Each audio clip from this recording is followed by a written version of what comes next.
Death in the Stocks, Chapter 1. It was past midnight, and the people who lived in the cottages that clustered round the triangular green had long since gone to bed and to sleep. No lamp shone in any window, but a full moon sailed in a sky the colour of sapphires and lit the village with a pale light as cold as the sheen on steel.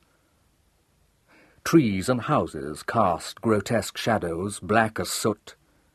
Every object in the moonlight stood out sharply defined, but without colour, so that even a prosaic line of petrol pumps looked a little ghostly.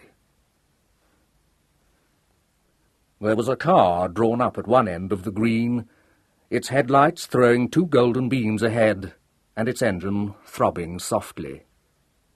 One of its doors stood open.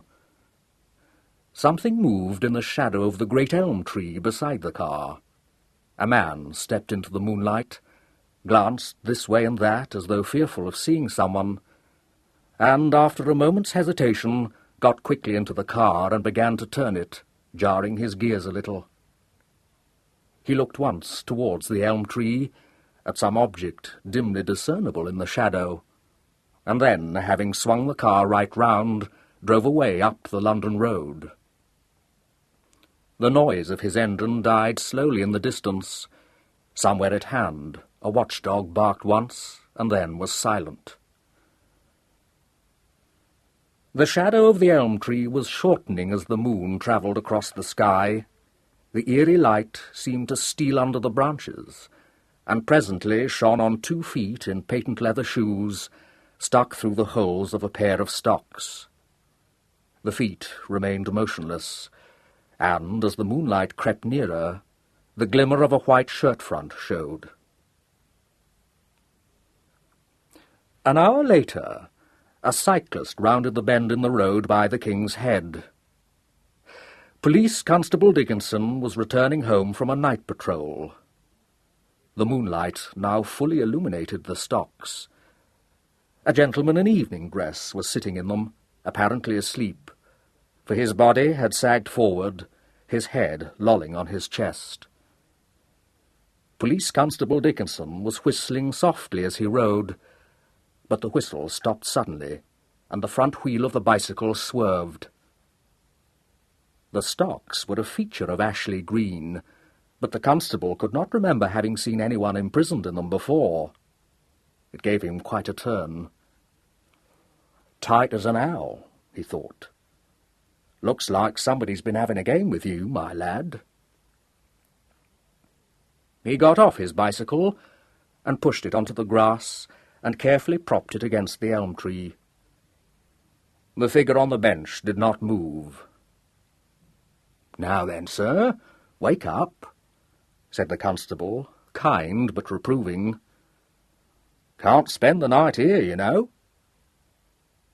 He laid his hand on one sagging shoulder and gave it a slight shake. "Come along, sir. You'll be better off at home, you will." There was no response, and he shook the shoulder rather harder and put one arm round the man to hoist him. There was still no response, but an arm which had lain across its owner's knees was dislodged and hung dangling, the hand brushing limply against the constable's trousers. The constable bent, peering into the downcast face, and sought in his pocket for his torch. The light flashed on, and the constable stepped back rather quickly. The figure on the bench, disturbed by his shaking, toppled over sideways, its feet still held in the stocks. "Gold!" whispered Police Constable Dickinson, feeling his mouth to be very dry all at once. "Oh, gold!"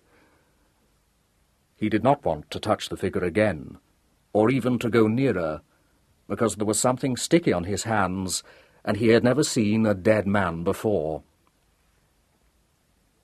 He stooped and rubbed his hand on the grass, telling himself he was a proper softy. But he hadn't been expecting it, and his stomach had kind of turned over, made a chap feel sick for a minute. It was like as if one's innards took a jump into one's chest. Breathing a little jerkily, he went up to the figure again and ran his torch over it, and rather gingerly touched one of the slack hands. It wasn't exactly cold, not clammy like you read about in books, but just cool. He didn't know but that he wouldn't rather it had been icy. That faint warmth was nasty somehow. He pulled himself up. It wasn't his job to get fanciful, but to make up his mind what was the right thing for him to do first. The man was dead, sure enough. It was no use standing over the body. He'd better get on to the police station at Hanborough as soon as possible. He pushed his bicycle back onto the road, mounted it again, and rode swiftly along to the other end of the green, to the cottage with the prim muslin curtains and the tidy flower beds which had County Police painted on a narrow board over the front door. He let himself in and made his way to the telephone, taking care to tread softly so that his wife, who was asleep upstairs, should not wake and call him to go up.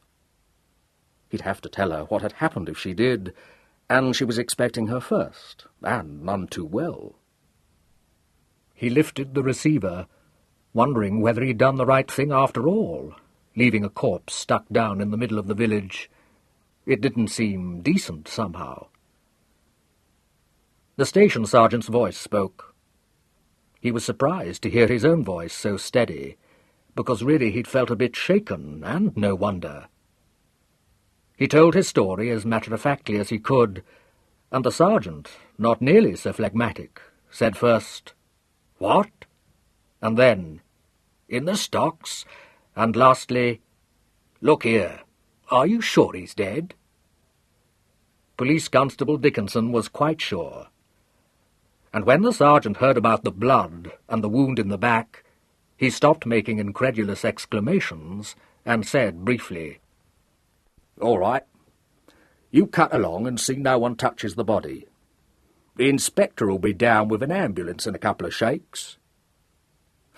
"Hold on a minute, Sergeant," said the constable, anxious to give all the information he could.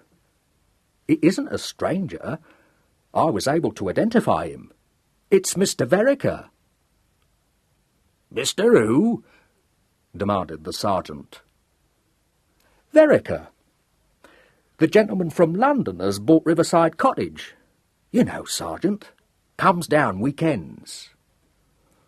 "Oh," said the sergeant rather vaguely. "Not a local man?" "Not properly speaking," agreed the constable. "But what beats me is how he came to be sitting in them stocks at this hour of the night. He's in evening dress, what's more." "Well, you get back and keep your eye on things till the inspector comes along," said the sergeant, and hung up the receiver. Constable Dickinson heard the click of it, and was rather sorry, because now that he'd had time to recover from his first amazement, he could see several queer things about the murder, and would like to have talked them over with the sergeant. But there was nothing for it but to do as he was told, so he put his receiver back on the hook and tiptoed out of the house again to where he had left his bicycle propped against the iron railing. When he got back to the stocks, the dead man was lying in the same position.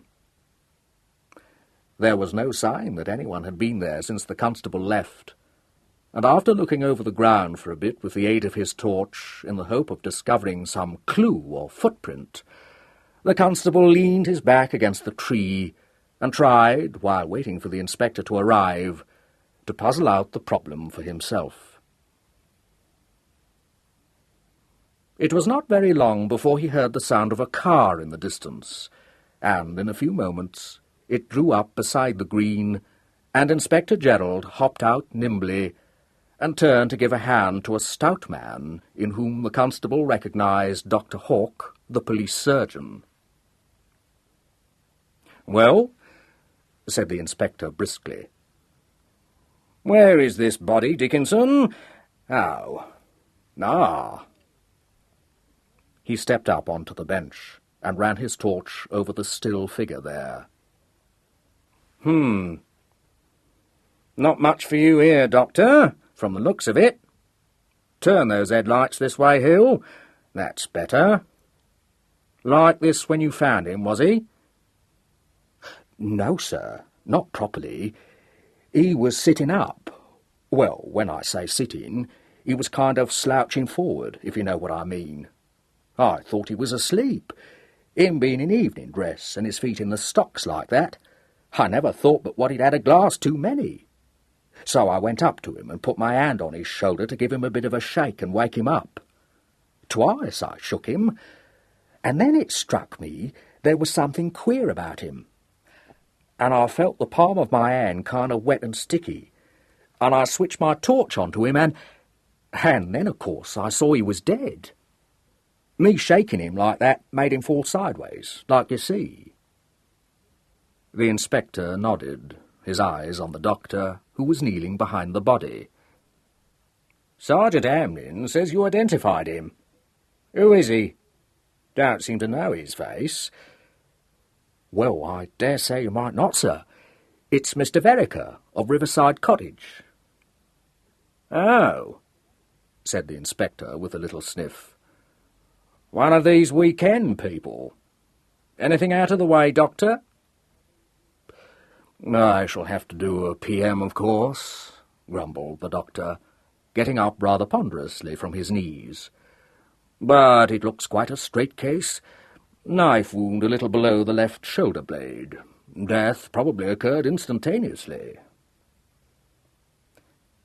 The inspector watched him at work on the body for a moment, and presently asked, Formed any opinion of the time it was done, sir? Say 2 to 4 hours, replied the doctor, and straightened his back. That's all for the present, thanks. The inspector turned to Constable Dickinson. Know how the body was sitting when you found it? Yes, sir. All right. Put it back as near as you can. Ready with that flashlight, Thompson? Constable Dickinson did not care much for the task allotted to him, but he went up at once to the body and raised it to the original position, and carefully laid one arm across the stiffening legs. The inspector watched him in silence, and, when he stepped back at last, made a sign to the photographer. By the time the photographer had finished his work, the police ambulance had arrived, and a light was turned on in one of the windows of an adjacent cottage. The inspector cast a shrewd glance up at the window and said curtly, Right, you can take him out now. Careful how you touch that bar. We may get a fingerprint. The bar of the stocks was raised, the body lifted out and carried to the ambulance, just as the lighted window was thrown up and a tousled head poked out. A ghoulishly expectant voice called out, What's the matter? Has there been an accident? Anybody hurt? Just a bit of an accident, Mrs. Duke, replied Constable Dickinson. Nothing for you to worry about. The head was withdrawn, but the voice could be heard adjuring one Horace to get up quick, because the police were outside with the ambulance and all. What I know of this village, we'll have a whole pack of busybodies here inside of 10 minutes, said the inspector with a grim little smile. All right, you men, mortuary. Now then, Dickinson, let's hear what you can tell us. When did you discover the body? By my reckoning, sir, it would be about 10 minutes to 2. It was just on 2 when I rung up the station, me having been out on patrol. You didn't see anyone here? No car? Didn't hear anything? No, sir, nothing. Was the man, what's his name, Vereker, staying at Riverside Cottage? Not to my knowledge he wasn't, sir, but then he didn't, not during the weekend as a general rule. It being Saturday, I figured it out he must have been on his way down to the cottage. Mrs. Beeton would know whether he was there. She'd have had her orders to go in and make things ready for him. Does she live out? Yes, sir. Penny Farthing Row, a couple of minutes from the cottage. She keeps the place clean and gets him milk and eggs and such when he's coming down. He often gets down late on Saturdays, so she was telling me. I've known him to bring his valet down to do for him, but just as often he comes alone. He paused and corrected himself. When I say alone, I mean he often don't bring a servant with him. What do you mean? Inquired the doctor. Well, sir, he sometimes brings friends down with him. He gave a little cough. Most often females, so I've heard. Wife? Sister? Interrupted the inspector. Oh, no, sir, nothing like that, replied the constable, rather shocked. Oh, that kind of female, said the inspector. We'd better go round first thing in the morning to Riverside Cottage and see if there's anything to be got there. There's nothing here. Ground's too dry for footprints. We'll get along, Doctor, if you're ready. You'll hand in your report tomorrow, Dickinson, see? You can go off to bed now. He moved away towards the car with the doctor. Constable Dickinson heard him say in his dry way, Looks to me like a case for the Yard. London man. Nothing to do with us. Nice easy case, too, if they can lay their hands on the woman. Quite, agreed the doctor, smothering a yawn. If he had a woman with him. Chapter 2. Inspector Gerald made a very early call on the Chief Constable next morning, and found him eating his breakfast. He apologised for disturbing him, but the Colonel merely waved him to a chair and said, Oh, not at all. What's your trouble? Anything serious? Pretty serious, sir. Man found stabbed to death at Ashley Green at 1:50 this morning. Good God. You don't say so. Who is it? Gentleman of the name of Arnold Vereker, sir, of Riverside Cottage. God bless my soul, ejaculated the Colonel, putting down his coffee-cup. Who did it? Any idea? No, sir, none. No clues at all, so far. The body was found by Constable Dickinson, in the stocks. In the what? Does sound odd, doesn't it, sir? But that's how it was. Do you mean he was put in the stocks and then stabbed, or what? It's hard to say, sir. Not much bleeding, you see. Nothing on the ground. Might have been stabbed first, though why anyone should take the trouble to put the body in the stocks I can't make out. He was in evening dress, no hat or overcoat, and the only thing we've got so far that looks like helping us at all is his hands, which were dirty. Smear of motor oil on one, inference being he had to change a tyre or do some repair on a car. But his car's not there, and not at the garage either. Of course, he may have walked into the village from Riverside Cottage. It's under a mile away, but it seems a funny thing to do at that hour of the night. The doctor doesn't put the hour of the murder earlier than 12 o'clock or thereabouts. No, it looks like he was motoring down with someone or other for the weekend. What I thought, sir, was that I should go off to Riverside Cottage first thing after seeing you to find out if he was staying there or expected down last night. Seems to have been a gentleman with irregular sort of habits. Yes, I believe so, said the Colonel. I didn't know him myself, but one hears things. A city man, mining interests, so I was informed.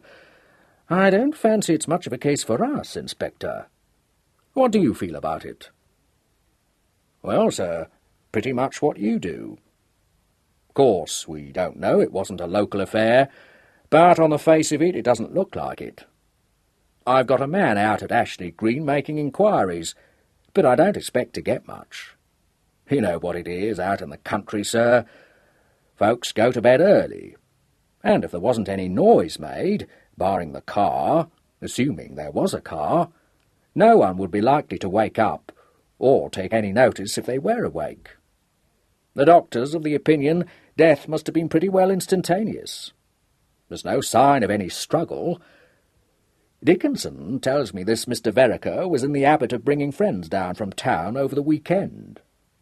What we want is his car. That might tell us something. How I look at it, sir, is we'll have to get on to the yard for information, whatever happens. Quite right.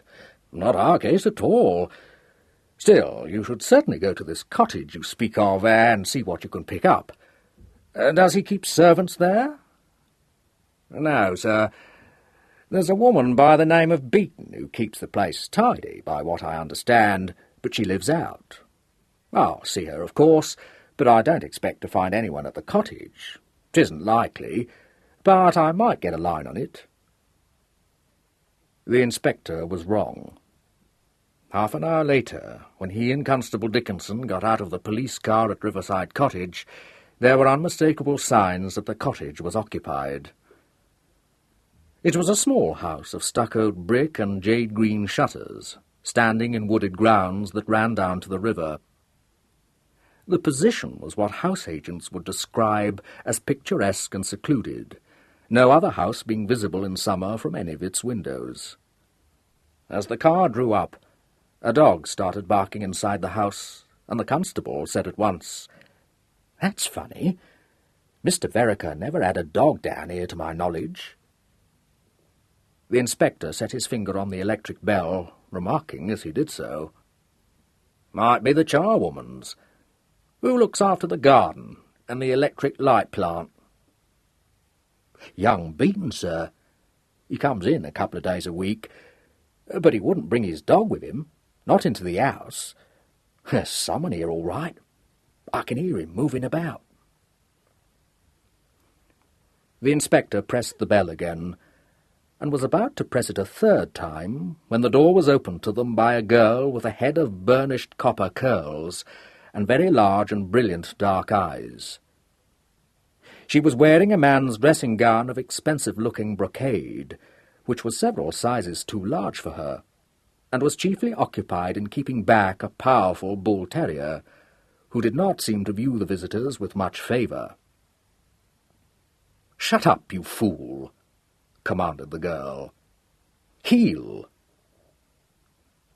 "What on earth do you want?" This last remark was addressed in a tone of considerable surprise to the inspector. "Inspector Gerald, miss, from Hanborough," said the inspector, introducing himself. "If convenient, I should like to have a word with you." She looked at him frowningly. "I don't know what you want to have a word with me about, but you can come in if you like. Get back, Bill."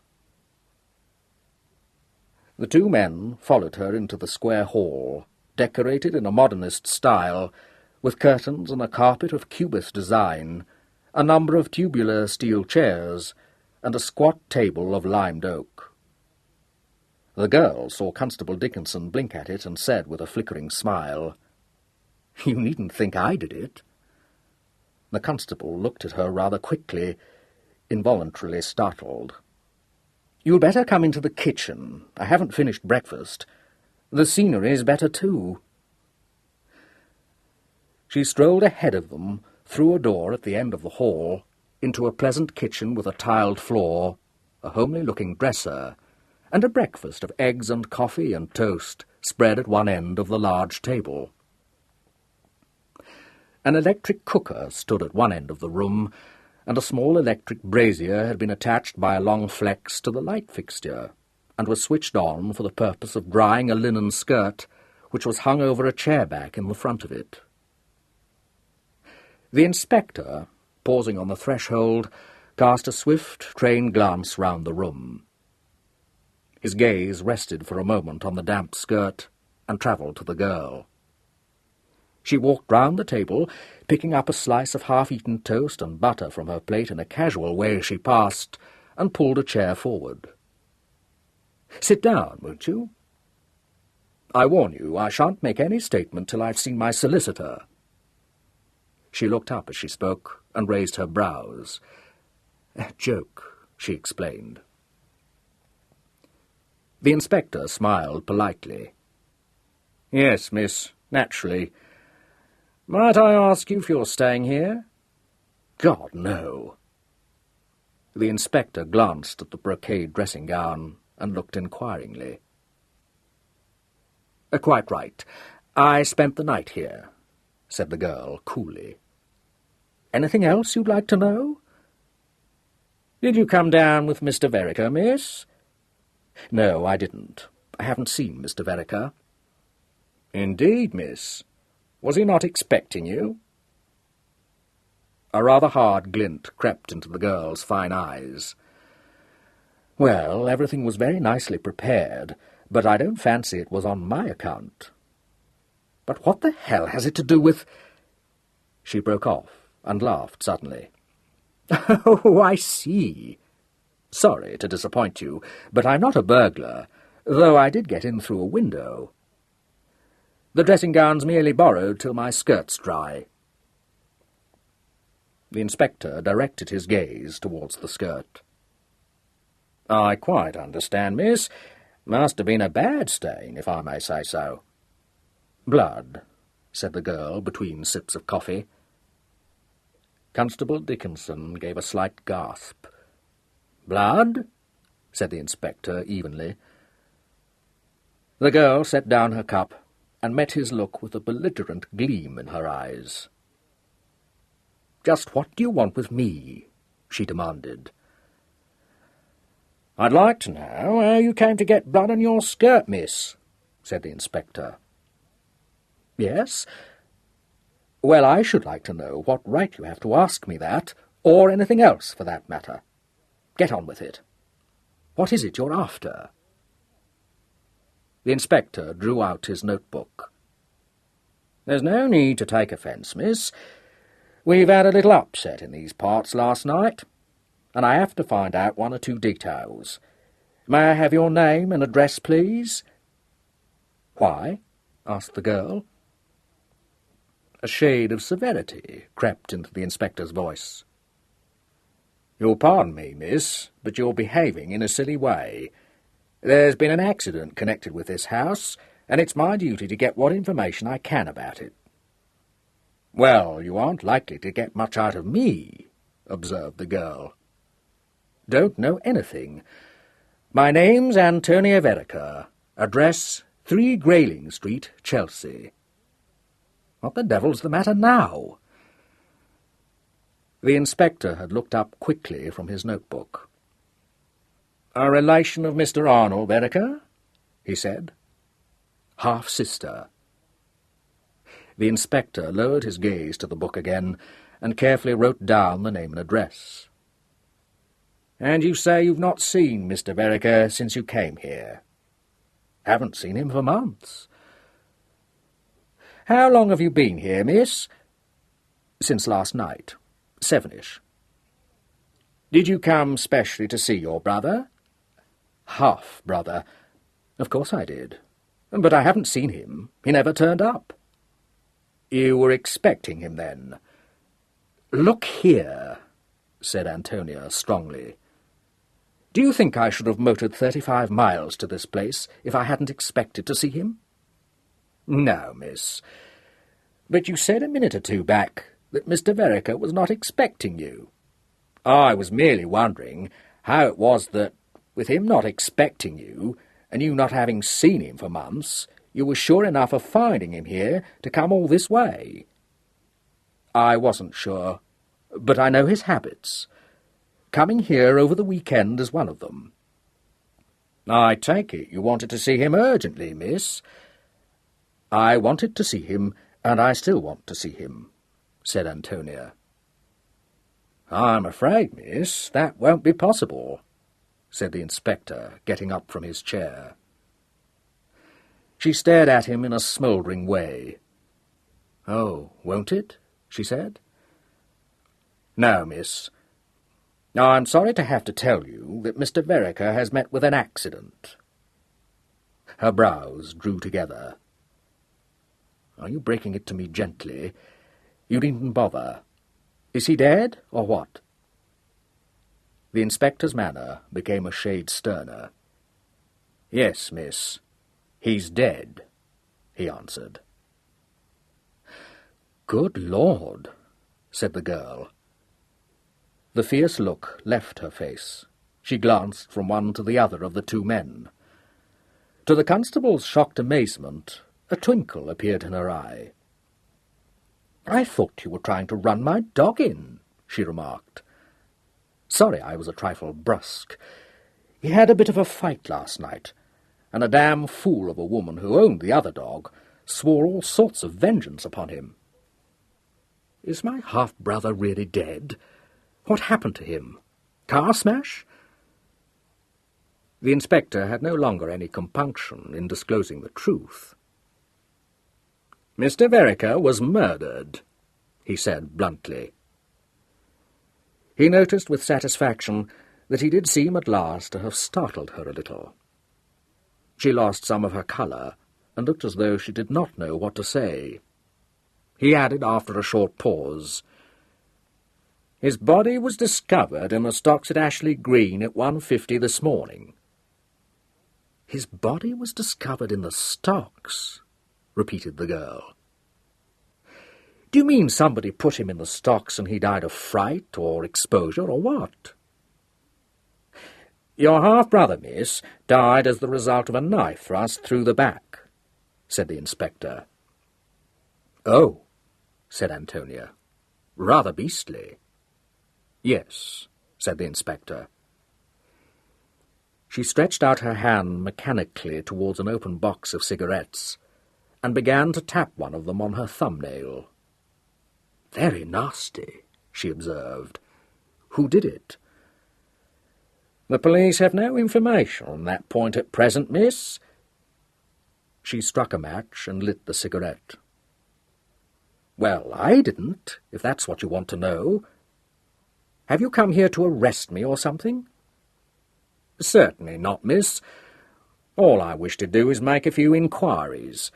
Anything that you can tell me that would throw some light on—" She shook her head. "Sorry, but I can't. We haven't been on speaking terms for months." "Excuse me, miss, but if that's so, how do you come to be in Mr. Vereker's house now?" "Oh, that's easy," she replied. "He wrote me a letter which made me see red, so I came down to have it out with him." "May I ask if you have that letter, miss?" "Yes, but I don't propose to show it to you, if that's what you're after. Purely personal." "I take it the matter was very pressing. Mr. Vereker would have been in London again on Monday." "Well, I didn't feel like waiting till Monday," retorted Antonia. "He wasn't in Eaton Place when I rang up, so I took a chance on his being here. He wasn't, but the beds were made up, and there was some milk and butter and eggs and things in the larder, which made it look fairly certain that he was expected, so I waited for him. When he didn't turn up at midnight, I went to bed, because it seemed a bit late to go home again then." "I see. And you haven't been out of the house since? I think you said it was about 7 o'clock last night?" "Yes, of course I've been out of the house since then," she said impatiently. "I took the dog for a run just before I turned in. That's when he had the fight. A mangy-looking retriever set on him about half a mile from here, blood and fur all over the place. However, there was no real damage done." The constable was surveying the bull-terrier, lying watchfully by the door. "Your dog wasn't hurt, miss?" he ventured. She looked contemptuous.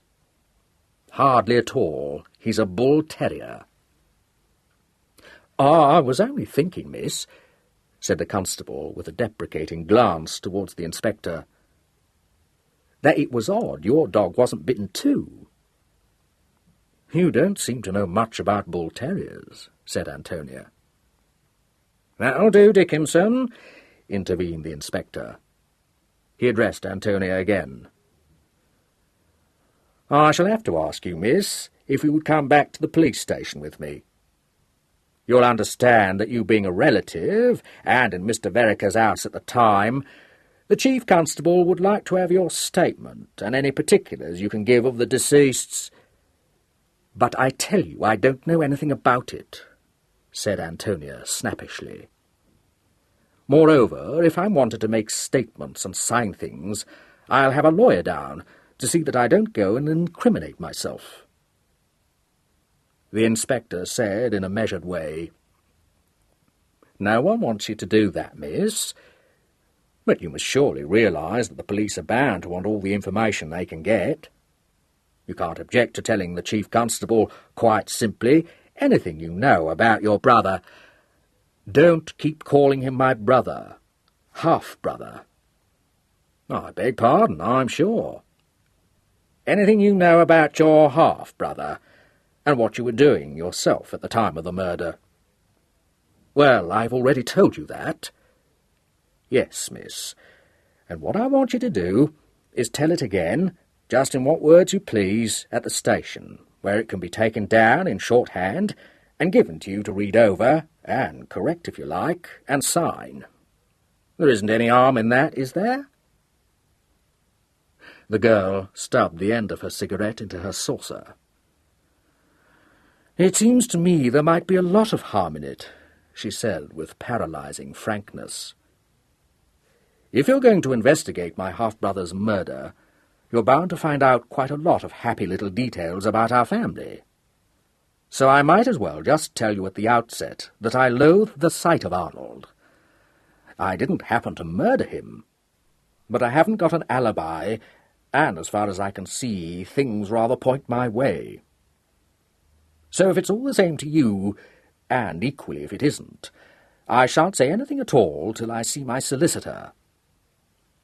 "Very well, miss, just as you like.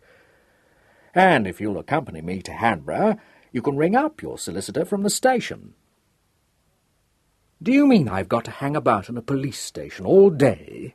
demanded Antonia. "I'm damned if I will. I've got a luncheon engagement in town at 1 o'clock. "Well, miss," said the inspector placably, "I've no wish to force you into making a statement if you don't want to, but if you'll only see sense and act reasonably, I dare say the Chief Constable wouldn't see any need to detain you." "Have you got a warrant for my arrest?" Antonia shot at him. "No, miss, I have not." "Then you can't stop me going back to town." The inspector showed signs of beginning to lose his temper. "If you go on like this much longer, miss, you'll soon see whether I can take you up to the police station or not." Antonia lifted an eyebrow and glanced towards the dog. "Would you like a bet on it?" she inquired. "Come along now, miss. Don't be silly," said the inspector. "Oh, well," said Antonia. "After all, I do want to know who did kill Arnold. I've often said I'd like to, but I never did, somehow. Do you mind if I put on my skirt, or would you like me just as I am?" The inspector said he would prefer her to put on her skirt. "All right, but you'll have to clear out while I do. And while you're waiting, one of you might look out for Mr. Giles Carrington's number in the telephone book, and get on to him for me, and tell him he's got to come down here at once, because I'm being charged with murder." "Nobody's charging you with anything of the sort, miss. I keep on telling you."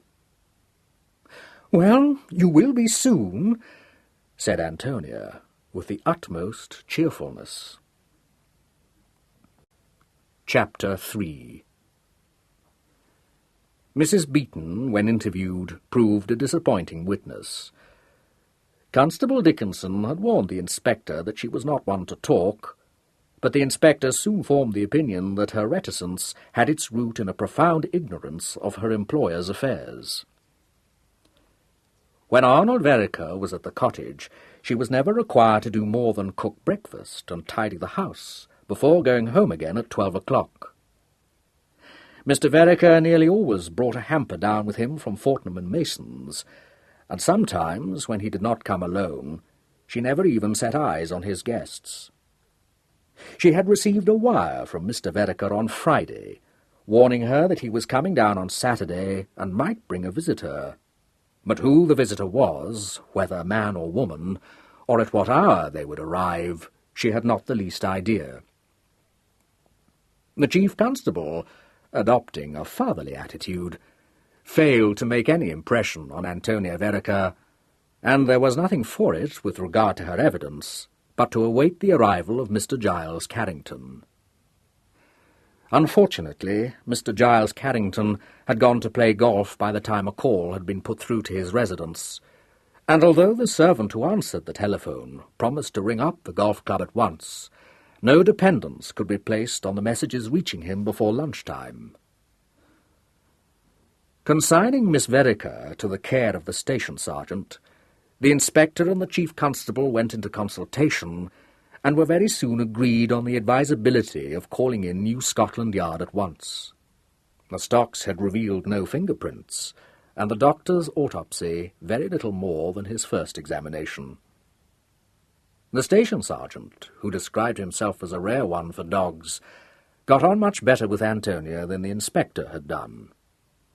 He spent half an hour arguing with her on the merits of the Airedale over the Bull Terrier, and would have been pleased to have continued the argument indefinitely had his work not called him away. She was left in a severe apartment with a couple of Sunday papers and her own thoughts, her only visitor being a young and rather shy constable who brought her a cup of tea at 11 o'clock. It was past 1 o'clock when a touring car drew up outside the police station, and a tall, loose-limbed man in his mid-30s walked in and announced in a pleasant, lazy voice that his name was Carrington. The inspector happened to be in the charge room at the moment, and he greeted the newcomer with relief, not unmixed with dubiety. Mr. Carrington did not look much like a solicitor to him. However, he conducted him to the chief constable's office and duly presented him to Colonel Agnew. There was another man with the colonel, a middle-aged man with hair slightly grizzled at the temples, and a square, good-humoured face in which a pair of rather deep-set eyes showed a lurking twinkle behind their gravity. The colonel, having shaken hands with Mr. Giles Carrington, turned to introduce this man. "This is Superintendent Hannasyde from New Scotland Yard. He has come down to investigate this case, Mr. Carrington. I have been putting him in possession of the facts as we know them, but we are a little, hampered by your client's refusal to make any sort of statement until she's consulted you." Giles shook hands with the superintendent. "You must forgive me. I haven't the least idea what your case is," he said frankly. "The message that reached me on the third tee was that my cousin, Miss Vereker, wanted me to come down at once to Hanborough Police Station. Has she been getting herself into trouble?" "Your cousin?" said the colonel. "I understood—" "Oh, I am her solicitor as well," smiled Giles Carrington. "Now, what's it all about?" "I'm afraid it's rather a serious business," replied the colonel. "Miss Vereker's determined refusal to assist the police by giving any evidence. But I trust that you will be able to convince her that her present attitude is merely prejudicial to her own interests. Miss Vereker's half-brother, Mr. Carrington, was discovered in the village stocks at Ashley Green in the early hours of this morning, dead." "Good heavens," said Giles Carrington, mildly shocked. "When you say dead, what precisely do you mean?" "Murdered," said the colonel bluntly. "A knife thrust in the back." There was a moment's silence. "Poor chap," said Giles, in precisely the same way as he might have said, "Dear me," or "What a pity." "And do I understand that you have arrested Miss Vereker, or what?" "Oh, no, no, no, no," said the colonel, a look of annoyance coming into his face. "That is merely the ridiculous notion Miss Vereker seems to have got into her head. Miss Vereker, on her own admission, spent the night at her half-brother's house, Riverside Cottage, and all that she was wanted to do was to tell us just why she was there, and what she was doing at the time of the murder. Since she is a close relative of the murdered man, it did not seem unreasonable to expect her to give us what information she can about Mr. Vereker's habits and friends. But beyond informing Inspector Gerald that she loathed her half-brother, hadn't set eyes on him for months, and had come down to Riverside Cottage with the intention of having something out with him, she refuses to say a word." A half-laughing, half-rueful look crept into Giles Carrington's eyes. "I think I'd better see her at once," he said. "I'm afraid you've been having rather a difficult time with her, sir." "I have," said the Colonel. "And I think you should know, Mr. Carrington, that her attitude has been extremely equivocal, let us say." "I'm sure it has," said Giles sympathetically. "She can be very tiresome."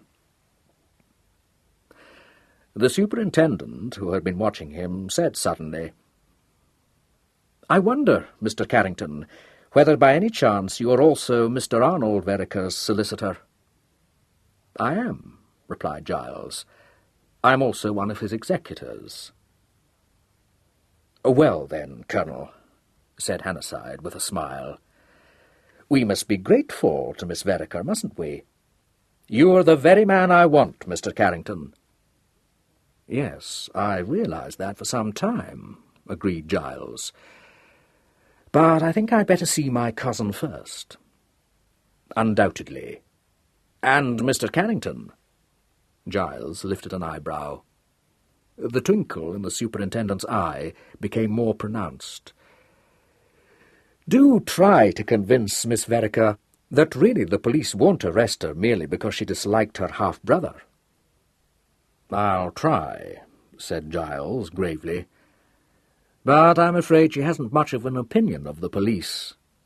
You see, she breeds bull-terriers, and they fight rather."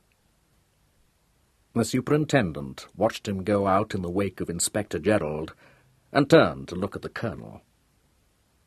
"I like that chap," he said in his decided way. "He's going to help me." "Well, I hope he may," said the Colonel.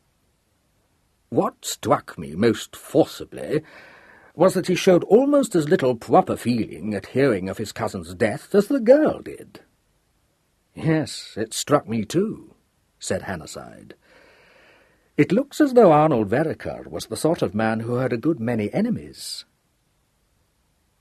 Meanwhile, Giles Carrington had been escorted to the room where Antonia awaited him. The inspector left him at the door, and he went in, closing the door firmly behind him. "Hello, Tony," he said in a matter-of-fact voice. Antonia, who was standing by the window, drumming her fingers on the glass, turned round quickly. She was looking a little pale and more than a little fierce, but the glowering look faded, and some colour stole into her cheeks when she saw her cousin. "Hello, Giles," she returned, with just a suggestion of embarrassment in her manner. "I'm glad you've come. Arnold's been murdered." "Yes, so I've heard," he answered, pulling a chair up to the table. "Sit down and tell me just what asinine tricks you've been up to." "You needn't assume I've been asinine just because I happen to be in a mess," snapped Antonia. "I don't. I assume it because I know you awfully well, my child." "What are you doing here anyway? I thought you weren't on speaking terms with Arnold." "I wasn't, but something happened, and I wanted to see him at once, so I came down." He interrupted her. "What happened?" "Well, that's private. Anyway—" "Cut out the anyway," returned her cousin. "You've called me in to act for you, Tony, and you must take me into your confidence." She set her elbows on the table and leaned her chin on her clasped hands, frowning. "I can't altogether. However, I don't mind telling you that my reason for wanting to see Arnold was because he'd started to interfere with my life again, and that made me see red." "What had he done?" "Written me a stinking letter about—" She stopped. "About my engagement," she said after a moment. "I didn't know you were engaged," remarked Giles. "Who is it this time?" "Don't say, 'who is it this time,' as though I've been engaged dozens of times. I've only been engaged once before." "Sorry. Who is it?" "Rudolph Murier," said Antonia. "Do you mean that dark fellow in Arnold's company?" asked Giles. "Yes, he's the chief accountant." There was a short pause. "This is quite beside the point," apologized Giles. "But what's the great idea?" "Why shouldn't I marry Rudolph if I feel like it?" "I don't know. I was wondering how you came to feel like it, that's all." She grinned suddenly. "You are a noxious cad, Giles. I do think I ought to marry someone or other, because Kenneth will, sooner or later, and I don't want to be left stranded." A rather forlorn look came into her eyes. "I'm sick of being all alone and having to look after myself, and anyway, I like Rudolph a lot." "I see. And did Arnold object?" "Of course he did. I thought he'd be rather pleased at getting rid of his responsibilities, as a matter of fact, because he's tried often enough to marry me off. So I wrote and told him about it, because, though you say I'm unreasonable, I quite realize I can't get married or anything without his consent till I'm 25. And instead of sending me his blessing, he wrote the filthiest letter and said he wouldn't hear of it." "Why?" "No reason at all. Snobbery." "Now look here, Tony," Giles said. "I know Arnold, and I know you. I don't say he was the type of fellow I cultivate, but he wasn't as bad as you and Kenneth thought him. Yes, I know you two had a rotten time with him, but it's always been my firm conviction that you brought a lot of it on yourselves. So don't tell me that he refused to give you his consent to your marriage without letting you know why. He was much more likely not to care a damn what you did." "Well, he didn't like Rudolph," said Antonia restively. "He wanted me to make a better match." Giles sighed. "You'd better let me see his letter. Where is it?" She pointed to the ashtray at the end of the table, a sort of naughty triumph in her eyes. Giles looked at the black ashes in it, and then rather sternly at his cousin. "Tony, you little fool, what made you do such a damn silly thing?" "I had to, Giles. Really, I had to. You know that awful way we all have of blurting out what we happen to be thinking? Well, I went and told those policemen I'd had a letter from Arnold, and they were instantly mustard keen to see it. And it hadn't anything to do with the murder, it was just private, so I burned it. It's no use asking me what was in it, because I shan't tell you. It just wasn't the sort of letter you want anyone else to see." He looked at her frowningly. "You're not making things very easy for me, Tony. I can't help you if you don't trust me." She slipped her hand confidingly into one of his. "I know, and I'm awfully sorry, but it's just one of those things. We needn't say I've burned the letter. We can chuck the ashes out of the window and pretend it's lost." "Go on, and tell me the rest of the story," Giles said. "When did you receive the letter?" "Yesterday at tea-time. And I rang up Eaton Place, but Arnold wasn't there, so I naturally supposed he was coming down to Ashley Green with one of his fancy ladies, and I got the car out and I came after him." "God's sake, Tony, leave out the bit about the fancy lady." No sane policeman will ever believe you would motor down to argue with Arnold when you thought he had a woman with him. She opened her eyes at him. But I did. Yes, I know you did. You would. But don't say it. You don't know he had a woman with him, do you? No, but it seemed likely. Then leave that out. What happened when you got to the cottage? Nothing. Arnold wasn't there. So I squeezed in through the pantry window and waited for him. You know how it is when one does that. You keep on saying, well, I'll give him another half hour, and time sort of slips by. And anyway, I knew he was coming, because the place was prepared. Well, he didn't turn up, and didn't turn up, and I didn't fancy much motoring back again at that hour, so I went to bed. Can you prove you didn't go out of the cottage again that night? Giles said. No, because I did. I took Bill for a run somewhere about 11:30, and he had a dust-up with a retriever. That may be useful. Anyone with the retriever? Yes, a woman like a molting hen. But it isn't useful, in fact, rather the reverse, because I walked towards the village as far as the crossroads, and I was coming back when I met the hen and retriever outfit. So I might quite easily have stuck a knife into Arnold before that. And perhaps I ought to tell you that I got retriever blood on this skirt and had to wash it, because when the police came I was drying it. So what with that, and my being a trifle snarkish with them at first, on account of thinking they'd come about the dog-fight, I dare say I may have set them against me. I shouldn't be surprised, said Giles. One other question. Does Kenneth know you're here? No, as a matter of fact he doesn't. He was out when I got Arnold's letter. But you know what he is. I dare say he hasn't even noticed that I'm not at home. If he has, he'll merely suppose that I told him I was going away for the night and he forgot. I wasn't worrying about that. Did anyone know you were coming here?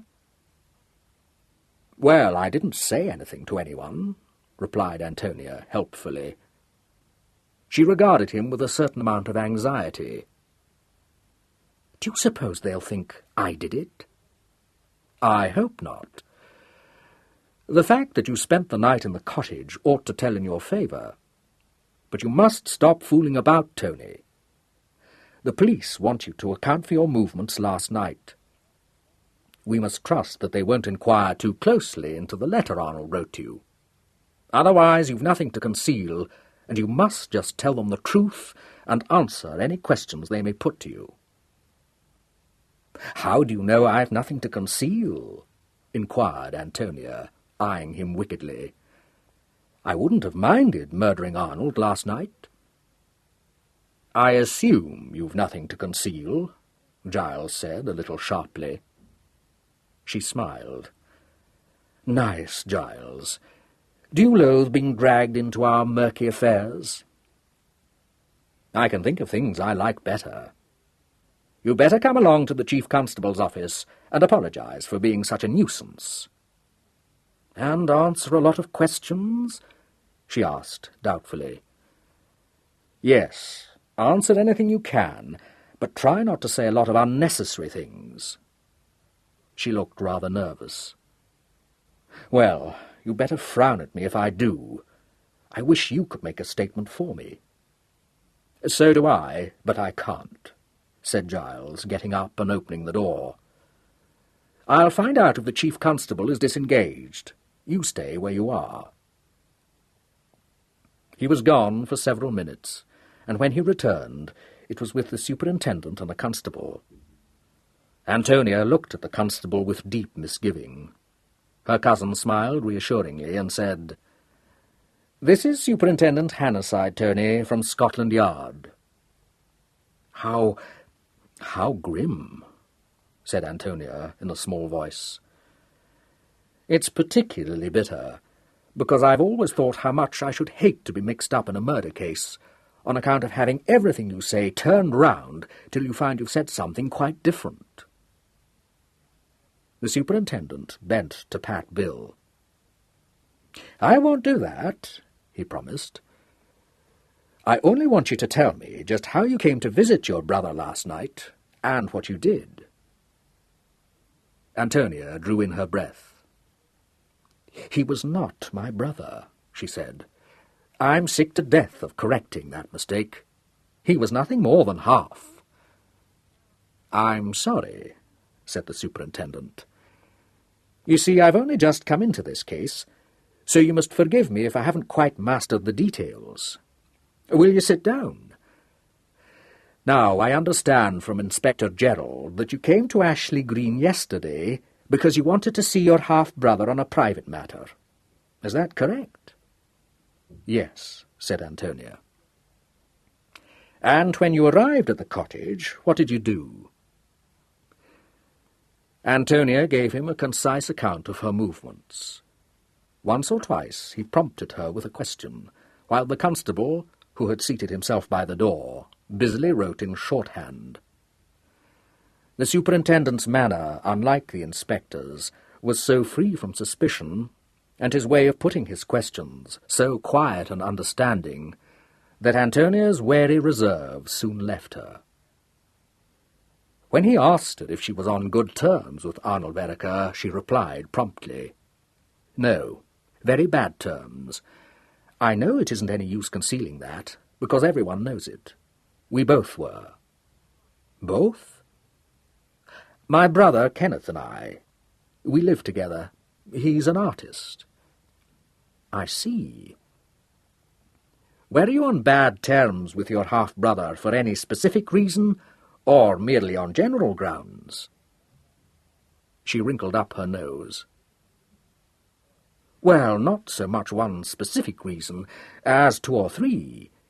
He was our guardian. At least he'd stopped being Kenneth's guardian, because Kenneth is over 25. I lived with him till a year ago, when I decided I couldn't stick it any longer, and then I cleared out and joined Kenneth." "Did your half-brother object to that?" "Oh, no, not in the least, because we just had a flaming row about a disgusting merchant he was trying to push me off onto, and he was extremely glad to be rid of me." "And had this quarrel persisted?" "More or less. Well, no, not really. We merely kept out of each other's way as much as possible. I don't mean that we didn't quarrel when we happened to meet, but it wasn't about the merchant or having left Eaton Place, but just any old thing." The twinkle grew. "Tell me, Miss Vereker, did you come down to Ashley Green with the intention of continuing an old quarrel, or starting a new one?" "Starting a new one? Oh, that isn't fair. You made me say that, and it isn't in the least what I meant. I won't have that written down for me to sign." "It shan't be," he assured her. "But you did come down because you were angry with him, didn't you?" "Did I say that to the inspector?" Antonia demanded. He nodded. "All right, then, yes. Why were you angry, Miss Vereker?" "Because he'd had the infernal neck to say I wasn't going to marry the man I'm engaged to." "Who is that?" inquired the superintendent. "I don't see what that's got to do with it." Giles Carrington interposed. "Is your engagement a secret, Tony?" "No, but—" "Then don't be silly." She flushed and looked down at her hands. "His name is Murier," she said. "He works in my half-brother's firm." "And your half-brother objected to the engagement?" "Yes, because he was a ghastly snob." "So he wrote a letter to you forbidding the engagement?" "Yes, that is, yes." The superintendent waited for a moment. "You don't seem very sure about that, Miss Vereker." "Yes, I am. He did write." "And I think you've destroyed his letter, haven't you?" said Hannasyde quietly. Her eyes flew to his face. Then she burst out laughing. "That's clever of you. How did you guess?" "Why did you do that, Miss Vereker?" "Well, principally because it was the sort of letter that would make anyone want to commit murder, and I thought it would be safer," replied Antonia ingenuously. The superintendent looked at her thoughtfully for a moment, and then got up. "I think it was a pity you destroyed it," he said. "But we won't go into that now." "Are you going to arrest me?" Antonia asked. He smiled. "Not immediately. Mr. Carrington, if I could have a few minutes' conversation with you?" "Can I go home?" said Antonia hopefully. "Certainly, but I want you to sign your statement first, please. The constable will have it ready for you in a moment or two." "Where's your car, Tony?" asked Giles. "At the cottage." "Well, wait for me here, and I'll take you out to collect it and give you some lunch." "Well, thank God for that," said Antonia. "I've just discovered I've got exactly 2 and 5 halfpenny on me, and I want some petrol." "How like you, Tony," said Giles, and followed the superintendent out of the room. Chapter 4. The chief constable had gone to lunch, and his office was empty.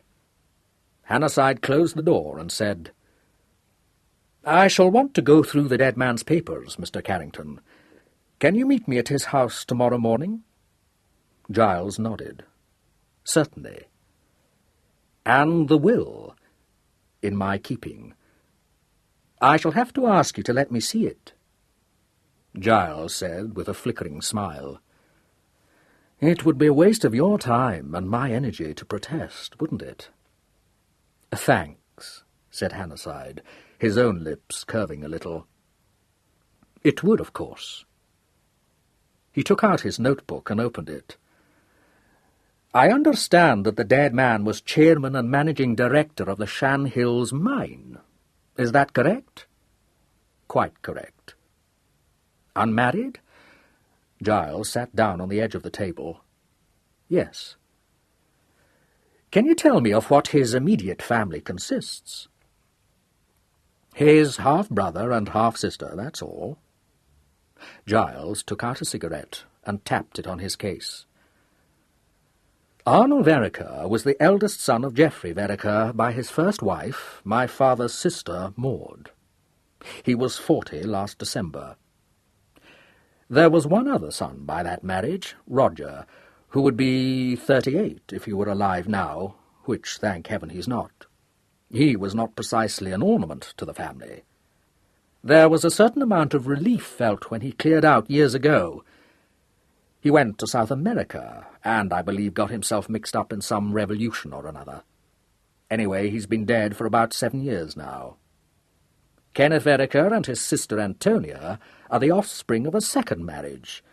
Their mother died shortly after Antonia's birth. My uncle died a month or 2 before Roger, leaving both Kenneth and Antonia under Arnold's guardianship." "Thank you, Mr. Carrington. I hoped you'd be able to help me. Can you tell me what sort of a man Arnold Vereker was?"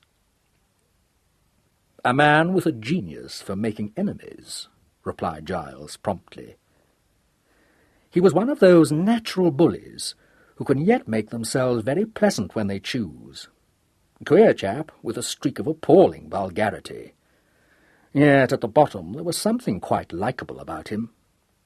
Chief hobbies, women and social climbing." "I think I know the type. From what I can make out, he had a bit of a bad reputation down here." "I shouldn't be surprised. Arnold would never go weekending to an hotel for fear of being seen. He always wanted to stand well in the eyes of the world, hence Riverside Cottage. Is it known, by the way, whether he had one of his fancies with him last night?" "Very little is known, Mr. Carrington. We have not yet traced his car. That may conceivably tell a tale. Whoever it was murdered your cousin presumably drove away in the car." "Neat. approved Giles. The superintendent smiled faintly. You share Miss Vereker's dislike of the man? More or less. And I have one of those cast-iron alibis which I understand render one instantly suspect. I was playing bridge in my father's house on Wimbledon Common. The superintendent nodded. One more question, Mr. Carrington. Can you tell me anything about this man? He consulted his notebook. Murier. Beyond the fact that he's the chief accountant in my cousin's firm, nothing, I'm afraid. I'm barely acquainted with him. I see. I don't think I need keep you any longer now. You'll be wanting to take Miss Vereker away. Shall we say 10 o'clock in Eaton Place tomorrow? Yes, certainly. You'd better have my card, by the way. I should be very grateful if you would let me know what happens. He held out his hand. The superintendent grasped it for a moment and opened the door for him to pass out. Antonia was engaged in powdering her face when Giles rejoined her. "Hello," she said. "I thought you deserted me. What did he want?" "One or two particulars. I'm Arnold's executor, you know. Come along and I'll give you some lunch." Miss Vereker was hungry, and not even the intelligence that she might have to be present at the inquest interfered with her appetite. She ate a hearty meal, and by 3 o'clock was once more at Riverside Cottage, backing her car out of the garage. "Are you coming back to town too?" she inquired. "Yes, as soon as I found out the date of the inquest. I'll look in tonight to have a word with Kenneth. Mind the rosebush." "I've been driving this car for over a year," said Antonia, affronted. "It looks like it," he agreed, his eyes on a battered mudguard. Antonia slammed the gear lever into first and started with a jerk. Her cousin watched her drive off, narrowly escaping a collision with a gatepost, and then got into his own car again and drove back to Hanborough. Rather more than an hour later, Antonia let herself into the studio that she shared with her brother, and found him in an overall, a cup of tea in one hand and a novel in the other. He was a handsome young man, with untidy dark hair and his sister's brilliant eyes. He raised them from his book as she came in, said, "Hello," in a disinterested voice, and went on reading. Antonia pulled off her hat and threw it vaguely in the direction of a chair. It fell on the floor, but beyond saying damn, she did no more about it. "Stop reading. I've got some news," she announced. "Shut up," replied her brother. "I'm all thrilled with this murder story. Shan't be long. Have some tea or something." Antonia, respecting this mood of absorption, sat down and poured herself out some tea in the slop basin. Kenneth Vereker finished reading the last chapter of his novel and threw it aside. "Lousy," he remarked. "By the way, Murgatroyd's been yapping at me all day to know where you've been. Did you happen to tell me? Damned if I could remember. Where have you been?" "Down at Ashley Green. Arnold's been murdered." "Arnold's been what?" "Murdered." Kenneth looked at her with lifted brows. "Joke?" "No, actually murdered. Popped off." "Great jumping Jehoshaphat!" he exclaimed. "Who did it?" "They don't know. I believe they rather think I did. Someone shoved a knife into him and stuck him in the stocks at Ashley Green. I went down to see him and spent the night there." "What the devil for?" "Oh, he wrote me a stinker about Rudolph, so I thought I might as well go and have it out with him. But that's not the point. The point is, he's dead." Kenneth looked at her in silence for a moment. Then he carefully set down his cup and poured himself out some more tea. "Too breathtaking. Don't know that I altogether believe it. Oh, Murgatroyd, Tony says Arnold's been done in." A stout woman in a black frock and a voluminous apron had come into the studio with a clean cup and saucer. She said severely, "That's as may be, and if it's true you couldn't say but what it's a judgment. But there's no call for anyone to drink their tea out of the slop bowl that I know of. For shame, Miss Tony. And where was you last night, I should like to know? Answer me that." "Down at Arnold's cottage. I forgot to tell you." "What a mind you've got, Murgatroyd. Where did you think I was?" "That's neither here nor there. What's all this nonsense about Mr. Arnold?" "Murdered," said Antonia, selecting a sandwich from the dish. "What's in this?" "Stinking fish," replied her brother. "Go on about Arnold. Was he murdered in the cottage?" "There's anchovy in them sandwiches, and I'll thank you, Master Kenneth, not to use such language." "Shut up. We want to hear about Arnold. Do get on, Tony." "I've told you already he was in the village stocks. I don't know any more." "And quite enough, too," said Murgatroyd austerely. "I never heard of such a thing, putting corpses into stocks. Whatever next?" "Not in the best of good taste," conceded Kenneth. "Did you discover him, Tony?" "No, the police did. And then they came to the cottage and took me off to the police station to make a statement. So I sent for Giles because I thought it safest." "And I hope," said Murgatroyd, picking up Antonia's hat, "that Mr. Giles gave you a piece of his mind, which I'll be bound he did. Getting yourself mixed up in nasty murder cases. Fancy anyone up and murdering Mr. Arnold. I don't know what the world's coming to, I'm sure. Not but what there's many as could be spared less. If you've finished with that tray, I'll take it into the kitchen, Miss Tony." Antonia finished what was left in the slop bowl and put it down. "All right. There'll be an inquest, Ken. Giles says I shall probably have to show up. He's coming here tonight to see you." Her brother stared at her. "See me? What for?" "I didn't ask."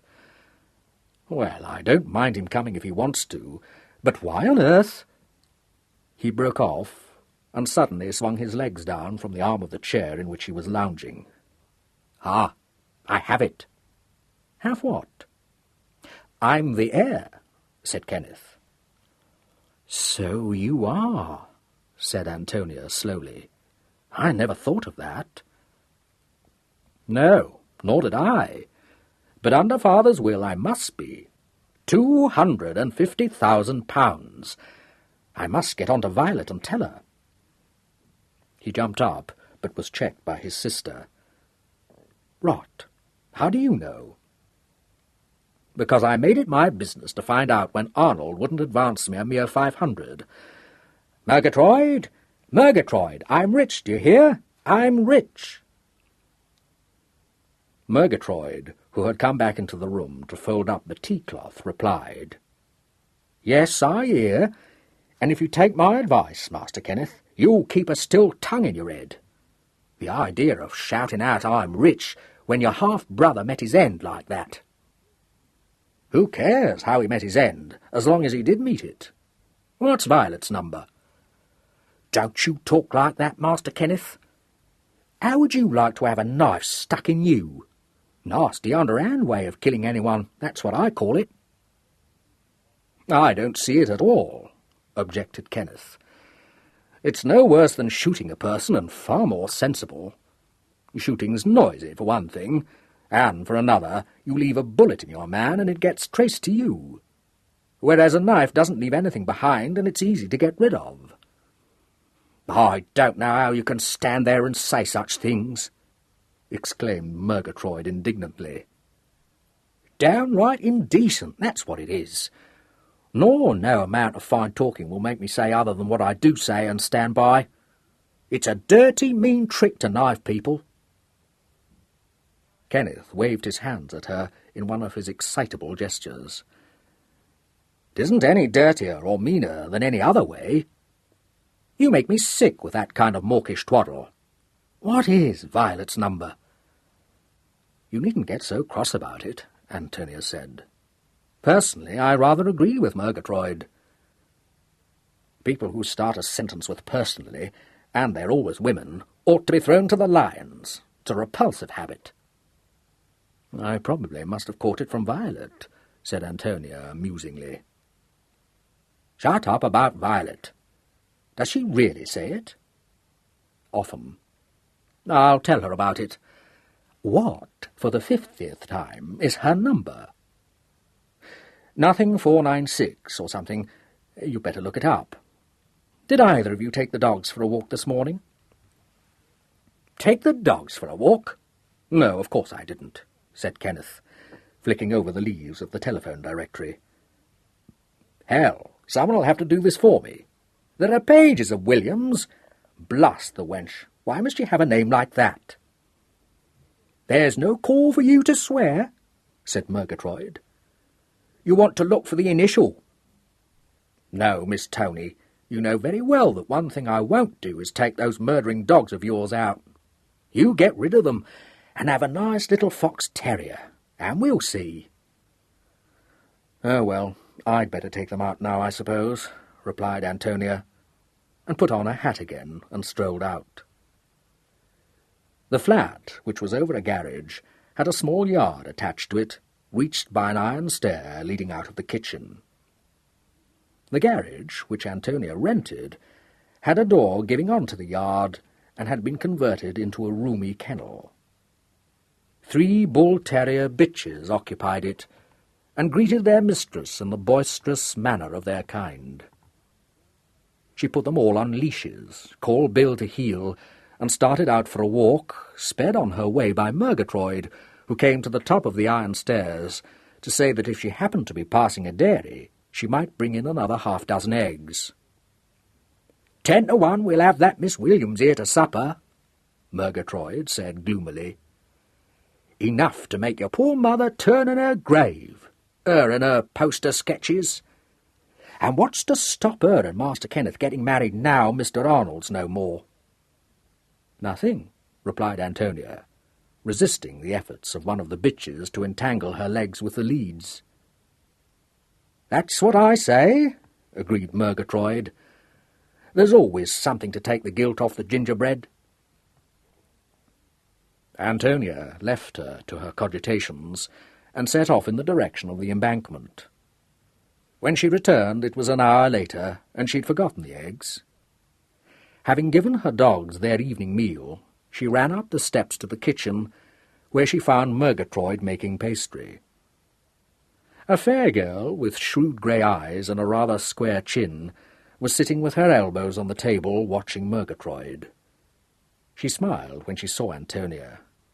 "Hello," she said. "Just looked in for a minute." "I haven't got the eggs," announced Antonia. "It's all right. I've got them," said the other girl. "I hear your half-brother's been murdered. I don't condole, do I?" "No." "Is the blushing Violet here?" "Yes," said Leslie Rivers in a very steady voice. "So I thought I wouldn't stay." "You can't anyway. There isn't enough to eat. Seen Kenneth?" "Yes," said Leslie Rivers again. "He's with Violet. I suppose it's useless for me to say anything, but if Kenneth isn't careful, he'll land himself in jug. I should think the police are bound to think he murdered your half-brother." "No, they won't. They think I did. Kenneth wasn't there." "He hasn't got an alibi," stated Leslie in her matter-of-fact way. "He doesn't seem to see how, with him inheriting all that money and being in debt and loathing Arnold, things are bound to point his way." "I bet he didn't do it all the same," replied Antonia. "The point is, you may find it hard to prove he didn't." "I wonder if he could have," Antonia said thoughtfully. Murgatroyd let the rolling-pin fall with a clatter. "I never did in all my born days. Whatever will you say next, Miss Tony? Your own brother, too, as wouldn't hurt a fly." "If you had a fly-swatting competition, he'd win it," Antonia replied sensibly. I'm not saying he did kill Arnold. I only wondered. I wouldn't put it above him, would you, Leslie? I don't know. He's a weird creature. Yes, of course I would. What rot you're talking, Tony. I'm going. 5 minutes later, Antonia wandered into the studio and nodded curtly to the girl in the big armchair. Hello. Come to celebrate? Miss Williams raised a pair of velvety brown eyes to Antonia's face and put up a well-manicured hand to smooth her sleek black hair. Tony, darling, I don't think you ought to talk like that, she said. Personally, I feel... Good God, you were right, exclaimed Kenneth. My adored one, where did you pick up that bestial habit? Don't say personally, I implore you. A faint tinge of colour stole into the creamy cheeks. Well, really, Kenneth, said Miss Williams. Oh, for God's sake, don't hurt her feelings, begged Antonia. I'm damned if I'll have any nauseating reconciliations over supper. And while we happen to be on the subject, who the devil asked you how you should think I should talk, Violet? The brown eyes narrowed a little. I suppose I can have my opinions, can't I? Said Miss Williams silkily. You look lovely when you're angry, said Kenneth suddenly. Go on, Tony. Say something more. Miss Williams' beautiful lips parted and showed small, very white teeth. I think you're perfectly horrid, both of you, and I utterly refuse to quarrel with you. Poor little me! What chance have I got with two people at me at once? How awful for you to have actually been at Mr. Vereker's house when it happened, Tony. It must have been absolutely ghastly for you. I simply can't bear to think of it. Let's talk of something else. Why can't you bear to think of it? Asked Kenneth, not so much captious as interested. Do you object to blood? She gave a shudder. Don't, Kenneth, please. Really, I can't stand it. Just as you like, my treasure. Though why you should turn queasy at the thought of Arnold's being stabbed, I can't imagine. You never even knew him. Oh, no, I shouldn't know him if I saw him, said Violet. It isn't that. I just don't like talking about gruesome things. She's being womanly, explained Antonia. Her eye alighted on a couple of gold-necked bottles. Where the hell did they spring from? I boned 'em off Frank Crewe, replied Kenneth. We've got to celebrate this. Kenneth! Oh, that's all right, soothed Antonia. He meant his accession to wealth. But you can't drink champagne when Mr. Vereker's been murdered. It isn't decent. I can drink champagne at any time, replied Antonia. What have you done to your nails? Violet extended her hands. Silver lacquer. Do you like it? No, said Antonia. Kenneth, if you're the heir, you'll have to make me an allowance, because I want a new car. All right, anything you say, agreed Kenneth. There are sure to be death duties, Violet said practically. It's absolutely wicked, the amount one has to pay. Still, there's the house as well. That'll be yours, won't it, Kenneth? Do you mean that barrack in Eaton Place? Demanded Kenneth. You don't imagine I'm going to live in a barn like that, do you? Why ever not? Violet sat up, staring at him. It's an awfully good address. Who cares about an awfully good address? If you've ever been inside it, you wouldn't expect me to live there. It's got Turkey carpets and a lot of Empire furniture and pink silk panels in the drawing-room and a glass lustre and marble-topped tables with gilt legs. We could always get rid of anything we didn't like, but I must say I like nice things. I mean things that are good. Turkey's stair carpeting and gilt mirrors? said Kenneth incredulously. "I don't see why not. Darling, your taste is quite damnable. I can't see there's any need for you to be rude because I like things that you don't like. I think Turkey carpets are sort of warm and expensive-looking." Antonia was measuring out the ingredients for cocktails, but she lowered the bottle of gin she was holding and directed one of her clear looks at Violet. "You don't care whether a thing's good to look at or not, so long as it reeks of money," she remarked. Violet got up, quickly yet gracefully. "Well, what if I do like luxury?" she said, her low voice sharpening a little. "If you had been born with a taste for nice things and never had a penny to spend which you hadn't worked and slaved for, you'd feel the same." One of her long, capable hands disdainfully brushed the skirt of her frock. "Even my clothes I make myself. And I want Paris models and nice furs, and my hair done every week at Eugene's, and, all the nice things that make life worth living." "Well, don't make a song about it," recommended Antonia, quite unmoved. "You'll be able to have all that if Kenneth really does inherit." "Of course I shall inherit," said Kenneth impatiently. "Hustle along with the drinks, Tony." Antonia suddenly put down the gin bottle. "Can't. You do it. I've suddenly remembered I was supposed to meet Rudolph for lunch this morning. I must ring him up."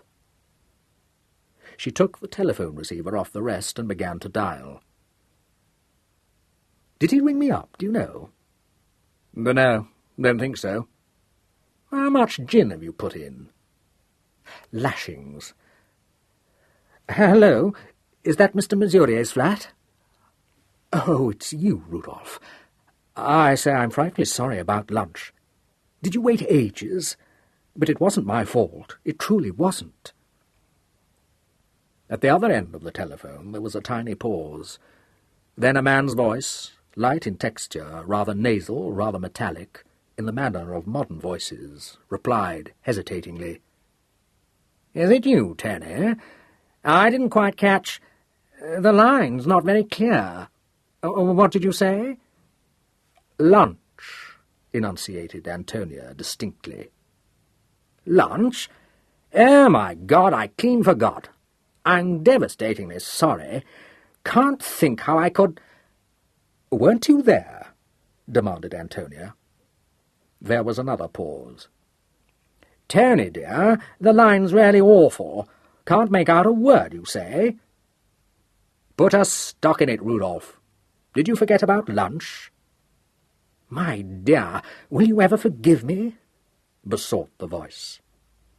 "Oh, yes," replied Antonia. "I forgot too. That's what I rang up about. I was down at Arnold's place at Ashley Green, and—" "Ashley Green?" "Yes, why the horror?" "I'm not horrified, but what on earth made you go down there?" "I can't tell you over the telephone. You'd better come round, and bring something to eat. There's practically nothing here." "But, Tony, wait. I can't make out what took you to Ashley Green. Has anything happened? I mean—" "Yes. Arnold's been killed." Again the pause. "Killed?" repeated the voice. "Good God! You don't mean murdered, do you?" "Of course I do. Bring some cold meat or something, and come to supper. There'll be champagne." "Oh, all right. I mean, thanks very much. I'll be round," said Rudolph Murier. "By all of which," remarked Kenneth, shaking the cocktails professionally, "I gather that the boyfriend is on his way. Will he be bon hummus, Tony?" "Oh, rather," promised Antonia blithely. "He can't stand Arnold at any price." Chapter 5. There was no sitting-room in the Vereker's flat, other than the big studio. Supper was laid on a black oak table at one end.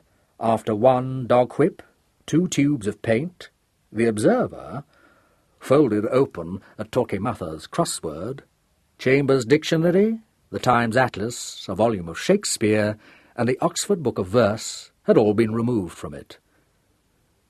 While Murgatroyd stumped in and out of the studio with glasses and plates, Kenneth took a last look at the half-completed crossword and announced, as was his invariable custom, that he was damned if he would ever try to do another.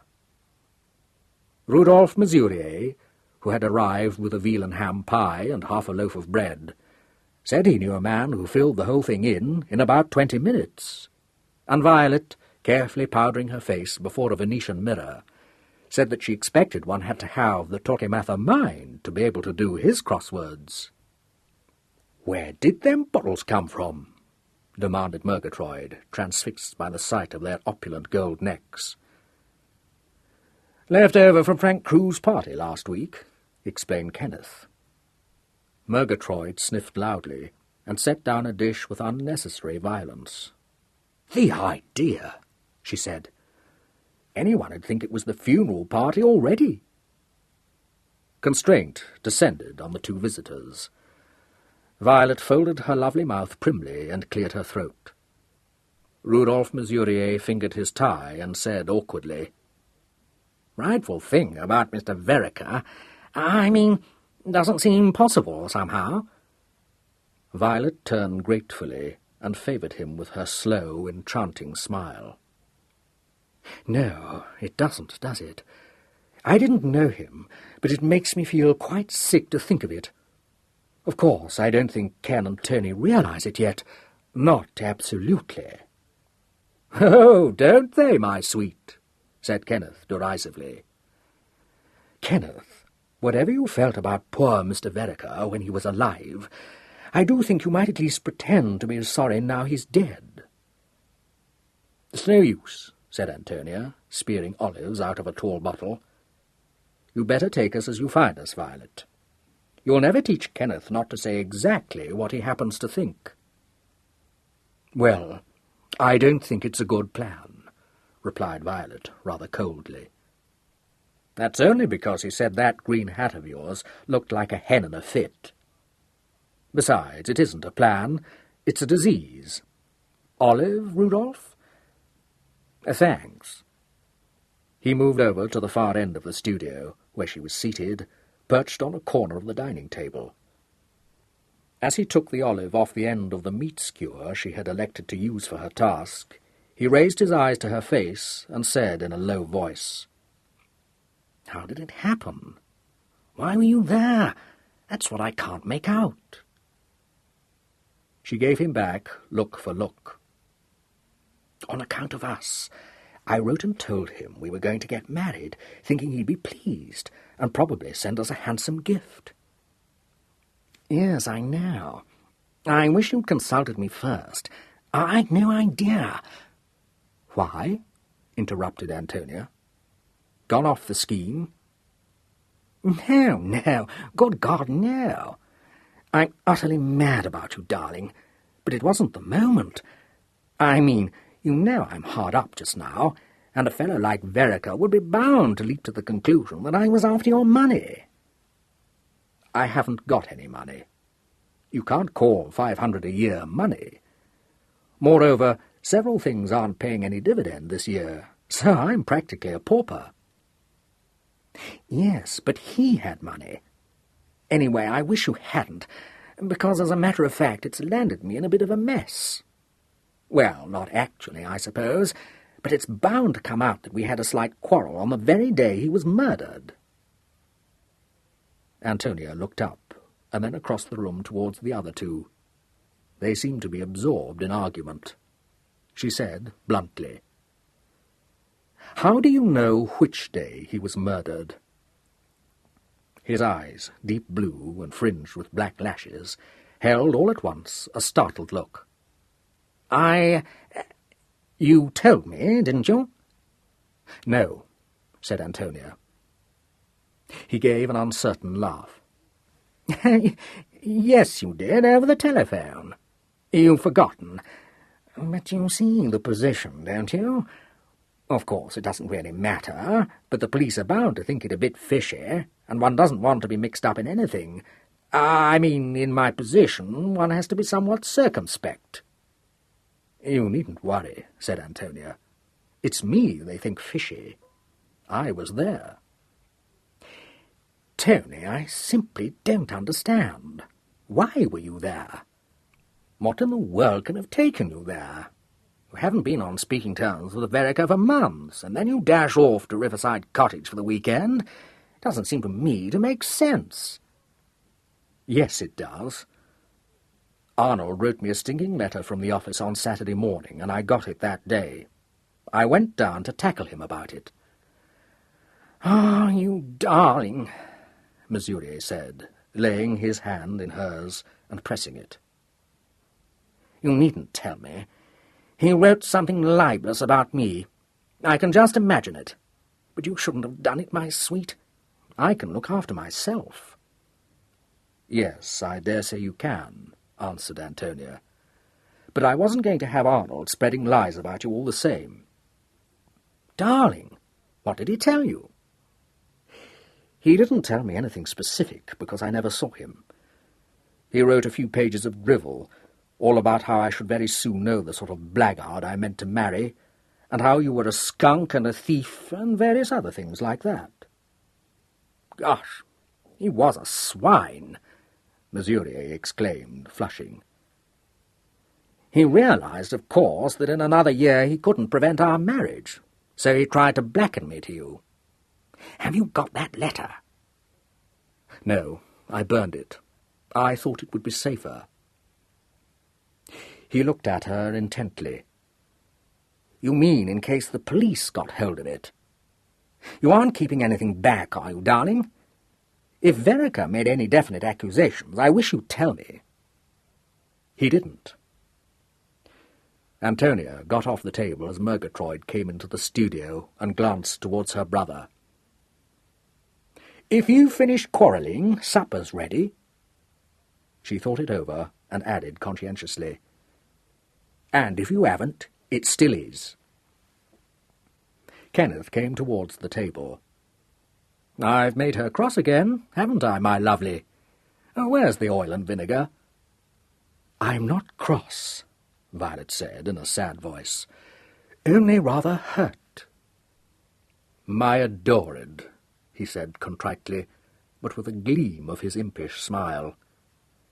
"Yes, that's all very well," said Violet, taking her place at the table, "but I sometimes think you only care about my good looks." He flashed his brilliant, half-laughing, half-earnest glance at her. "I worship your good looks," he said.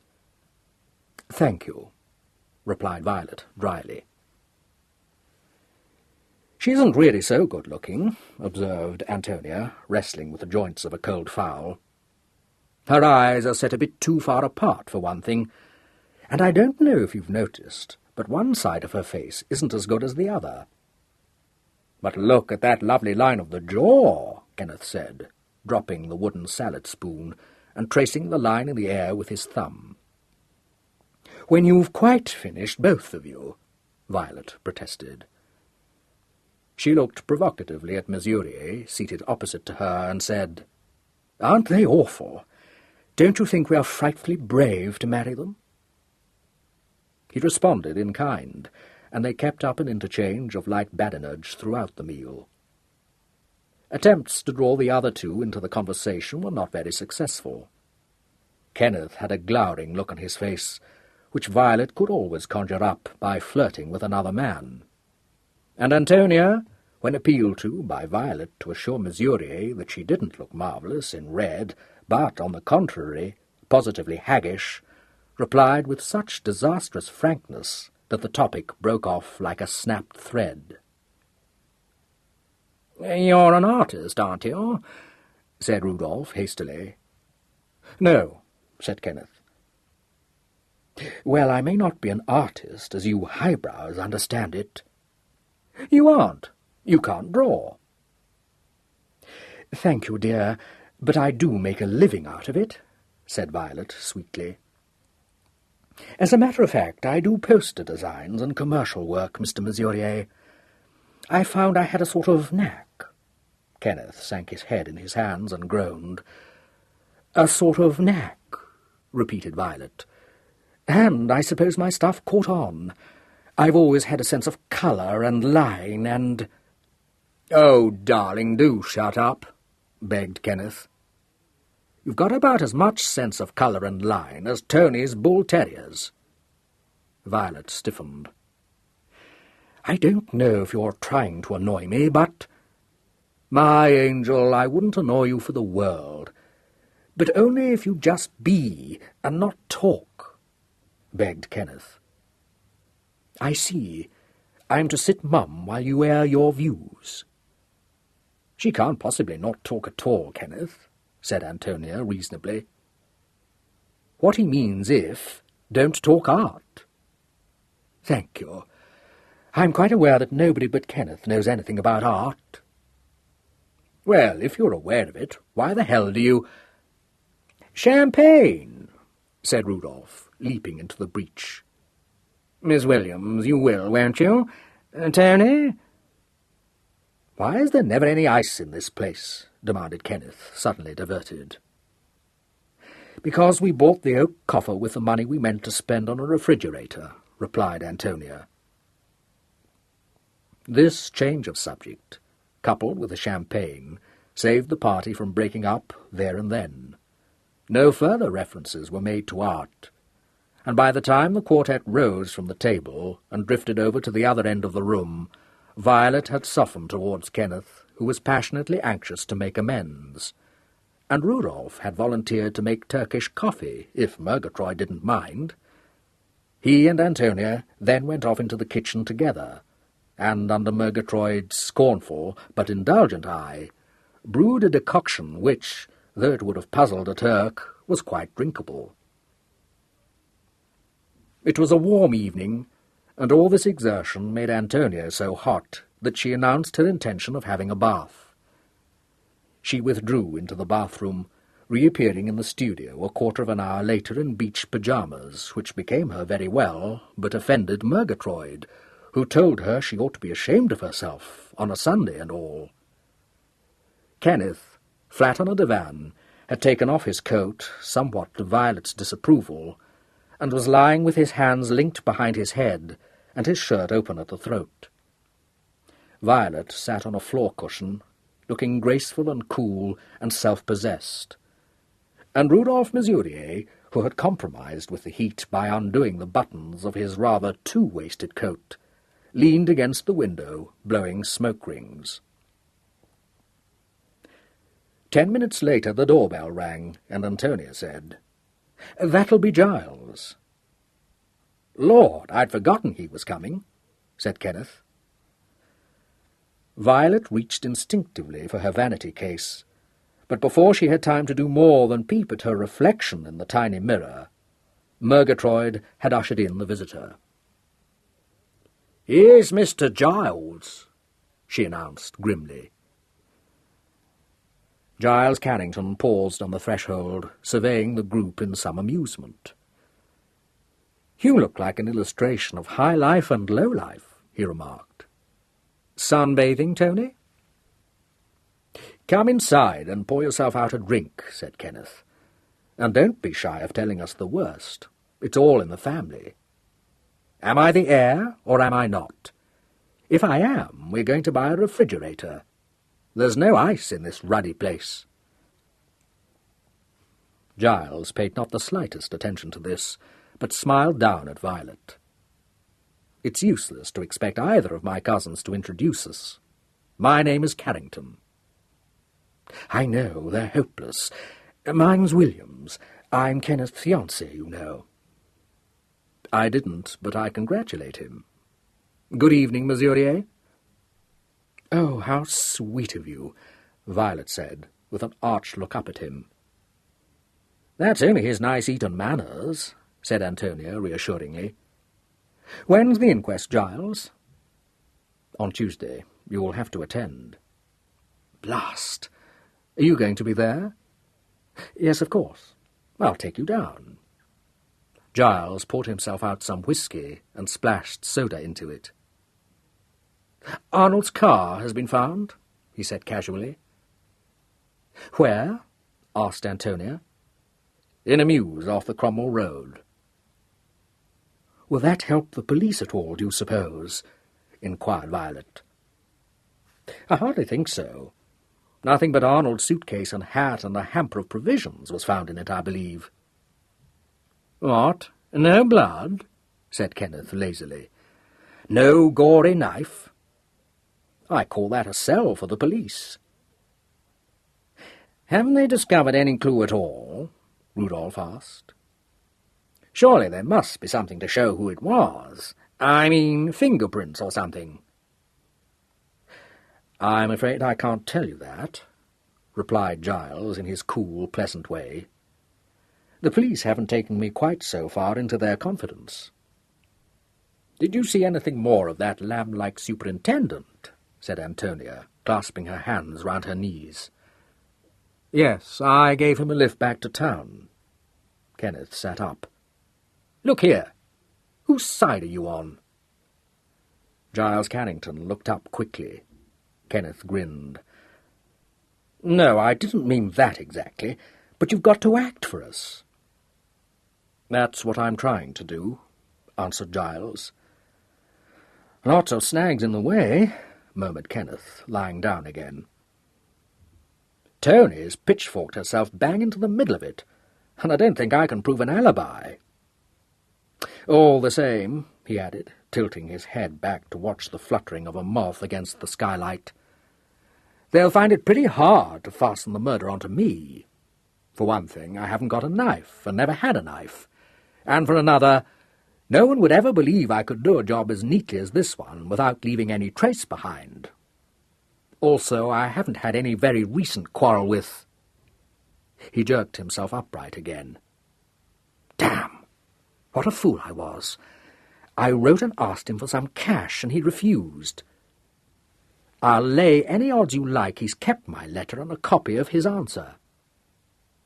"Oh, Kenneth, don't talk such rubbish," Violet begged. "Of course they don't think you did it." "They probably will, but they'll find it devilish hard to prove," said Kenneth. "What do you think, Giles?" "If you like to call at my office tomorrow at 12, I'll tell you," replied Giles, finishing his drink. Violet got up, smoothing her skirt. "Of course, you can't talk with Mr. Murier and me here," she said. "Anyway, it's time I went home. I've got a long day tomorrow. Kenneth, promise me you'll stop being silly and tell Mr. Carrington everything. You know perfectly well you didn't do it, and anyone would think you had from the way you go on." "Yes, you all three ought to talk it over," agreed Murier. "Can I see you home, Miss Williams?" Violet accepted this offer with one of her demure smiles, and in spite of Kenneth's loud and indignant protests, the pair insisted on taking their leave. Murgatroyd came in to clear away the glasses when they had gone, and interrupted Kenneth, who was cursing his cousin for breaking up the party, by saying, "That's enough from you, Master Kenneth. You listen to what Mr. Giles has to say, and keep a still tongue in your head. And if you want anything, I'll be in the kitchen." She went out, and they heard her go into the kitchen and shut the door. Kenneth sat down again on the divan and leaned his elbows on his knees. "I'm sick of this murder already," he said. "They'll never find out who did it, so why worry?" Giles took out his pipe and began to fill it. "Get this into your head," he said. "If the police don't discover any clue to the identity of the murderer, your position's going to be serious." Kenneth looked up. "Why? I thought Tony was the chief suspect." "What do you suppose is the first thing the police will look for?" Giles said. "Motive. Tony's motive is merely one of revenge, of spite, or whatever you like to call it. Your motive is a good deal stronger. You're hard up. You try to get money out of Arnold, and by his death you inherit a large fortune. Yes, but I didn't think of that for quite some time after Tony had told me Arnold was dead. Did I, Tony? I doubt whether that would impress a jury, said Giles. What were you doing last night? I went to look Violet up. At what time? Not sure. 8:30ish. Murgatroyd was out, and Tony seemed to have waltzed off for the night, so I wandered out on my own. Did you go to Miss Williams' house? Flat. Yes, but she was out. No one answered the bell, so I drifted along to some cinema or other. No, I don't know which one it was, and I don't know what the film was called, because I went in after it had started, and it was so dull I slept through most of it. Well, what did you do when you left the cinema? Went for a walk, replied Kenneth. Where to? Richmond. Why on earth did you do that? Said Giles, patient but despairing. Well, why not? Retorted Kenneth. It was a fine night and very warm, and I'd had a nice nap in the cinema. It seemed an obvious thing to do. Did it? Said Giles. But he does go for walks at night, Giles, Antonia put in anxiously. We both do when it's too hot to go to bed. Giles sighed.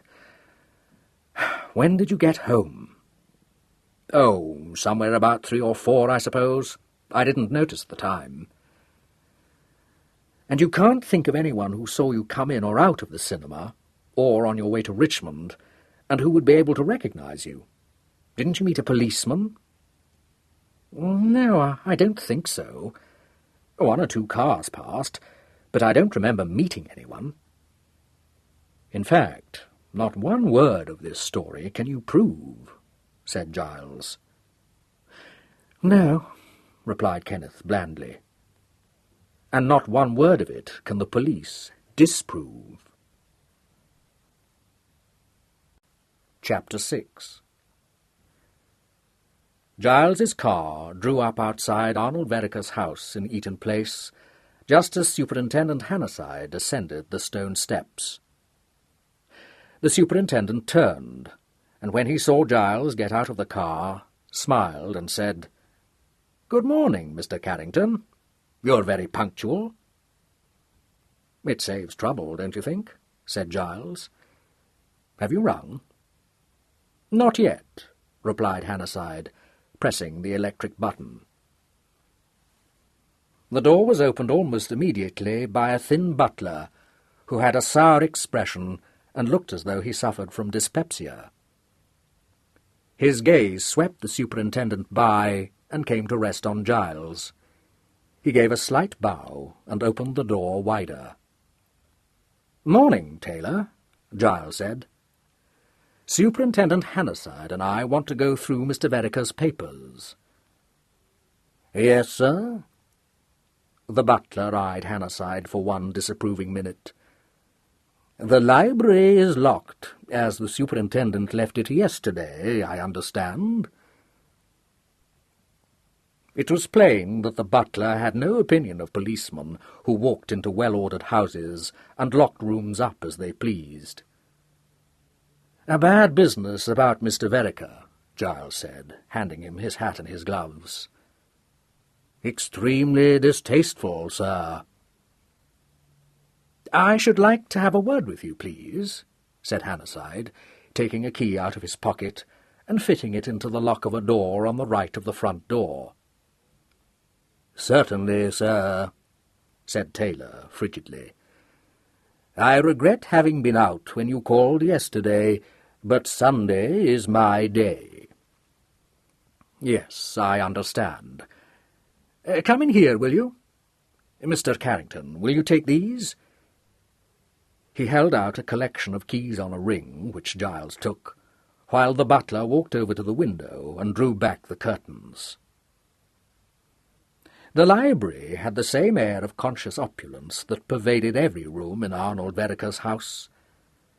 It had expensive leather chairs and expensive sets of calf-bound volumes in oak bookshelves. There was a very thick pile carpet and a very richly carved desk. Everything spoke aloud the unguided taste of a high-class firm of decorators. Nothing gave any indication of the owner's personality. Hannasyde waited until Taylor had arranged the curtains to his satisfaction, and then asked, "How long have you been in Mr. Vereker's employment?" "I have been here for 3 years, sir," replied Taylor, in a voice that informed the superintendent that that was a record.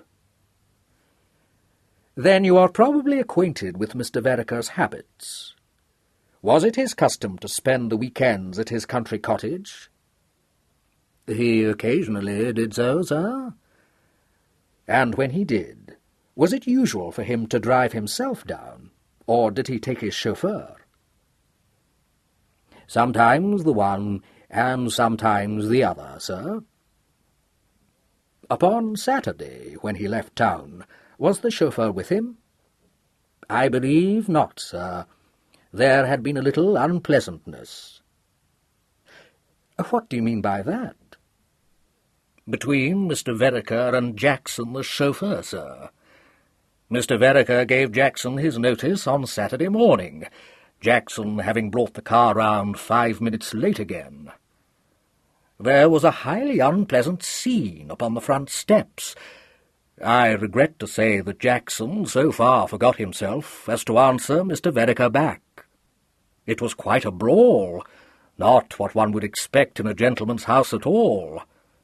Jackson talked extremely wildly, Mr. Vereker hardly less so, both being hot-tempered, if I may say so."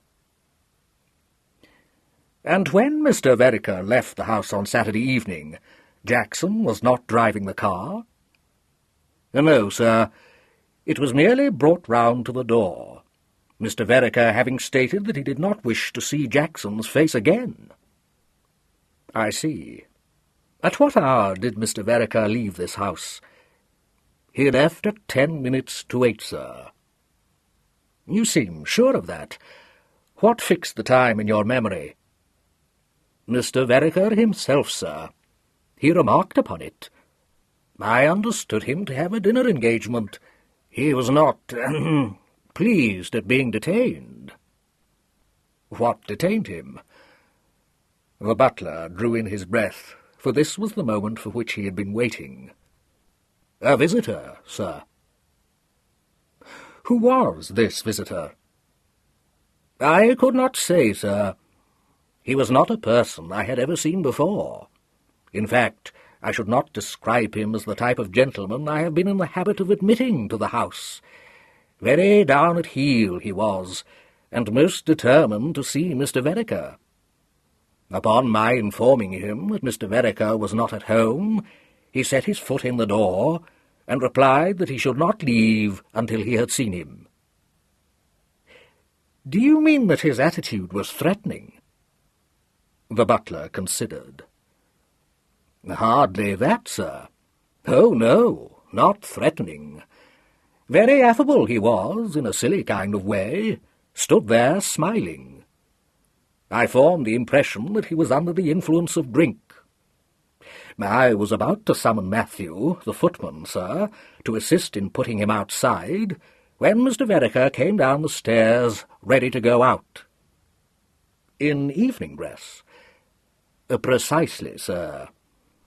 Mr. Vereker called out to know what was the matter. The stranger kept on smiling, in what I could only think a very peculiar way, under the circumstances, and after a moment he said, amiable as you please, 'You'd better be at home to me, old fellow.' Those were his exact words, and the effect of them upon Mr. Vereker was remarkable. Mr. Vereker was a gentleman with a high complexion, but he turned quite pale, and stood there with his hand on the banister, staring." "Did he seem to be afraid?" "I should not like to say that, sir. He looked to me to be very angry and amazed." "Do you remember what he said?" "He did not speak at all, sir, until the stranger said that it would save a lot of unpleasantness if he had a few words with him alone. Then he gave a kind of choke and told me to let the man in. I did so, of course, and Mr. Vereker led the way into this room and shut the door. How long were they both here? Until Mr. Vereker left the house, sir, which he did in company with his visitor. It might have been 20 minutes or half an hour. Have you any idea what took place between them? Was there any quarrel? I should not call it a quarrel, sir. I never heard the stranger's voice raised once, though I could not help but hear Mr. Vereker shouting occasionally. It is my belief that it was the money the man wanted, for Mr. Vereker said, "Not 1 penny do you get out of me," several times. Did you hear him say anything else? Not a great deal, sir. The term scoundrel was frequently made use of, and Mr. Vereker said once, very loudly, "So you think you can frighten me, do you?" But what the other man replied, I don't know, him speaking all the time in a soft voice. After a little while, Mr. Vereker seemed to calm down, and I was unable to catch what was said. But at 10 minutes to 8, they both came out of the library, and by the way Mr. Vereker damned me for being in the hall to open the door for him, I judged that something had happened to put him in a bad temper. The other man was as amiable as ever, and seemed to be laughing up his sleeve, to my way of thinking. He said Mr. Vereker could give him a lift, and Mr. Vereker threw him a look which quite startled me, accustomed as I was to his moods. I could see he hated the man, and it is my belief that he had a deal of trouble forcing himself to agree to take him in the car with him. But whatever the reason, he actually did so, the stranger making himself very much at home, and Mr. Vereker with his mouth shut like a trap. That, sir, is the last I ever saw of Mr. Vereker. The superintendent had listened to this story with an unmoved countenance. Would you know the man if you were to see him again? I think so, sir. I should, I believe, recognize both his smile and his voice. His person was not, however, in any way remarkable. Very well. You do not know of anyone else who may have visited Mr. Vereker on Saturday? Mr. Vereker was at his office until lunchtime, sir, and no one called at this house during the afternoon. He went out at 4 o'clock, and did not return until shortly before 7. Miss Vereker rang up at about 6, but my orders being to inform anyone who wanted him that he'd gone out of town, I did so. Do you know why Mr. Vereker gave that order? It was not unusual, sir. He had been out of temper all day, and when that occurred, he never wanted to see or speak to anyone, least of all a member of his family. I see. One other question. Do you know what Mr. Vereker's plans were for Saturday evening? Oh, no, sir. Mr. Vereker was never communicative. I inferred from his attire that he was dining in town before motoring into the country, but where or in what company, I fear I have no idea. Thank you. I won't keep you any longer, then. The butler bowed and looked towards Giles. I beg your pardon, sir, but in the face of this unexpected occurrence, there is a feeling amongst the staff that everything is very unsettled. I do not know whether the staff is to be kept on. That will be for the heir to decide, answered Giles pleasantly. Meanwhile, just carry on as you are. If you say so, sir, said Taylor, and withdrew. Hannasyde waited until he had gone before saying, What did you make of that, Mr. Carrington? Not very much, shrugged Giles. I dare say it might be a good thing if you could run the seedy stranger to earth, but it sounds to me as though it were a somewhat inexpert blackmailer at work. Would you like the safe open first? Yes, please. And a certain amount of animus displayed against the chauffeur, or merely protective measures? Probably a bit of both, said Giles, opening a very obvious door in the panelling beside the fireplace and disclosing a steel safe. Servants are always anxious to protect themselves against any possible accusation, even, he added bitterly, when it's only one of watering the whisky. Here you are. The superintendent moved across the room to his side, and together they went through the contents of the safe. There was nothing in it relevant to the case, only share certificates, a bank book, and some private papers. Giles put them back when the superintendent had finished with them and shut the safe again. "We'll try the desk," he said, going over to it and sitting down in the swivel chair. "Did you bring the will?" asked Hannasyde. Giles drew it from his inner pocket and handed it over. The superintendent sat down on the other side of the desk and spread open the crackling sheets, while Giles sought amongst the keys on the ring for one which fitted the drawers of the desk. The superintendent read the will, and at the end laid it carefully down and said in his measured voice, "I see that the residuary legatees are Kenneth and Antonia Vereker, who share equally all that is left of Arnold Vereker's fortune when the minor legacies have been paid." "Yes," agreed Giles, glancing through a paper he had taken from one of the drawers. "That is so." "Both of them, then, benefit very considerably by Arnold Vereker's death." "I can't tell you offhand how much Arnold's private fortune amounted to. Somewhere in the neighbourhood of £60,000. The superintendent looked at him. "What about his holding in the mine?" "That," said Giles, laying a sheaf of papers on one of the heaps he had made on the desk, "in default of mere issue by Arnold, goes to Kenneth under the terms of his father's will. I thought you'd want to see that, so I brought a copy." "Thanks," said Hannasyde, stretching out a hand for it. "I'm really grateful.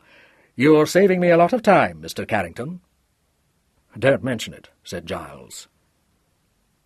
The superintendent read Geoffrey Vereker's will, knitting his brows over it. "This is a most extraordinary document," he remarked.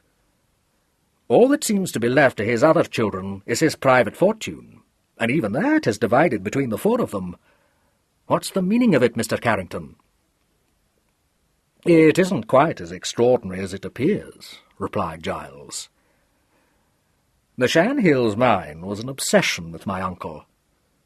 In his day it wasn't the huge concern it is now. My uncle believed in it and made a private company to work it. It was to be developed, and it was on no account to pass out of the family. So he left his holding to Arnold, with a reversion to Arnold's eldest son, if any, and, failing a son, to Roger and his heirs, or, in the event of Roger's death, without legitimate male issue, to Kenneth. The private fortune amounted to £33,000, and was, at that time, the more substantial bequest. It was divided equally between the four children. But a few years after my uncle's death, his belief in the potentialities of Shan Hills was justified by the discovery, on one of the leases, of a very rich deposit. A limestone replacement deposit, if you're interested in technicalities. Arnold floated the mine as a public company, and you know pretty well how it stands today. Arnold's holding probably represents about £250,000. "A very nice little packet to inherit," commented Hannasyde dryly. "Very nice," agreed Giles. There was a short pause. "We'd better go through the desk," said Hannasyde. "Have you found anything that might have a bearing on the case?" "Nothing at all," said Giles. He handed the diary across. "I hoped this might reveal his Saturday night engagement, but he's merely crossed off Saturday and Sunday. I haven't come across his cheque-book yet, by the way. Was it on him?"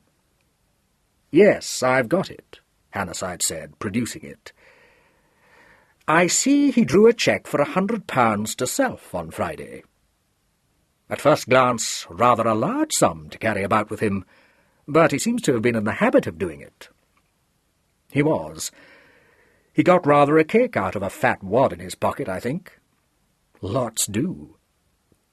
What surprised me a little, though, was to find that he had only £30 and some loose change on him when his body was discovered. £70 seems to be a lot to have spent in a couple of days, unless he paid some bills, of course. Giles glanced through a pile of receipts. Nothing here for that date. Might have bought a trinket for his latest fancy. Or the butler's mysterious stranger might have relieved him of it, said Hannasyde thoughtfully. I should like to meet this smiling stranger. He picked up a small letter file and began methodically to go through its contents. Most of the letters he merely glanced at and put aside, but one held his attention for some moments. I suppose you've seen this. Giles looked up. What is it? Oh, that. Yes, I've seen it. There's some more of that correspondence. Oh, you've got it. The superintendent was holding a badly worded request for £500, written in Kenneth's nervous fist. The letter stated, with exquisite simplicity, that Kenneth was broke, engaged to be married, and must have funds to pay off a few debts. Appended to it was a typewritten sheet, headed Copy, stating with equal simplicity that Arnold had no intention of giving or lending a feckless idiot 500 pence, let alone pounds. Further search in the file brought to light a second letter from Kenneth, scrawled on a half sheet of notepaper. It was laconic in the extreme, and expressed an ardent desire on the writer's part to wring his brother's bloody neck. Very spirited, said the superintendent noncommittally. I should like to keep these letters, please. Do, by all means, said Giles, particularly the last one. Kenneth Veneker is, I take it, a client of yours? He is. Well, Mr. Carrington, we won't hedge. You're no fool, and you can see as clearly as I do that his movements on Saturday night will have to be accounted for. But I'm no fool either, and we shall get along a good deal better if I tell you here and now that these letters don't make me want to go after a warrant for this young man's arrest at once. A man who makes up his mind to kill someone isn't very likely to write and tell his victim that he's likely to do so. Privately, Giles placed no such confidence in his cousin's level-headedness, but he only nodded and said, "Just so." The superintendent folded the 3 letters and tucked them into his pocketbook. His eyes twinkled a little. "But if he's anything like his sister, well, that alters things," he said. "Now, let's take a look at this memorandum." He picked it up as he spoke and opened it. Giles began to replace the papers in the drawers. "Hallo," said Hannasyde suddenly. "What do you make of this, Mr. Carrington?" Giles took the book and found it open at a page of figures. In the first column were pencilled various dates. Against these were set names, apparently of different firms. In the third column were certain sums of money, each with a note of interrogation beside it, and a counter-sum heavily underlined. At the bottom, each line of figures had been totalled, and the difference, which amounted to £350, not only underlined, but wholly encircled by a thick black pencil mark. "John Dawlish Limited," said Giles slowly, reading one of the names aloud. "Aren't those the people who make drills? These look to me like company accounts." "They look to me as though someone's been monkeying with the accounts, and Arnold Vereker found it out," said Hannasyde. "I think we'll step round to the Shan Hills office, if you don't mind, Mr. Carrington." "Not at all," replied Giles. "But I don't quite see why you should want me to—" He was interrupted by the butler, who at that moment opened the door and stood holding it. "I beg your pardon, sir, "But Mr. Carrington would like to speak to you on the telephone," said Taylor. Giles looked up, surprised. "Mr. Carrington wants to speak to me?" "Yes, sir. Shall I switch the call through to this room, or would you prefer to speak from the hall?" "No, switch it through, will you?" Giles lifted the receiver of the desk telephone and glanced towards Hannasyde. "Do you mind? It's my father, though what he wants I can't imagine.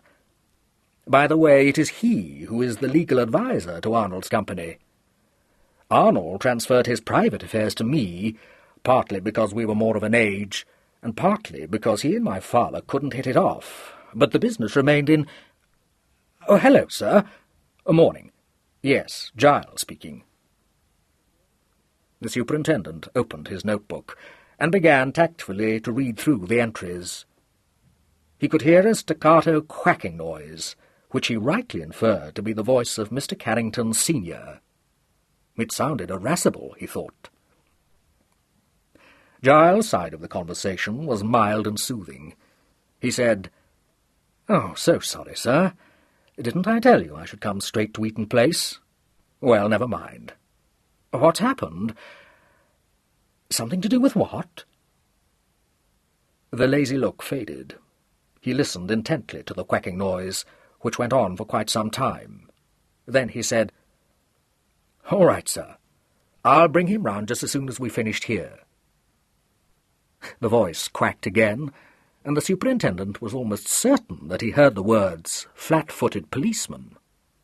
However, Giles merely said, "In about 20 minutes, then. Goodbye," and laid down the receiver.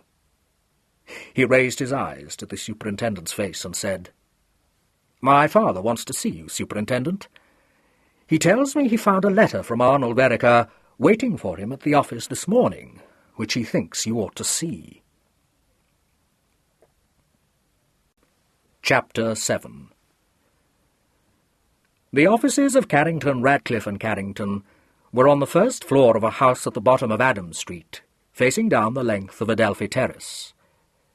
The head of the firm occupied a large, untidy room overlooking the river through a gap in the adjacent buildings. When Giles ushered Hannasyde into this apartment on Monday morning, the head of the firm was seated at an enormous desk completely covered with papers, muttering fiercely at the shortcomings of his fountain pen. The head of the firm was a well-preserved 60, with grizzled and scanty hair, a ruddy complexion, and the same humorous gleam which lurked in his son's grey eyes. In other respects, father and son were not much alike. Giles was tall and lean, and never seemed to be in a hurry. Charles Carrington was short, and of a comfortable habit of body, and lived in a perpetual state of bustle. It was a source of surprise to those not intimately acquainted with him that he should be a lawyer. Those who knew him best were not dismayed by his odd mannerisms, or his inability to find anything. They knew that although he might convey the impression of being a fussy and rather incompetent old gentleman, he had still, at 60, a remarkably acute intellect. He looked up when the door opened, and as soon as he saw his son, held up an ink-stained hand and barked, "You see? What did I tell you? They always leak. What on earth should put it into your mother's head to give me one of those infernal things, when she knows perfectly well I never could stand them and never shall? Look at this! Take the confounded thing away! Throw it out of the window! Give it to the office boy! And you needn't tell your mother I'm not using it." "All right, I won't," said Giles, removing the pen. "This is Superintendent Hannasyde from Scotland Yard." "Oh, is it?" said Mr. Carrington, wiping his fingers with a piece of pink blotting paper. "Good morning. Investigating my nephew's murder, aren't you? Well, I wish you joy of it, ill-conditioned young cub. Well, don't stand, don't stand. Take a chair, take a chair. Giles, push those deeds onto the floor and let the superintendent sit down." He began to hunt amongst the dusty heap of documents on his desk, remarking that in this office you had only to lay a thing down for a minute for it to disappear completely. The superintendent, surveying the general disorder with an awed gaze, made a sympathetic murmur, and wondered whether there was the least hope of discovering Arnold Vereker's letter in the welter on the desk. But Mr. Carrington, having thrown one bundle of papers at his son, with the Delphic utterances, "Section 35 of the Act, they'd better settle it out of court," and dropped 2 used envelopes vaguely in the direction of the waste-paper basket, pounced upon a sheet of closely written notepaper and scowled at it, rubbing the tip of his nose with his forefinger. "This is it," he announced. "You'd better have it, Superintendent. May mean nothing, may mean a lot. Here, Giles, you take a look at it." What did the fellow think I could tell him that he didn't know already? Arnold all over, wasting my time with his rubbishy questions. But I don't like to hear this about Tony. What's the wretched child about to get herself entangled with this young waster? Read it. By this time, Giles was doing so. When he came to the end, he held it out to Hannasyde, saying, "I think this comes rather pat, don't you?" The letter was on office paper, but written by hand, and by a man in a raging temper. "Dear Uncle," it began, and continued abruptly. "What is the legal position of this firm in the case of systematic tampering with the accounts on the part of an employee? I've caught this damned whippersnapper Murier out, and I want to prosecute, but wish to know how I stand before taking definite action. I have had him up, and he has the insolence to expect me to condone it, because, if you please, he is paying back what he calls the loan in his own good time. Does this prejudice my case or not? Major portion of the sum stolen is still owing. Surely I have a case. Don't reply with any sentimental drivel. The skunk has got himself engaged to that damn little fool Antonia, and I want him exposed. Kindly give this matter your immediate attention, and advise." The superintendent read this through with his usual deliberation. "Yes, it does come pat," he said. "You're quite right. A bit hard on this chap Murier, wasn't he?" Mr. Carrington, who was once more hunting through the litter on his desk, temporarily abandoned this new search, and swung his chair round so that he faced Hannasyde. "Hard? Infernally vindictive, sir. That's what my young nephew Arnold is. Was."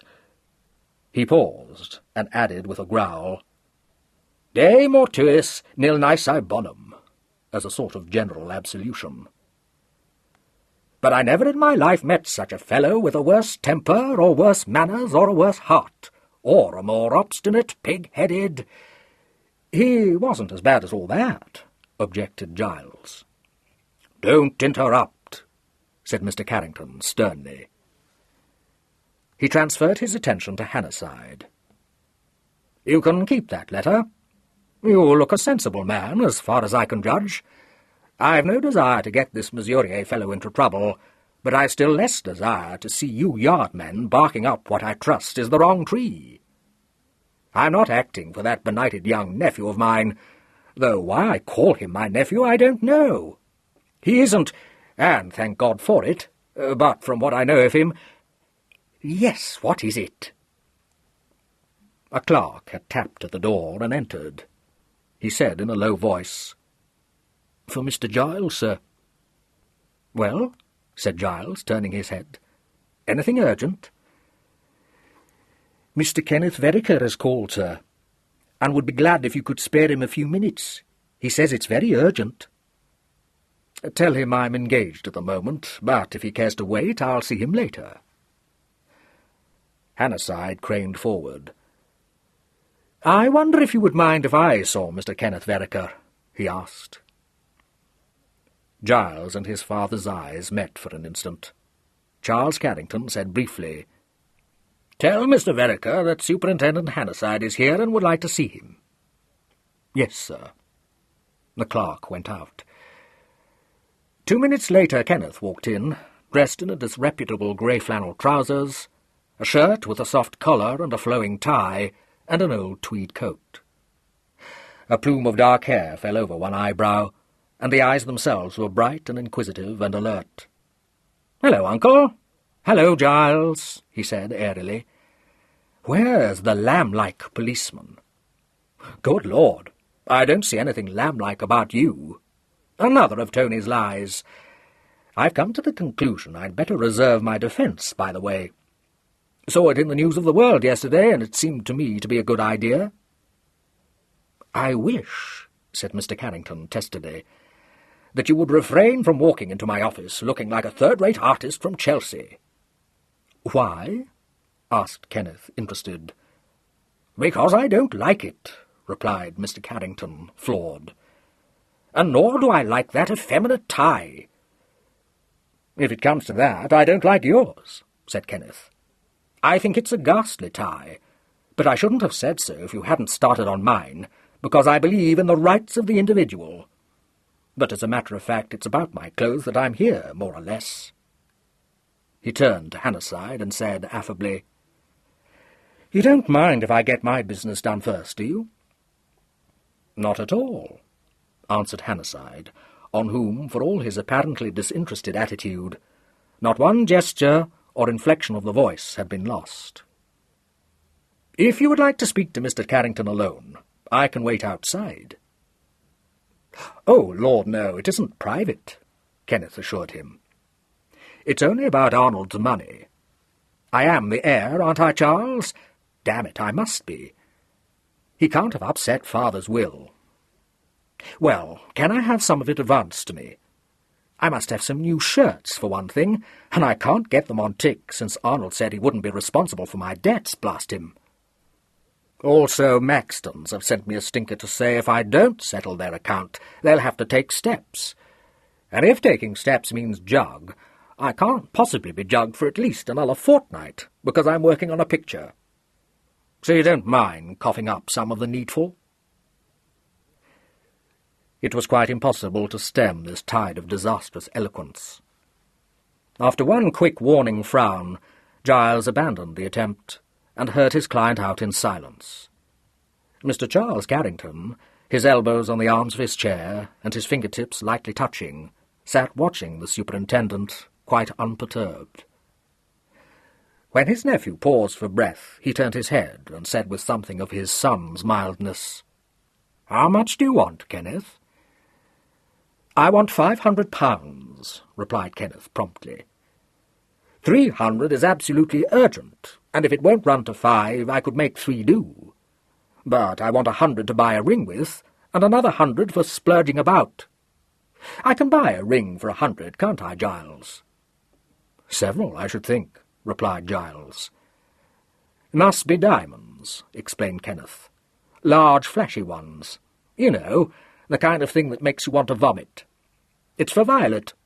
I haven't given her one yet, and that's the deluded wench's taste. I wouldn't put it above her to hang her after a ruby tiara once I'd touched Arnold's millions, bless her vulgar little heart." Giles intervened. "We'll talk it over later. I'll lend you some money to tide you over. Is that all you came about?" "That's enough, isn't it?" said Kenneth. "Murgatroyd's got it into her head that bailiffs will storm the place at any moment. I can't see what on earth it matters, as long as they don't get in our way, but she won't listen to reason, and, as a matter of fact, I dare say they would be a bit of a nuisance, because we've only got one sitting-room, you know." "All right, I'll come along this evening and arrange something," promised Giles. "Meanwhile, Superintendent Hannasyde wants to ask you some questions." "I just want to know what your movements were on Saturday evening," said Hannasyde pleasantly. "I know you do, but according to Giles you won't believe a word of my story," replied Kenneth. "My point is that you can't disprove it. If you've got any sense, you won't try. You'll simply arrest my sister and be done with it. I call her behaviour fishy in the extreme. Moreover, any girl who gets engaged to a human wen like Murier deserves to be hanged.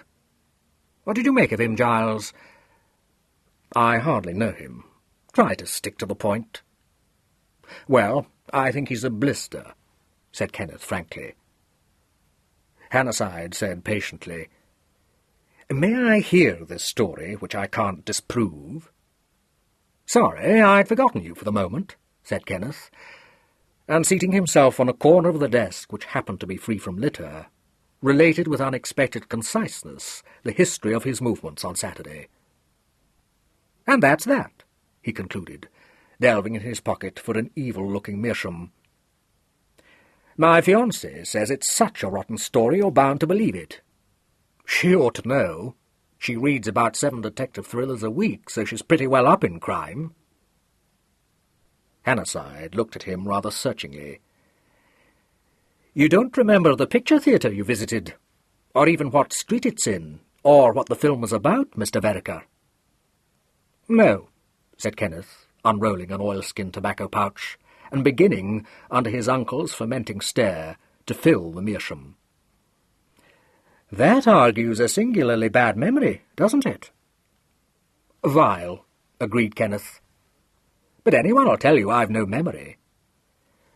"I'm surprised that, with such a bad memory, you're able to tell me so exactly what you did that evening," said Hannasyde gently.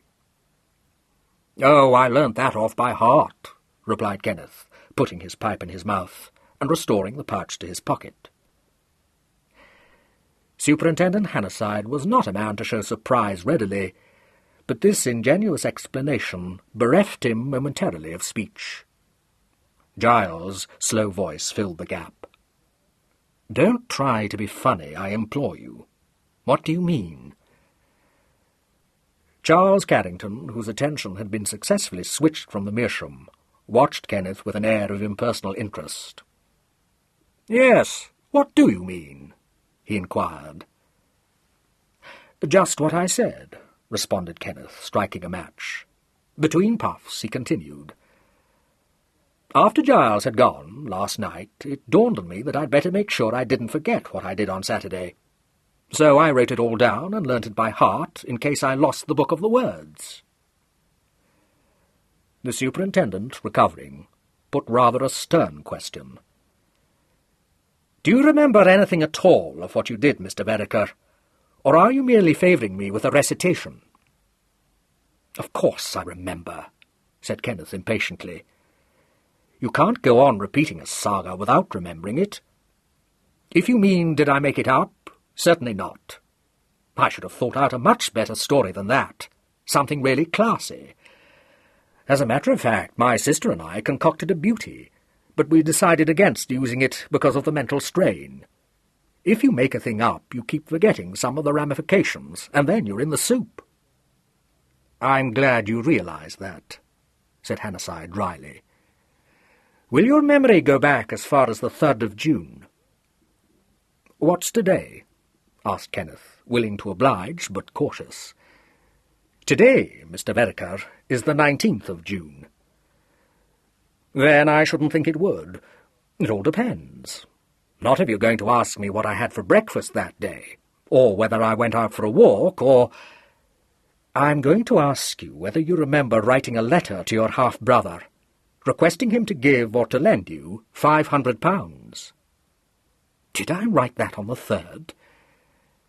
"You remember writing the letter, even though you may not remember the date?" "You bet I do," said Kenneth. "I've been kicking myself for having done it ever since I heard about the murder. Didn't I tell you the swine would keep my letter, Giles?" "Do you also remember a second letter which you wrote your half-brother, presumably upon receipt of his refusal to send you any money?" Kenneth frowned. "No, I'm afraid I don't. Did I write a second time?"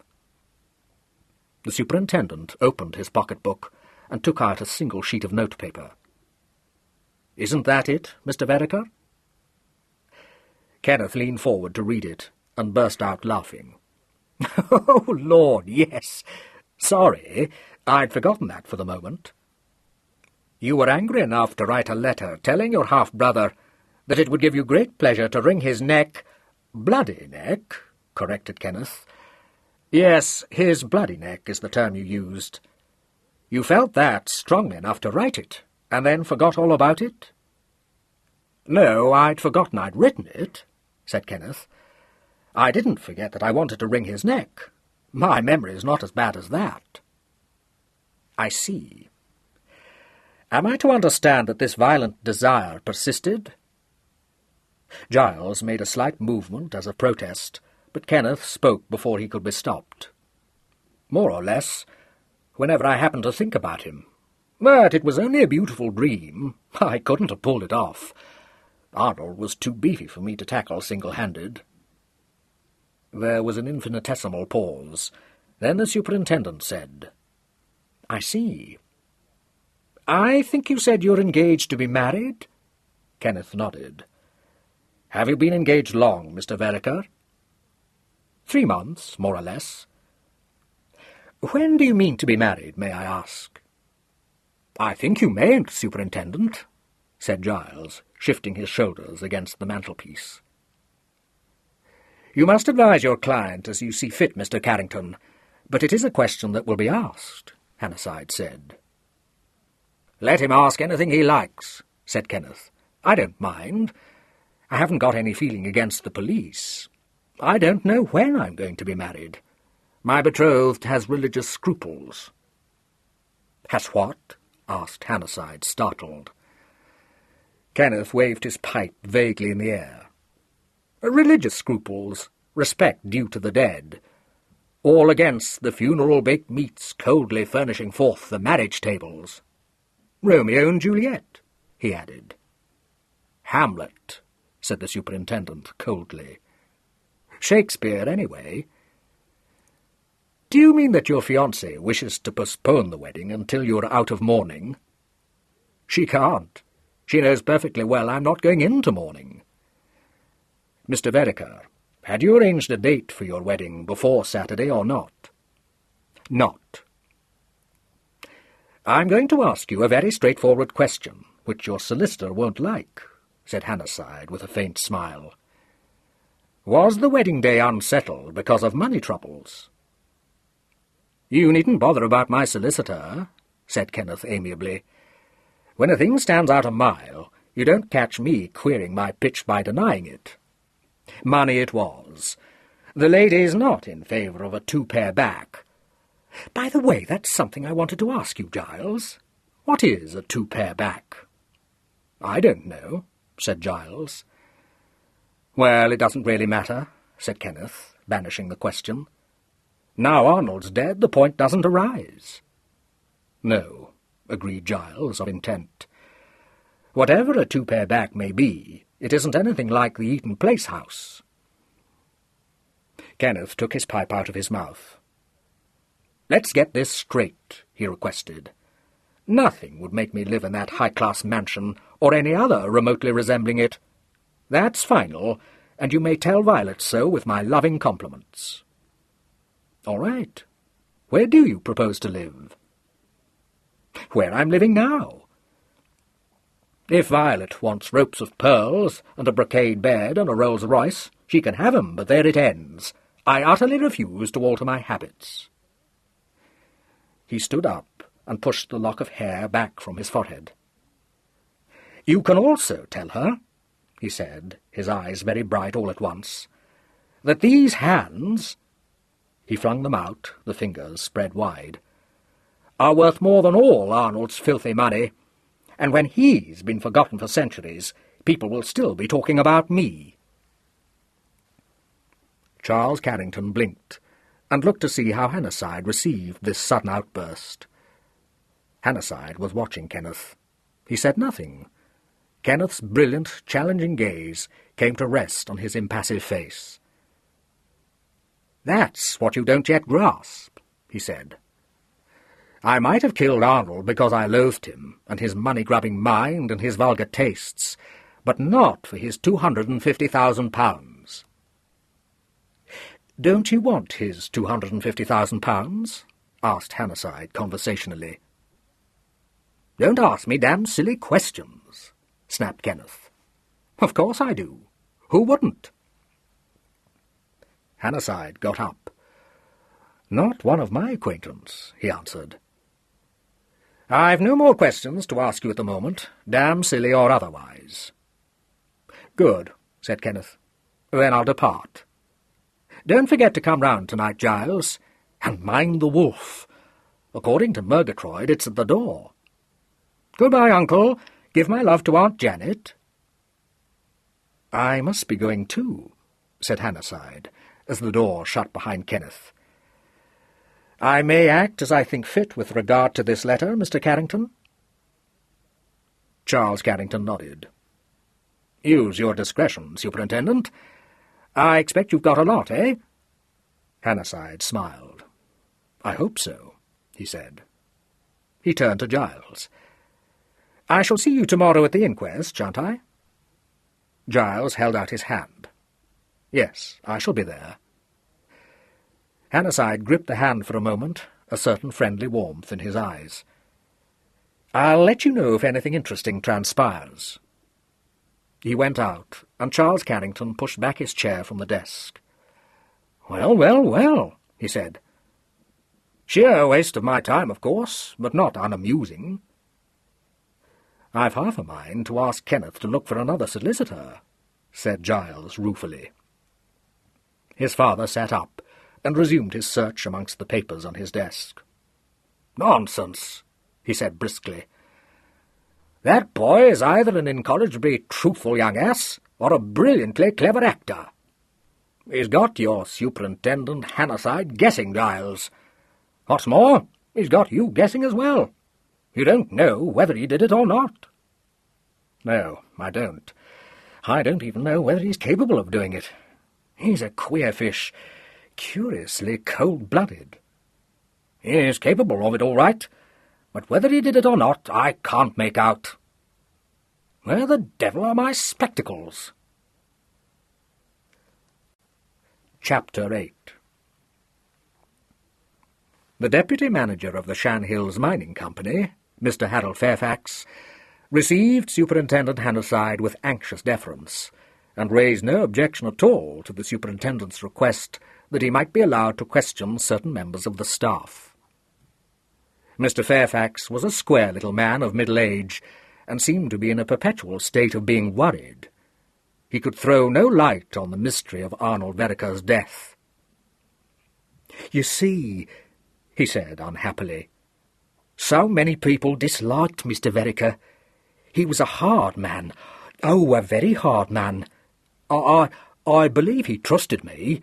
I like to think he did. We never quarrelled.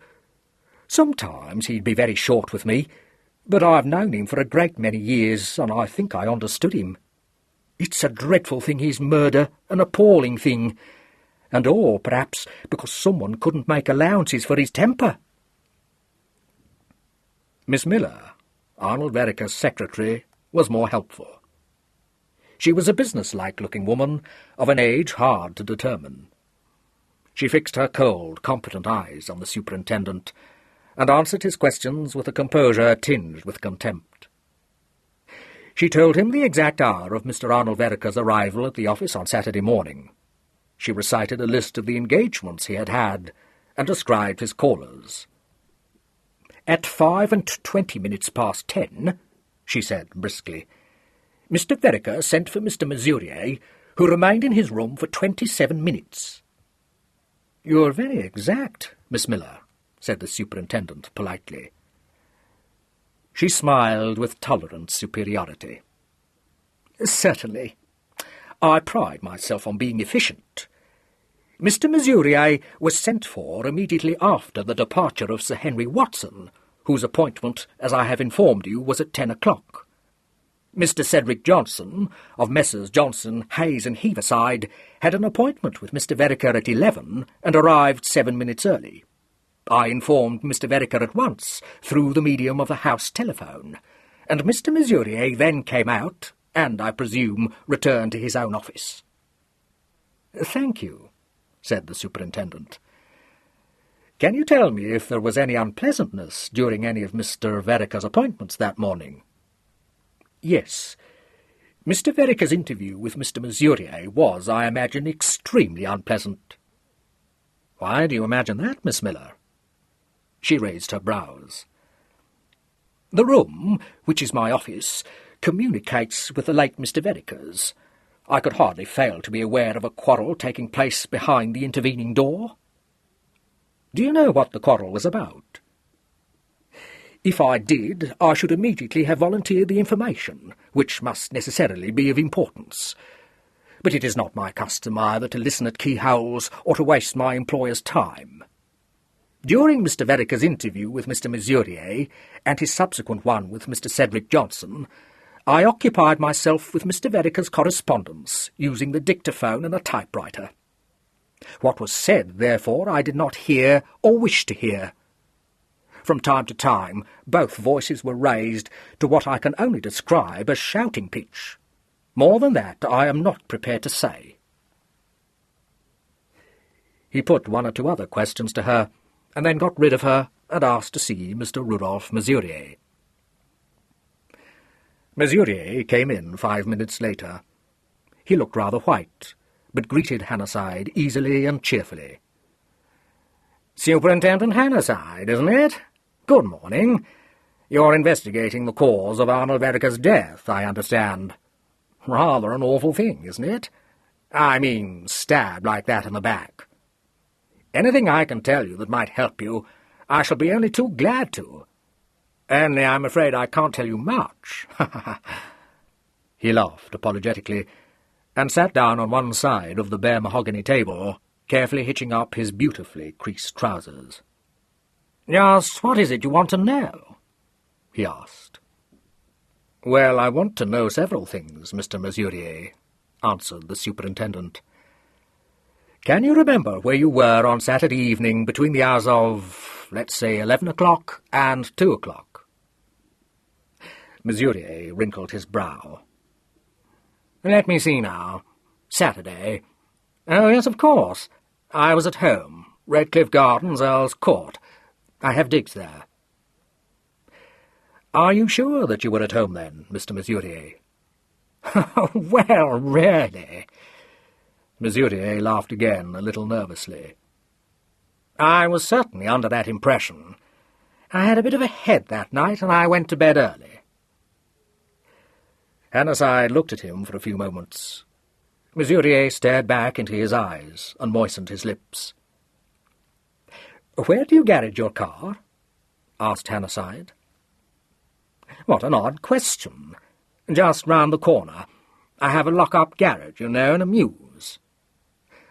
"Are you always careful to keep that garage locked, Mr. Murier?"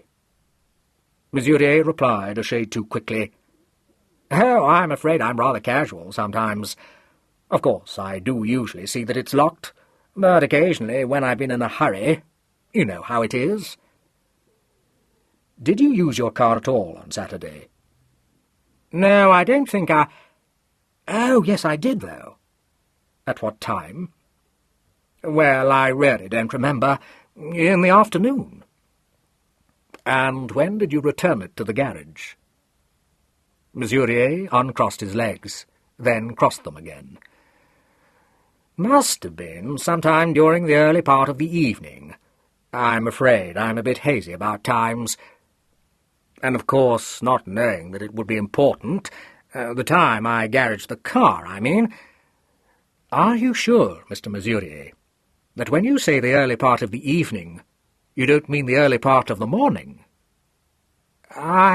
I don't understand you. I've already told you I went to bed early. I don't quite follow what you're driving at. I mean, if you think I had anything to do with Arnold Vereker's death, it's too utterly absurd." "The proprietor of the 4 lock-up garages in the mews," said Hannasyde, consulting his notes, "states that you took your car out at approximately 5 o'clock. "I dare say he's quite right. I certainly shan't dispute it. I told you it was during the afternoon. What I don't understand is why you should be so interested in my movements.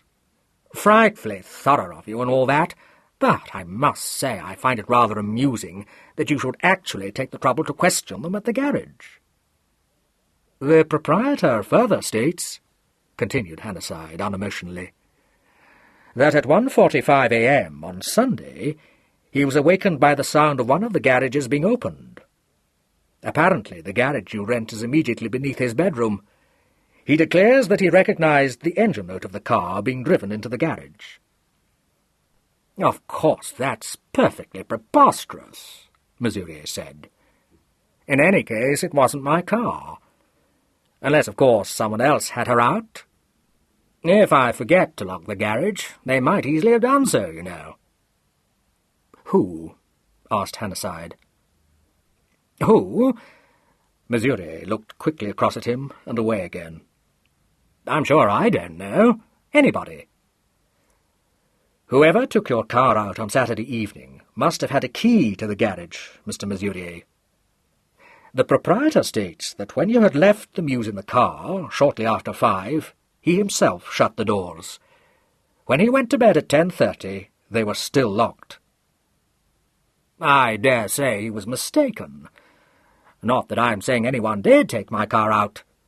Much more likely that the car he heard at 1:45 was someone else's.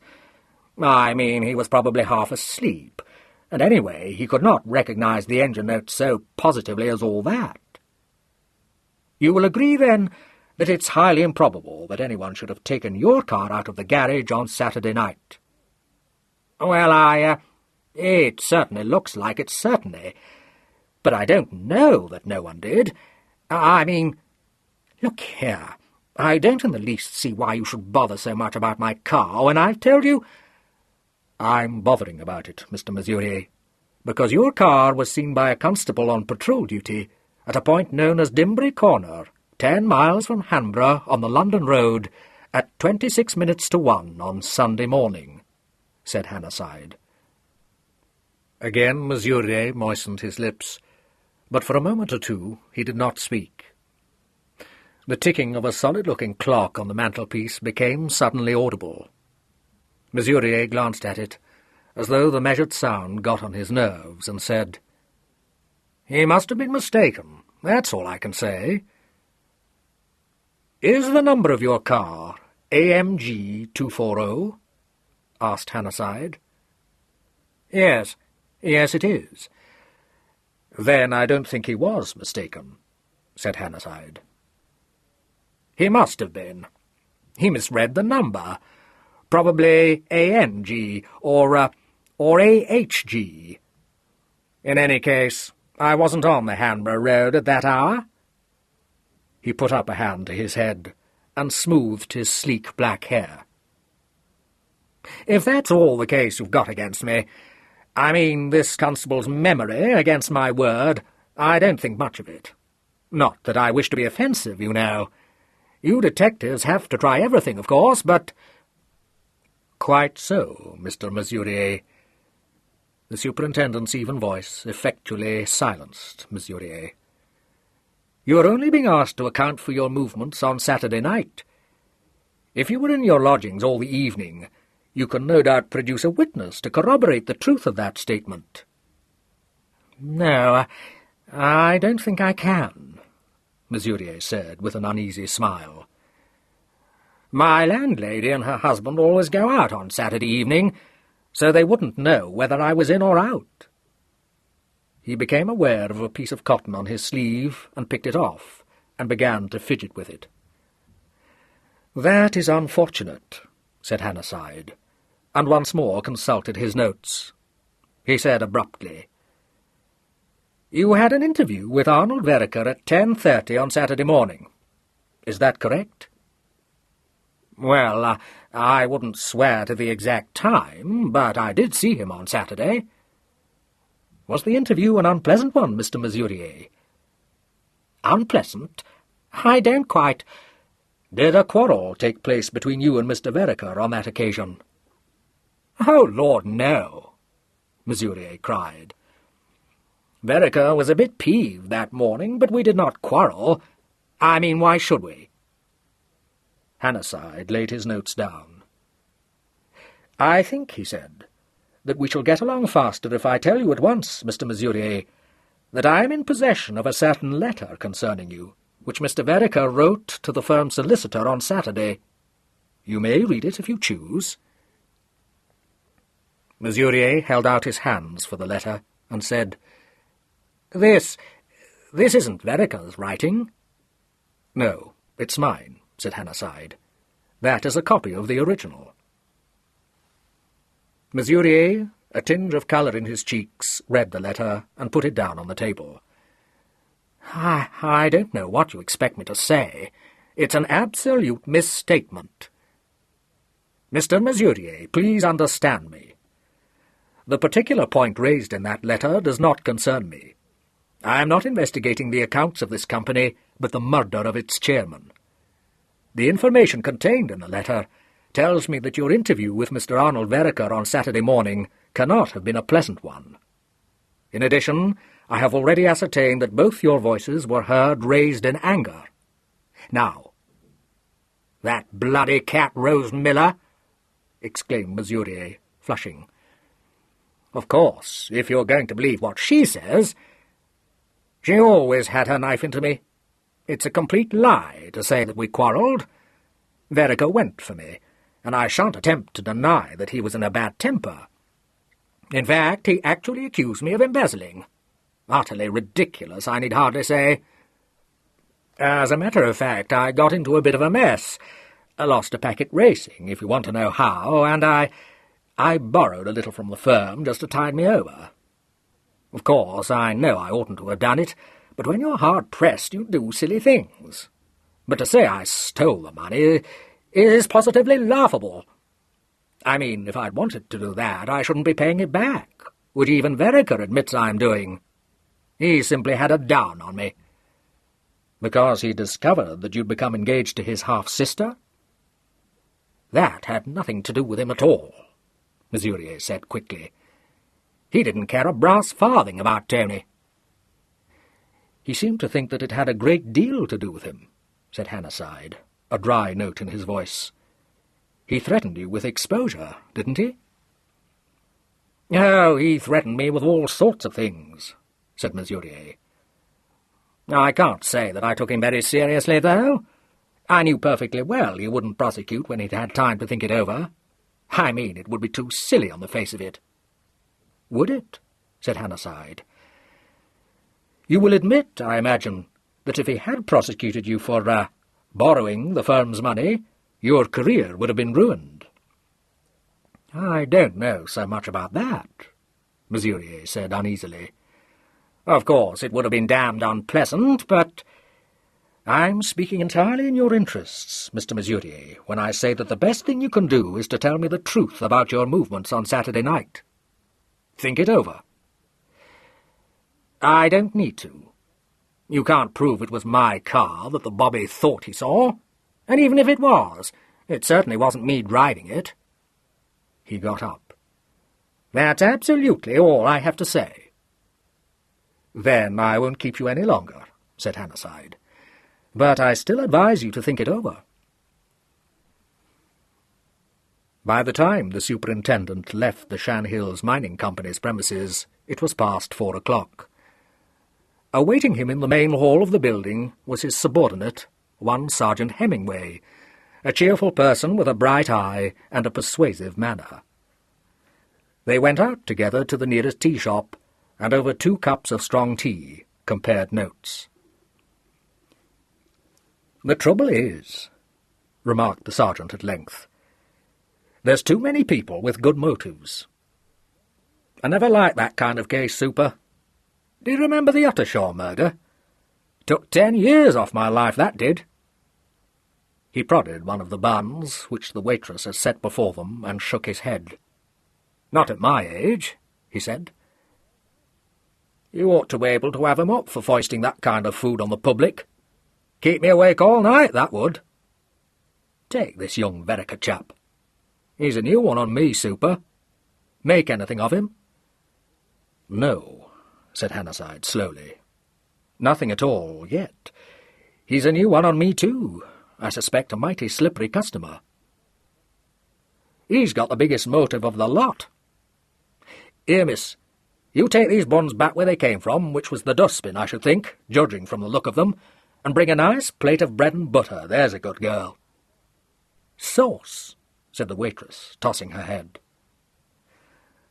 The sergeant winked at her, and turned back to Hannasyde. Smart-looking girl, that. Well, now, I've got something for you. I went round to this studio, according to your instructions, and got talking to the skivvy there. Regular old cough-drop she is, too. Name of Murgatroyd. Used to be personal maid to the second Mrs. Vereker before she was married, and after. Stopped on after Mrs. Vereker died, and acted as nurse to the kids. You get the layout, Super? She's the devoted family retainer, all right. Well, I did what I could, jollying her along, but she was as close as an oyster. Thank you, miss. He waited until the waitress had removed herself out of earshot, and then continued. Close as an oyster. Suspicious and wary. But one thing she did say, and stuck to. What was it? The sergeant folded one of the slices of bread and butter in half, and put it into his mouth. When it was possible for him to speak intelligibly, he said, She told me that whatever anyone might say to the contrary, she was ready to get up and swear her Master Kenneth was safely tucked up in his bed and sleeping like a lamb at midnight on Saturday. Did she really say that? Inquired Hannasyde, mildly curious. I won't swear to it that those were her exact words, replied the sergeant, unabashed.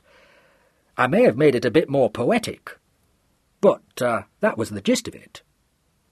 Now you tell me that she said Master Kenneth admits he was rampaging round town up till 4 o'clock. Bit of a departmental muddle, Super. Looks like they haven't got together enough over the question of alibis. I don't make much of it, said Hannasyde. It's obvious that young Vereker's position is very weak, and if this Murgatroyd is a devoted old servant, that's just the sort of gallant attempt to protect him you'd expect her to make. I'm not saying it isn't, Super. I'll go so far as to say it is. But what I'll say is that the old girl's scared. She's afraid young Vereker did it. If she was plumb sure he didn't, she'd have bitten my head off for daring to come round suspecting her darling boy. Hannasyde put down his cup. Look here, did she talk like that or not? She did not, said the sergeant. That's my point, Super. I figured she would. Why? Psychology, said the sergeant, vaguely waving his fourth slice of bread and butter in the air. Cut it out, said his superior unkindly. What did you find out about Vereker's chauffeur? It wasn't him. You'll have to rule him out, Super. No good at all. I'll tell you what he was doing on Saturday. You needn't bother. Put it in a report. I think I'll pay a call on Miss Vereker. The sergeant cocked a wise eyebrow. All on account of light-fingered Rudolph? She gets a letter from Arnold, spilling the beans about him cooking the accounts and threatening to ruin him, so down she goes to plead for Rudolph, and when that turns out to be no use, sticks a knife in the cruel half-brother. I haven't worked out how she got him in the stocks, but from what I can make out about these Verekers, that's just the sort of joke they would pull and think it a proper scream. Myself, I haven't got that type of humour, but it takes all sorts to make a world. It's a wonder anyone ever gets out of these tea and bun bazaars. The trouble it is to get the girls to come across with a bill. I've been trying to catch hen at Hannah's eye for the past 10 minutes. I know what my job is now, Super. I've got to check up on friend Rudolph. He looked shrewdly at his chief, for he had worked with him often before and knew him. Worried about Rudolph, aren't you, Super? Yes, I am, replied Hannasyde. He fits, and yet he doesn't fit. See what you can find out, Hemingway. The sergeant nodded. I will that, sir. But he can't have done it, not to my way of thinking. Here, Gladys, Maud, Gwendolen, whatever your name is, tell me this. Are you standing us this tea? Oh, I never did. You haven't half got a nerve, said the waitress, giggling. I only asked because you seem kind of shy bringing the bill, said the sergeant. You are a one, said the waitress, greatly diverted. Chapter 9. Murgatroyd, opening the door to Superintendent Hannasyde, stood squarely in the aperture and asked him aggressively what he wanted. He asked if Miss Vereker was in, and she said, That's as may be. Your name, please, and business?" His eyes twinkled. "My name is Hannasyde, and my business is with Miss Vereker." "I know very well what you are," said Murgatroyd. "I've had another of you here today, and I've had enough. If the police would let well alone, it would be a good thing for everyone." She stood aside to allow him to enter, and led him across the tiny hall to the studio. "It's the police again, Miss Tony," she announced.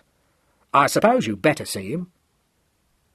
Antonia was sitting by the window with two of her dogs at her feet. One of them, Bill, recognised an acquaintance in the superintendent, and wildly thumped his tail. His daughter, Juno, however, got up, growling. "Ah, who says dogs have no sense?" said Murgatroyd darkly. "Shut up, Juno," commanded Antonia. "Oh, it's the superintendent. That means I'm going to be interrogated all over again. Have some tea?" "Thank you, Miss Vereker, but I've had tea," said Hannasyde, his eyes on the big canvas on the easel. Antonia said kindly, "Dawn Wind, but it isn't finished yet. My brother's new picture." Hannasyde went up to look more closely at it. "Your brother told me today that his hands are worth more than all your half-brother's money," he remarked. "Yes, he does think a lot of himself," agreed Antonia. "You'll have to get used to that sort of swank if you mean to see much of him." "Well, I was thinking he's probably right," said Hannasyde. "I don't pretend to know much about art, but—" "Don't say that," besought Antonia. "Every well-meaning idiot says it. What on earth are you standing there for, Murgatroyd?" "You may be glad of me staying," said Murgatroyd grimly. "Well, I shan't. Not after the way you shoved your finger into Kenneth's pie with all that rot about him being in bed at midnight." "What I've said I'll stand by," replied Murgatroyd. "What's the use of standing by it when nobody believes you?" said Antonia reasonably. "Anyway, don't stand there, because it puts me off." "Well, you know where I am if you want me," Murgatroyd replied, and withdrew. "Sit down," invited Antonia. "What do you want to know?" "What was in that letter?" replied the superintendent promptly. "Which letter? Oh, Arnold's. Nothing much." "If there was nothing much in it, why did you destroy it?" asked Hannasyde. "It was that sort of letter." "What sort of a letter?" "The sort you destroy. Look here, we're beginning to sound like a pair of cross-talk comedians," Antonia pointed out.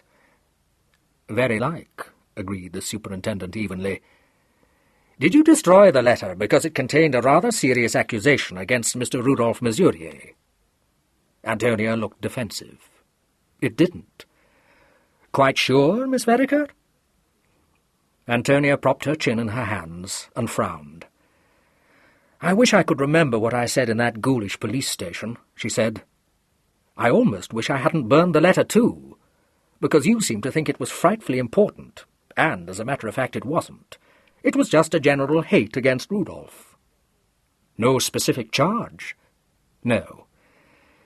He just ran through Roget's thesaurus for synonyms of scoundrel and put them all into the letter."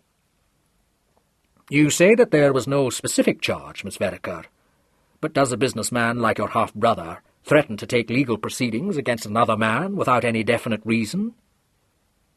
"The whole point is, did he mean it, or was he merely waffling?"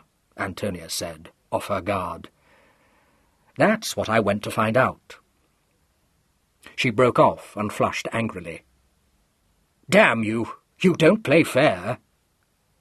"I'm not playing, Miss Vereker." She looked up quickly, for there was a hint of sternness in his voice. Before she had time to speak, he went on. "Arnold Vereker wrote to you forbidding your engagement to Miss Murier. According to you, he gave no definite reason for this, but you have admitted that he threatened to prosecute Miss Murier for some offence or another, and you have also admitted that his letter made you exceedingly angry." "Of course it did," she said impatiently. It would make anybody angry."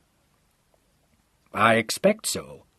Perhaps it may also have alarmed you." "No, why should it? I wasn't afraid of Arnold." "Not on your own account, but were you not alarmed for Murier?" "No, because I didn't take the letter seriously." "You took it seriously enough to drive all the way to Ashley Green that day." "Only because I wanted to know just what Arnold had against Rudolph, and to stop him spreading any filthy story about him." "How did you propose to do that, Miss Vereker?" She considered this.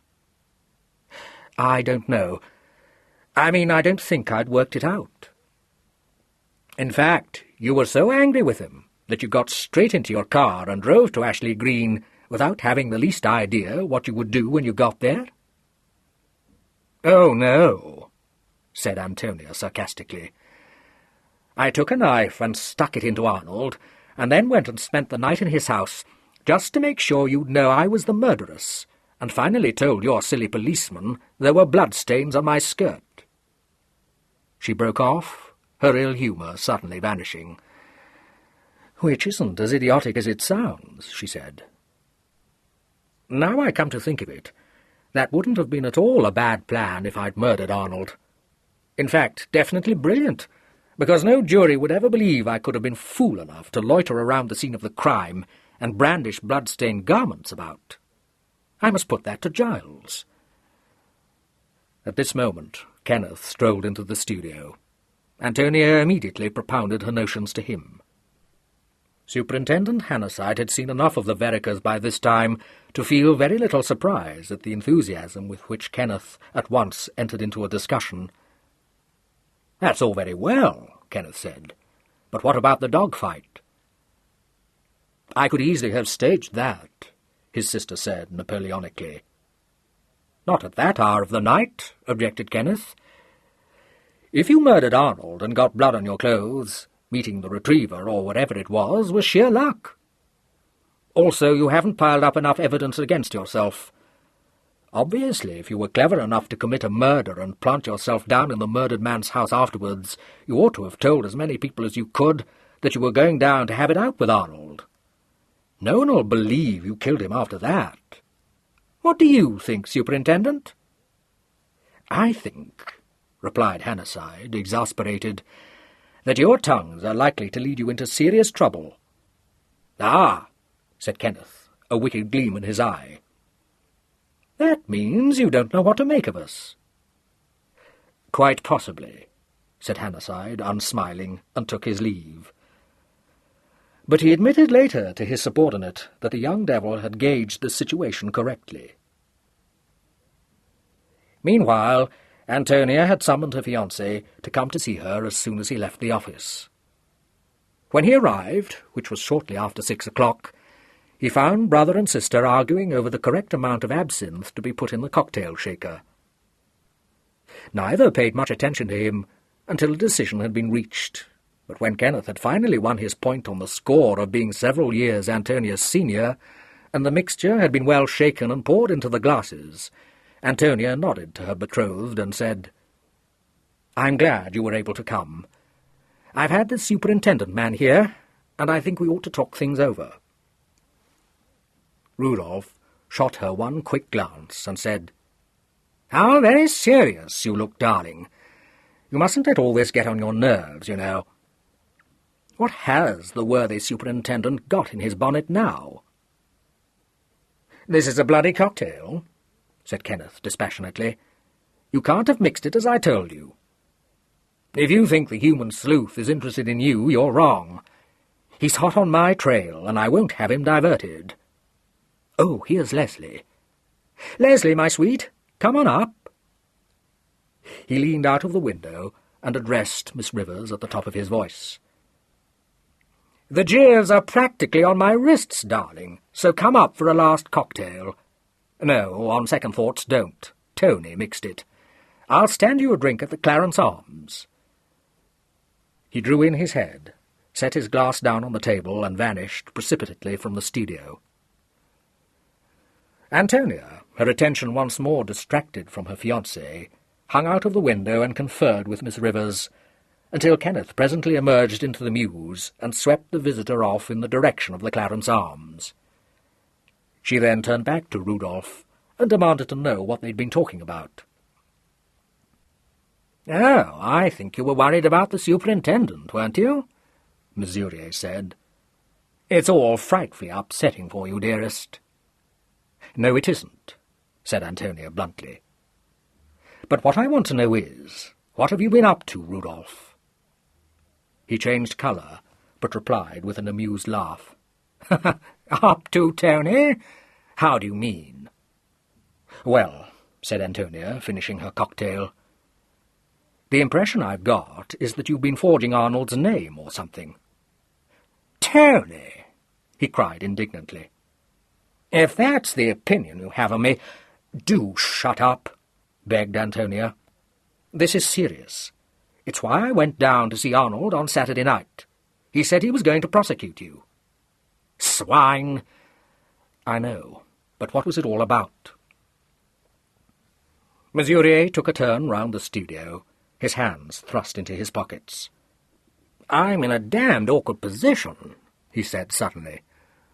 "God knows I didn't want you to be dragged into it, but if I don't tell you, someone else will.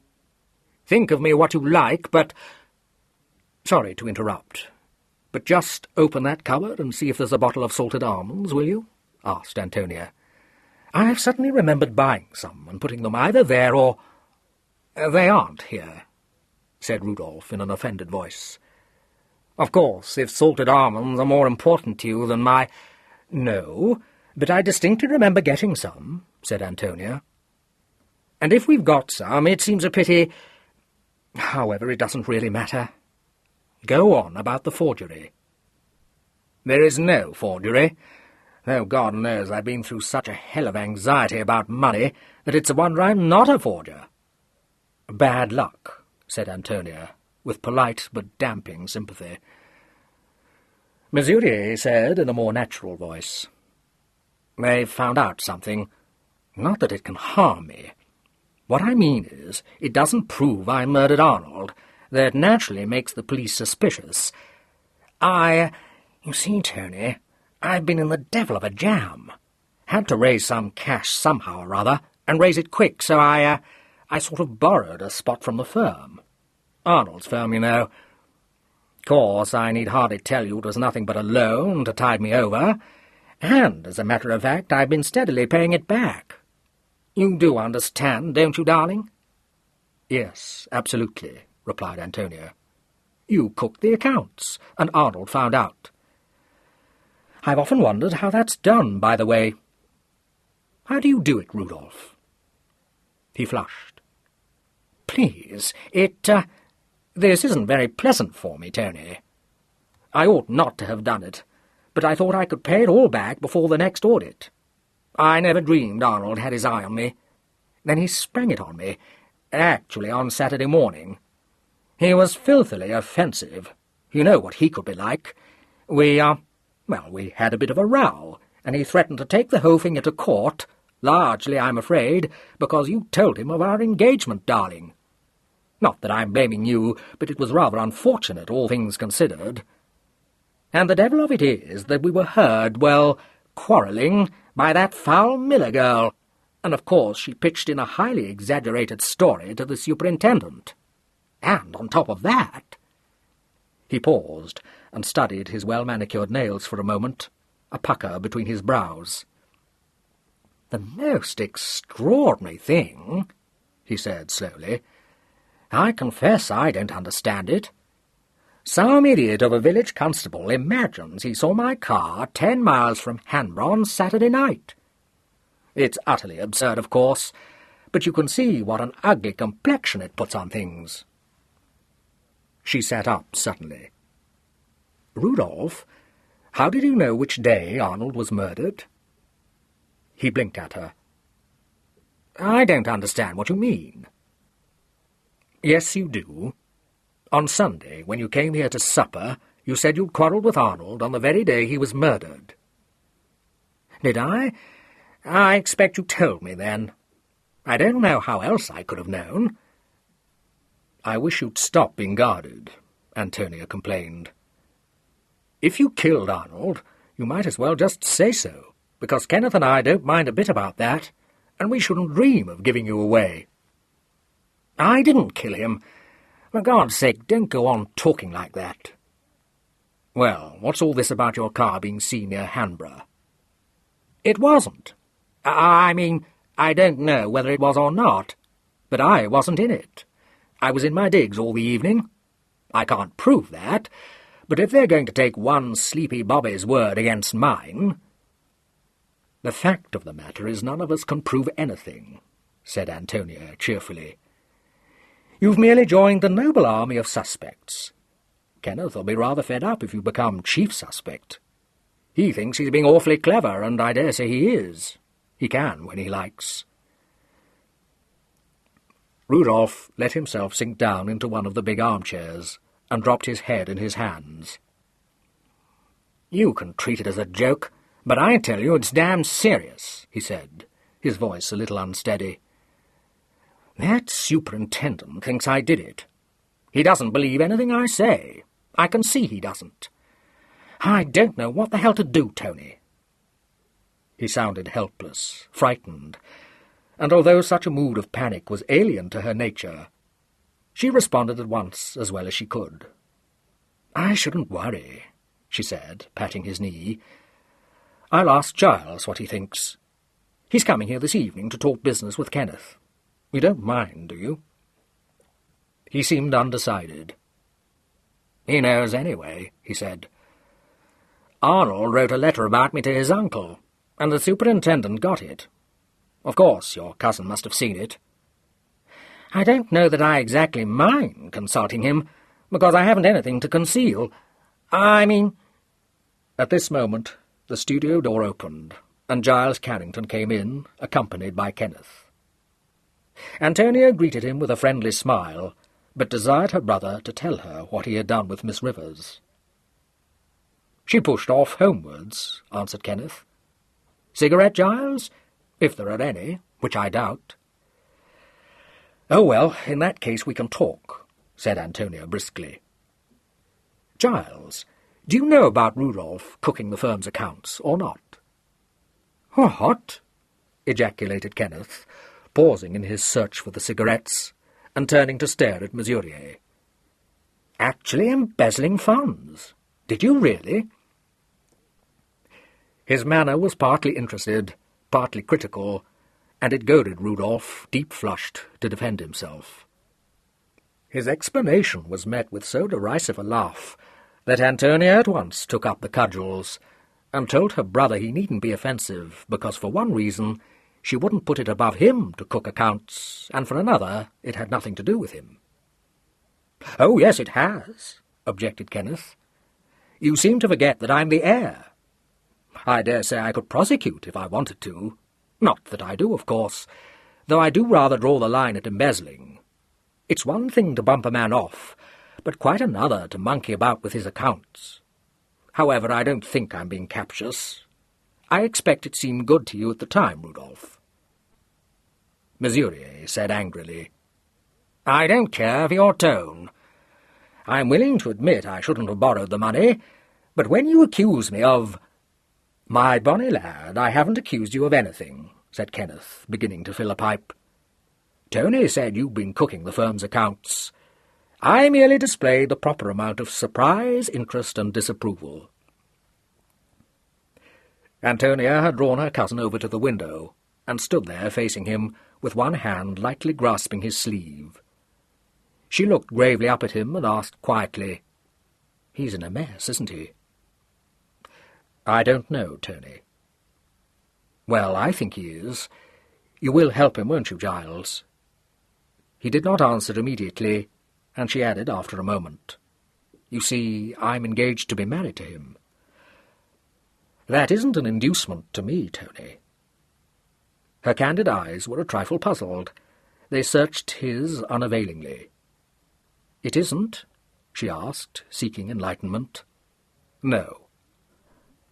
"Oh, well, will you do it for me, Giles?" He looked down at her and at a hand, still clasping his sleeve.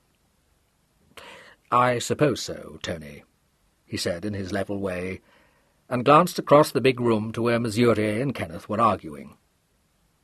"Oh, shut up, Kenneth," he said pleasantly. "Yes, I know about the letter my cousin wrote before his death, Murier. Doesn't prove, you know, that you had anything to do with his murder." "No," agreed Antonia, "but the bit about the car is not so good. Tell my cousin Rudolph. He really is quite helpful." Murier gave a shrug to his shoulders. "Oh, that's nothing but a ridiculous mistake on the part of the police. Some local bobby imagines he saw my car near Hanborough on the night of the murder, Carrington." "Policemen haven't got imaginations," said Kenneth, who had stretched himself along the sofa, his pipe between his teeth. Giles was frowning slightly. "Where was your car?" he asked. "In the garage, I suppose. I mean, I spent the evening at home." "I see. Can you produce anyone to corroborate that statement?" "No, as a matter of fact, I can't," said Murier with a slight, uncomfortable laugh. "Seems silly, but the truth is I had a bad headache and I went to bed early." "You are a rotten liar," observed Kenneth lazily. "Why bother? We won't give you away. I might even bestow a suitable reward upon you. Or would that be indelicate?" Giles said rather sternly, "Your own story is just as thin, Kenneth." "Admittedly, but I tell it with much better grace," Kenneth pointed out. "What do you think, Tony? Did he do it? I don't believe he had the nerve." "Of course he had the nerve," said Antonia indignantly. "The trouble with you is that you're so taken up with admiring your own cleverness in baffling the police that you don't think anyone else is capable of doing anything." Giles, who had ignored this interchange, was looking steadily at Murier. "When you say that a bobby saw your car on the night of the murder, do you mean that he saw a car of the same make as yours, or that he actually read your number on its plate?" "My number," Murier answered. "Or so he thinks. But he could easily have muddled it up with another, which is, of course, what he did do." "I can so readily picture our friend, the superintendent, lapping that story up," remarked Kenneth. "Tony, your young man promised well at one time, but he begins to bore me now." Giles took out his cigarette case and opened it. "It isn't for me to question your story, Murier. I can only say that if it's true, I'm sorry." "Sorry?" Rudolph ejaculated. "I don't understand you." Giles lit a cigarette and pitched the dead match into the grate. "For your sake, very. You had an excellent alibi there, Murier." "Alibi? Where?" "In the car," replied Giles. "For if you had been driving your car back to London from Hanborough that night, I don't think you could very well have been the murderer." Chapter 10. The effect of this calm pronouncement was slightly ludicrous. Rudolph Murier blinked at him in a bewildered manner and said, Then I might just as well have admitted I was out. But I don't understand what you're driving at." "It's always better to speak the truth," said Kenneth smugly. "Witness my own masterly conduct of this highly intricate case." "I dare say," responded his sister. "But did you speak the truth?" "That, my love," said Kenneth, "is for the police to find out." "Oh, I wish you'd shut up," Murier said, exasperated. "It's all very well for you to lie there and sneer, but I'm in a damned awkward position." "So are we all," replied Kenneth, quite unmoved. "Moreover, this new development gives Tony a nice, pure motive for murdering Arnold. Tell me, Tony, would you really murder Arnold to protect Rudolph's fair name?" "Yes, of course I would," said Antonia, bristling. "I don't mean that I approve of him embezzling funds, because, as a matter of fact, I think it's a poor show. But I wouldn't let Arnold prosecute him if I could stop it. If it comes to that, wouldn't you have murdered him for Violet's sake?" Don't confuse the motives. I murdered him for the sake of his money. You've got the noble motives, and Rudolph's is the sordid one. No more sordid than yours. Oh, yes, darling. Comes under the same heading as card-sharping and shoplifting. Giles interposed. Shut up, Kenneth. None of this leads anywhere, and it isn't particularly pleasant for Murier. Were you out in your car on the night of the murder, Murier? Rudolph looked uncertainly from one to the other. Don't be coy, recommended Kenneth. We all know you were by this time. Well, as a matter of fact, I was, Rudolph said, taking the plunge. That's what makes it so frightful. He began to walk jerkily up and down the studio. When that detective asked me, I denied it. I mean, what else could I do? They can't prove I was out. It would be absolutely circumstantial evidence, and it seemed to me my best plan was to stick to it, that I was at home. Only now you— he looked at Giles. Say, if I was out in my car, I couldn't have done the murder, so— He stopped and gave a nervous little laugh. So now I don't know what to do. With any luck, remarked Kenneth, we'll foist this murder onto Rudolph. I don't call that funny, said Murier stiffly. Depends on the point of view. It would be much funnier than having you as a brother-in-law. Antonia bounced up out of her chair. Damn you, shut up, she said fiercely. If it comes to that, I'd a lot sooner foist the murder onto Violet than have her as a sister-in-law. I don't see that Rudolph's any worse than she is. Thank you, dear, said a smooth voice from the doorway. How sweet of you. And what am I supposed to have done? Kenneth sat up and swung his legs off the sofa. Darling, he said, come right in and join the party. A good time is being had by all. Violet Williams still held the doorknob in one gloved hand. She was charmingly dressed in a flowered frock and a becoming picture hat, and carried a sunshade. She raised her plucked eyebrows and said, Are you sure I shan't be de trop? You couldn't be. Tony was only retaliating in kind. You know Giles, don't you? Come and sit down, ducky, and listen to the new revelations. Murier made a movement as of protest, but Antonia very sensibly pointed out to him that Kenneth was bound to tell Violet all about it anyway, so he might as well get it over. As Kenneth's attention seemed for the moment to be engaged by Violet, who had gone over to the sofa and was speaking to him in a low voice, Murier seized the opportunity to ask Giles why his car should be supposed to constitute an alibi. Well, Giles answered, if you murdered Arnold and drove back to town in your own car, who disposed of Arnold's car? This, unfortunately, caught Kenneth's ear, and he instantly said, Accomplice. I haven't got an Oh, for God's sake, stop shoving your oar in. An accomplice, if you like, said Giles. But who? Tony, of course. Kenneth, dear, you really oughtn't to say things like that, even in fun, Violet reproved him gently. Antonia, however, was inclined to regard her brother's suggestion with interest. You mean we hatched the plot between us, and I lured Arnold to the stocks, while Rudolph followed in his own car and did him in? That's no use, because I spent the night at the cottage, and I shouldn't think I'd have had the time to burst up to town again with Arnold's car, and have motored back. Anyway, I didn't, so that's out. I knew Giles would think of something. Murier drew a long breath. What a fool I was not to think of that myself. Thanks a lot. Of course, it absolutely lets me out. Oh, no, it doesn't, said Kenneth. You might have had another accomplice, or tacked your own number plate onto Arnold's car.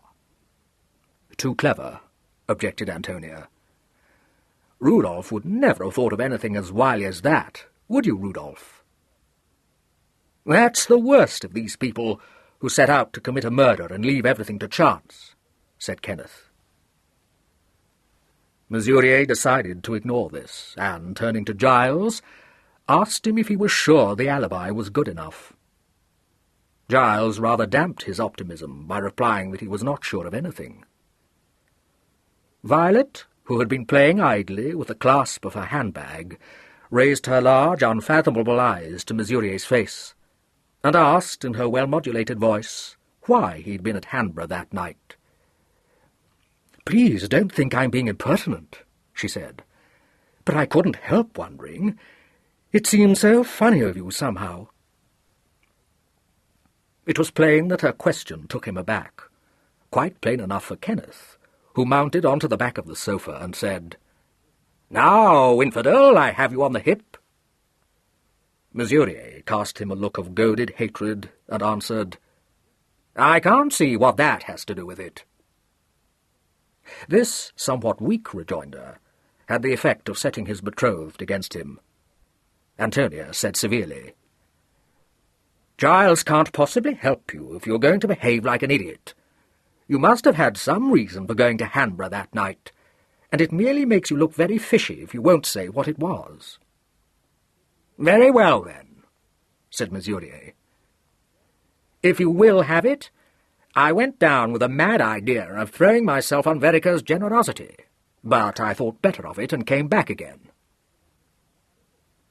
"The only thing I have to say is that I must have another drink," said Kenneth, getting off the sofa and strolling over to the sideboard. "The more I hear of Rudolph's story, the more convinced I am that we can push all the blood guilt onto him with very little trouble." He measured out a whisky and soda. "Anyone else have a drink?" As no one answered, he raised his own glass to his lips, drank half the whisky, and came back to the sofa. "The theory I'm working on at the moment is that Arnold's car never left London," he said. Antonia frowned. "Yes, but that means he must have motored down with Rudolph, and he wouldn't have." "Of course he wouldn't, and considering all things, who shall blame him? The point is that Rudolph murdered him first." "Oh, how ghastly!" shuddered Violet. "Please don't." Murier was looking rather pale and very angry. "Very clever," he said. "And pray, how do you account for the fact that there are no bloodstains in my car?" Kenneth took another drink. "You wrapped the body in an old mackintosh," he replied. "Which he afterwards burned in his bedroom grate," interpolated Giles dryly. "Oh, no, he didn't. He cut the maker's name out of it, tied it round a boulder, and dropped it into the hammer pond at Huxley Heath," said Kenneth. "That's good," approved Antonia. "But you haven't told us how he managed to murder Arnold without being seen and get his body into the car." "When you have quite finished amusing yourselves at my expense," said Rudolph furiously, "perhaps you will allow me to tell you that I very much resent your attitude." Antonia opened her eyes at him. "I can't see what on earth there is to get annoyed about. After all, Arnold was our relative, and if we don't mind discussing the murder, why should you? We weren't even going to be shirty about it if you did do it." "It seems to me," Rudolph said, his voice trembling a little, "that I am to be cast for the role of scapegoat." "I'm afraid," said Giles in his calm way, "that you don't quite understand my cousin's purely intellectual interest in the crime. If you'd prefer not to talk about it, there's no sort of reason why you should. Except, of course," put in Kenneth, "that when I'm put into the witness box, I shall be bound to say that I thought your manner hellish secretive when we talked it over." "You're more likely to be in the dock," said his sister unkindly. "In that case," replied Kenneth, finishing his whisky and soda, "I shall bring in the embezzlement motif. Sauve qui peut." Murier thrust his hands into his pockets and forced his lips to smile. "I rather fancy a jury would see that occurrence in a more reasonable light," he remarked. "I don't pretend that I was justified in doing what I did, but there's no question of theft. I've already paid back a great deal of what I borrowed." "The point is, Arnold didn't look at it in a reasonable light at all," said Antonia. "There I take issue with you," said Kenneth immediately. "I don't hold any brief for Arnold, but I can't see why he should be expected to be pleasant about it. You can't pinch a man's money and then say, 'Thank you for the loan,' and pay it back again in driblets. I don't in the least blame Arnold for cutting up rough, and what's more, no jury would either. They'll see that Rudolph's got a motive for murder that makes mine look childish." "I'm perfectly well aware that I'm in an awkward hole," Murier said. "But it's no use you or anyone else trying to fasten the murder onto me. I never owned a knife like that in my life, for one thing, and for another—" "Just a moment," interrupted Giles. "A knife like what?" A wave of colour mounted to Murier's face. A knife capable of killing a man. I naturally assume it must have been some sort of a dagger. I mean, an ordinary knife could hardly—" "You saw Arnold Vereker after he was dead, didn't you?" said Giles. There was a moment's silence. Violet gave a shiver. "You're making me feel sick. Do let's talk of something else." "You can't be sick yet, darling. Rudolph's going to make a full confession." Murier's eyes were fixed on Giles's face, but at this he veiled them suddenly, and put a hand to his breast pocket and drew out his cigarette case. He opened it, took out a cigarette, and put it between his lips.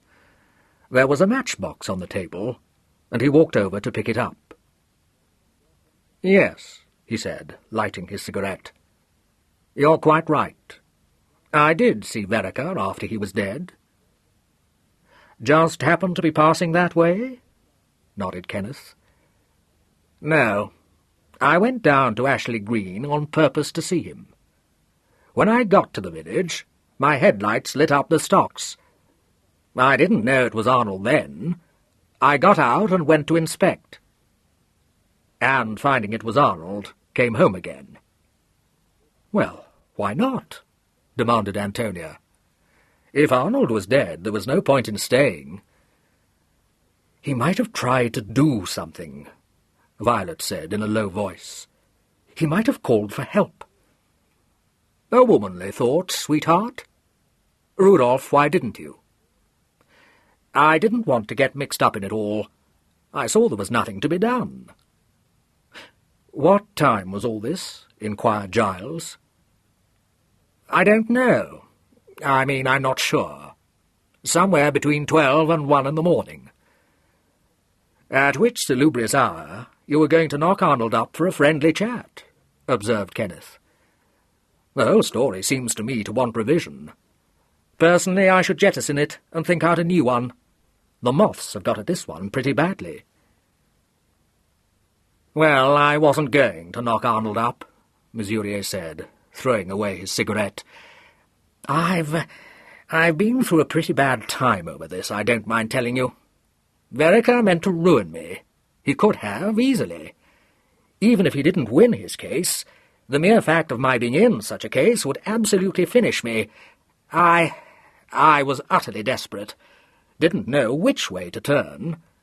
I knew Vereker was going down to Riverside Cottage. I heard him tell Miss Miller so.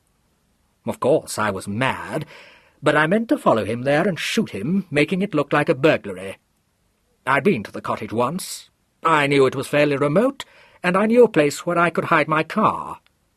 I thought, if I broke into the place, I could conceal myself behind the bookcase in the hall, and when Vereker came down to investigate, I could shoot him from there and make a getaway before anyone else came on the scene.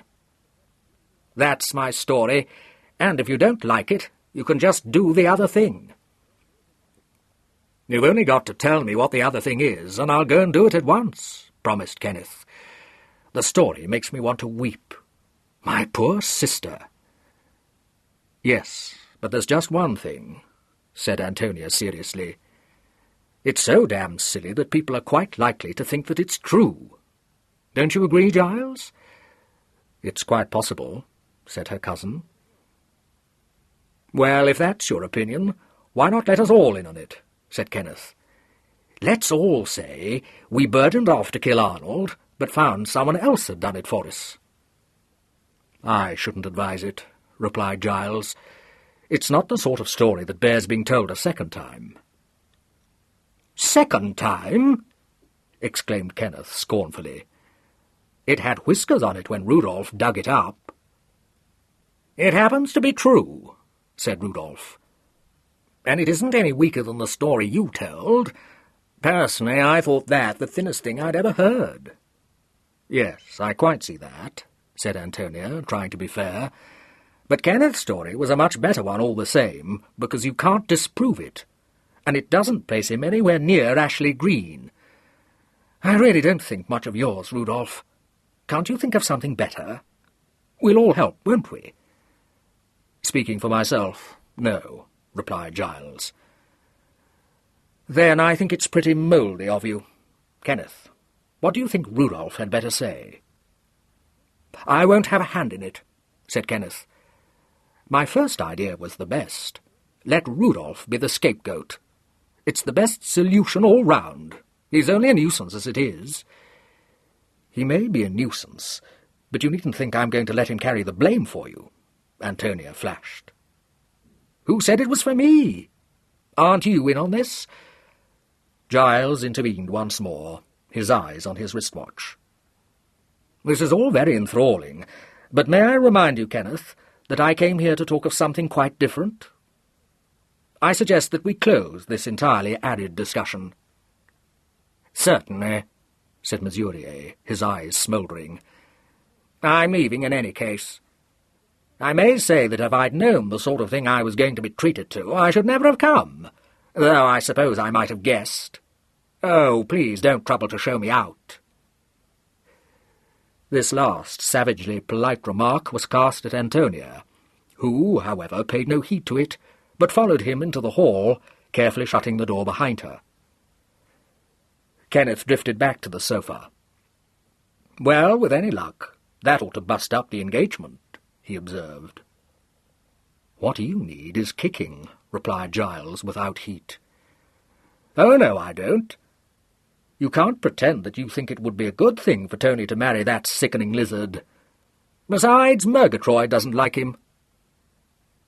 "Mr. Carrington," said Violet suddenly, "what did you think of his story?" He glanced down at her. "Nothing much. I've heard more improbable ones." "Somehow I don't like him," she said. "And if he really had nothing to do with it, why didn't he call for help?" "Panic, Miss Williams." She looked rather contemptuous. "Yes, I suppose so. Personally, I've no use for people who lose their heads in emergencies. Do you want to talk privately to Kenneth?" "Lord, no," said Kenneth. "It's only about money. How much can I have, Giles?" "I'll lend you what you want for your immediate needs," replied Giles. "Are you trying to put the wind up me?" demanded Kenneth. "Has anything gone wrong with the will?" "No, nothing at all," said Giles. "But apart from the fact that it wouldn't look too well for you to draw on the estate within 3 days of Arnold's death, there's a little formality to be attended to before the executors will advance you any money. We must prove Roger's death." "What a bore," said Kenneth. "How long is that likely to take?" "Not very long, I hope. How much do you want?" "Would £300 break you?" said Kenneth persuasively. "I can just stand it. I'll make out a cheque for that amount now, and you can write a formal receipt while I'm doing it." In the middle of this labour, Antonia came back into the room and announced that Rudolph had gone. "Well, that's one good thing anyway," remarked Kenneth. "Still adhering to his story? He swears it's perfectly true. He'd better go and swear it to old Hannasyde and see how he takes it. You've got to have faith to swallow a chestnut like that." "I must say I thought it was pretty fatuous myself," admitted Antonia. "I didn't like to pour much more scorn in it, though, because he was a trifle ruffled. The trouble is, he doesn't altogether understand us when we speak, Kenneth." Giles looked up, half smiling. "Rather a grave disadvantage in a life partner, Tony." "I know. It occurred to me about half an hour ago. I do hope I haven't made another mistake." "It would be rather difficult for the average man to understand you when you speak as you call it," said Violet. "I must say, I think a great many of your remarks are extremely odd, to say the least of it." "Bless you, darling," said Kenneth, blotting his receipt. "What a commonplace little mind there is behind that lovely face." She flushed. "If you think me commonplace, I wonder you want to marry me." "I explained it to you before, my sweet. I worship beauty." "Yes, so you say, but I notice that doesn't hinder you from running after perfectly ordinary-looking girls like Leslie Rivers." "Jealous little cat," he remarked.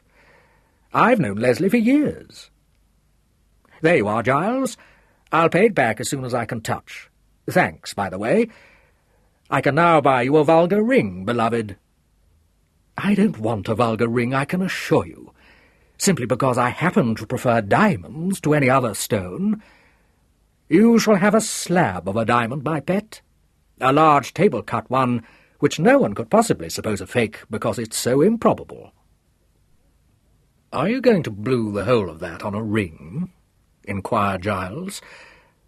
"I should think so," replied Kenneth. "Because if I'm the heir, the bills can wait over. And when I get my hands on the Verica fortune, Violet, you shall have a string of pearls as well, and some carved jade earrings. How's that?" "I shall love the pearls, but I don't know that I care awfully for jade. You see such a lot of it about." "God help the poor wench," groaned Kenneth. Giles screwed on the cap of his fountain pen. "Postpone hostilities till I've gone," he requested.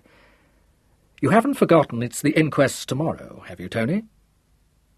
"As a matter of fact, I had, but I remember, now that you mention it. You said you'd run me down in your car. Do you mind if I bring one of the dogs?" "Yes, I do." "I'll call for you around about 10 o'clock. Show me out, please. Goodbye, Miss Williams. So long, Kenneth." Antonia took him out into the hall. "Giles, I've made the most shattering discovery," she said, awe-inspiringly. "Good God, Tony, what is it?" he asked, amused. "Rudolph and Violet. Soulmates. I can't think why I didn't realize it before. They've got the same type of mind. Do you think I ought to point it out to them?" "No, I don't," he said firmly. "I should leave them to find it out for themselves." "Do you really mean to marry Murier?" "Well, I thought I did," she replied, wrinkling her brow. "He can be awfully attractive, you know, though I must say he doesn't shine much under adversity." "Tony, you impossible brat, are you in the least in love with him?" "I don't quite know," said Antonia sadly. "To tell you the truth, Giles, I'm not at all sure what being in love is like. I thought I was at one time, but I seem to have gone off Rudolph a bit lately. It's really very difficult." "I should give him the push if I were you," he recommended. "No, you wouldn't. Not when he's in trouble," said Antonia. "Then the sooner he gets out of trouble, the better." "Yes," she agreed. "But the question is, will he get out of it? That car alibi is all very well, But the more you think of it, the more you can't help suspecting that there's a snag in it, if only you could find it. You know, this rotten murder's beginning to be a scourge instead of a blessing. Who did it, Giles? Have you got any idea? No, none at all. I have a feeling that we aren't getting anywhere near the truth yet. It wouldn't surprise me if something totally unexpected cropped up suddenly. Oh, why? She asked, interested. I don't know, said Giles Carrington. Just pricking in my toes. Chapter 11. The inquest, held at Hanborough next morning, was not productive of any new evidence. Antonia professed herself frankly disappointed, though she listened with interest to the news that the murdered man's hands had borne traces of having done some repair work on a car. When it was disclosed that the spare wheel on Arnold Vereker's car was flat and showed a bad puncture, she leaned towards her cousin and whispered, "That dishes Kenneth's theory anyway." She gave her own evidence with a cheerfulness which, combined with the absence of decent mourning, rather shocked the members of the jury. To Giles Carrington's relief, she was not at all truculent. She answered the coroner with a friendliness which was due, as she afterwards explained to Giles, to his likeness to the veterinary surgeon who had attended Juno's last accouchement. It was evident that neither the coroner nor the jury knew what to make of her, but her unconventional attitude towards Superintendent Hannasyde, whom she greeted, when he rose to put a question to her, as an old and valued acquaintance, made quite a good impression. Rudolph Murier was not called, nor was his name mentioned, and the proceedings terminated, as had been foreseen, in a verdict of murder against a person or persons unknown. Coming out of the courtroom, Giles Carrington fell in beside Hannasyde and murmured pensively, "It's the perfect crime, Superintendent." Hannasyde's slow smile crept into his eyes. "Nasty case, isn't it? What's happened to your disarming client?" "Gone to the police station," replied Giles with complete gravity, "to give Sergeant— I'm afraid I've forgotten his name, but he breeds Airedales— an infallible prescription for the cure of eczema. Murier turned out to be a bit of a red herring, didn't he?" "Oh, you spotted the snag, did you?" returned the superintendent. "I thought you would. I'm satisfied, by the way, that he was not in his rooms between 12 and 2 that night, but at first glance that doesn't seem to help much. Sergeant Hemingway here, however," he indicated his bright-eyed subordinate, "thinks there might be a way out of it. We shall see." "Several ways," said Giles, nodding to the sergeant. "We discussed them all ad nauseam last night. But speaking for myself, I don't like the idea of an accomplice." "No, sir," said the sergeant instantly. "Not in a murder case, that's what I say. But that isn't to say it couldn't have been done without, not by a long chalk." Giles was looking at Hannasyde. "You don't much fancy Murier, do you?" he said. "I don't know that I fancy anybody much," answered Hannasyde. "One thing seems fairly certain, though. Whoever murdered Arnold Vereker was a very cool, clever customer." "I rather think that rules out Murier, then," said Giles. "He's neither cool nor clever." "You can't go by the way he acts now, sir," said the sergeant. "Some of the wiliest of 'em lead you up the orchard by making out they're so silly they couldn't tread on a black beetle without carrying bits of it all over the house for hours after. He was cute enough, the way he cooked the company accounts." Giles took out his cigarette case and opened it. "All carefully planned," he said. "Not done in the heat of the moment." The superintendent nodded, but Sergeant Hemingway pursed up his lips. "It looks like it was cold-blooded," he said. "But you can go astray on that line of reasoning. Some people lose their heads when they're all worked up, but there's others as don't. Seem to get needle-sharp. Same effect as taking a pinch of cocaine. Not that I've ever done so, but that's the effect they say it has. Comes in psychology, which the superintendent here doesn't hold with. Hannasyde smiled, but declined the gambit. His shrewd grey eyes were on Giles's face. "What have you got up your sleeve, Mr. Carrington? Are you going to spring something new on us?" "Oh, no," said Giles. "But I became prophetic yesterday, and the fit hasn't passed yet. Something's going to turn up." The sergeant was interested. "Kind of premonition?" "Premonition?" snorted the superintendent. "A very safe bet. Of course something's going to turn up. All I hope is that it'll have an alibi I can check up on, and won't have spent the night walking to Richmond, or in bed with a headache, or alone in somebody else's house." Giles's eyes were alight. "I'm afraid you're feeling ruffled, Superintendent." Hannasyde laughed and held out his hand. "Can you wonder at it? I must be getting along now. That minx of a client of yours. The idea of saying, 'Oh, hello' to me in court. Did she tell you we parted yesterday not on the best of terms? You can warn that young brother of hers, if you like, that it isn't always wise to be too clever with the police. Goodbye." They shook hands. "Come to my chambers and smoke a cigar this evening and talk it over," invited Giles. "Without prejudice, you know." "Without prejudice I will gladly," replied Hannasyde.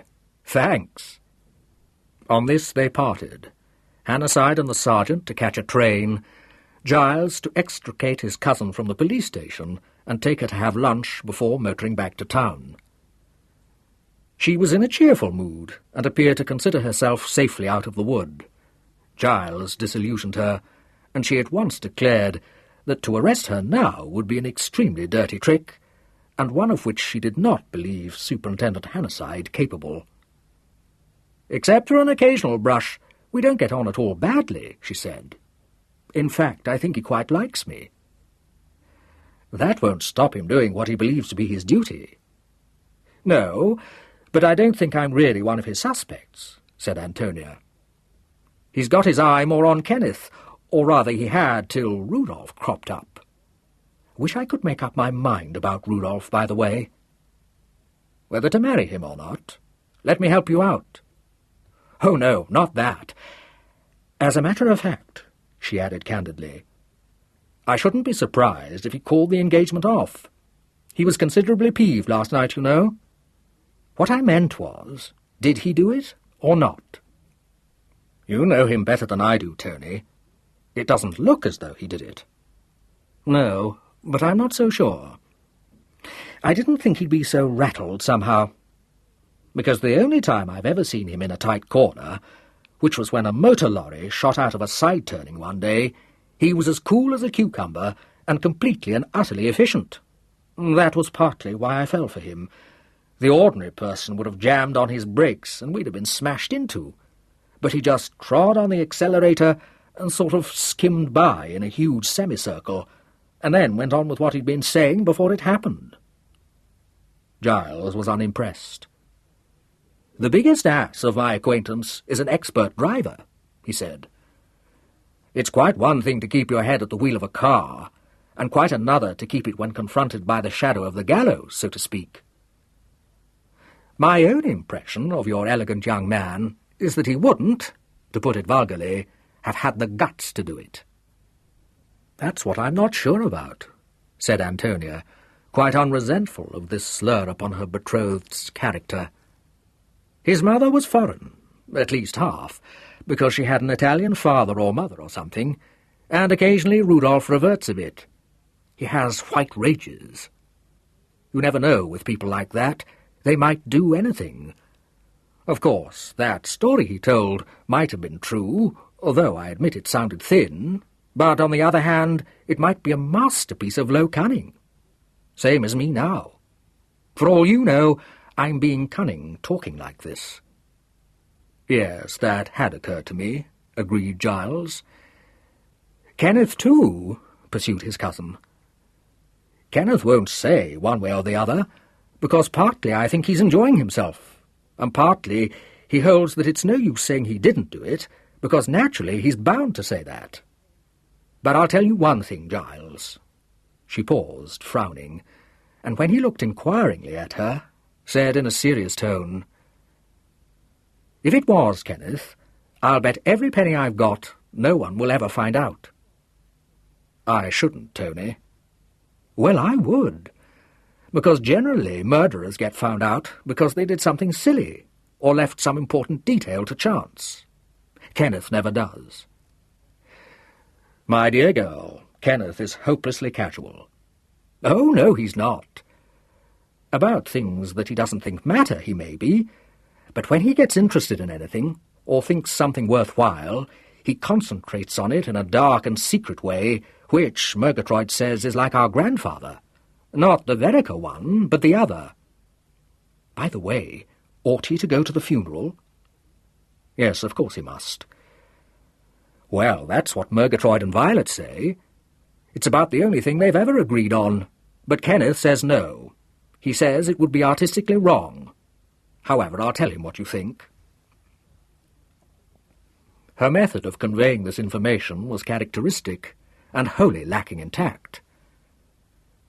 Set down at the entrance to the mews shortly before 4 o'clock, she ran up the outside stairway to the front door, let herself into the flat, and went at once to the studio. Undeterred by the presence not only of Violet Williams, but of Leslie Rivers, who was curled up on the divan watching Kenneth at work, and of a tall, fair man in the early 30s who was smoking a cigarette in the window embrasure, she said, "It was a rotten inquest, so you didn't miss anything.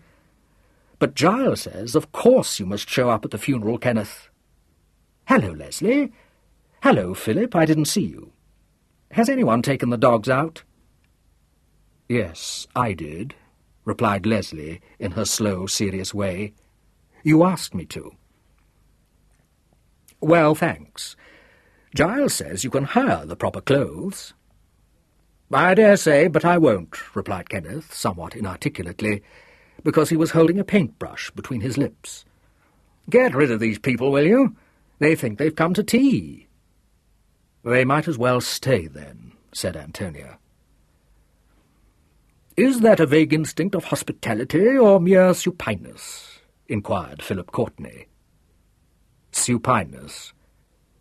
"What have you come for, anyway?" "Curiosity. Moreover, my dear, I'd been interviewed by a bird-like policeman in plain clothes who asked me the most embarrassing questions about Arnold's private affairs. I can't be too thankful I relinquished the post of secretary when I did." "Well, at least Eaton Place was more or less bearable when you were there," said Antonia. "How's Maud and the baby?" "Both very fit, thanks. Maud sent her love." Violet said, "But do tell us, what did the detective want to know?" "Hidden scandals. I hinted that subsequent secretaries might be of more use to him, but it transpired that the longest tenure of office since my departure had been 5 weeks, so that wasn't much use." Kenneth removed the brush from his mouth. "Subsequent secretaries is good," he remarked. "Has Harold got a me?" "Dozens, I believe, but out of my ken. I wasn't as private as that." "I don't quite understand," Violet said, fixing her eyes on his face. "Do the police suspect a crime passionnel?" "He done her wrong, motif," said Kenneth, screwing up his eyes at the canvas before him. "What sordid minds policemen have." "Blackmail," said Courtenay, looking round for an ashtray, and finally throwing the stub of his cigarette out of the window. £70 and a seedy stranger were the main subjects of my policeman's discourse. I was regretfully unable to throw light. "I object," Kenneth said. "I won't have seedy strangers butting in on a family crime. It lowers the whole tone of the thing, which has, up to now, been highly artistic and, in some ways, even precious. Go away, Murgatroyd. No one wants any tea." "You speak for yourself, Master Kenneth, and let others do likewise," replied Murgatroyd, who had come into the studio with her usual purposeful tread, and was ruthlessly clearing the table of its load of impedimenta. "Well, Miss Tony, you're back, so I see. Where's Mr. Giles?" "He wouldn't come in. He says Kenneth will have to go to the funeral, by the way." "There's others could have told him that. And a decent suit of blacks," said Murgatroyd cryptically. "Be damned to you. I won't." "That's quite enough from you, Master Kenneth, thank you. You'll be the chief mourner, what's more. Don't put any of your nasty wet brushes down on the tablecloth, and not that smelly turps neither." "Kenneth," said Leslie Rivers, "could I have the sketch?" He glanced down at her, his brilliant, slightly inhuman gaze softening. "You can." "Thanks," she said. "You really ought not to give your sketches away," said Violet, overhearing this interchange. "I mean, of course, as a general rule. They may become quite valuable one day." "Who cares?" said Kenneth, wiping his brushes. Leslie flushed and said gruffly, "Sorry, I didn't think." He smiled lovingly at her, but said nothing. Violet got up and, shaking out her skirt, said graciously, "Oh, naturally it's different with such an old friend as you, dear. Shall I pour out, Tony, or would you rather?" "Anyone can pour out as far as I'm concerned," said Antonia, with complete indifference. "We may as well have the loaf in while we're about it, Murgatroyd. I'll come and get it." She went out and was followed in a few moments by Leslie Rivers, who came into the kitchen and said unhappily, "I hate her and hate her." Neither Antonia nor Murgatroyd experienced the least difficulty interpreting this remark. Murgatroyd set the loaf down on the wooden breadboard with a thud. She said darkly. "Doing the hostess all over our flat. A beauty, is she? Well, handsome is as handsome does, and brown eyes are what I never did trust and never will, not without more reason than I've had yet." "I shouldn't mind, at least not nearly as much, if only I thought she'd look after him and understand about his painting," pursued Miss Rivers. "But I can't see that she cares about anything except being admired and having the best of everything." "Ah," said Murgatroyd, emerging from the pantry to collect an errant knife. "Still waters run deep, you mark my words." "Yes," agreed Leslie, when Murgatroyd had vanished again. "But she doesn't run deep. She's purely mercenary, and she'll hurt Kenneth." "Oh, not she," replied Antonia. "He knows she's a money grubber. Kenneth isn't extraordinarily vulnerable, as a matter of fact." Miss Rivers blew her nose rather fiercely. "She's just the sort that would wear away a stone," she said. "Quiet persistence, hard and cold and calculating. And even if I dyed my hair, it wouldn't do any good." With which sibyllic utterance she picked up the breadboard and marched back to the studio. From the pantry doorway, Murgatroyd watched her go and remarked that was what she called a lady.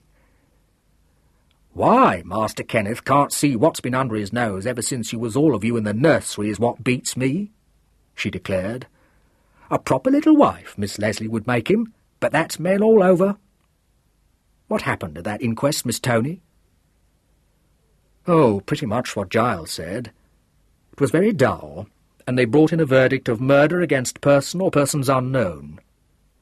The superintendent's going to go and have a friendly talk with Giles this evening, so probably Giles will put in a good word for us." Said Murgatroyd grimly. "I don't doubt that's what he thinks, but it's a lot likelier that policeman will get him talking about the family and go fastening on to something that'll land us all in jail." "Good Lord," said Antonia. "I didn't know there was anything." "There's always something if you look for it," replied Murgatroyd. "And the more smooth-spoken the police are, the more you want to mistrust them. Always on the lookout to trip you up. Cat and mouse, they call it." The simile, as applied to Superintendent Hannasyde and Giles Carrington, was not strikingly apt, nor, if Giles was full of mistrust, and Hannasyde on the watch for an unguarded remark, were these respective attitudes at all apparent when Giles's servant ushered the superintendent into the comfortable book-lined sitting-room that evening. Hannasyde said, as he shook hands, "Nice of you to ask me to look in. I envy your quarters. They tell me you can't get one of these temple flats for love or money nowadays." Murgatroyd might have detected a sinister trap in these seemingly harmless remarks, but Giles Carrington accepted them at their face value, invited the superintendent to sit down in one of the deep leather chairs, and supplied him with a drink and a cigar. He had been idly engaged on a chess problem when his visitor arrived, and the sight of the board on the table, with a few pieces set out, naturally inspired Hannasyde, also a humble follower of the game, to inspect the problem narrowly. There was no room for any other thought in either man's head until black had been successfully mated in the requisite 3 moves. But when this had been worked out, the pieces put away, a few chess reminiscences exchanged, the scarcity of really keen players deplored, a pause ensued, and Giles said, "Well, what about this tiresome murder? Is it going to be an unsolved crime?" "Not if I can help it," replied Hannasyde. "It's early days yet, though I won't deny that I don't altogether like the look of it." He scrutinized the long ash on the end of his cigar, debating whether to tip it off or wait a little longer. "Hemingway, the chap with me today, is feeling aggrieved." He smiled. "Says there oughtn't to be any mystery about the murder of a man like Vereker. You expect to be baffled when it's a case of some unfortunate girl being taken for a ride and bumped off, but when a prominent city man is stabbed, it ought to be fairly plain sailing. You have what Hemingway calls the full decor. His hobby is amateur theatricals. It's the worst thing I know of him. Well, we've got plenty of decor, and we've got dramatis personae, and the net result—" He paused, and at last tipped off the ash of his cigar, "is that we seem most of the time to have got mixed up in a Chekhov play instead of the Edgar Wallace we thought we were engaged for." Giles grinned. "My deplorable cousins. I'm really very sorry about it. It would be interesting to know what you make of them." "I haven't the least objection to telling you that I don't know what to make of them," replied Hannasyde calmly. "On the face of it, things point young Vereker's way. The motive is there, the opportunity is there, and unless I'm very much mistaken in my reading of his character, the nerve is there too." "I agree with you," said Giles. "Yes," said Hannasyde with a kind of grim humour. "I know you do. I'm perfectly well aware that you're as much in the dark over him as I am, and equally well aware that you think things look rather black for him. Well, they do, but I'll be quite frank with you. I wouldn't apply for a warrant for that young man's arrest until I had a cast-iron case against him. His story's the weakest I've ever had to listen to, and I wouldn't let him tell it to a jury for anything you could offer me. Which reminds me, by the way, that Miss Murier came up to see me at the yard this afternoon with yet another weak story. But I dare say you know about that." "I believe I know the story, but I didn't know he'd been to see you." "Oh, yes," said Hannasyde. "He went down to that cottage to shoot Vereker, but found him already dead, so returned to town. What I should really welcome would be some suspicious character with a good, strong, probable alibi. I believe it would be easier to disprove.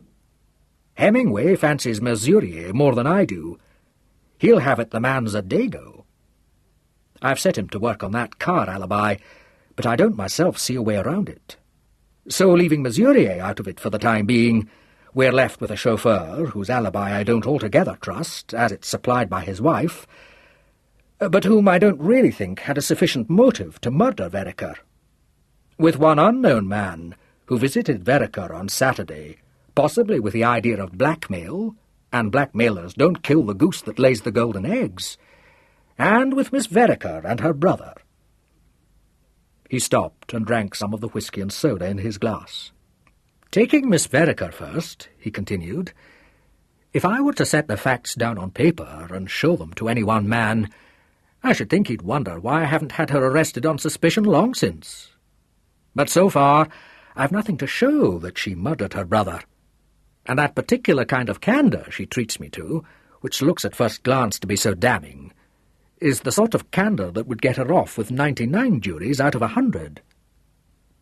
Murier's type, trying to conceal facts he think might tell against him, contradicting himself, hedging, is far easier to deal with. Ask him if he quarrelled with Vereker, and he says he would hardly call it a quarrel, with any number of people ready to swear that they'd heard him quarrelling. Ask Miss Vereker whether she got on with her half-brother, and she says she hated the sight of him. She doesn't appear to conceal a thing. It's the same with her brother. You don't know whether they're very clever or completely innocent, or a pair of lunatics. I can set your mind to rest on one point. They're quite sane, said Giles. And since you've been so frank with me, admitting what I've known from the start, I'll tell you in return that Miss Vereker, who knows her brother as well as anyone, is willing to bet her whole fortune that if he committed the murder, it will never be proved against him. The superintendent's eyes had twinkled appreciatively at one part of this speech, and he replied at once, "That piece of information ought to be very useful, to Miss Vereker, if not to me. But I'm too old a hand to accept it quite as you'd like me to." Giles got up to replenish both glasses. "As a matter of fact, I didn't mean it like that at all," he confessed. "Whatever I may or may not think about Kenneth, I'm quite convinced in my own mind that his sister had nothing whatsoever to do with it." "That doesn't surprise me at all," said Hannasyde dryly. "Moreover, I very much hope you're right, for both your sakes." Giles handed him his glass without comment. A slight flush had crept under his tan, and the superintendent, repenting, said with superb inappropriateness, "And why, perhaps the most important question of all, was the body placed in the stocks?"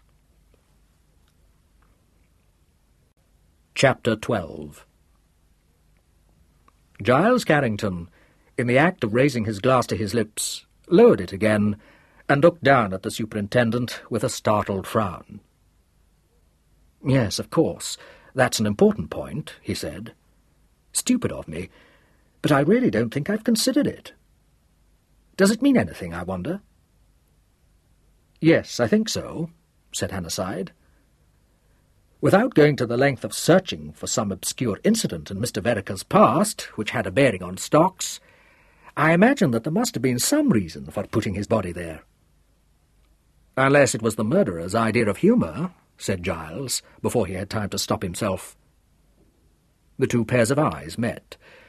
Giles Carrington's, quite limpid and expressionless, the superintendent's, full of a kind of amused comprehension. "Quite so," said Hannasyde. "I'd already thought of that. And now I'm going to be really frank. It's the kind of humour I can easily imagine young Vereker indulging in." Giles smoked for a moment in silence. Then he said, "No, I'm speaking now merely as one who, to a certain extent, knows Kenneth Vereker. It may be helpful to you. Kenneth would not place his half-brother's body in the stocks as a senseless practical joke. If he did it, it would be for some very good and probably rather subtle reason. That's my honest opinion." The superintendent nodded. "All right, but you'll admit you can visualize circumstances under which he might have done it." "Yes, I'll admit that. But you're assuming that the body was placed there after death." "At the moment I am, because it seems the more likely hypothesis." "No blood on the grass round the stocks," Giles reminded him. "There was very little external bleeding, and no signs of any struggle," replied Hannasyde. "So that if you incline to the theory that Vereker was stabbed after his feet were put in the stocks, you must work on the assumption that he sat there quite willingly. Now, The time was somewhere between 11 at night, or thereabouts, and 2 o'clock in the morning. We know from the medical evidence that Vereker can't have been drunk. Does it seem to you credible that he should choose that hour of the night to try what sitting in the stocks felt like, when he could have done it any day he happened to be in the village? No, I can't say it does, admitted Giles, though I can conceive of situations where it might be entirely credible. So can I, agreed Hannasyde. If he was motoring down with a gay party after the theatre, and they were all in a light-hearted mood, or if he was with one person alone, whom we'll assume to have been a woman. We know he had a puncture on the way down. Suppose he picked it up at Ashley Green, and after changing the tyre, sat down on the bench to admire the moonlight, or cool off, or anything else you like. I can picture him being induced to put his feet in the stocks, but what I can't picture is the woman then stabbing him. Can't have been Miss Vereker, for whatever I disbelieve about her, I entirely believe that she was on the worst possible terms with her half-brother. Very well, then. Was it some lady of easy virtue motoring down to spend the weekend with him at his cottage? Quite likely, Giles said. I see what's coming, though, and I confess I can't offer a solution. Of course you see it. What should induce any such woman to murder him? You've seen the knife. It's a curious sort of dagger. Might have come from Spain or South America. Not the sort of thing you carry about with you in the normal course of events. That proves the murder was premeditated. Some woman who had a grudge against him, suggested Giles. Must have been a pretty large size in grudges, said Hannasyde. And one, moreover, that Vereker didn't set much store by.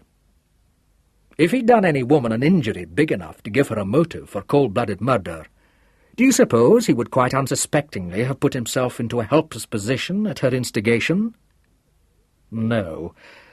On the whole, he had rather a suspicious nature, replied Giles. And in justice to a somewhat maligned man, I'm bound to say that I don't think he would have done a woman any serious injury. He was amorous, but not ungenerous to his fancies, and not unkindly. That's rather the impression I gathered, said Hannasyde.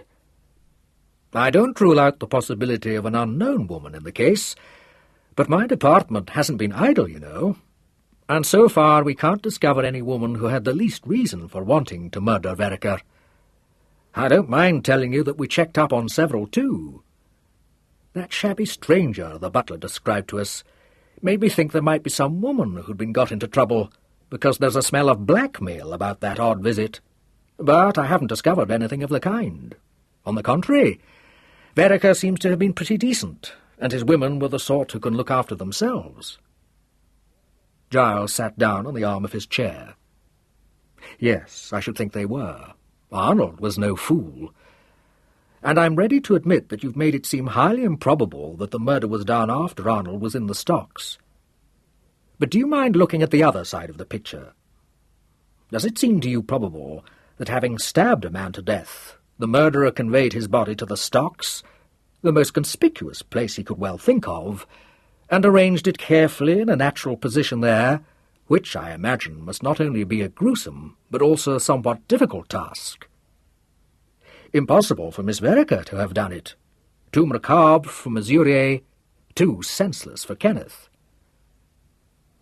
It may not have been senseless, said Hannasyde.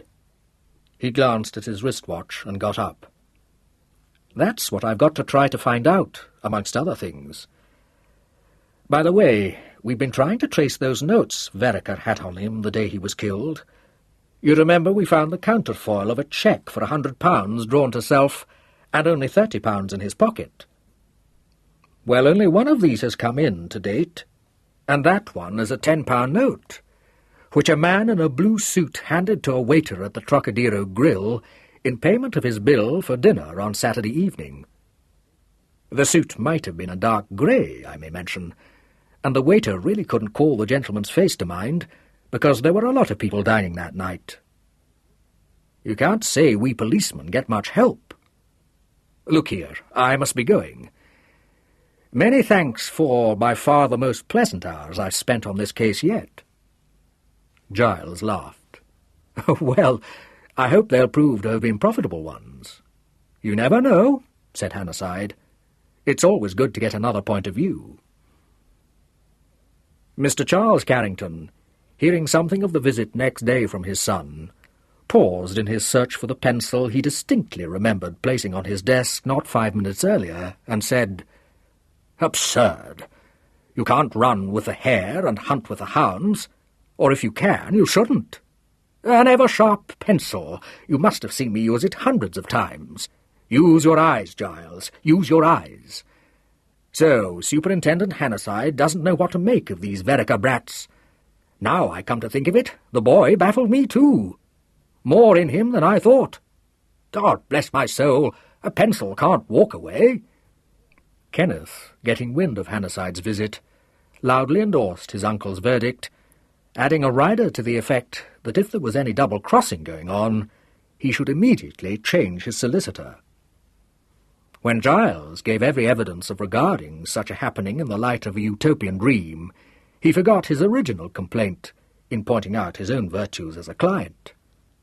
He was in one of his more incalculable moods at the time, and his cousin's somewhat unwise rejoinder that the vaunted virtues had escaped his notice provoked him to give a trenchant resume of his own case. He walked up and down the studio with his eyes very bright, and with what Antonia called his elf smile on his lips, and held his cousin partly in dismay, partly in admiration of the ingenuity with which he postulated various fantastic ways in which he might, had he been feeling like it at the time, have murdered his half-brother. With the superintendent's remarks in mind, Giles demanded a reason for putting Arnold Vereker's body in the stocks.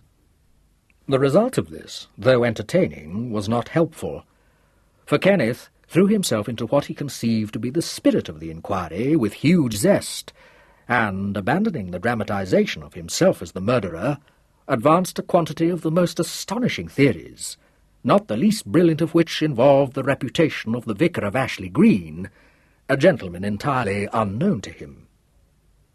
Giles gave it up. There was nothing to be made of Kenneth, who, if he were indeed playing a dangerous game, obviously preferred, and Giles could only applaud his wisdom, to play it alone. A more immediately pressing anxiety than the question of whether or not he was guilty of murder was, in the estimation of his entourage, the problem of how to induce him to attend Arnold Vereker's funeral. Exhaustive, and at times heated discussions, into which Giles was dragged, raged throughout the evening, Murgatroyd, Violet, Leslie, and Giles being banded upon the side of respectability against Kenneth, who was supported by his sister and his own quite irrefutably logical arguments. The contest was won eventually by Violet, who, though lacking Murgatroyd's stern piety, was quite as insistent that Kenneth must at least appear to accord a proper respect to the dead. Finding that he was unmoved by argument or entreaty, she got up in a cold anger that was only partly feigned, and signified her intention of departing without permitting him to kiss her, or even to touch her hand. Some spark of wrath kindled in his eyes, but was quenched by the closing of the door behind her. He hurried after her. What passed between them in the hall the others had no means of knowing, but in a few moments they came back together, Kenneth meekly bound by his word to attend the funeral, and Violet as charming and as sweet-tempered as she had been angry before. "If Kenneth marries that young woman, he won't be able to call his soul his own," Giles remarked later to Antonia at the door of the flat. "I know, it's sickening," she agreed. "He isn't really in love with her either. He's in love with what she looks like." "Which reminds me," said Giles, "what has become of your intended?" "I don't know, but I'm beginning to be afraid he's going to jilt me," replied Antonia with undiminished cheerfulness. This theory, however, proved to be incorrect, for Murier attended the funeral the following afternoon and returned with Kenneth to the flat afterwards. He had recovered his poise, and nothing could have been more graceful than his apology for having left Antonia in anger when they had last met. He apparently considered that his action in seeking out Superintendent Hannasyde at Scotland Yard with the revised version of his story exempted him from any future inquiry. But Kenneth did what he could to disillusion him on this point, and succeeded so well that within 2 days of being reconciled to his fiancée, Rudolph's nerves began to show signs of fraying, and he exclaimed, in exasperation at the Vereker's absorption in other and more everyday matters, "I don't know how you two can go on, as though nothing had happened or was likely to happen." "What is likely to happen?" inquired Antonia, looking up from a collection of guidebooks and railway timetables. "We could quite well go to Sweden, Ken. I've worked it all out." "What's the use of talking about trips abroad when you may be in prison?" said Rudolph, with an attempt at a laugh. "Oh, that," she said, dismissing it. "Of course we shan't be in prison. Anyway, I'm getting sick of the murder. I wish we knew what the police were doing." "They're working like a pack of bloodhounds on our trails," said Kenneth, leaning over the back of Antonia's chair to look at Baedeker. "And talking of bloodhounds, why is all my bedroom furniture in the hall?" "Murgatroyd. She says she's going to turn the whole flat out." "What? Not this room, too?" cried Kenneth, in such tones of dismay as not the gloomiest of Rudolph's forebodings could wring from him. "Yes, but not till tomorrow. Leslie said she'd come and help, so I dare say she'll take care of your pictures," said his sister, omitting, however, to add the information that Murgatroyd's bitterly expressed object was to keep the place free from that Violet Williams for one day, even though she had to make the studio floor wringing wet to do it. It was as well for Murgatroyd's temper that this was not really her main object, for when Violet walked into the flat after luncheon on the following day, a habit which she had lately acquired, and found the studio in a state of glorious disorder, with one dishevelled damsel polishing the handles of a bow-fronted chest, the other turning out the contents of an overloaded bureau, and Kenneth sitting on the window-seat, reading aloud to them snatches from the Oxford Book of 17th-century verse, she displayed an unexpectedly domesticated trait in her character, demanded an overall from Murgatroyd, and, within 10 minutes of entering the studio, had taken complete charge of the operations. By the time she had shown Leslie a better way to polish brass, convinced Antonia that what she wanted was a large box to put all the waste paper in, and rehung all the pictures which had been taken down to be washed, one only of the original 4 in the studio remained unruffled. This was, of course, Kenneth, who paid not the least attention either to requests that he should move or that he should shut up for a moment, but continued to delve into the pages of the Oxford book, emerging always with a fresh extract which he read aloud, heedless of the fact that no one was listening to him. The only time he vouchsafed any answer to the various things that were said to him was when Violet, in the voice of one at the limit of her patience, said, "Will you stop reading Milton aloud?" To this he replied, "No," in a perfectly calm way, as soon as he got to the end of a line.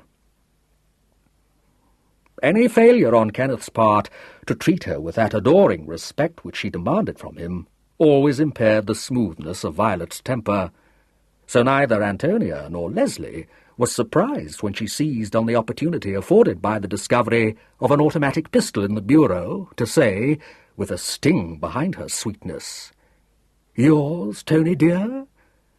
Perhaps it's as well the police know nothing about that." "I don't know why," replied Antonia. "It's fully loaded and hasn't been fired for months." "Why so touchy, darling?" said Violet, raising her delicate brows. "Of course. Now I daren't ask you why you keep such a very odd weapon." "That's a good thing," said Antonia. Conversation waned after that, but Violet's capable assistance so soon reduced the studio to order that Antonia repented of her momentary ill-temper, took the Oxford book away from Kenneth, and told Murgatroyd to go and make tea. They were in the middle of this repast when the door was opened, and a man who might have been any age between 35 and 45 looked in. He had a good-humoured, if somewhat weak countenance, from which a pair of rather bloodshot grey eyes looked out with a certain amiable vagueness. The party gathered around the table stared at him blankly and unhelpfully. He smiled deprecatingly. "Hello," he said in the slightly husky tones of one in the habit of indulging his penchant for spirits too often. "Door was on the latch, so I thought I'd walk in. How is everybody?" Antonia glanced inquiringly at her brother, and was startled to see his face suddenly whiten. A look of mingled incredulity, horror, and anger came into his eyes. "My God in heaven!" he said chokingly. "Roger!" Chapter 13. A slice of bread and butter dropped from Violet's fingers onto the floor. Leslie, seated beside her, heard her say numbly, "But he's dead. They said he was dead." Antonia looked the visitor over frowningly. "Is it really? Yes, now I come to think of it. That's whom you reminded me of. We thought you were dead." "Thought?" Kenneth cried. "We knew he was dead. He's been dead for years." "Well, as a matter of fact, I never was dead," said Roger Vereker, with the air of one making a confidence. "Just at the time it seemed a good thing on the whole to be dead, because there was a bit of trouble over some money. I forget the rights of it now, but people were very unpleasant. Very." "But why on earth did you go on being dead all this time?" demanded Antonia. "Oh, I don't know," replied Roger, with the vagueness which characterized him. "There wasn't much point in coming to life again, really. It'd have meant a lot of bother one way and another. I didn't think of it, but I was getting on quite well as I was. Fancy you being Tony. I shouldn't have known you. Kenneth's altered too. Wants his hair cutting." "Leave my hair alone," said Kenneth angrily. "If you—" "It's all right. I wasn't going to touch it. You know, it seems very funny to me to find you two grown up. Tony had a pigtail when I saw her last. At least, I may be confusing her with someone else, but I think it was she. Long one with a bow on the end. You were a horrid little beast. You haven't changed as much as Tony, now I come to look at you. I remember you messing about with a lot of smelly paints." "Well, he still does that. He's an artist," said Antonia. Roger heard this with a faint show of surprise, as fleeting as it was mild. "No, is he really? Well, I'm sorry I spoke about his hair then. One gets out of touch, that's how it is. I'm going to settle down at home now. After all, why not? You get sick of roaming about, and the man they mistook me for in that Cuban dust-up was called Harry Fisher. The man who was killed, I mean. I didn't mind at first. One name seemed as good as another. But you've no idea how tired you get of being called Fisher. I've had 7 years of it, and it's very irritating. I thought I'd come home." "It seems to me," said Antonia, who had listened to this rambling speech with a good deal of impatience, "that you might just as well have called yourself Vereker again, without coming home." "That's just it. It wouldn't have been safe. bloodsuckers and things," explained Roger. "Besides, why shouldn't I come home?" "Because you're not wanted," Kenneth said tersely. "God, it makes me sick." He began to pace up and down, shaking his clenched fists. "For 7 years we've been living in a fool's paradise, believing you dead and buried, and you turn up now of all the accursed moments, and ruin everything." "Good Lord, I hadn't thought of that," exclaimed Antonia. "I must say it's a bit thick." "Thick? It's damnable," Kenneth shot out. "What's the use of Arnold's being murdered if we're saddled with Roger?" Violet, who had been sitting in a kind of frozen silence, now said in a sharpened voice, "Please, must you talk like that?" No one paid any attention to her. Antonia sat glowering at Roger, Kenneth continued to walk up and down, and Roger, glancing from one to the other, said cautiously, "What was that you said? Sometimes I think I'm getting a bit deaf. I wish you wouldn't tramp about so. It's a fidgeting sort of habit. Makes me giddy." "Arnold's dead," said Antonia briefly. He blinked at her, apparently incredulous. "My brother Arnold?" "Yes, of course. Do you think we know hundreds of Arnolds?" "But he can't be dead." "I tell you, he is." "Well, that's a very extraordinary thing. Of course, if you say he is, I dare say you may be right, but I don't understand it at all. What did he die of?" "He died of a knife in the back," Kenneth flung over his shoulder. Roger looked startled and tut-tutted several times.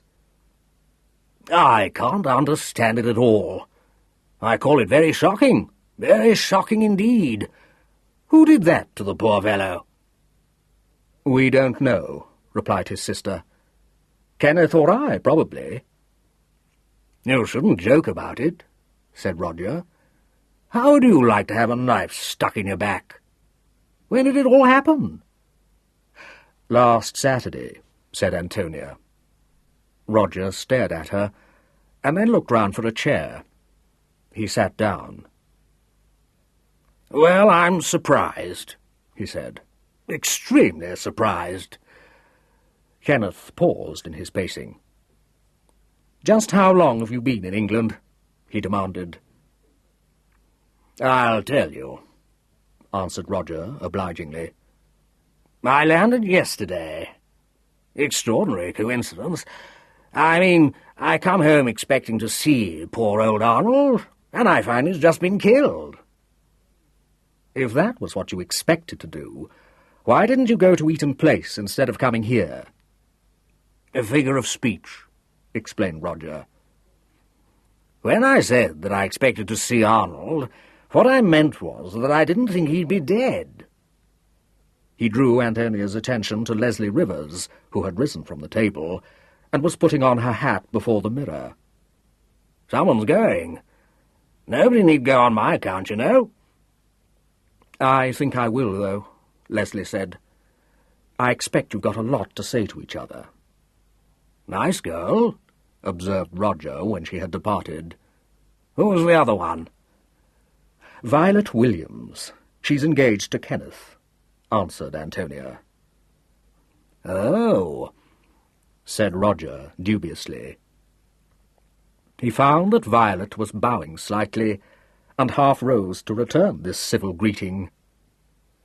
Sinking back again into his chair, he became lost in thought, from which he presently emerged to say, "If Arnold's dead, who gets all the money?"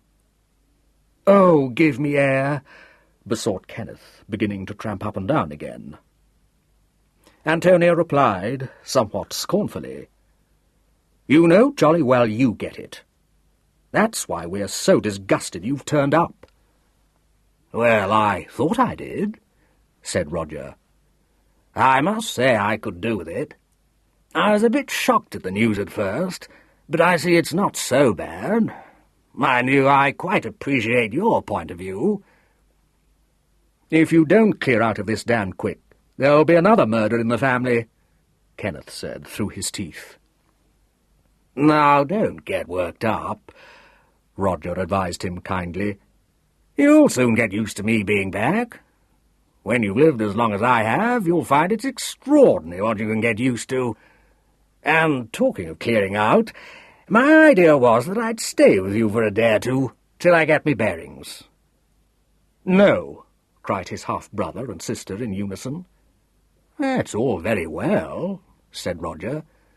But if I don't stay here, where am I going? Anywhere. We don't mind, replied Antonia. Yes, but to tell you the truth, confided Roger, I'm a bit hard up just at the moment.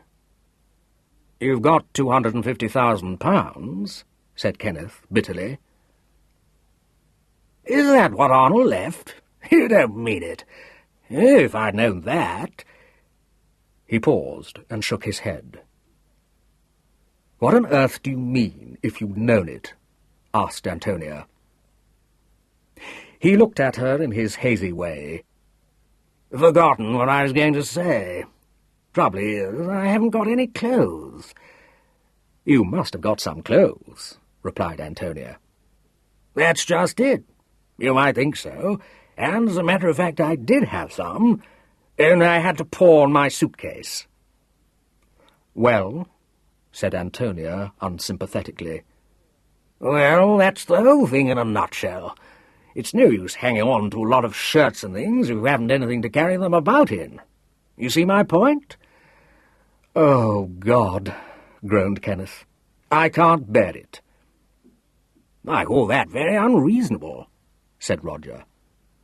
After all, they weren't your clothes. If I started putting your shirts up the spout, you'd have a perfect right to complain. It's coming to something if I can't pop my own belongings. Moreover, if I inherit all Arnold's money, I shall be able to buy a lot of new clothes, and no harm done. But don't run away with the idea that I particularly want to stay with you, because I don't at all mind putting up in a hotel so long as I got some money. Supposing you were to lend me a few pounds, say 50, to tide me over? Let's pretend, said Kenneth sarcastically. You've never paid a debt in your life. That's perfectly true, agreed Roger with unimpaired affability. But I wouldn't mind paying you back if I had £250,000. Well, I won't take the risk, replied Kenneth. Go and touch Giles. You won't get anything out of me. At this moment the door opened to admit Murgatroyd, who came in to clear away the tea. Antonia said gloomily, "Look what's happened, Murgatroyd. Isn't it damnable?" Murgatroyd started to say, "How many times have I told you I won't have you use such—" Then she caught sight of Roger and gave a scream. "Hello, Murgatroyd," said Roger, with his sleepy, apologetic smile. "You still alive?" Murgatroyd seemed to find difficulty in speaking. She swallowed once or twice, and in the end said in a hollow voice, "I knew it. You asked Miss Leslie if I didn't see bad news in my teacup yesterday, plain as plain. Mark my words, I said, something awful is on its way to this house." "A lot of people scoff at reading fortunes in teacups," said Roger, interested. "I've always thought there was something in it myself. It just shows. You haven't changed much. Fatter, of course, but I should have known you anywhere." "I'll thank you not to make personal remarks about me, Mr. Roger. What have you come home for? That's what I'd like to know. Not that I need to ask. Trust you to come nosing round after pickings. Talk about hyenas." Wrath swelled her voice. She said strongly, "Just like you it is, to try and take what's Master Kenneth's away from him. Don't tell me. If I'd had my way, back you'd go to where you came from, double quick." "Yes," said Antonia, but he hasn't got any clothes, and says he's going to stay with us." "Not in this house, he isn't," said Murgatroyd. "I shan't get in the way," Roger assured her. "You'll hardly notice me." "No, not once you're on the other side of the front door, I won't," was the grim reply. Violet got up from the table and came slowly across the room. "Don't you think this is all a little undignified?" she said in her calm way. "Kenneth, dear, please stop prowling and try to be reasonable. Poor Mr. Vereker can't help not being dead." She smiled at Roger and added prettily, "They're an awful couple, aren't they? You mustn't pay any attention to what they say. And no one's offered you any tea. Would you like some?" "No," said Roger frankly. "But I shouldn't mind a whisky and soda, if it happened to be handy." "Of course," she said. "I'll get you one, since these rude people have forgotten their manners." Kenneth gazed at her in blank astonishment. "My good girl, do you realize what this means?" he asked. "Have you by any chance grasped who he is?"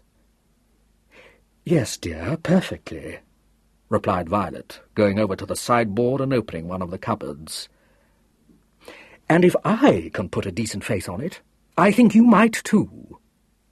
Will you say when, Mr. Vereker?" "If he does, it'll be a record," remarked Kenneth. "That'll do, Kenneth," Violet said in a tone of authority. "There. Is that how you like it, Mr. Vereker?" "I like it almost anyhow," replied Roger simply. "I've forgotten your name, but thank you." "Williams," she said. "Violet Williams. A very ordinary name, I'm afraid." "Yes, but they're always the worst to keep in your head," agreed Roger. "Well, here's luck, everybody. Chin-chin." His relatives received this in unresponsive silence. Murgatroyd, whose indignation had been diverted by the sight of Violet doing the honours of the flat, said suddenly, "Well, what's to be done? That's what I'd like to know." "Don't worry about me," said Roger. "I'm very adaptable. I don't suppose I shall be here long either. My idea is to take a flat on my own." "Why bother?" said Kenneth. "Isn't Arnold's house enough for you?" "I shouldn't like it," replied Roger with more decision than he had yet shown. "Not my style at all. I'll tell you what, though. I'll give it to you and Tony." "Thanks, we don't want it." Murgatroyd, who had been thinking, said in a somewhat mollified voice, "I suppose he'll have to stay. It wouldn't do any good to have him traipsing round town like a regular tramp. He can have the camp bed in the box room." "I shall want a pair of Kenneth's pyjamas as well," said Roger helpfully. "You stay in this flat. I shall clear out of it," announced Kenneth. "No, you won't," said his sister. "I'm not going to be left to cope with him." "All right, then. Let's both go. Let's go to Sweden at once." "I can't. Who'd look after the dogs?" "Damn the dogs." "Have you got a lot of dogs?" inquired Roger, looking round for some sign of them. "What sort of dogs?" "Bull-terriers," replied Antonia briefly. "I don't know that I like the sound of that. I got bitten by a dog once, and they told me it was a bull-terrier. Not that I wanted to know." "Let's have the dogs in," said Kenneth, brightening. "You never know your luck." "Don't be childish, Kenneth," interposed Violet. "It isn't for me to make a suggestion, but don't you think Mr. Carrington ought to be told what's happened?" "You don't mean to tell me Uncle Charles isn't dead yet?" said Roger. "I don't want to see him. The last time I set my eyes on him, he said a whole lot of things I'm glad I can't remember." "You won't have to see him," replied Antonia. "Giles took over all our affairs years ago." "Oh, Giles," said Roger. "Well, I don't mind him. And just do what you like about it. Now I come to think of it, he wasn't a bad chap at all. I was at school with him. Yes, till they sacked you, said Kenneth. You've got that muddled up, said Roger. You're thinking of Oxford.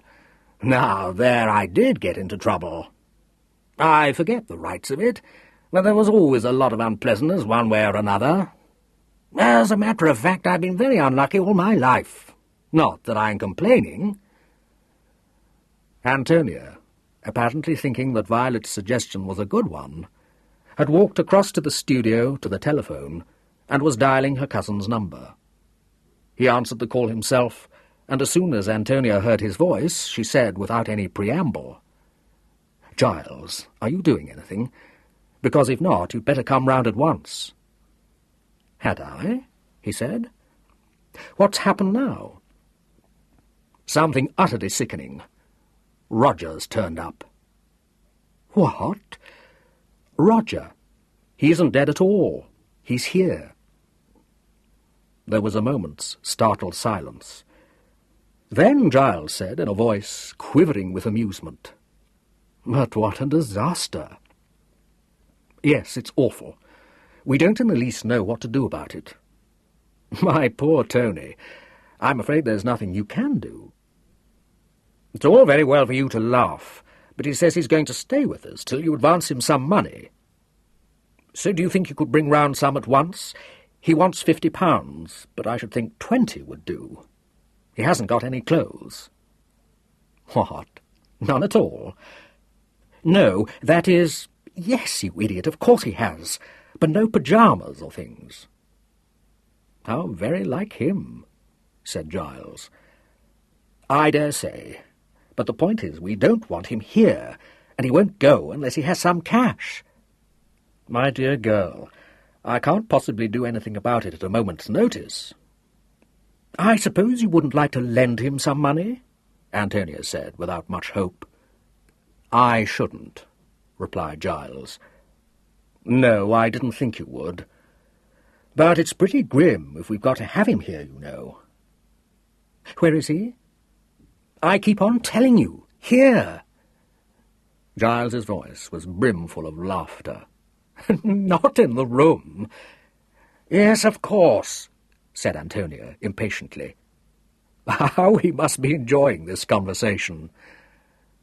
At this point Roger, who had been listening with his usual placidity, interrupted to say, "Give old Giles my love." "He wants me to give you his love. He's just like that." "He always was. I can't rise to those affectionate heights, but tell him I congratulate him on not being dead." "Where did he spring from?" "South America, I suppose. I didn't ask. Anyway, he landed yesterday. Do come round." "I can't do any good if I do, Tony. But I'll look in after dinner, if you like." With this she had to be content. At the other end of the telephone, Giles Carrington sat for a moment after he had laid down the receiver, thinking.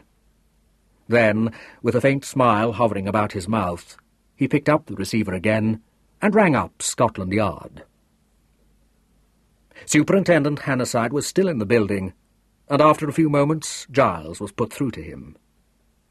"Is that you, Hannasyde?" "It is," replied the superintendent. "Do you remember, I wonder, that I prophesied something unexpected would turn up?" "I do." The superintendent's voice quickened with interest. "Well, I thought perhaps you'd like to know that it has," said Giles. "Roger Vereker has come home." "Roger? Who's he?" "Roger Vereker," Giles said, "is the brother who ought to have died 7 years ago." "Good Lord!" The superintendent sounded startled. "When?" "I'm informed he landed yesterday. I believe from South America, but I'm not certain on that point. At the moment he's staying at the studio. I'm going round to see him this evening." "Do you mind if I come with you?" said Hannasyde. "Not in the least," replied Giles cheerfully. Chapter 14. Violet, who made a show of leaving the studio shortly before dinner, was easily persuaded to remain. Kenneth said that since she seemed to like Roger so much, she had better stay and entertain him, as neither he nor Tony felt at all capable of doing it. She took this in good part, merely smiling at him in a rather aloof way, and continued to ask Roger civil questions about his journey. Presently, when Murgatroyd, with an ill grace, came to show Roger the way to the box-room, which was to be his temporary abode, she took the Verrikers to task, and told them that she felt so sorry for Roger at meeting with such a reception that she felt she had to do something about it. Antonia pointed out to her that as far as Roger was concerned, it was all water off a duck's back, an observation so patently true that even Violet could not gainsay it. Antonia saw more point in her second argument, which was that by showing his disgust so plainly, Kenneth was placing himself in a very suspicious light. Antonia was inclined to agree with this, but Kenneth at once started to argue that his attitude was entirely consistent, and would be more likely to puzzle the police than to convince them that he was Arnold's murderer. In the middle of the inevitable discussion that followed, Roger came back into the room, and Kenneth, to whom, once he was embarked on an argument, all persons were alike, immediately put the case to him. Roger listened attentively and without embarrassment, and said in a painstaking way, "You mean, if you go about saying what a damnable thing it is I've come home, the police will think you stuck that knife into Arnold?" "No, that's what Violet thinks. I say that if I pretend not to mind, they'd be far more likely to be suspicious." "Well, I don't know," said Roger. "They might, of course, but you can't be too careful with policemen. I've had a lot of trouble with them in my time, all sorts of policemen. Sometimes I think the English ones are the worst, but at others I'm not so sure. By the way, did you murder Arnold? I don't want to be inquisitive, but I wondered." "What do you suppose I'm likely to answer?" retorted Kenneth. "Quite so," said Roger. "Silly of me. What I mean is, it's a nuisance for you if you did, now that I've come home. Waste of time." "Unless I murder you too," said Kenneth thoughtfully. "Now, don't start talking like that," said Roger. "Before you know where you are, you'll be doing it. I never could stand impulsive people, never." Kenneth eyed him speculatively. "The best thing, of course, would be to foist Arnold's murder onto you," he said. "I don't quite see how at the moment, but I may think of something." "That's not a bad idea," remarked Antonia. "You wouldn't have to make up a motive either, because he's got one." "Well, I don't like it," said Roger, a shade of uneasiness in his voice. "And it's no use going on with it, because I've already told you I only landed yesterday." "Moreover," continued Antonia, brightening, "the knife was a foreign dagger or stiletto, I forget which, common in Spain and South America. They said so at the inquest." "You never told me that," Kenneth reproached her. "It's very important. Naturally, that's just the sort of thing Roger would use." "Now, there you're wrong," said Roger. "If there's one thing that I wouldn't use, it's that. I don't believe in knifing people. You see a lot of it in some of the places I've been in, but that isn't to say you get into the way of doing it yourself. At least I don't. Besides, I didn't know anything of the murder until you told me. As a matter of fact, now I come to think of it, I don't know much about it now. I don't even approve of it." However, Kenneth was not easily to be diverted from his chosen train of thought, and he continued to pursue it until dinner was brought in.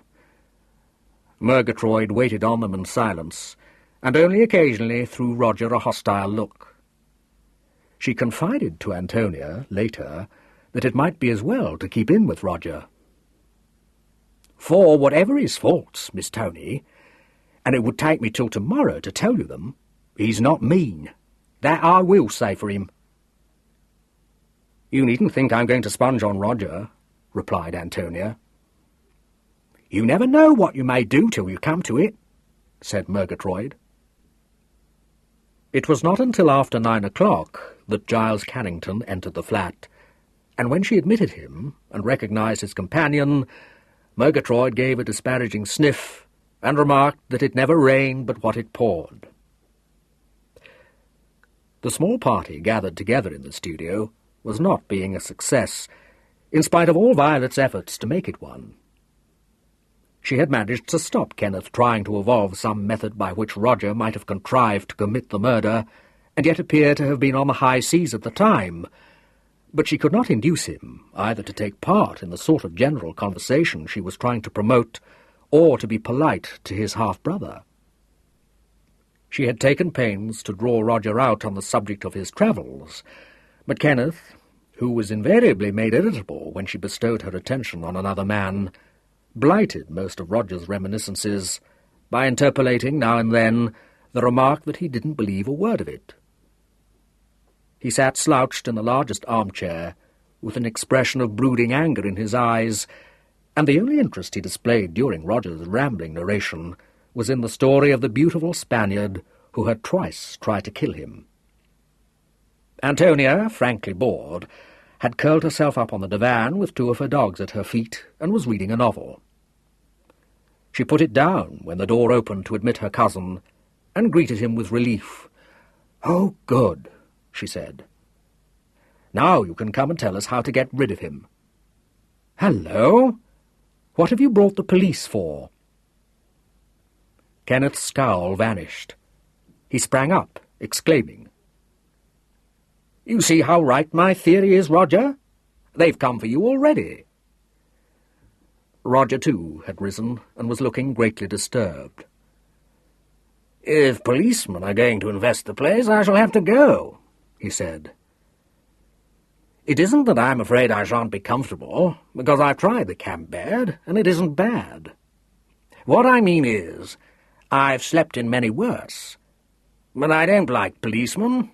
Some people feel the same about cats.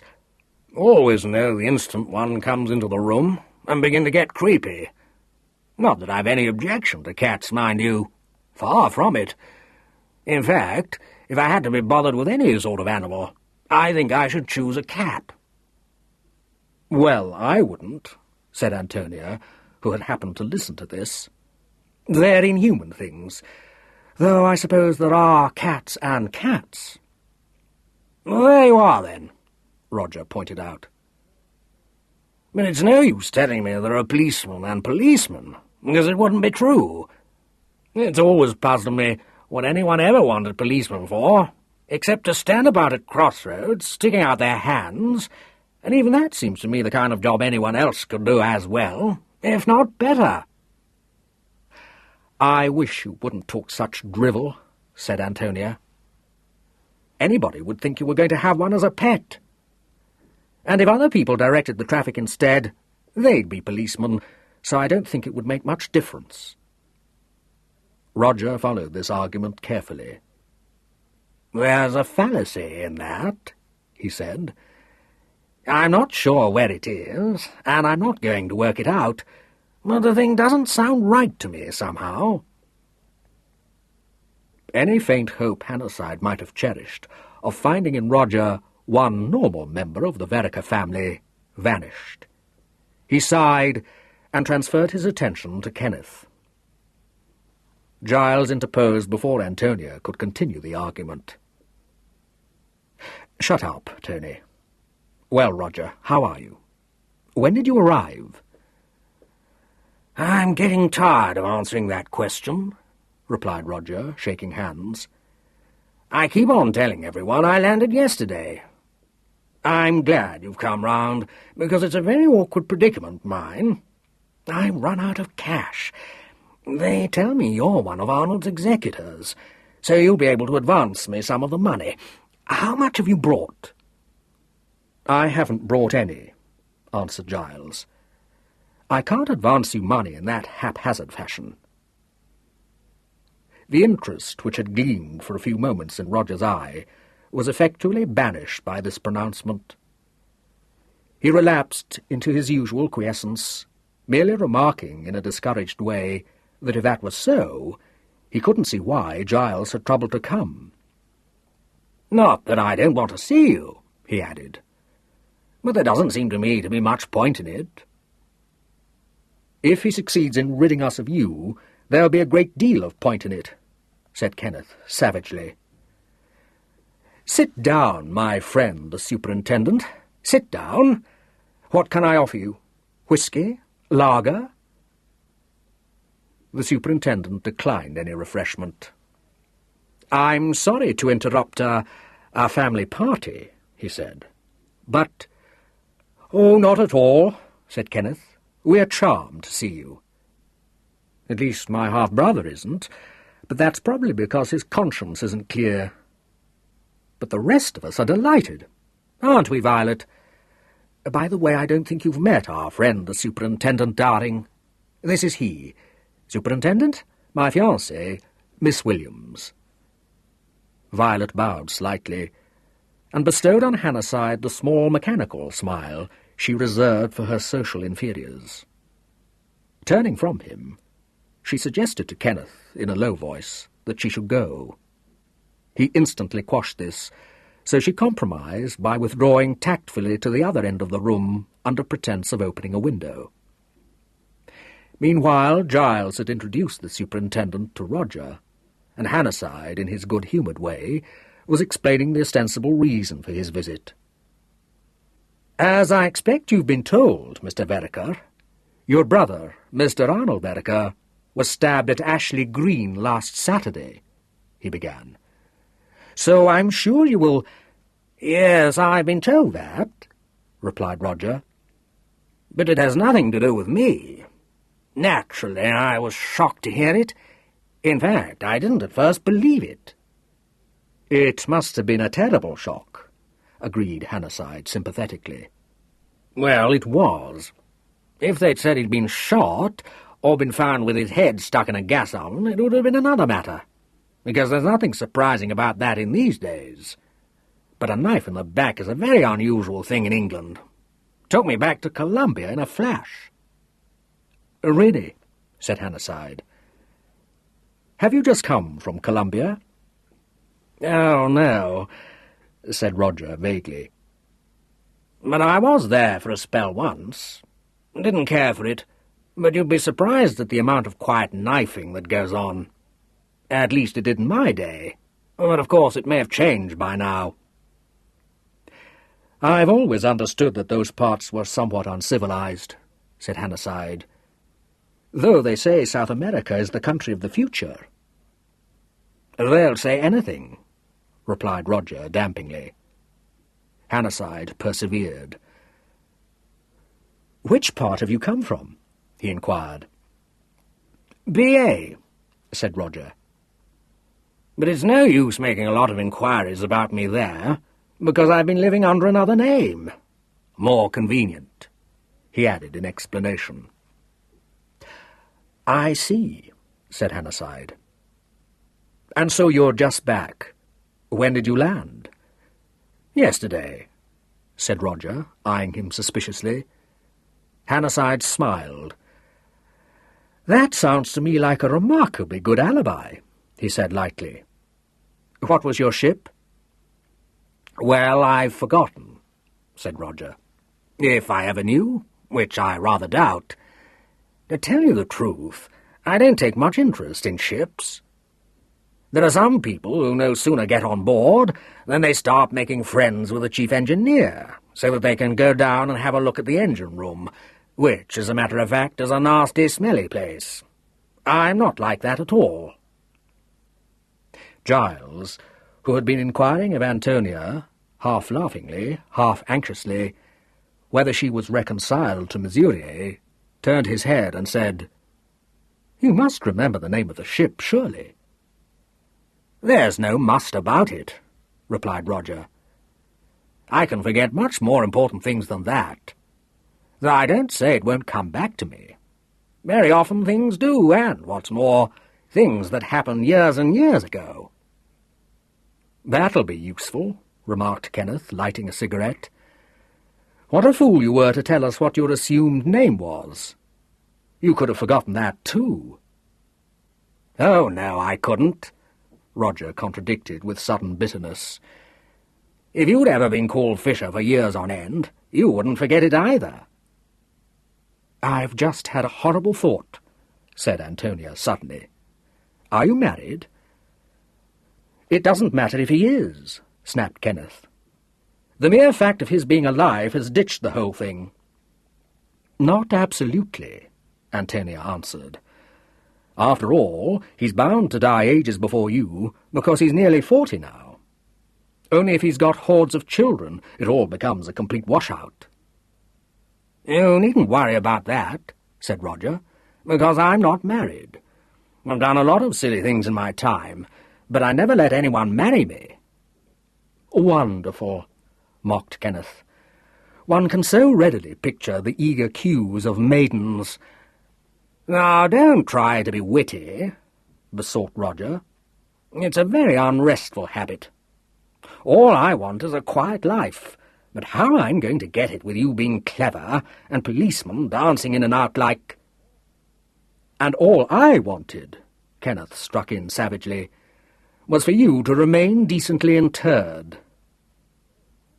"Antipathy, Mr. Vereker? Or are you making the discovery that the acquisition of a large fortune is not a matter of such indifference as you would have had us believe?" There was a note of irony in the superintendent's level voice, and at the sound of it Kenneth turned, not put out of countenance, but alert, and with his sullen ill-humour gone in a flash. His eyes held a challenge. His elf smile reappeared. "A hit! A very palpable hit! And yet, my friend the superintendent, you would suspect me more if I didn't seem to care whether I inherited Arnold's fortune or not." "Perhaps," Hannasyde acknowledged. "But you should consider whether perhaps I may not suspect you of assuming a greater degree of annoyance than you really feel, on purpose to throw dust in my eyes." He paused, and then, as Kenneth did not immediately answer him, added gently, "Another hit. What say you?" Kenneth laughed, and said with a good deal of delight, a touch, I do confess. You know, I'm beginning to like you quite a lot. I might return that compliment, if it occurs to you to stop trying to hoodwink me. You're fond of quoting from Hamlet, though not always sure of your source, so I will give you one more line to digest. Take care that you don't become as a woodcock to your own springe. Ah, justly killed with mine own treachery. I'll take such care, Osric, that I won't let this conversation alter my attitude by so much as a hair's breadth. Roger leaned sideways in his chair to say confidentially to Giles, It's getting a bit too highbrow for me. Is his name Osric? I thought you said it was Harrington. There is such a thing as being too clever, Mr. Vereker. I'll take your word for it, but I'm only being honest. Did you come here tonight to see how I was reacting to the prodigal's return? Hannasyde smiled faintly. Antonia, watching him, said dispassionately, They bleed on both sides. I hoped I'd be able to get that one off sooner or later. This sally seemed to complete Roger's bewilderment. He had been trying to follow the dialogue, but he gave it up at that point and shut his eyes. You're not being exactly helpful, Kenneth, said his cousin. Why should I be? I don't want the murderer to be unmasked. Unless it was Roger, of course. I approve of him. Roger opened his eyes again. Now, that's a very sensible remark, he said. I don't mean the bit about me, but the rest of it. I don't want to know either, and if we don't, what's it got to do with anyone else? That's what I complain about in policemen, always poking their noses into other people's business." "You can't blame them for that," said Antonia reasonably. "They pretty well have to. But it does seem to me much more important at the moment to decide what's to be done about you. It's all very well for you to say you can't advance any money, Giles, but you needn't think we're going to let Roger wear all Kenneth's clothes while you sit on the cash." "No," said Roger, his interest reviving, "because I don't like any of his clothes, for one thing." Antonia at once took up the cudgels in defence of her brother's taste, and since the argument showed signs of developing swiftly into an abstract discussion on sartorial matters, Hannasyde apparently judged it wisest to go away. The Verekers paid very little attention to his departure, but Giles escorted him to the front door and said that he had all his sympathy. "Thanks," returned Hannasyde. "Was Roger Vereker deported by any chance?" "Probably," said Giles, with perfect equanimity. "At all events, he's been cast up penniless on our hands." Hannasyde looked at him under his brows. "Are you acting for him, Mr. Carrington?" "Not if I know it," answered Giles.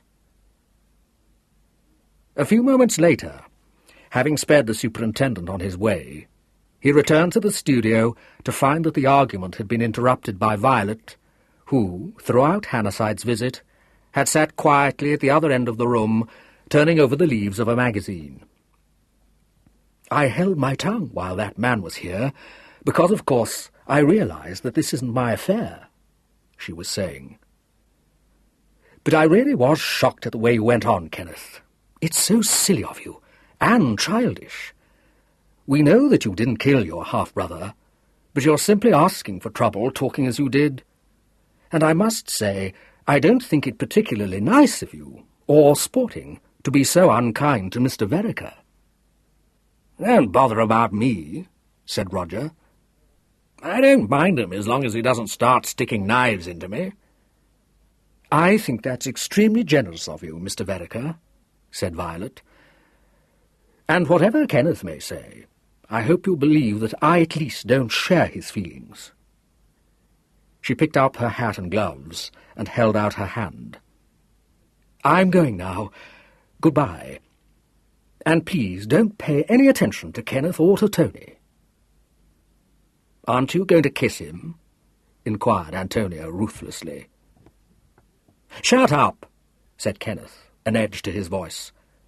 "I'll see you home, Violet." They had barely left the studio when Roger remarked, with his sudden and unexpected shrewdness, "I'll tell you what she is. She's a gold-digger. I've met lots of them.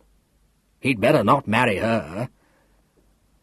Antonia regarded him for the first time with a friendly eye.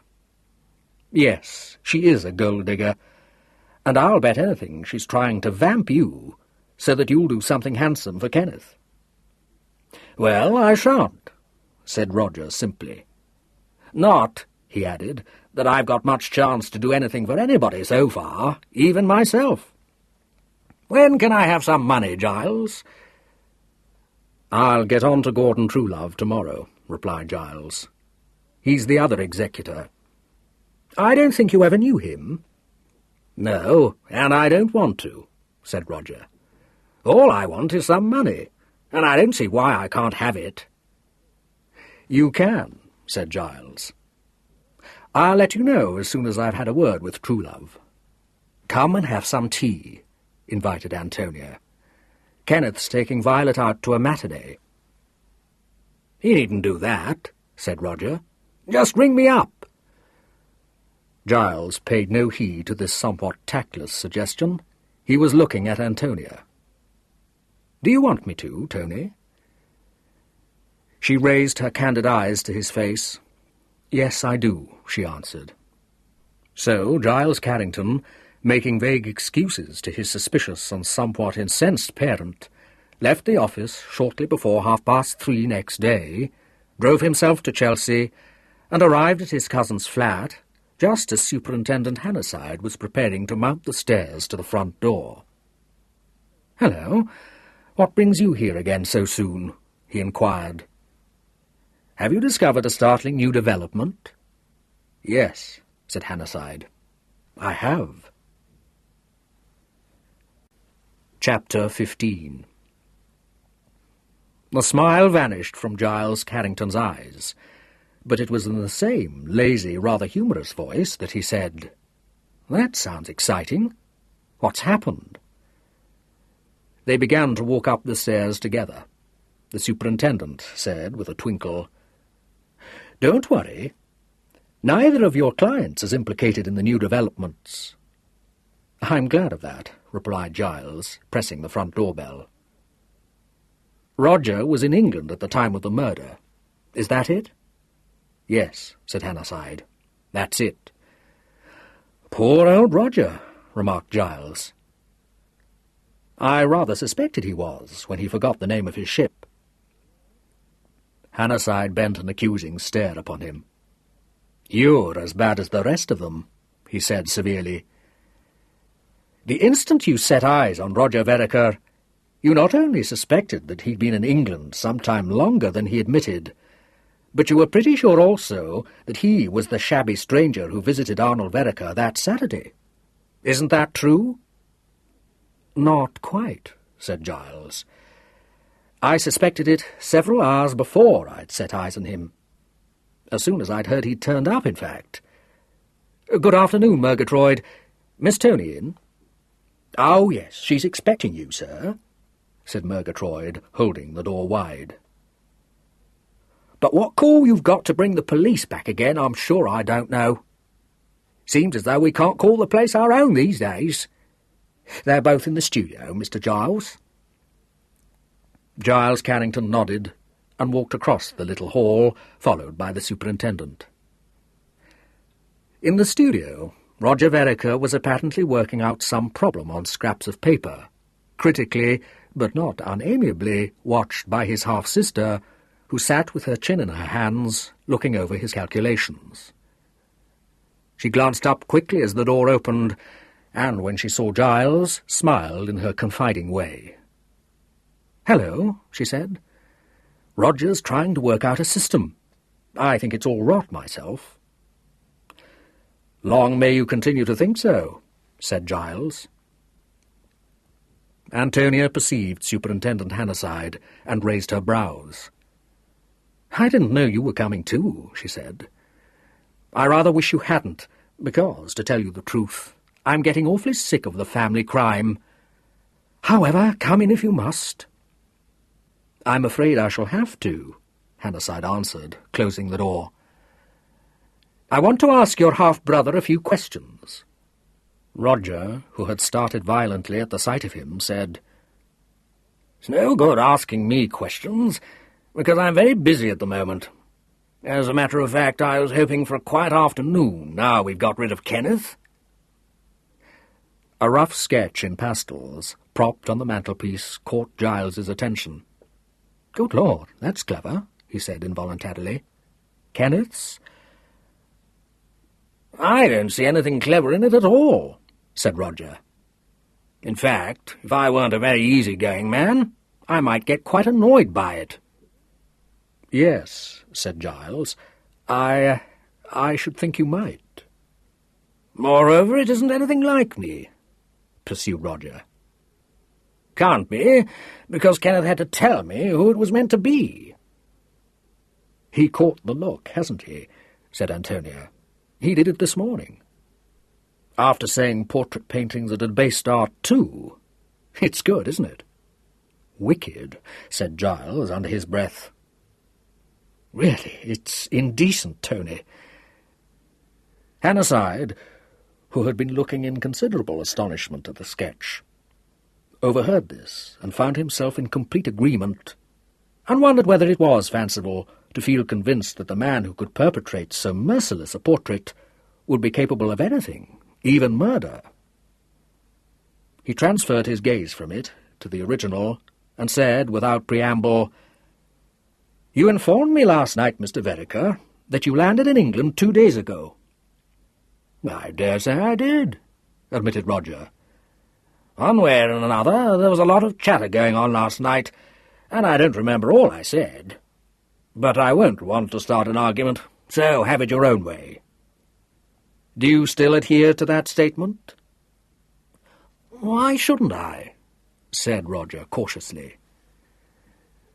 "Principally because it's untrue," replied the superintendent with disconcerting directness. "I object to that," said Roger. "That's a very damaging thing to say. And if you think that just because you're a detective you can go around giving people the lie, you'll find you're mistaken." He paused and reflected for a moment. "Well, as a matter of fact, you probably won't," he said gloomily, "because it seems to me there's no limit to what the police can get away with in this country." "There is a limit," said Hannasyde. "But your cousin is here to see that I don't overstep it. Your name, Mr. Vereker, does not figure on the lists of passengers on board any vessel arriving from South America 2 days ago."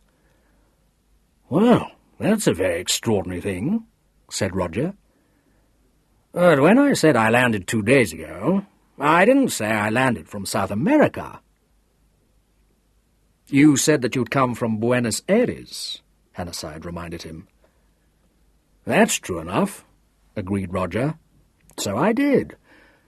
Of course, if I'd known you were so interested, I could have told you the whole story. The fact of the matter is, I got off at Lisbon." "What on earth for?" demanded Antonia. "There was a man I wanted to see," said Roger vaguely. "About a dog, I should think," said Antonia with considerable scorn. "No, it wasn't about a dog. It was about a lot of parrots," said Roger, improvising cleverly. "You got off at Lisbon to see a man about a lot of parrots," repeated the superintendent. "That's right," nodded Roger. "Amazon parrots. Not those grey ones with pink tails, but green ones, the sort that screech." The story began to grip him. Warming to the theme, he continued, "Thought I could do a deal. You'd be surprised at the demand there is for parrots in Portugal." "I should," interpolated Hannasyde grimly. "Anyone would be," said Roger. "I was myself. But there it is. The idea was to ship a lot over to this man I was telling you about. Only the trouble was we couldn't come to terms, so the best thing for me to do was to see him in person." "I trust you arrived at an agreement," said Hannasyde with heavy sarcasm. "Well, no," said Roger, ever fertile. "We didn't. And the whole thing is more or less in abeyance, because he wanted to buy the parrots in bark, which is ridiculous, of course. However, now I've come into money, I shan't bother any more about it." "I say, what a shame Kenneth's missing all this," said Antonia. "Where are the parrots supposed to be?" "Round about the Amazon," said Roger. "You have to catch them." "Yes, I can just see you penetrating into forests and laying snares for parrots. You are an ass." "Well, I shouldn't do that myself. I should employ people," said Roger. "Of course, if the business grew, and I dare say it would, the idea was to start a farm and breed them, the same way that people breed silver foxes and things. Properly managed, there might be a lot of money in it, because if the purchaser has to pay £10 for a parrot, and very often a good parrot costs more than that, you can see for yourself that the profit per parrot is pretty considerable." He decided that the parrots had served their turn and jettisoned them. "But, as I say, I've given up thinking of it, now that I've come into money. They're really beside the point." "I agree with you," said Hannasyde. "I have ascertained, Mr. Vereker, that you were a passenger on board the SS Pride of London, which docked at Liverpool on 16th of June, the day before that on which your brother was murdered." Roger leaned back in his chair. "Well, if you've ascertained it, that's that," he observed. It's silly to argue points like that with detectives, so I'll tell you right away that the parrots were just a little joke of mine." "I am aware of that," replied Hannasyde. "We shall get on better and faster if you don't make any more jokes."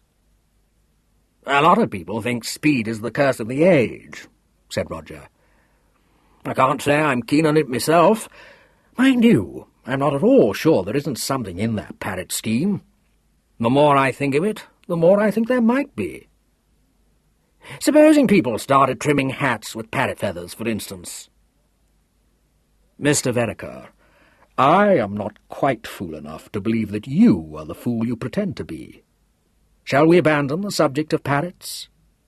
"Just as you like," said Roger amiably. "You admit that you landed in Liverpool on Friday, 16th June. If you've been nosing round at shipping agents, there's no point in asking me whether I admit it or not.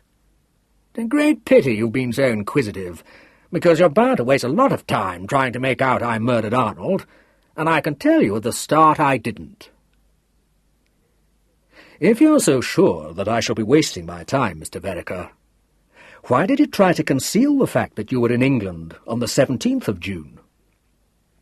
"Now that's what I call a damn silly question," said Roger. "It's obvious that if it was known that I was in England then, I should have had the police after me like a pack of bloodhounds. Well, what I mean is, look at the way you're behaving now. Not that I blame you, because naturally you're bound to do it, but that's just it. I turn up one day, broke to the wide, and Arnold gets himself murdered the day after. I should be a bigger fool than any I've ever met with if I didn't see who was going to be suspected once that leaked out. I don't like unpleasantness, and I don't like policemen. What's more, I find all this sort of thing very exhausting, because I'm not one of these people who always want to be using their brain, trying to remember a lot of unimportant details. Makes my head ache. All I want is peace and quiet." "Nevertheless, Mr. Vereker, I must ask you to cast your mind back to the day you landed, and tell me just what you did." Roger sighed, but he seemed to be more or less resigned to the necessity of answering, and said in a weary voice, "Well, I came to London, naturally. What else should I do?" "On the Friday?" "If you've been making a lot of inquiries, you must know, as well as I do, that we didn't dock till late," said Roger. "Certainly I know it. But you could still have journeyed to London that day." "Well, I didn't. I don't like night travel, never did. Some people sleep better on a train than anywhere. All I can say is I don't." "When did you come to London, then?" "Next day, of course. There's no use asking me what time the train got in, because I don't remember. I had lunch on it." "And when you arrived in London, what did you do?" Roger thought this over for a moment, and then asked, "You know what I did?" "I'm asking you," replied Hannasyde. "I know you are, and that's just the trouble. The point is, if I know just how much you know, it'll save a great deal of bother. I mean, it's no use my telling you I went to the zoo if you're going to prove I spent the day in the British Museum. At the same time, I don't want to tell you anything I needn't. You see my difficulty." Giles Carrington interposed before Hannasyde could reply. "May I give you a piece of advice, Roger?" "Anybody can do whatever they like as far as I'm concerned," said Roger. "Mind you, I don't particularly want your advice, because as far as I can see, you're hand in glove with this Superintendent Osric. No, not Osric, but anyway, whatever his name is." Giles disregarded this. "Don't play the fool. You're not dealing with a fool." "Is that your advice?" demanded Roger incredulously. "It is." "Well, I don't think much of it. You can't expect me to change my habits at my time of life. I've always had a gift for taking things cheerfully." "That particular brand of cheerfulness is likely to land you in trouble," said Giles rather sternly. There was a distinct gleam of intelligence in the hazy, bloodshot eyes. "Oh, no, it isn't," said Roger. "Nobody's going to land me in trouble. Of course, I don't say that there may not be a great deal of unpleasantness. I dare say there will be. But Tony's been telling me all about this murder, and it looks pretty watertight to me. You haven't got any clues at all, not even a fingerprint. You don't even know who was with Arnold that night. In fact, you don't know anything at all, except that he was murdered." "We have one clue," said Hannasyde. "The weapon which was used." "Well, you prove that it belonged to me, and you'll be cleverer than I take you for," retorted Roger. "You won't do it because it didn't belong to me. Then where are you? Back at the beginning again. You'd much better give it up now." "Thank you," said Hannasyde. "If you don't mind, I'll stick to it a little longer. I should take your cousin's advice if I were you. What did you do when you reached London?" "This and that," said Roger airily. "For one who is so convinced that nothing will land him in trouble, you're singularly reluctant to admit that you went to call on your brother, Mr. Vereker." "Oh, you did know that, did you?" nodded Roger. "Oh, well, that makes it easier, I must say. I was getting very tired of hedging. Yes, I went to call on Arnold." "A very natural thing to do," agreed Hannasyde. "Of course it was a natural thing to do. I hadn't any money left." "I see. Am I to understand that you shared your half-brother's and sister's dislike of him?" "No, I didn't dislike him," said Roger, reflecting. "Not that I've ever really considered the matter." "You were, in fact, indifferent?" "That's it," said Roger. "Just the word I wanted. Though I must say that, now that I know what he was worth, I'm not at all surprised he was disliked. Mean, very mean. You'd hardly believe it, but £50 was all I could get out of him. And he only gave me that because he didn't want it to get about that a brother of his was spending the night on the Embankment. He'd picked up a lot of very respectable ideas, I thought. Didn't like me coming to his house at all. If I were one of these sensitive people, which, thank God, I'm not, I should have been quite offended at the way he took it. You'd hardly believe it, but he only gave me that miserable £50 on condition that I didn't come near him again." "I'm surprised you were satisfied with £50, Mr. Vereker." "I wasn't at all satisfied with it, but I'm a reasonable man, and you can't expect people to carry much more than £50 on them. Besides, I didn't know he'd made such a packet out of the old mine." Antonia suddenly elected to take part in the conversation, and said forcefully, "Look here, I don't want to crab your story, but if it's got to be Kenneth, or you or me, the murderer, I mean, I'd rather it was you. So don't tell me you were going to fade out of Arnold's life for £50. "Certainly not," replied her imperturbable half-brother. "As a matter of fact, the story's rather funny, because I hadn't actually thought out how much Arnold was probably good for.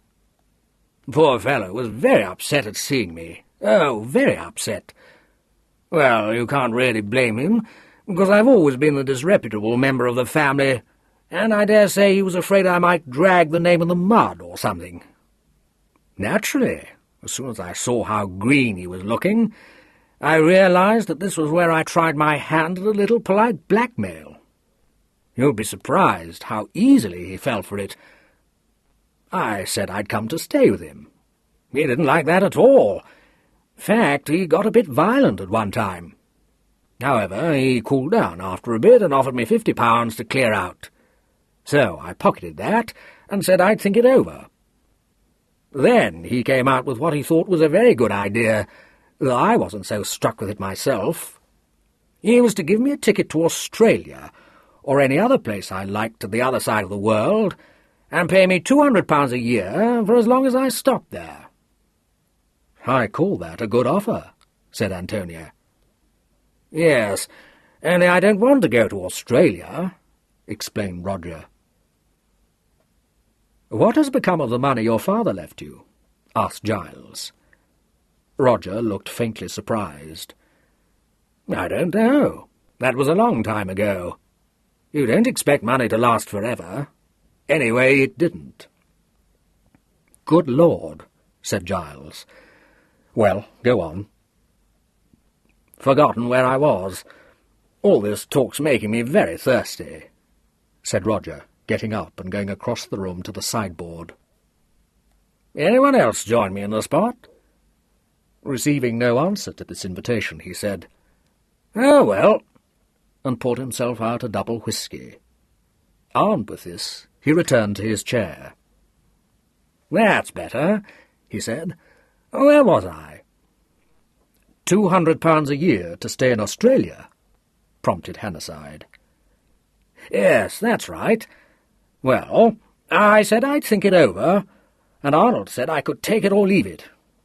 I may have been a trifle rash, though I don't think so, because from all I've heard, Australia wouldn't suit me at all. But I said I'd leave it.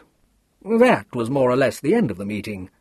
Arnold had a date and wanted me to be off." "With whom?" asked Hannasyde quickly. "How on earth should I know? I didn't ask him."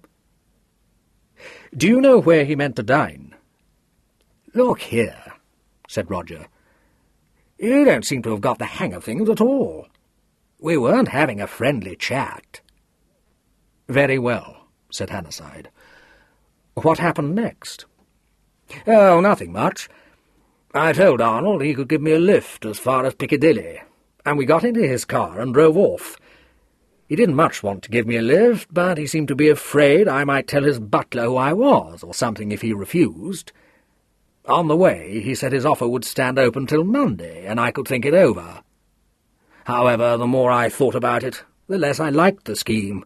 Besides, I'd got £50. The superintendent was watching him closely. "So what did you do, Mr. Vereker?" "I went to Monte Carlo," replied Roger. "You went to Monte Carlo?" repeated the superintendent. "Seemed an obvious thing to do," said Roger. "I've been wanting to try out a system for some time." "You threw away a certain £200 a year for a flimsy chance of making money gambling?" "Why not?" said Roger, eyeing him blandly. The superintendent glanced rather helplessly at Giles. Giles's lips quivered. "Yes, that's in the part," he said. Hannasyde turned back to Roger. "When did you leave for Monte Carlo?" "Next morning," Roger replied. "On Sunday?" "I dare say it may have been a Sunday. I didn't notice." "So that on the night of 17th June you were in England?" "That's right," agreed Roger. "If I'd known Arnold was going to be murdered, I wouldn't have been, but it can't be helped now." "Where did you spend that night, Mr. Vereker?" Roger finished what was left in his glass and set it down. His sleepy gaze travelled from one intent face to the other. "Well, that's a very awkward question," he confessed. "Why is it an awkward question?" "Because I don't know what to say," answered Roger. The superintendent's brows began to draw together. "You can say where you were on the night of 17th June, Mr. Vereker." "Well, that's where you're wrong," said Roger. "I can't." "Why not?" "Because," said Roger simply, "I don't know." Chapter 16. His words produced an astonished silence. He smiled in his apologetic way, and took advantage of his audience's surprise to get up and replenish his empty glass. "We shall be needing some more whisky, Tony," he remarked. "Thought I'd better mention it." The superintendent found his voice. "You don't know where you spent the night of June the 17th?" he repeated. "No," said Roger, "I don't." "Come, Mr. Vereker, that's not quite good enough." There was a note of anger in Hannasyde's voice, but it left Roger unmoved. Well, I was in London. That I can tell you. For God's sake, Roger, pull yourself together, his cousin besought him. You dined at the Trocadero, didn't you? Roger thought this over. Wasn't it the Monaco? He inquired. Did you pay for your dinner with a £10 note? Demanded Hannasyde. Now you come to mention it, I believe I did, Roger admitted. Wanted change, you see. Very well, then, we can assume that you dined at the Trocadero, said Hannasyde. What time was it when you left the restaurant? I don't know, said Roger. There was no trace of his usual kindliness in the superintendent's face by this time. His grey eyes were stern, his mouth set rather rigidly. Very well, Mr. Vereker. Do you happen to know what you did when you left the Trocadero? Roger performed a vague gesture with one hand. Just drifted about here and there, he said. Did you spend the night in a hotel or a boarding house? No, said Roger. You booked no room anywhere? No, repeated Roger, still amiably smiling. Left my bag at the station. Mr. Vereker, you cannot have walked about London all night.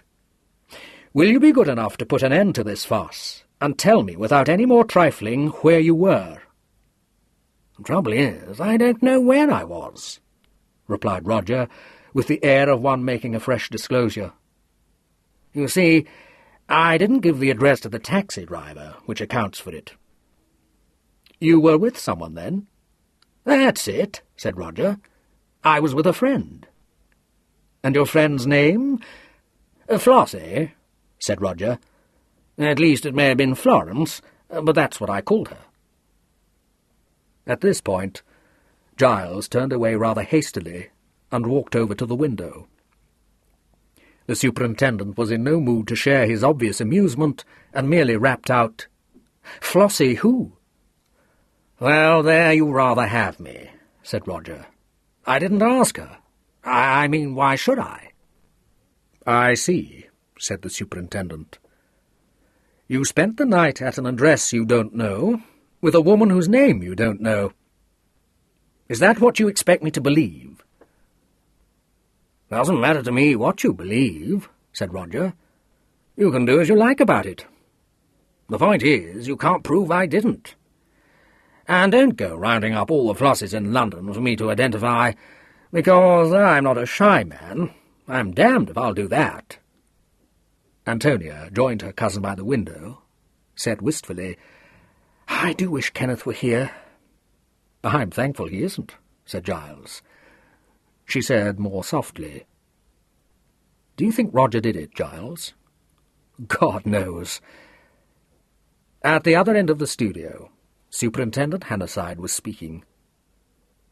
Was it the news of your brother's death which brought you back from Monte Carlo, Mr. Vereker?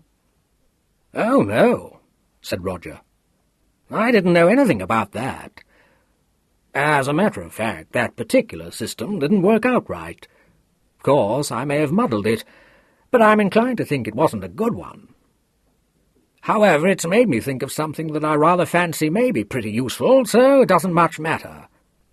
And it was a pity they would insist on sending me home, because I might have raised some money, somehow or other. I told them I wasn't going to commit suicide. Well, do I look the sort of man who'd shoot himself? Of course I don't. But it was no use. Do you never read the papers, Mr. Vereker? Your brother's death was widely reported. I wouldn't say never, replied Roger conscientiously. Occasionally one hasn't anything better to do, but there's always something better to do at Monte Carlo. And if you think it over, you'll see that if I read the papers and knew about Arnold's being murdered, I shouldn't have come home. As far as I can make out, you'd no choice in the matter, said Hannasyde tartly. Now don't start losing your temper, advised Roger. No one forced me to come and look my relations up, so I could quite easily have lain low till it all blew over. You had to look your relations up, as you call it, because you were badly in need of money, said Hannasyde. "That's perfectly true," conceded Roger. "But if you've been as broke as many times as I have, you'd know that there are always ways of rubbing along somehow. You don't suppose I should go shoving my head into a noose just because I wanted some money, do you?" "I think," said Hannasyde, getting up, "that in common with your half-brother, you suffer from a delusion that you're clever enough to get away with anything. Therefore, I judge that you're very likely to have done just that." "Oh, have it your own way," said Roger equably. "And, talking of money, I want to talk business with my cousin when you're quite finished asking me questions." "I have finished," said Hannasyde. He turned. "Goodbye, Miss Vereker. I'm sorry to have interrupted your tea party." He nodded to Giles Carrington and walked over to the door. "You don't understand me at all," complained Roger. "I don't pretend to be clever. In fact, most people seem to think I'm a bit of a fool. Not that I agree with that, because I'm not a fool by any means. And while we're on the subject, it's my belief Kenneth isn't half what he's cracked up to be either. You may think he's very bright, but all I can say is—" The door closed behind the superintendent. Roger looked slightly pained, but quite resigned. "Gone off in a huff," he remarked. "One of those touchy people."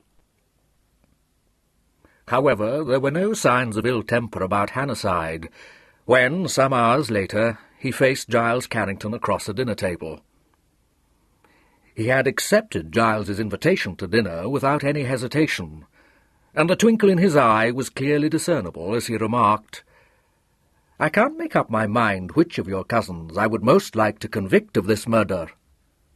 Are you letting that lunatic get his hands on the Vereker fortune?" "What can we do?" shrugged Giles. "He's there, all right." "How does he strike you?" "I should hate to be rude about any relative of yours," replied Hannasyde grimly. "Do you believe his story?" "No, but I can't say I disbelieve it either. I'm doing what I can to check up on it, of course, without much hope of success. I'm also making inquiries at all the likely restaurants, so far without any success at all. I can't discover where Arnold Vereker dined on the night of his death. That's what I really want to know. All these suspects, promising as they seem to be, with their motive and their lack of alibis, are nothing but a lot of blind alleys. If Kenneth Vereker didn't exist, everything would point to Roger. But Kenneth does exist, and there's not a penny to choose between him and Roger. Both have the same motive. Neither has a credible alibi, but which am I to arrest? He took a salted almond from the dish in front of him and ate it. I'm pinning my hopes to the finding of the restaurant where Arnold Vereker dined that night, if he did dine at one. Hemingway has a photograph of him, which he's trotting round, and of course we've made inquiries at all his usual haunts. But we have to face the fact that he may have dined at a private house, with one of his lady-loves, probably. I think I've seen most of them, but you never know. At Cavelli's, where he seems to have been a pretty frequent visitor, they tell me that he'd been in the habit lately of bringing a new lady to dine there. Dark, good-looking girl, unknown to Cavelli. On the other hand, the head waiter at the Café Mornay says that the last time Vereker was there, he had an ash blonde in tow. It isn't very helpful, is it? The trouble is, it was too simple a murder, said Giles. Now, had you found my cousin's body in a locked room, the key on the inside, all the windows bolted? Hannasyde smiled. Oh, yes, that would have been easy compared with this, he said. We should at least have had something to go on. It's always the straightforward killings that present the worst difficulties. Once people start being too clever and try to present us with insoluble mysteries, they're apt to give themselves away. These apparently impossible murders are like a good chess problem, mate in 3 moves and only one possible solution. But when you get a perfectly simple murder like this, you can see at least half a dozen ways of bringing off a mate, and the Lord only knows which is the right one. Giles picked up the decanter and refilled both the glasses. "I shall see. I shall have to take a hand in this myself," he said meditatively. The superintendent laughed. "Talented amateur, eh? I wish you luck." "You never know," murmured Giles. Hannasyde looked up quickly. "Have you got hold of something?" "No," said Giles. "I can't say I have." "I don't trust you," said Hannasyde bluntly. "For 2 pins you'd conceal some vital clue from me, if you could." "Oh, no," said Giles. "Not unless I thought divulging it would lead to a family scandal. But don't be alarmed. I haven't discovered a vital clue." Hannasyde looked suspicious, but beyond requesting his host not to attempt to pull any quick Watson stunts during the course of his amateur investigations, he said no more about it. Almost immediately after dinner he took his leave, and nearly collided on the stairs on his way out with Antonia Vereker, who was being towed up at a great rate by one of her dogs. She betrayed no embarrassment at meeting Hannasyde, but said "hello" in her casual way, adding darkly that she always knew her cousin was playing a double game. "I shouldn't be surprised," agreed Hannasyde, stooping to pat Bill. "I've just told him I don't trust him myself." She smiled. "He's nice, isn't he?" she said ingenuously. "Very nice." There was a quizzical look in Hannasyde's eyes, though his voice remained perfectly grave. Antonia was quite impervious to it. "Rather a bore for him, all this," she said. "Especially as he's always disapproved of us, more or less. However, it can't be helped." She nodded in a friendly way and went on up the stairs. The superintendent resumed his progress down the stairs, wondering by what sign, hidden from his own trained eye, Miss Vereker deduced that her cousin disapproved of her. Disapproval was certainly not the predominant emotion visible in Giles Carrington's face when Antonia was ushered into his sitting-room. He got up quickly from a deep chair and stretched out his hand. "Tony, my dear child, what on earth brings you here? Has anything happened?" "Oh, no," replied Antonia. "Only I got fed up with everybody at the flat, and I thought I'd come and see if you were in. Can I have some coffee?" Giles said, "Yes, of course. But you ought not to be here at all, you know. In fact, as soon as you've had your coffee, I'm going to take you home again." Antonia sighed. "Sorry. I'll go now if you want me to. It was only that I suddenly couldn't bear it any longer, and there wasn't anyone but you I could come to.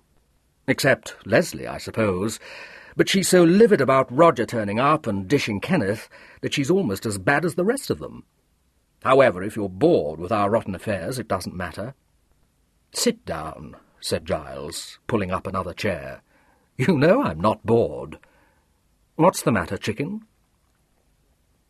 She looked up at him, flushing, sudden surprise in her eyes. "Oh, Giles, you haven't called me that for years," she said. "Haven't I?" he said, smiling down at her. "No, perhaps I haven't." "You know jolly well you've had a hate against me ever since you were such a vile beast about John Fotheringham," said Antonia. "Well, that's one way of putting it," said Giles. "It's the only way of putting it," said Antonia firmly. "In fact, I practically made up my mind never to speak to you again after the things you said to me." "You didn't speak to me again, Tony, for over a year."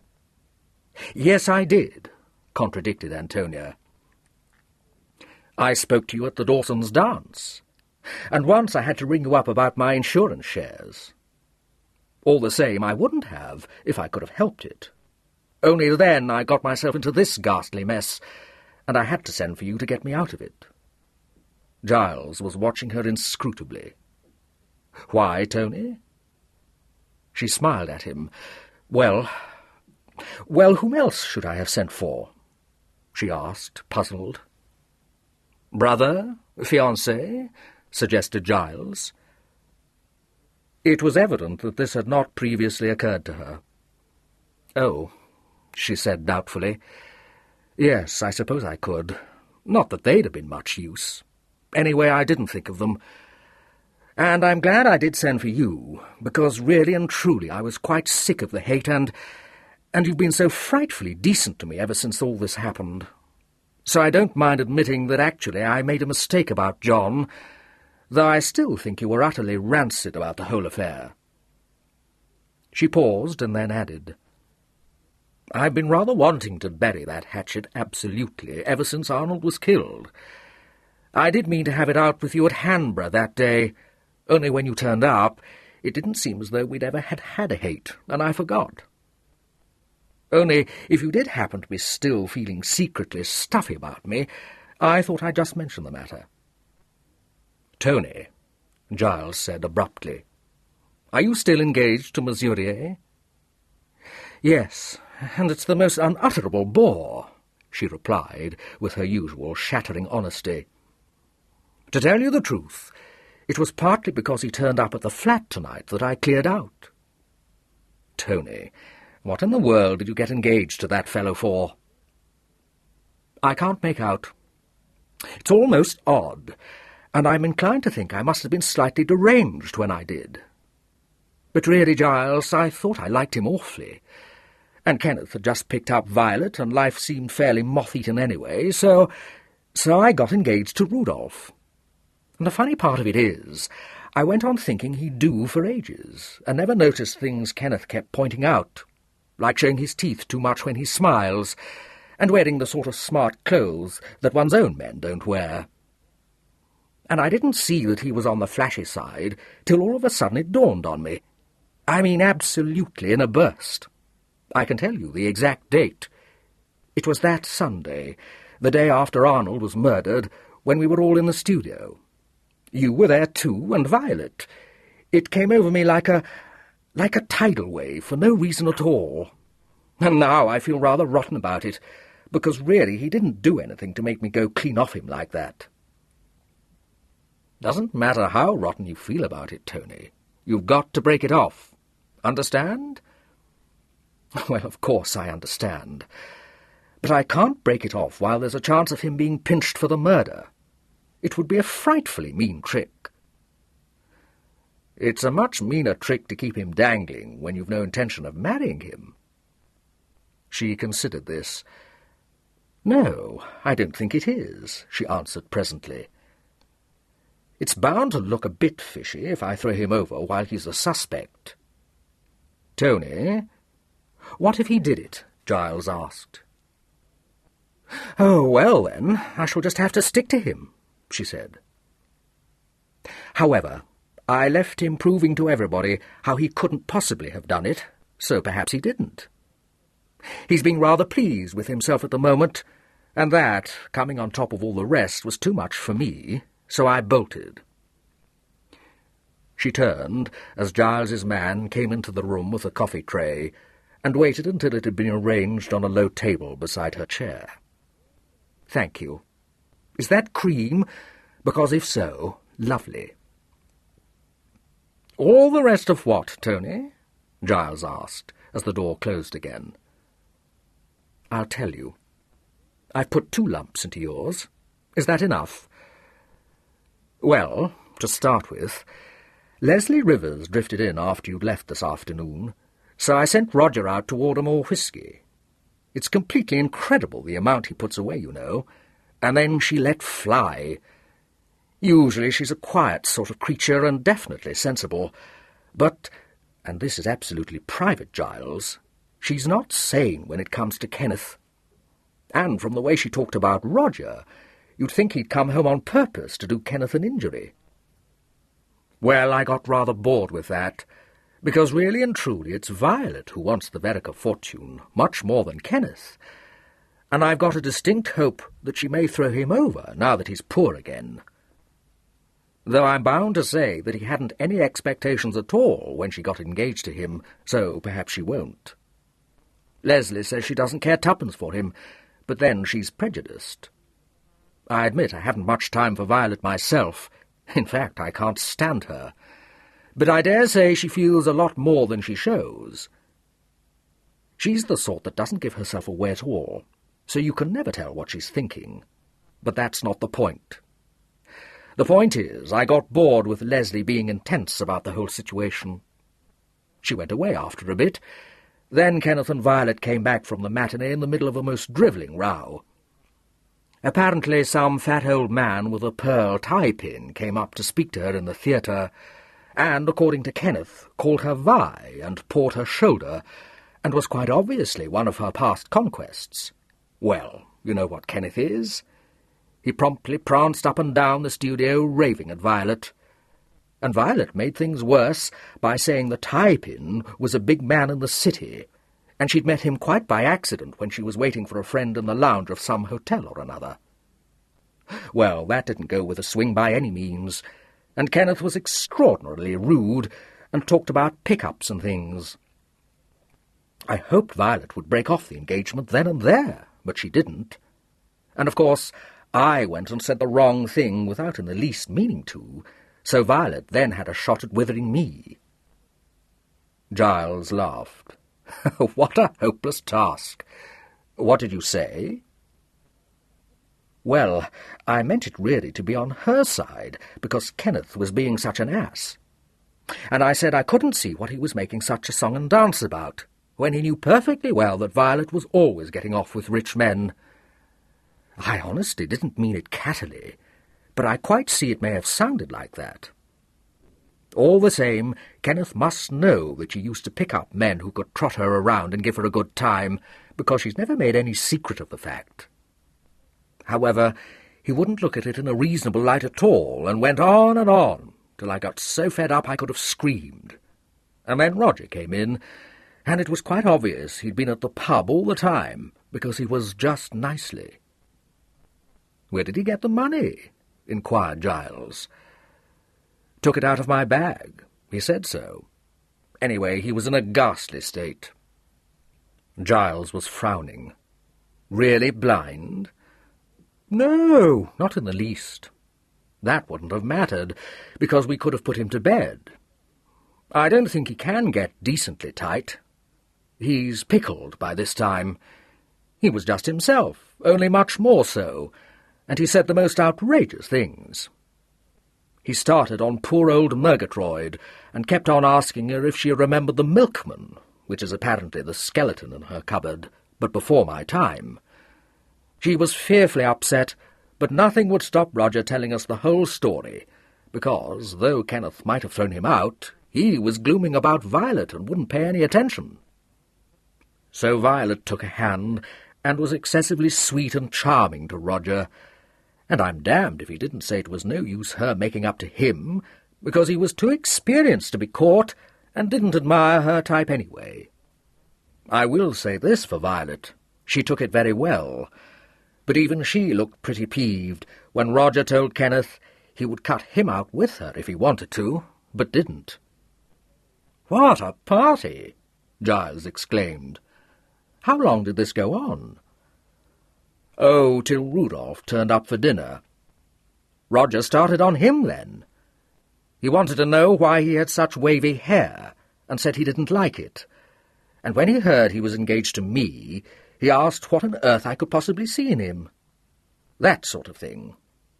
Rudolph realized he was a trifle screwed, of course, and pretended not to listen. The last I saw of them, Roger was still going on about my being batty to marry Rudolph, and Rudolph was holding forth about not having murdered Arnold, and Kenneth was snapping at everybody in turn. So I cleared out and came to talk to you. This is very good coffee." "I'm glad. When is Roger going to leave the studio?" "As soon as he can. I must say I'm thankful to you and Gordon Truelove for letting him have some cash. I don't mind him as much as Kenneth does, but I couldn't stand him much more. He's going to take a service flat." "A service flat?" Why the devil can't he go and stay in Eaton Place? He says it isn't his style. Kenneth had a friendly spasm when he heard that, but it turned out that he meant he couldn't stand having a lot of servants about. He said it would fidget him. So Violet, who badly wants Eaton Place, backed him up and said she knew of a very good block. I gather she means to take him by the hand and lead him to a flat. Is Violet behaving with real nobility of character, or is she actually trying to catch Roger? I don't know. I shouldn't think she can be trying to catch him, because she needn't have got engaged to Kenneth in the first place, if she was set on marrying a rich man. Rich men aren't always so keen on marriage, Tony. No, I dare say they aren't. But I think myself that she's making up to Roger in the hope of getting him to give Kenneth a large allowance. Not that Kenneth would accept it, because he wouldn't. Kenneth seems to be taking this pretty badly, Giles said. Yet I shouldn't have said that he cared much about money. He doesn't, but of course he is rather hard up at the moment, and after thinking you're next door to being a millionaire, it must be fairly sickening to find you're just as poor as you always were. She got up and fastened his leash to Bill's collar. I'd better go, I suppose. Do you know, Giles, I'm almost beginning to wish Arnold hadn't been murdered. Tony, you're atrocious. Well, but it did look good at first, you must admit. Only now we all seem to be in a mess over it, and everything's rather wearing. I'm glad we've got you. You're about the only dependable thing we've got. Thank you, Tony, he said, smiling a little. And I'm glad we've definitely buried the hatchet. I like you, Giles. Think again, he said. She frowned. Why? Don't you believe me? Oh, yes, I believe you, he replied. But I've never thought half a loaf better than no bread, my dear. Chapter 17. Upon the following morning, his inebriety having worn off, Roger cheerfully explained his condition as having been due to enforced abstinence for so long. This roused Kenneth to tell him exactly how many bottles of whisky he had consumed since his arrival at the studio, but Roger merely said, "Well, you don't call that anything, do you?" And the conversation dropped. Violet came in soon after breakfast, a circumstance which induced Kenneth, still in a bitter mood, to ask her savagely whether she did any work at all. He himself was in his overall, scowling at the half-finished canvas on the easel. Violet refused to take offence at his tone, and replied that she had already sent off a couple of fashion drawings by post, and thought she was entitled to a holiday. "I see," Kenneth said. "Devoting it to me, of course." "No, dear, I'm not," replied Violet calmly. "You are far too disagreeable, let me tell you. I'm going to try and fix your half-brother up in a place of his own. Sweet of you, my pet. I hope he'll appreciate all this pure altruism." Violet stood for a moment, her lips slightly compressed. Then she walked across the room to Kenneth's side and laid her hand on his arm. "Kenneth, dear, will you try and be reasonable?" she begged. "We must get Roger away from here. He's making you impossible to live with. You know quite well he'll never move unless he's made to, and if neither you nor Tony will do anything about it, it's up to me. I think you might be a little grateful, I must say." "You're doing it for what you can get out of him," Kenneth said. She was silent for a moment. Then she said, "Well, what if I am? Why shouldn't he do something for us? I don't want to be poor if you do." He looked at her with narrowed eyes. "Gold-digging, eh? Do you care for anything else, my girl? Do you?" She stiffened. "I'm not going to be spoken to like that, Kenneth. I'll go." There was a pause. Kenneth had turned back to his work, for the first time indifferent to her anger. She moved towards the door, but looked back before she opened it. Her voice changed. She said gently, "If you want to break off our engagement, please tell me. Do you, Kenneth?" He did not answer for a moment, but swung round and stood looking at her under scowling brows. "I don't know," he said at last. She remained quite still, fixing her great eyes on his. He put down his palette suddenly, and strode across the floor to her side, and pulled her roughly into his arms. "No, I don't. Damn you, you've no heart, but I'm going to paint you like that, against the door, with the light falling just so." She returned his embrace, and took his face between her slender hands. "Try not to mistrust me, darling. It hurts." "Leave Roger alone, then," he replied. "Yes, dear. As soon as I've got him out of this place, I will," she promised. "You can't really suppose that he's of any interest to me." He let the subject drop, but might well have pursued it more rigorously, had he but heard what his half-brother was saying to Antonia at that very moment. Roger, who said that the sight of Kenneth dabbing at a picture was very unrestful, had sought refuge in the kitchen, where he found Antonia busily engaged in ironing handkerchiefs. This was a hardly less disturbing sight than that of an artist at work, but it had the advantage of being unaccompanied by the smell of turpentine. Having ascertained that Murgatroyd had gone out to do the marketing, Roger sank into the basket chair by the fire and lit a cigarette. "You'll catch it if Murgatroyd comes in," Antonia warned him. "I dare say she won't for a bit," said Roger hopefully. "That girl's here again." "Who? Violet?" "She's going to find me a service flat." "Good," said Antonia. "The sooner the better." "Now, don't you get spiteful," said Roger, "because for one thing I quite like you, and for another I've got a good idea." "Why on earth do you like me?" demanded Antonia, curious but ungrateful. "I don't know. You can't account for these things. Mind you, I don't like that pimple you got yourself engaged to, but that's neither here nor there, and as far as I can see, you won't marry him. However, that wasn't what I wanted to say. This Violet girl—" "What about her?" "Well, I think it would be a good idea to get rid of her. I mean, do you want her joining the family?" "Not particularly." "Of course not. Who would? I know her type. Give her 3 months, and she'll be managing the lot of us, and talking me into giving Kenneth more money than I've got. You may think I don't bother my head over these things, but that's where you're wrong. When I haven't got anything else to do, I think a lot, and of course it's quite obvious that she's not at all the sort of girl Kenneth ought to marry." "How do you propose to stop him?" "Well," said Roger, tipping the ash of his cigarette vaguely in the direction of the stove, "Kenneth seems to be a jealous young cub. Flies off the handle at nothing. My idea was that if I took Violet about a bit, it might lead to the engagements being broken off." "Yes," said Antonia, "but it might lead to a new one's being formed." A gleam crept into Roger's eyes. "If she's clever enough to catch me, she can keep me," he said. "She won't be the first to try, not by a long chalk."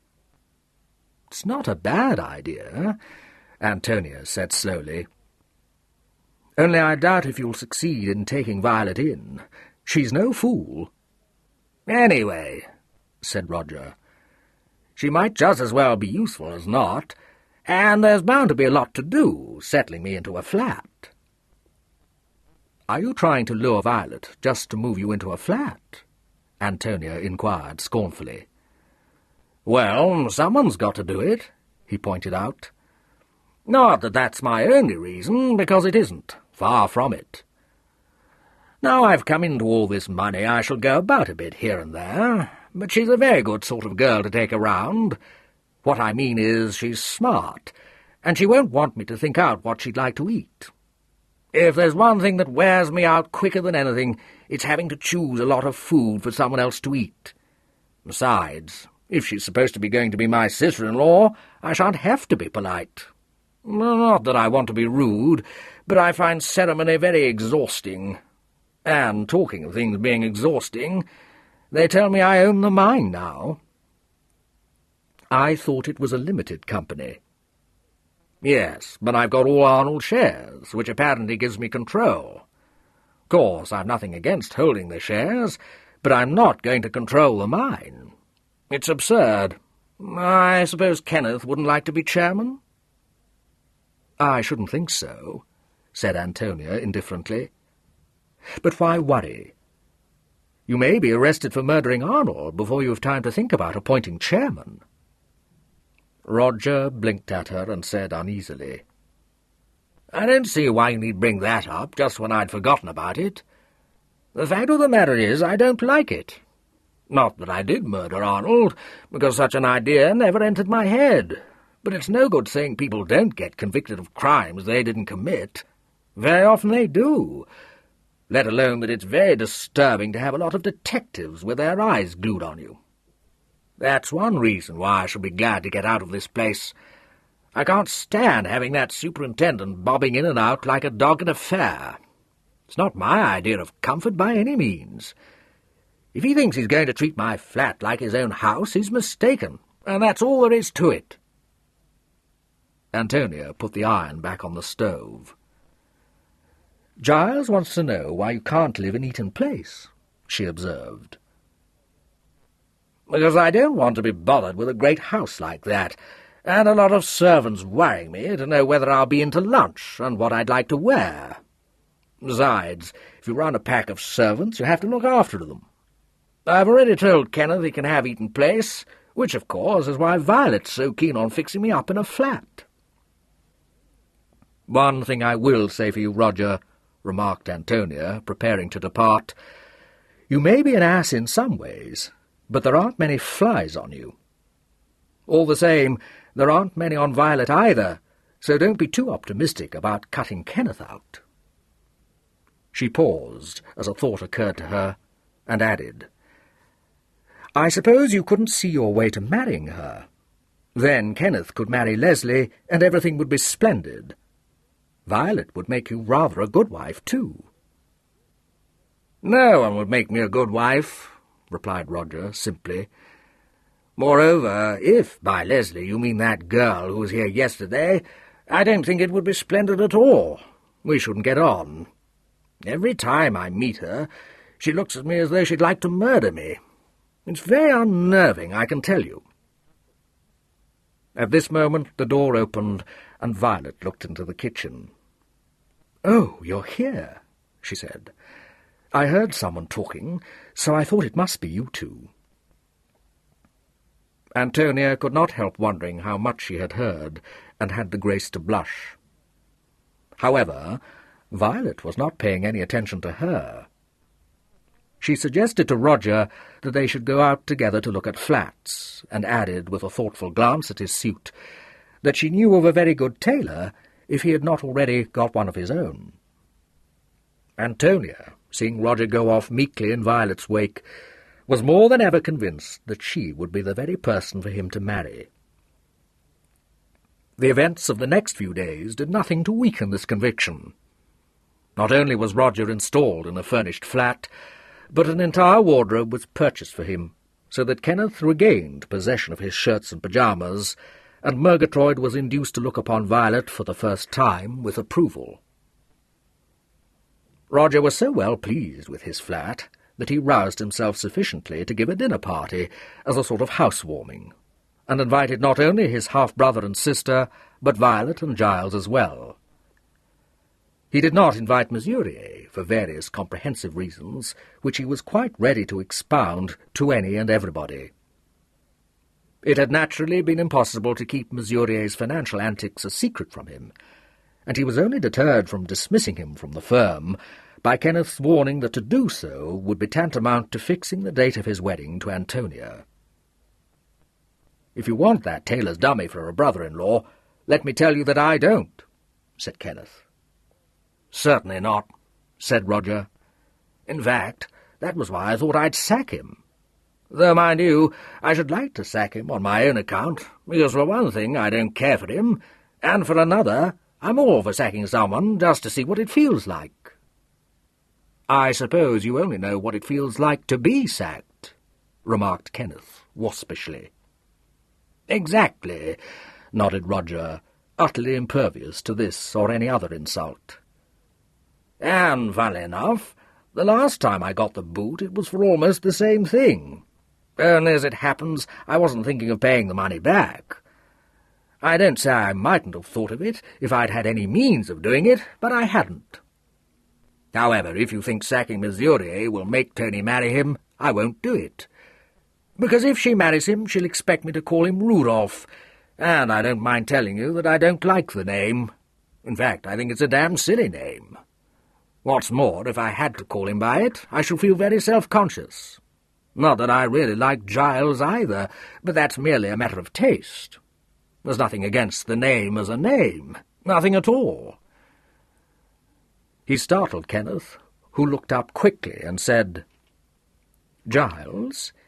Do you mean—" "Rot.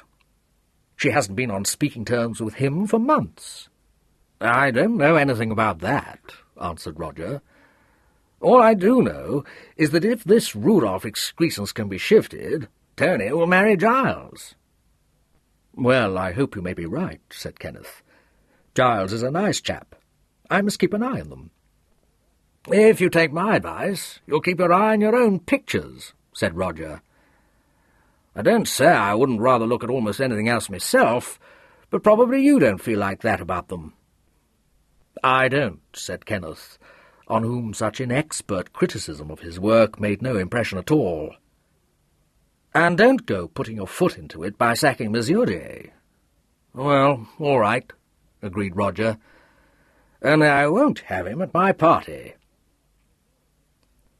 Mention of the party made Kenneth at once point out to him that his homecoming was no occasion for rejoicing for anyone but himself. He said that he had no intention of being present, but in the end he was present, not as a result of any persuasion on Roger's part, but because Violet had coaxed him into it.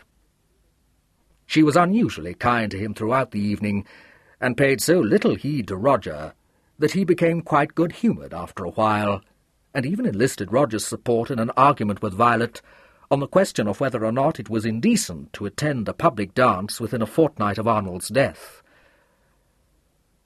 As this discussion was started in the restaurant which was attached to the flats, and conducted with a total disregard for whoever might overhear it, a good many shocked glances were cast at the Vereker's table, and one stickler for the proprieties spent the rest of the evening composing a letter of complaint to the landlord.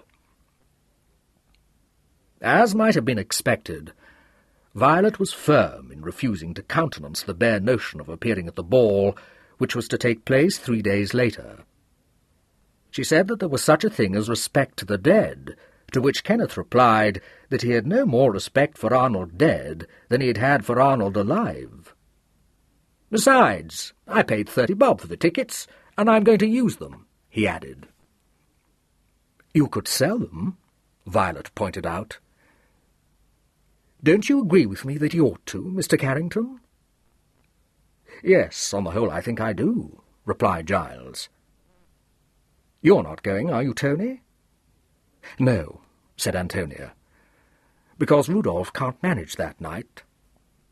"If Violet won't come, I'll take you, Tony," said Kenneth, glancing provocatively at his betrothed.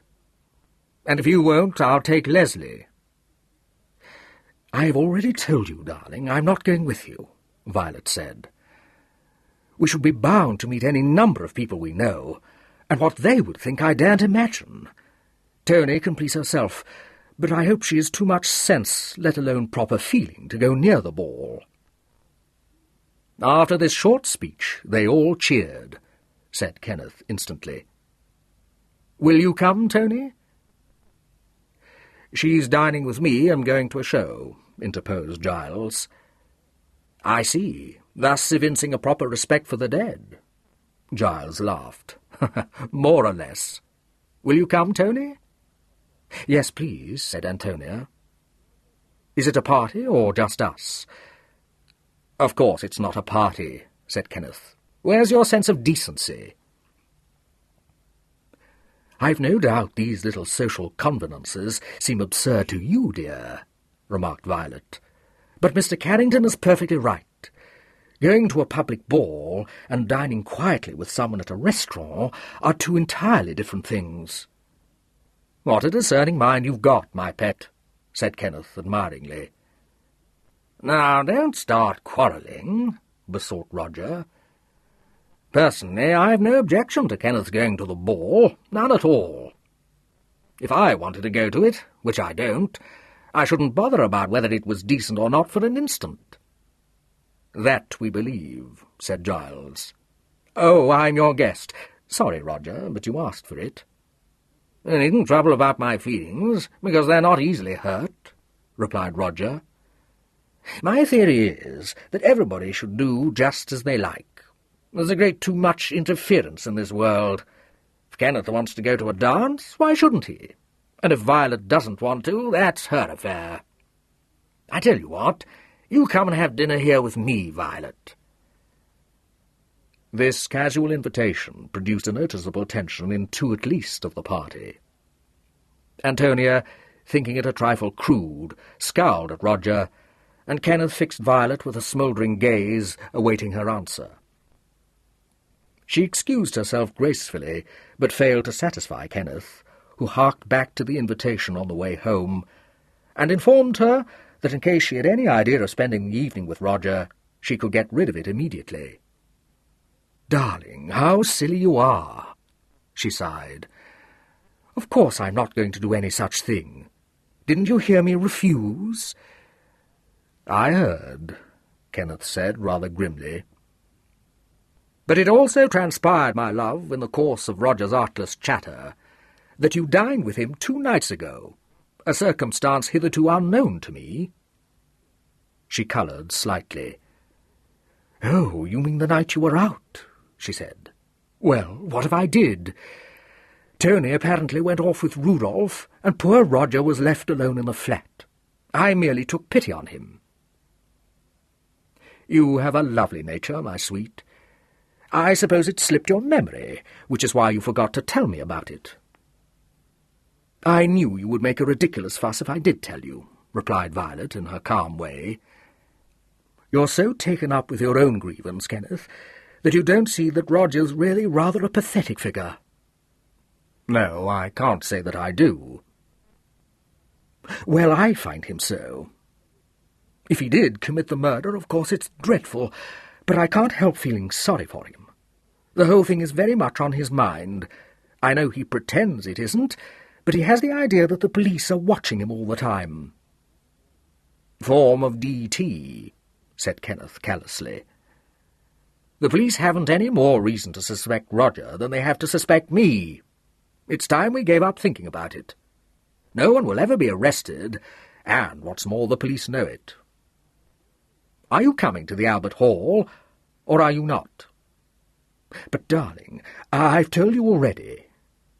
"Look here, Violet," he said forcibly. "Let's get things straight. I have no use for any of your conventions, and I never shall have. If you mean to marry me, you shall have to accept that." He sounded a little dangerous, and she at once stopped trying to argue with him and set herself to coax him out of his bitter mood. When they parted, he had softened towards her, and she had said that perhaps she would go to the ball with him if he was so set on it. A quarrel was thus happily averted, but when at 6:30 on the day of the ball she arrived at the studio and said gently that she really didn't think she could go after all because she had a headache, Kenneth looked her up and down for 1 minute, and then strode over to the telephone and called Leslie Rivers' number. Violet said nothing, but stood looking out of the window while Kenneth arranged to call for Leslie to take her out to dinner at 7:45. Apparently Leslie had no scruples about attending the ball in his company, and it was with a glint of triumph in his eyes that Kenneth glanced towards his fiancée as he put down the receiver. "Go home and nurse your headache, darling," he said sweetly. "Or have you other plans? I'm sorry I can't spare the time to discuss them with you. But I'm going to have a bath and change." Antonia, who had entered the room at the beginning of this scene and had been a silent but critical audience of the whole, watched him go out, and then looked at Violet with a certain amount of contempt. "Well, you've mucked that pretty successfully," she observed. "I should have thought anyone with a grain of sense would have known better than to have tried to pull that trick on Kenneth." "Would you?" said Violet smoothly. "I should. If you'd stuck to your original no, he probably wouldn't have gone. Not that I see that it matters whether he goes or doesn't. But if you wanted to make him utterly pig-headed about the whole thing, you've gone the right way to work. I never thought you were such an ass. Help me to do up this frock for the Lord's sake. Giles will be here by 7, and I've got a couple of letters I must write before I go." Giles arrived at 7 o'clock, to find her standing in the middle of the room, with Violet kneeling on the floor at her feet, mending a tear in the hem of her chiffon frock. Antonia said penitently, "Oh, Giles, I'm so sorry to be late, but I had to dash off 2 letters, and then I went and stuck my heel through this accursed skirt. I shan't be a minute." "If only you'd stand still," begged Violet. "You've got some ink on your finger, too." "I'll wash it off. Thanks awfully, Violet. Could you also find a couple of stamps and stick them on my letters? Top drawer of my bureau, I think." "Yes, I'll see to them," said Violet soothingly. "Hurry up and wash and get your cloak." She found the stamps and, after a little search, fixed them to the letters and said with her slow smile, "Rather a miracle to find a stamp in this house. Tell Tony I've taken the letters and will post them on my way home, will you, Mr. Carrington?" "You're not going to the ball?" Giles asked. "I thought—" "No, I'm not going," she replied. "I shall spend a quiet evening at home instead. I hope you enjoy your theatre. Good night." He escorted her to the front door and opened it for her. As he shut it again behind her, Antonia came out of her bedroom, her evening coat tumbled over her arm. He took it from her and helped her to put it on. "Violet has gone," he remarked. "I thought you told me she was going to the Albert Hall show after all." "Yes, but she changed her mind, and came to tell Kenneth so just now. So the balloon went up good and proper. Have you got my letters?" Violet took them. "Oh, that's all right, then. I've been writing a pretty thank-you letter to Roger." "A what?" demanded Giles. She grinned. "Yes, I thought you'd be surprised, but it has to be done. According to Rudolph, he drifted into the Shan Hills office this morning and sent for Rudolph and told him it was all right about cooking the accounts and said he wasn't going to do anything about it. Rudolph rang me up at lunchtime, and I must say I think it's extremely decent of Roger, particularly as he doesn't like Rudolph. And if only we can clear Rudolph of suspicion of having done Arnold in, I can break off the engagement with a clear conscience," she said happily. Chapter 18. Giles Carrington had just finished his breakfast next morning when the telephone rang, and his man came in after a short pause to say that Superintendent Hannasyde would like to speak to him. Giles laid down his napkin, rose in a leisurely way to his feet, and strolled out into the hall of his flat and picked up the telephone receiver. "Hello," he said. "Carrington speaking. What can I do for you? Very bright and early, aren't you?" The superintendent's voice sounded unwontedly sharp. "I'm speaking from Scotland Yard. Roger Vereker is dead." The lazy smile was wiped from Giles Carrington's face. He said incredulously, "What? Say that again." "Roger Vereker is dead," enunciated the superintendent with great clarity. "Good God! But how? Where? In his flat. I've only just had the news. But you don't mean murdered, do you? I don't know. The divisional inspector seems to think it's suicide. I'm going round immediately. I'll join you there, Giles said. Good. I hoped you would. We may want you, replied Hannasyde. Roger Vereker's flat was in a new block erected between Queen's Gate and Exhibition Road. Giles Carrington arrived there shortly behind the superintendent, and was admitted to Roger's flat on the second floor by the plainclothesman stationed at the door. In the hall of the flat, Sergeant Hemingway was interrogating a frightened housemaid who explained, between sobs, that she'd come up to do the flat at 7 o'clock that morning, and had found the poor gentleman dead in his chair. She did not suppose that she would ever recover from the shock. The sergeant nodded to Giles. "Good morning, sir.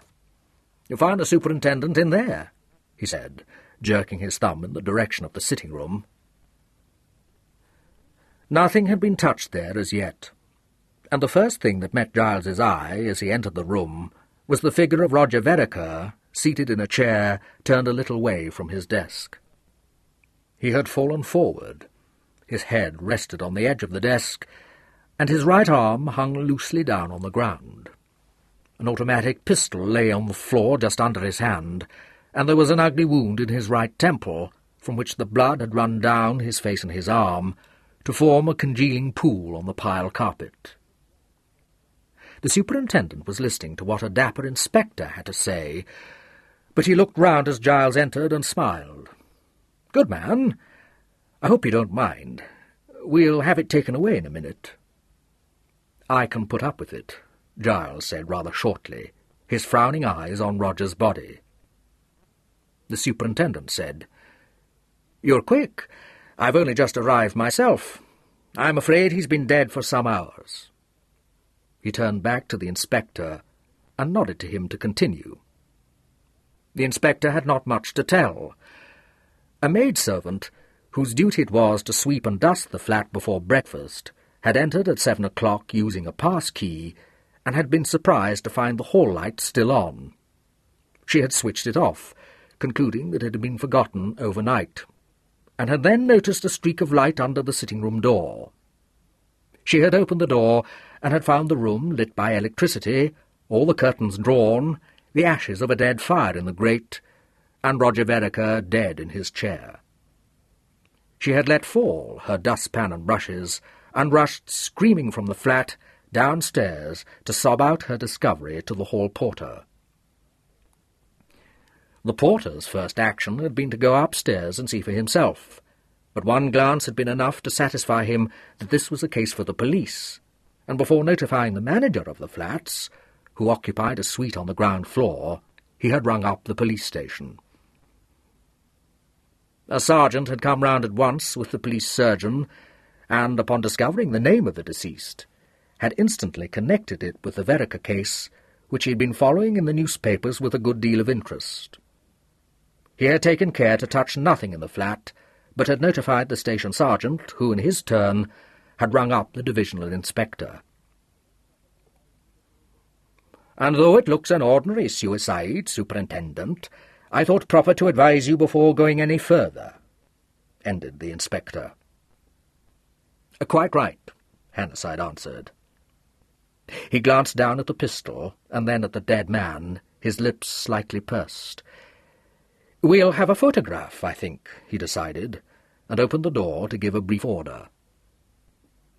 Sergeant Hemingway came in with the photographer and went to stand beside Giles Carrington while the flashlight photograph was taken and the dead man's body removed. "Looks like we know who murdered Arnold Vereker, sir," he said cheerfully. "It does it?" agreed Giles. The sergeant looked sharply up at him. "You don't think so, sir? Now why?" "I didn't say so," replied Giles, his gaze resting for a moment on a meerschaum pipe lying on the mantelpiece. "It fits together all right," argued the sergeant. "He knew we were on his track. Guessed, maybe, that we should break that alibi of his. Lost his nerve and put a bullet through his head. It fits. You can't say it doesn't, sir." "Oh, no, it fits beautifully," said Giles. "And still you don't like it? Would it be family feeling, sir, if I may be so bold as to ask?" Giles shook his head. By this time the body had been taken out on a stretcher, and Superintendent Hannasyde, having gotten rid of the inspector, was looking thoughtfully at the desk. He turned after a moment and said briskly, "Well, what about it, Mr. Holmes? I'm not going to waste any time commiserating with you on the death of your cousin, because I know enough of your family by now to be sure that not one of you will feel the slightest regret. What do you make of this?" "Obviously suicide," drawled Giles. "Huh. I don't think much of you as a detective. Nothing strikes you as being a little unusual?" He lifted an eyebrow. "Or does it? And are you hoping it doesn't strike me?" Giles smiled. "3 things, at first glance." "3?" Hannasyde looked round the room. "Now I only spotted 2. This is interesting. There is first the glass of whisky and soda on the desk. I can readily imagine Roger Vereker drinking that prior to shooting himself. What I can't imagine is him pouring it out and leaving it untouched. Secondly, though I don't know that it signifies much, is his position. It struck me so forcibly that I had that photograph taken. He was turned away from his desk. Take a look at the angle of the chair. Why has he shifted it? If he sat at his desk, presumably he'd been writing. But he could not have written at it, seated almost sideways." "That's right," agreed the sergeant. "You mean he pulled the chair round a bit to talk to someone else in the room?" "I think he might have done so." Hannasyde took out his handkerchief, and with it opened the leather blotter on the desk. A sheet of notepaper lay in it. He picked it up, read it, and handed it to Giles. "Well?" he said. The letter, written in Roger's untidy scrawl, was dated the day before, and was unfinished. "Dear Sirs," it began, "enclosed, please find cheque for £15 6 shillings and threepence in payment of your account herewith. I should be glad if you would send me—" There the brief note ended. "Does that seem odd to you or not?" inquired Hannasyde. "It does," said Giles.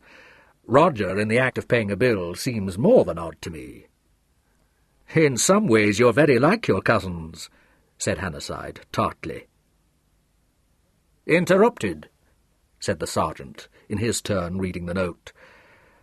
"Stands to reason he wouldn't want anything sent him if he meant to commit suicide. Something might have happened to make him do it after the interruption, of course. We can't tell. But certainly he was interrupted. Say, there's a ring at the doorbell, Super. He slips the letter into his blotter, or no, he has the blotter open, writing in it. All he does is to close it while he goes to see who's at the door. Sort of instinctive movement, if you follow me." "Yes, something like that," Hannasyde said. "But we haven't heard Mr. Carrington's third point yet." Giles, whose good-humoured countenance had grown rather grim, said, "Are you a pistol-shot, Hannasyde?" "No, I can't say I am." "So I should suppose. Your expert won't like that." He pointed to the ground at his feet, where, half-hidden in the shaggy hearthrug, a cartridge case gleamed. Both men looked down. "Yes, I'd already seen it," Hannasyde said. "It's in the wrong place. Is that it?" "That's it," nodded Giles. "If Roger Vereker, seated in that chair, put the pistol to his right temple and pulled the trigger, the empty cartridge case ought to be somewhere between the desk and the window, not here by the fire." He lit a cigarette and flicked the dead match behind him into the grate. His eyes measured the distance between himself and the chair by the desk. I think when the autopsy takes place, you will find that the pistol was not held quite so close to the head," he remarked. "Thanks," Hannasyde said, glancing curiously at him. "I seem to have been doing you a certain amount of injustice. I suspected you of being more anxious to impede than to assist on this particular case." "One murder I can stomach," replied Giles shortly. "I find my gorge turns a bit at two of them. Moreover, bad lot though he was, Roger was utterly inoffensive. There might be several pardonable reasons for killing Arnold, only one reason for killing Roger, and that one not pardonable. No, definitely not pardonable." "Quite," said Hannasyde. His eyes narrowed suddenly, looking at something beyond Giles. "Was your cousin a pipe smoker?" "I don't think so." Hannasyde stepped forward and looked more closely at the pipe on the mantelpiece. "A meerschaum, coloured more on one side than the other," he said. "I fancy I've seen it before." "Possibly," said Giles. "It belongs to Kenneth. But I shouldn't build on it as a clue. Kenneth was one of a party held at this flat 3 or 4 evenings ago." "Wouldn't he miss his pipe?" inquired the sergeant. "I'd miss a pipe of mine quick enough. The dottle's still in it, what's more. You'd expect Roger Vereker to have seen it and knocked it out, and sent the pipe back to his brother."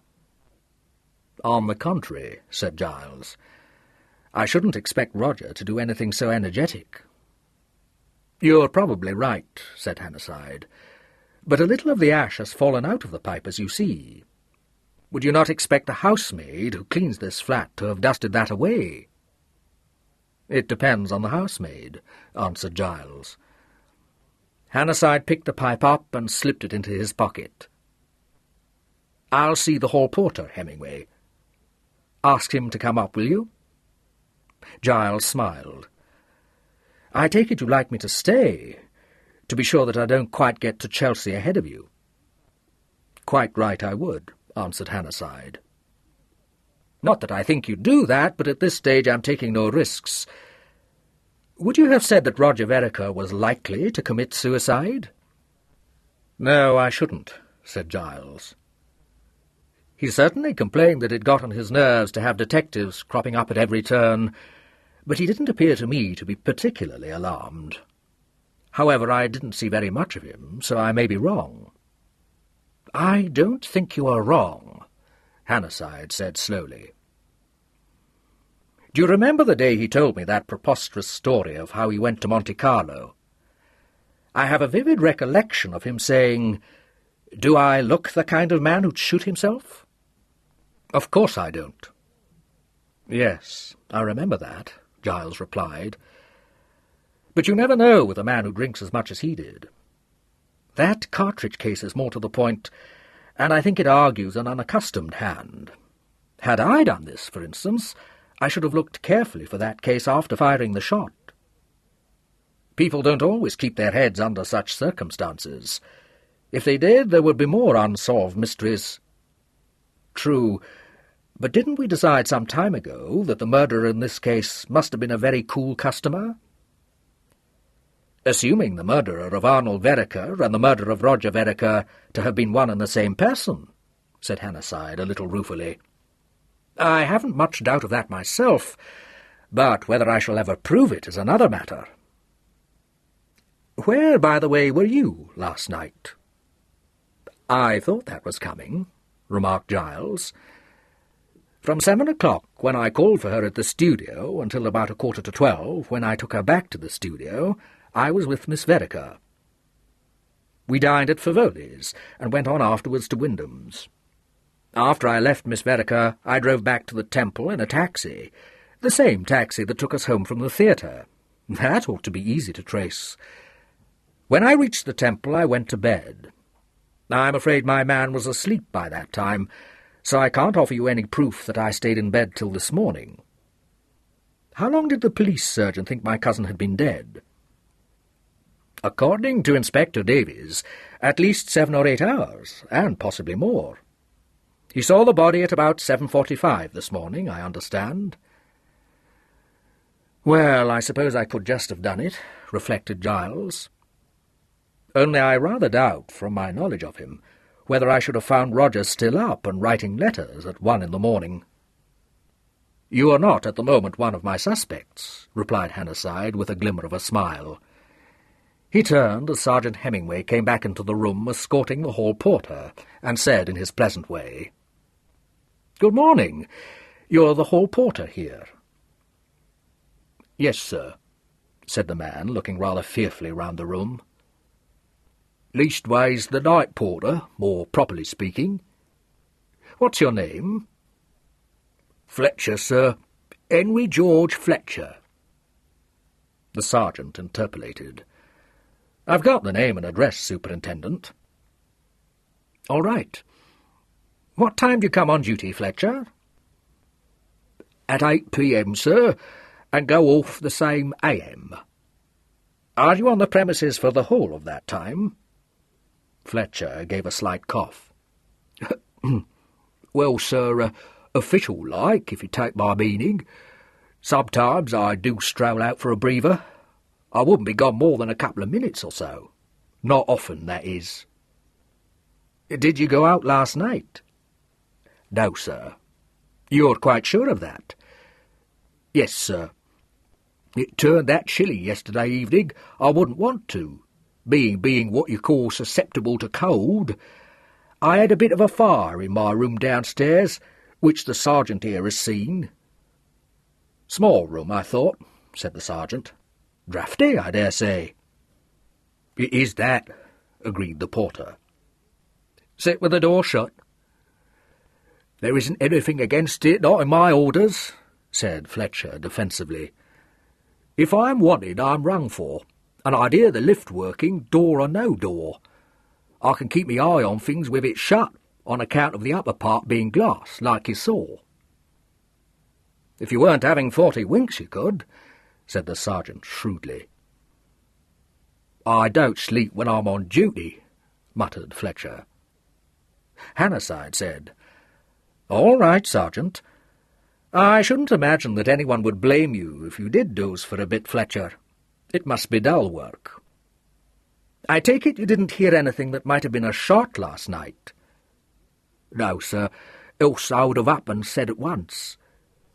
But we are close to the Exhibition Road, and there was a lot of cars went down it last night on account of a big do they'd had at the Albert Hall. Charity ball, I believe it was. One way and another, there was a bit more noise than usual, though not in this building, that I'll swear." "I see. Is your main front door open all night, or do you shut it?" "Not till midnight, I don't." "But you do shut it then?" "Yes, sir, them's my orders." "So that anyone entering the building after 12 would be obliged to ring for you to let them in?" "That's right, sir." "Did anyone come in late last night?" "Oh, yes, sir. Mr. and Mrs. Chubley of number 15, they did. Then there was Sir George and Lady Fairfax, and the 2 young ladies, what was at this ball I was telling you about. And Mr. Humphreys of number 6, he was out late too, and Mrs. Musket of number 9, and Miss... They're all residents, I take it. You didn't admit any visitors after 12? No, sir. Well, I wouldn't hardly expect to, not at that hour. And before 12, do you remember whether you saw any stranger enter the building? The porter rubbed his chin. Well, it's a bit hard to say, if you understand me, he confided. Of course, if I was to see anyone hanging about suspicious-like, I should be on to them quick enough. But there's 20 flats here, sir, and people coming in and out a good bit. If anyone passes my door, I take a good look naturally, but I wouldn't always like to swear who it was, not if they go straight past to the lift or the stairs. For instance, there was a couple of ladies went up last night, and 3 gentlemen to my certain knowledge. I fancy the first lady was Miss Matthews, but I only saw her hat, it being all on the side of her head, like they wear them now. She must have come in about 8:30 or thereabouts. The other one come in soon after 11, but I didn't get more than a glimpse of her. I never saw her go out again, so I expect it was Miss Turner, Miss Delaford's personal maid, come home a bit late. Then there was a gentleman went up in the lift to the 4th or 5th floor. He was a stranger all right, because he came down again about 11 and had me call him a taxi. Tall, military gentleman he was. The second gentleman wanted Admiral Craven's flat, and I took him up. I didn't see the other, not properly. He must have come in about 10:30 by my reckoning. But he went up on his own, not using the lift. I rather thought it was young Mr. Musket, because he was wearing one of those black felt hats which Mr. Musket does with his evening clothes. But now you put me in mind of it, I wouldn't wonder if it wasn't him at all, on account of Mr. Musket's flat being on the 3rd floor and him not being one to walk up when there's a lift. Did you see him leave the building? Hannasyde asked. Well, I can't rightly say as how I did, confessed the porter. Are you sure that these were the only people who might have been strangers who came in last night? Oh, I wouldn't say that, replied Fletcher cautiously. Not to take my oath on it, that is. It was quite evident that the porter had spent some part of the evening at least nodding comfortably over his fire. Nothing would be gained by forcing him to admit it, so Hannasyde wisely abandoned the subject. "Who occupies the flat beside this one?" he asked. "Mr. Humphreys does, sir. Him as I told you about. He was at that ball, and came home close on 4:30 in the morning, very happy." "And on the other side of the landing?" "Well, Mr. and Mrs. Tomlinson has number 3, but they're away, and number 4 is empty." "Is there anyone in the flat above this?" "Yes, sir. Mrs. Musket, who was out late too. Well, when I say late, 12:30 it would have been when she come in. But if you was thinking she might have heard the shot, I wouldn't like to say she would. These flats is built soundproof." "I'll go up and see her all the same," Hannasyde said. "You needn't wait. I expect you want to get home." "Well, it's past my time, sir," agreed the porter. "Course, if there's anything I can do—" "No, nothing, thanks. But if I were you, I wouldn't talk about this." "Not me, sir. Mr. Jackson, he's the manager, will be in a rare taking over it when he gets to hear of it." Hannasyde paused. "Yes, where is the manager?" he asked. "Away for the night," answered the sergeant.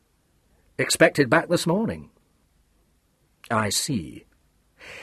If Hollis turns up while I'm gone, tell him to take the pistol for fingerprints and go over all the likely places in this room and the hall and the bathroom.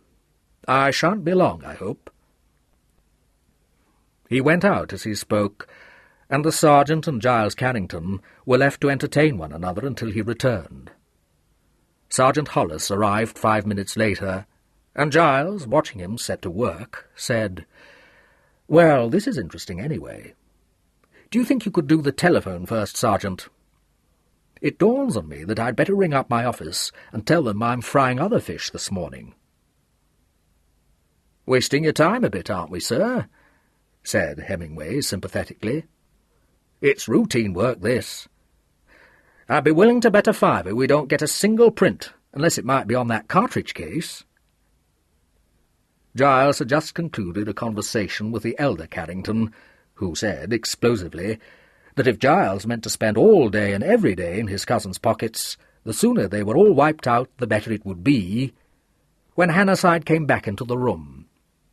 He paused for a moment, watching Hollis, and then glanced towards Giles. "Sorry to keep you hanging about like this. I'm going to Chelsea now. There's no reason for you to come if you don't want to, you know." "I'm coming, if only to see fair play," said Giles. "Any luck with the Muskets?" "Rather dubious. One thing I have ascertained. The man the porter saw was not young Musket. He came in about 6:30 last night and didn't go out again. Somewhere round about 11 he heard a noise which he thought was a car backfiring. The trouble is, it may well have been. He turned to Hemingway. "I'm leaving you here, Sergeant. You know what to do. I'll see you at the yard. If you're ready, Mr. Carrington, let's go." Chapter 19. The journey to Chelsea was accomplished in Giles Carrington's car. The superintendent cast a quick look at his face as he settled down beside him and said, "I'm afraid this is a rather nasty case for you, Mr. Carrington." "It's a very nasty case indeed," said Giles calmly.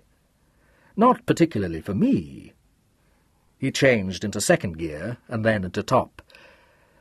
"I see whither your thoughts are tending, of course. But you'll hardly expect me to believe that a cousin, or, to be strictly accurate, a connection of mine, would be capable of committing so cold-blooded a murder." The superintendent was silent. After a moment, Giles added, with a faint smile, "Moreover, I hardly think he would have overlooked the cartridge case." "You think I'm prejudiced against young Vereker," said Hannasyde. "But I can honestly say that I hope very much you may be right. But it's no use blinking facts. Roger Vereker's death, assuming it to have been murder, narrows the field down considerably. I don't think there's much doubt that the man who killed Arnold also killed Roger. You yourself said, although there might have been several motives for the first murder, there can only have been one for the second. That seems to dispose of Murier for one, and of Arnold's chauffeur, never a very probable suspect, I admit, for another. Neither stood to gain anything through Roger's death. There is just one person who stands to gain a fortune. You know it as well as I do, so we may as well be frank about it.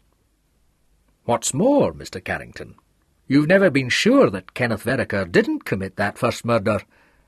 You believed him to be capable of it. I've known that from the start. What sticks in your gullet is this second murder. But if you think it over, you must see that it follows perfectly logically, almost inevitably, on the first. Admitted, it wasn't foreseen. It takes a pretty hardened criminal to plan to kill two people. One murder only was planned, but when Roger Vereker turned up, that murder was useless unless he also could be gotten rid of. You know the French saying that it's only the first step that counts. Well, you can apply it here. If a man can murder one half-brother for his money and get away with it, he won't find it so hard to murder a second half-brother. And I don't in the least mind admitting that Arnold's murderer looked like getting away with it completely, which Kenneth Vereker was well aware of. It would have to be an abnormal mind, Giles said harshly. Yes, certainly. Rubbish. That boy's not abnormal at all. Nor, had he planned to kill Roger, would he have been fool enough to show his animosity so plainly. Wouldn't he? Hannasyde's voice was very dry. I think that is just what Kenneth Vereker would do. But don't run away with the idea that I've ruled out every other possible suspect. I haven't. But I should be a fool if I didn't go into his movements last night very carefully. They had come to a crossing, and the traffic lights were against them. Not until the car had moved forward again did Giles Carrington answer. Then he said with a smile, Yes, you'd be a fool. But I told you I was going to take a hand, didn't I? Well, if anything has occurred to you, let me have it, said Hannasyde placably. Two possibilities have occurred to me, but both are so wildly improbable that I think I won't bother you with them, replied Giles. One is obvious enough for you to have thought of for yourself. Hannasyde gave a chuckle. Thank you. Sorry, I didn't mean it quite like that. The other, he paused, the other, as far as I know, has absolutely nothing to support it. I'll see if I can find something. Doesn't sound very promising, said Hannasyde, rather amused, but by all means go ahead with it.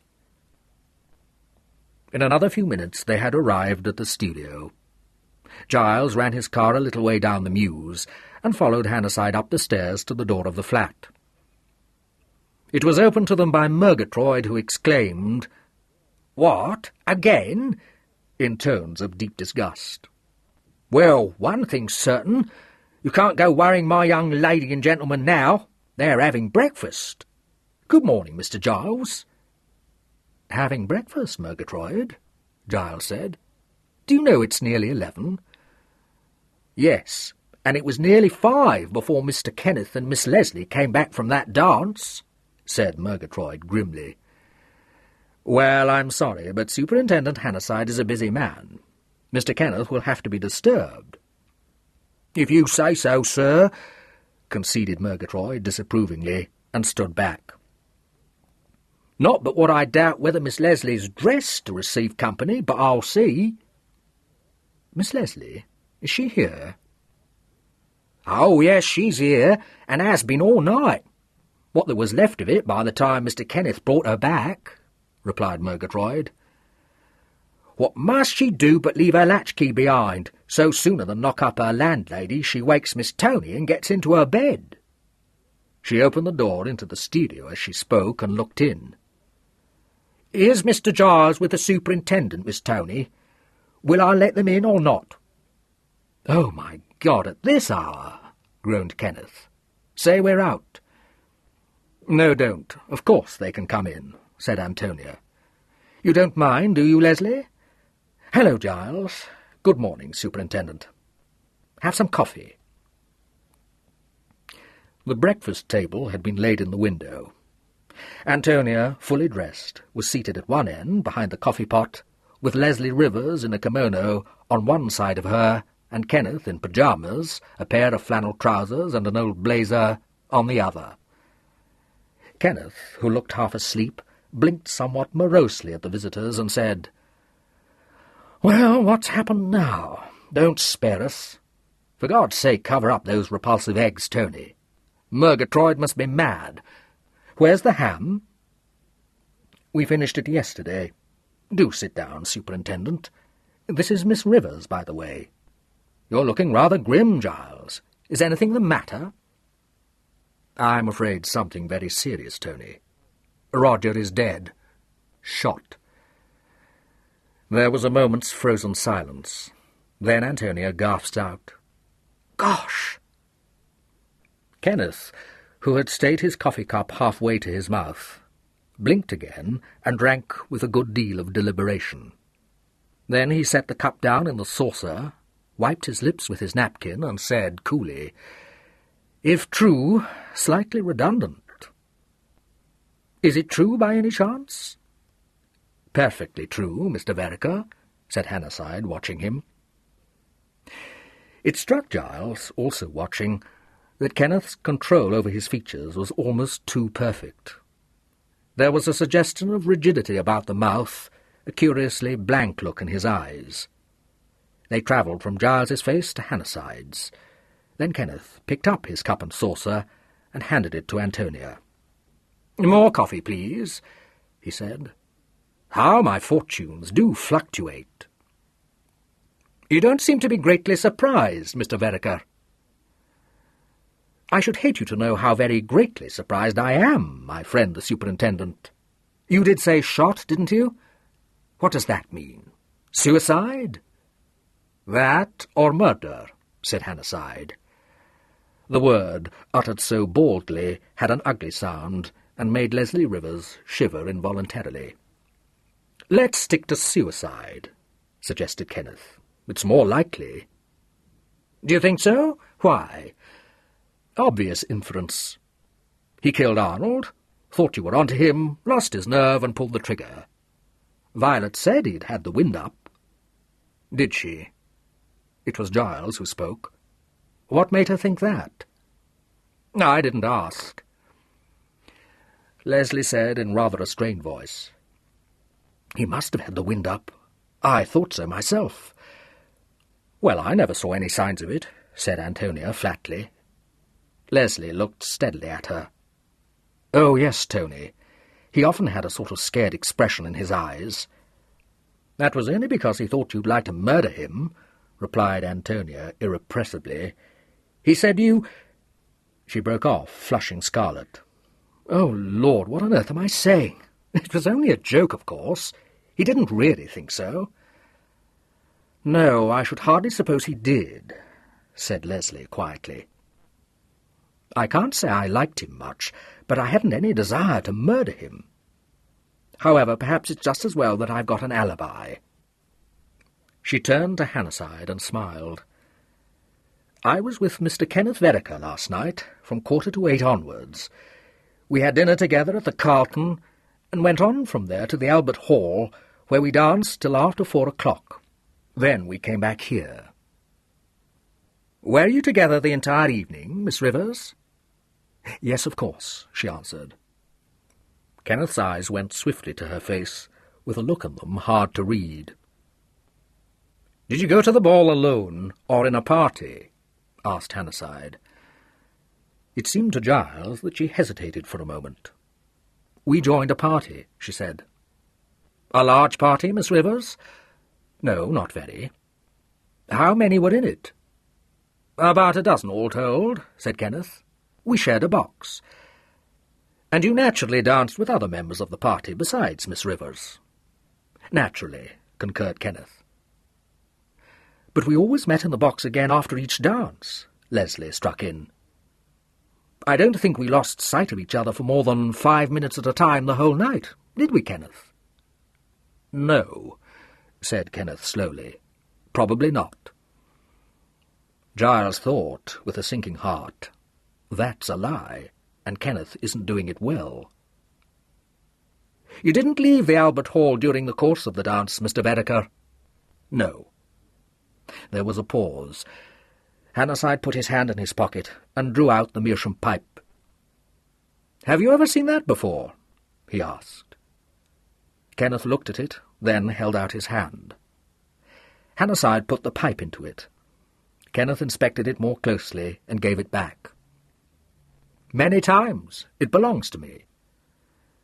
I found it upon the mantelpiece in your half-brother's flat, Mr. Vereker.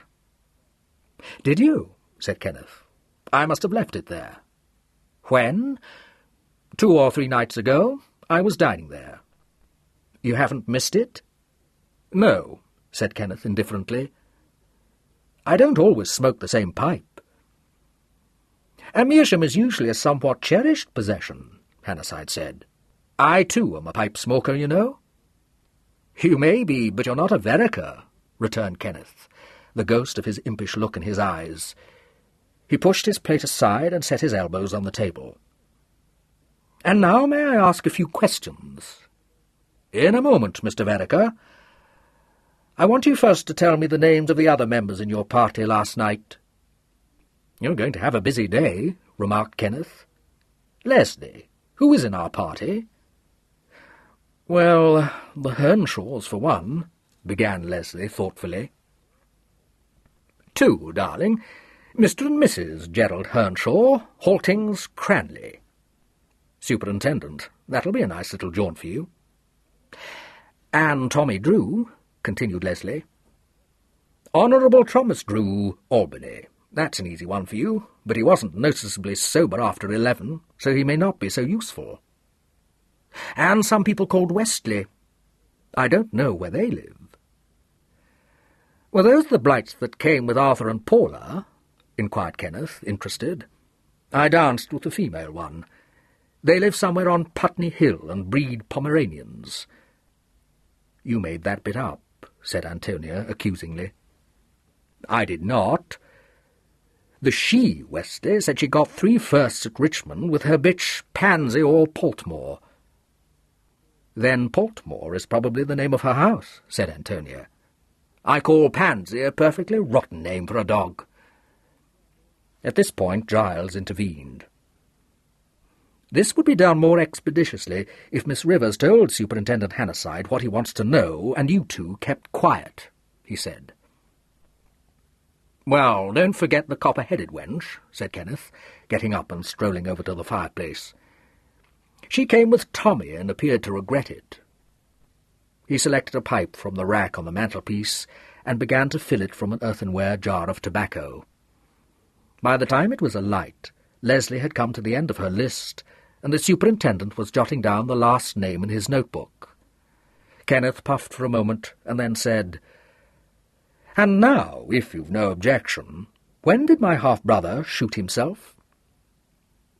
"Your half-brother, Mr. Vereker, was shot sometime last night, probably before midnight, but on that point I have as yet no certain information." "And the weapon?" "The weapon was a Colt .32 automatic pistol." Kenneth's brows lifted. "It was it? Where's your gun, Tony?"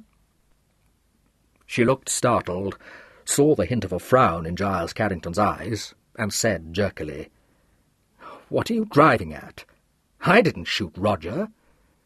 "Nobody said you did, my child." "Where is it?" "In the top left-hand drawer of my bureau." He moved towards the bureau. "I'm willing to bet it isn't." "Well, this time you'd lose," retorted Antonia. "I happen to know it's there, because I had it out and oiled it that day we spring-cleaned this room." Kenneth opened the drawer and turned over the papers in it. "I win," he said. "Think again." "But I know I put it there," said Antonia, growing rather pale. "Under the used checks. Leslie, you were here, don't you remember?" "I remember you oiling it, but I don't think I saw you put it away," said Leslie. "Try the right-hand drawer, Kenneth." "Not there either," said Kenneth. "I'm utterly positive I put it in the left-hand drawer," stated Antonia. She got up and went to the bureau and turned the contents of the drawer upside down. Then she said in rather a frightened voice, "No, it isn't there. Someone's taken it." "You're quite sure you didn't move it later and forget about it?" Giles asked. "Yes, it always lives in my bureau. I'll look, but I know I never moved it." "I shouldn't bother," said Kenneth. Hannasyde said quietly, "Did anyone other than your brother and Miss Rivers know where you kept your pistol, Miss Vereker?" "Oh, yes, lots of people." "Can you be a little more precise?" he asked. "Anyone who knew the flat well. You did, for instance, didn't you, Giles?" "Yes, I knew you kept it in your bureau, Tony. I think it was my suggestion. But didn't I also suggest a lock and key?" "I dare say you did, but I lost the key ages ago, and anyway I never remembered to keep it locked up." "Do you think your half-brother knew, Miss Vereker?" She reflected. "Roger? I should think he must have found out, because he told me himself he'd been through my bureau to see if I kept any money there. Kenneth, is that what you're driving at? Do you think Roger took it?" "Yes, of course I do," replied Kenneth. "My friend, the superintendent, on the other hand, thinks I took it." Hannasyde paid no heed to this, but merely asked Antonia if she knew the number of the pistol. "On your licence, Tony," prompted Giles. "Can you lay your hand on that?" "It's sure to be somewhere in my desk," she said hopefully. Exhaustive search, in which she was aided by Kenneth, Giles, and Leslie Rivers, at last brought the arms licence to light. She gave it triumphantly to Hannasyde, apologizing at the same time for its somewhat dilapidated appearance. She said that dogs got hold of it once when Juno was a puppy.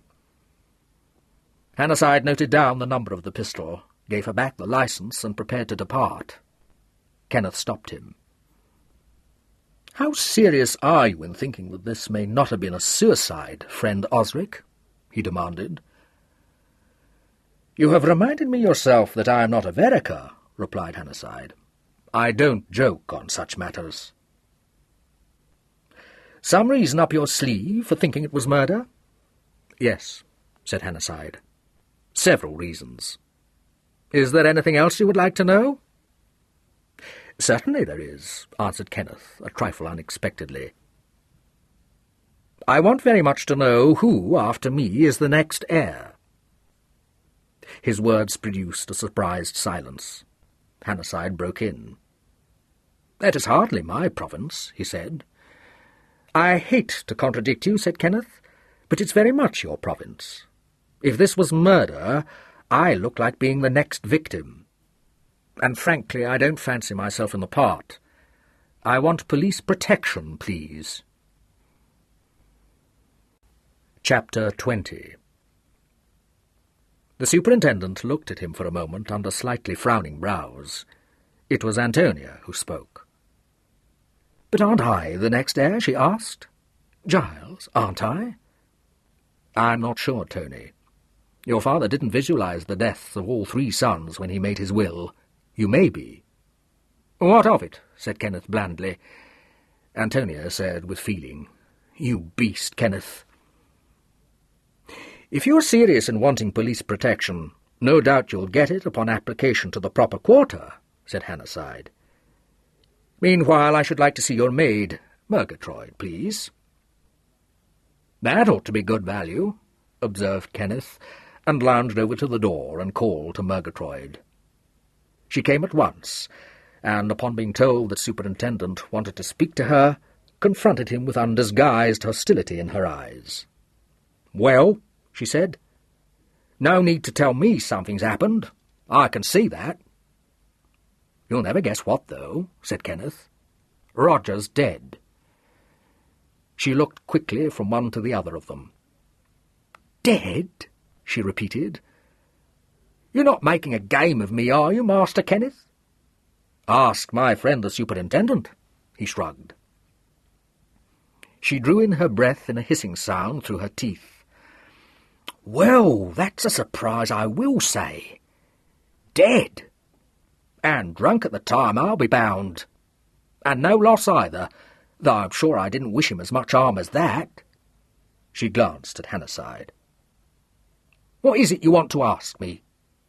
I don't know how it happened, if that's what you're after."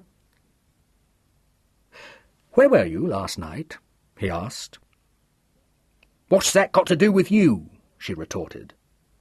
"You're not going to try and make out Mr. Roger was murdered, are you?" "I'm afraid I have a good deal of reason for thinking that he was," replied Hannasyde. "He was found in his flat early this morning, shot through the head." Murgatroyd's rosy cheeks turned quite pale.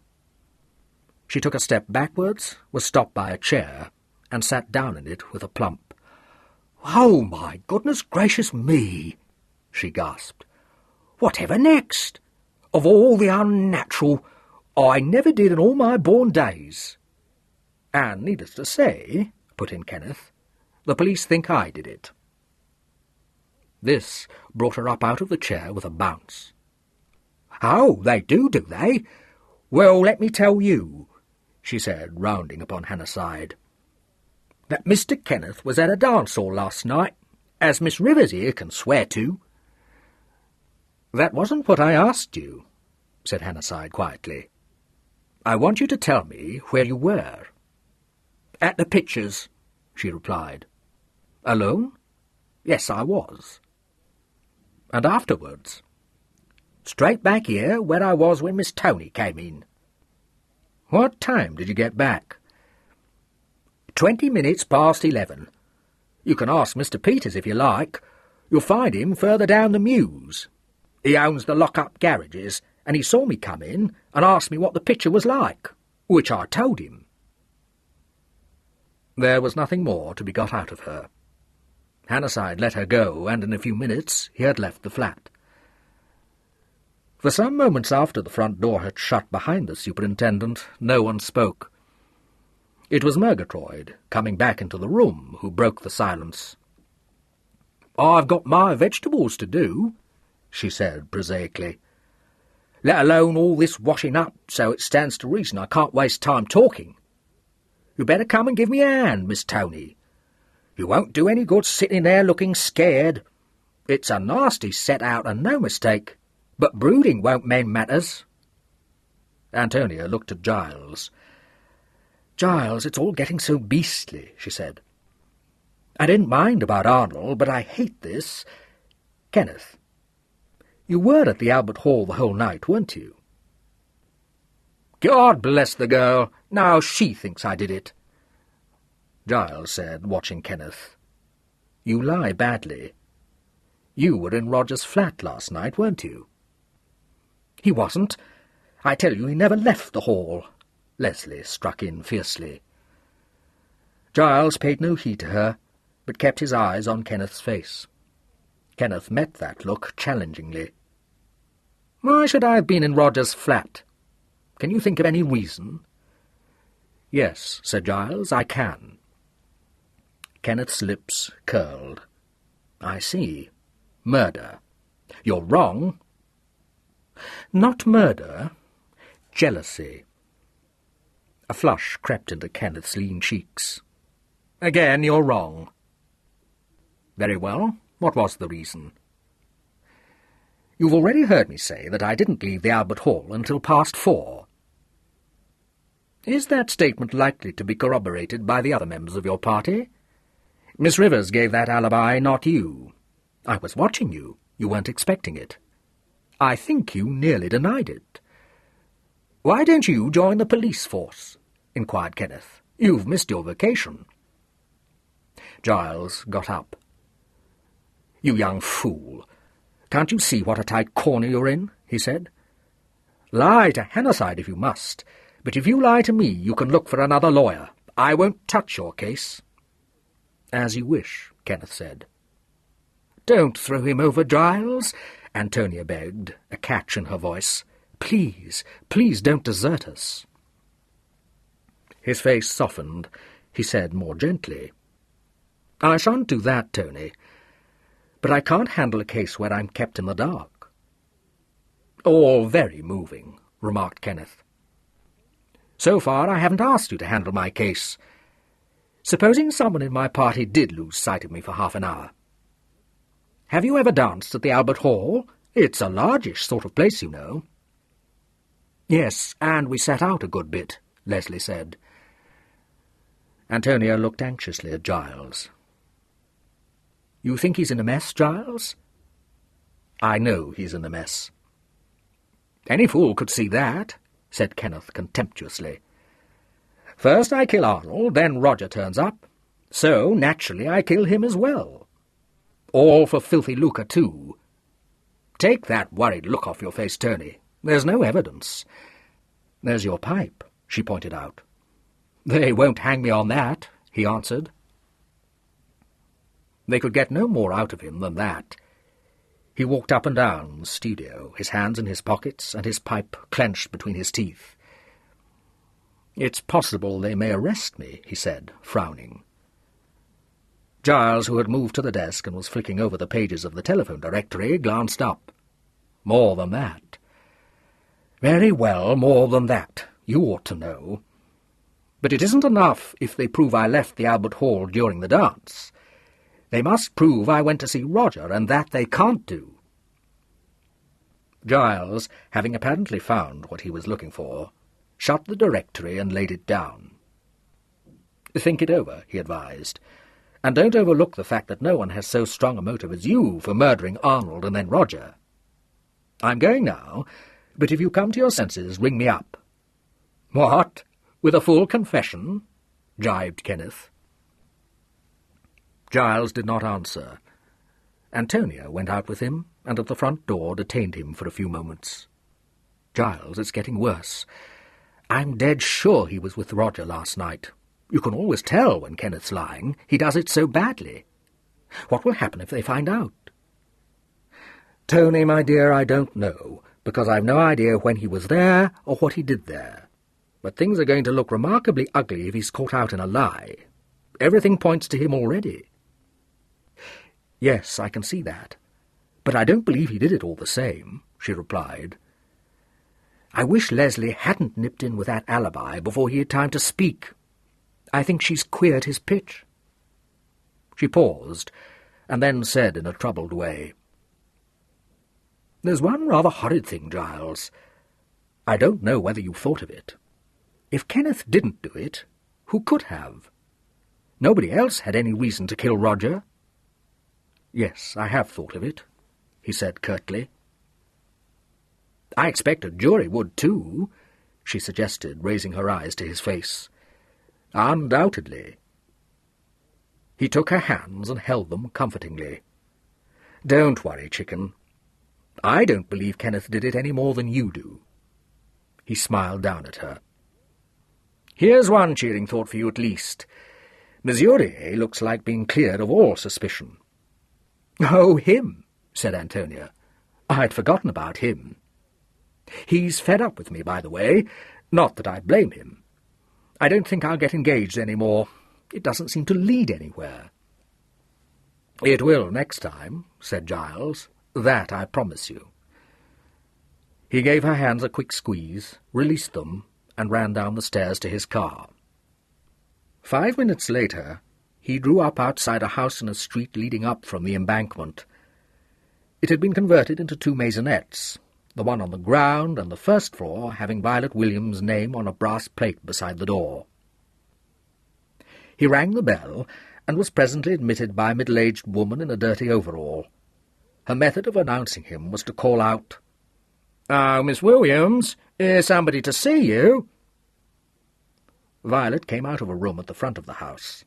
She gave an exclamation of surprise at seeing Giles. "Why, Mr. Carrington, I'd no idea.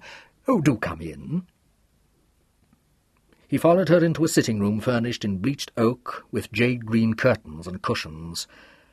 A table in the bay window had a litter of sketches on it, and the chair, pushed back from it, seemed to indicate that Violet had been working there. Giles said, "I hope I'm not disturbing you. You look as though you were busy." "Of course not. Won't you sit down? I apologize for the creature who let you in, by the way. I don't keep a proper maid. She's just a char who comes in to clean in the mornings." She picked up a cigarette box from a low table by the fireplace and offered it to him. "Don't think me terribly rude," she said, smiling. "But what on earth do you want to see me about?" Giles struck a match and held it to the cigarette Violet had taken from the box. "I'm hoping you'll be able to induce Kenneth to behave sensibly," he answered. She laughed. "Oh, I'm afraid he's impossible. What has he been up to?"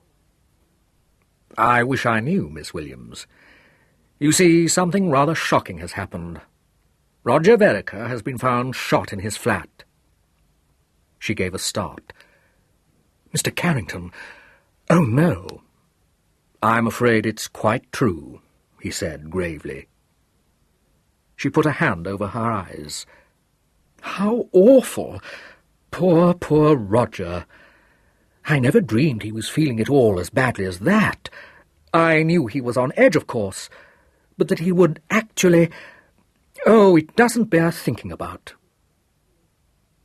"Was he in a very nervous state?" Giles asked. "I believe you saw more of him than anyone. You would probably know." "Yes, he was," she answered. "He had it fixed in his mind that the police were hounding him down. I was saying so to Kenneth only the other day. He didn't see it, or wouldn't see it, but then Kenneth isn't always very observant." She let her hand fall. "But that he should actually have taken his own life, I can't get over it."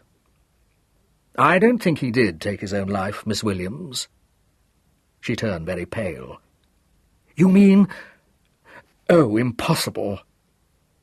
"It was meant to look like suicide," Giles said, "but there are 1 or 2 circumstances which point rather conclusively to murder." She shuddered. "I can't believe that. Please tell me what reason you have for saying such a thing." "My chief reason is purely technical," he replied. "But the police, do they think it was murder?" "They think it very probable," said Giles. She was silent for a moment, still very white, her eyes fixed on the glowing end of her cigarette. She raised them presently and said, "You mentioned something about Kenneth, but whatever happened, no one can suspect him of having had anything to do with it. He was at the Albert Hall last night with Leslie Rivers." "He was at the Albert Hall, I know," agreed Giles. "But the Albert Hall is not 5 minutes' walk from Roger's flat, Miss Williams. Nor are the police at all satisfied that he didn't leave the dance for a time during the course of the evening. In fact, though he won't admit it, I'm pretty sure that not only did he leave the dance, but he also called on Roger." I'm sure he didn't, she said quickly. Why should he? There could be no reason for doing such a stupid thing. He hesitated. I think there was a reason, he answered. May I speak quite frankly? Oh, please do. Well, Miss Williams, Kenneth has, as you probably know, a very jealous temperament. Do you remember that on the evening we all dined with Roger, he invited you to dine with him again on the night of the ball? She said rather coldly, Yes, I certainly remember that, but it was merely a joke. It's just possible that Kenneth took it seriously, Giles said. Really, I think that's a little too ridiculous, she said, half-laughingly. Why do you assume that he was at Roger's flat last night? Does he admit it? No, but we found his pipe with the ash in it on the mantelpiece in Roger's sitting room, he replied. His pipe? She stared at him. How do you know it was his? Both Hannasyde and I recognized it. Recognized a pipe? She exclaimed. How could you?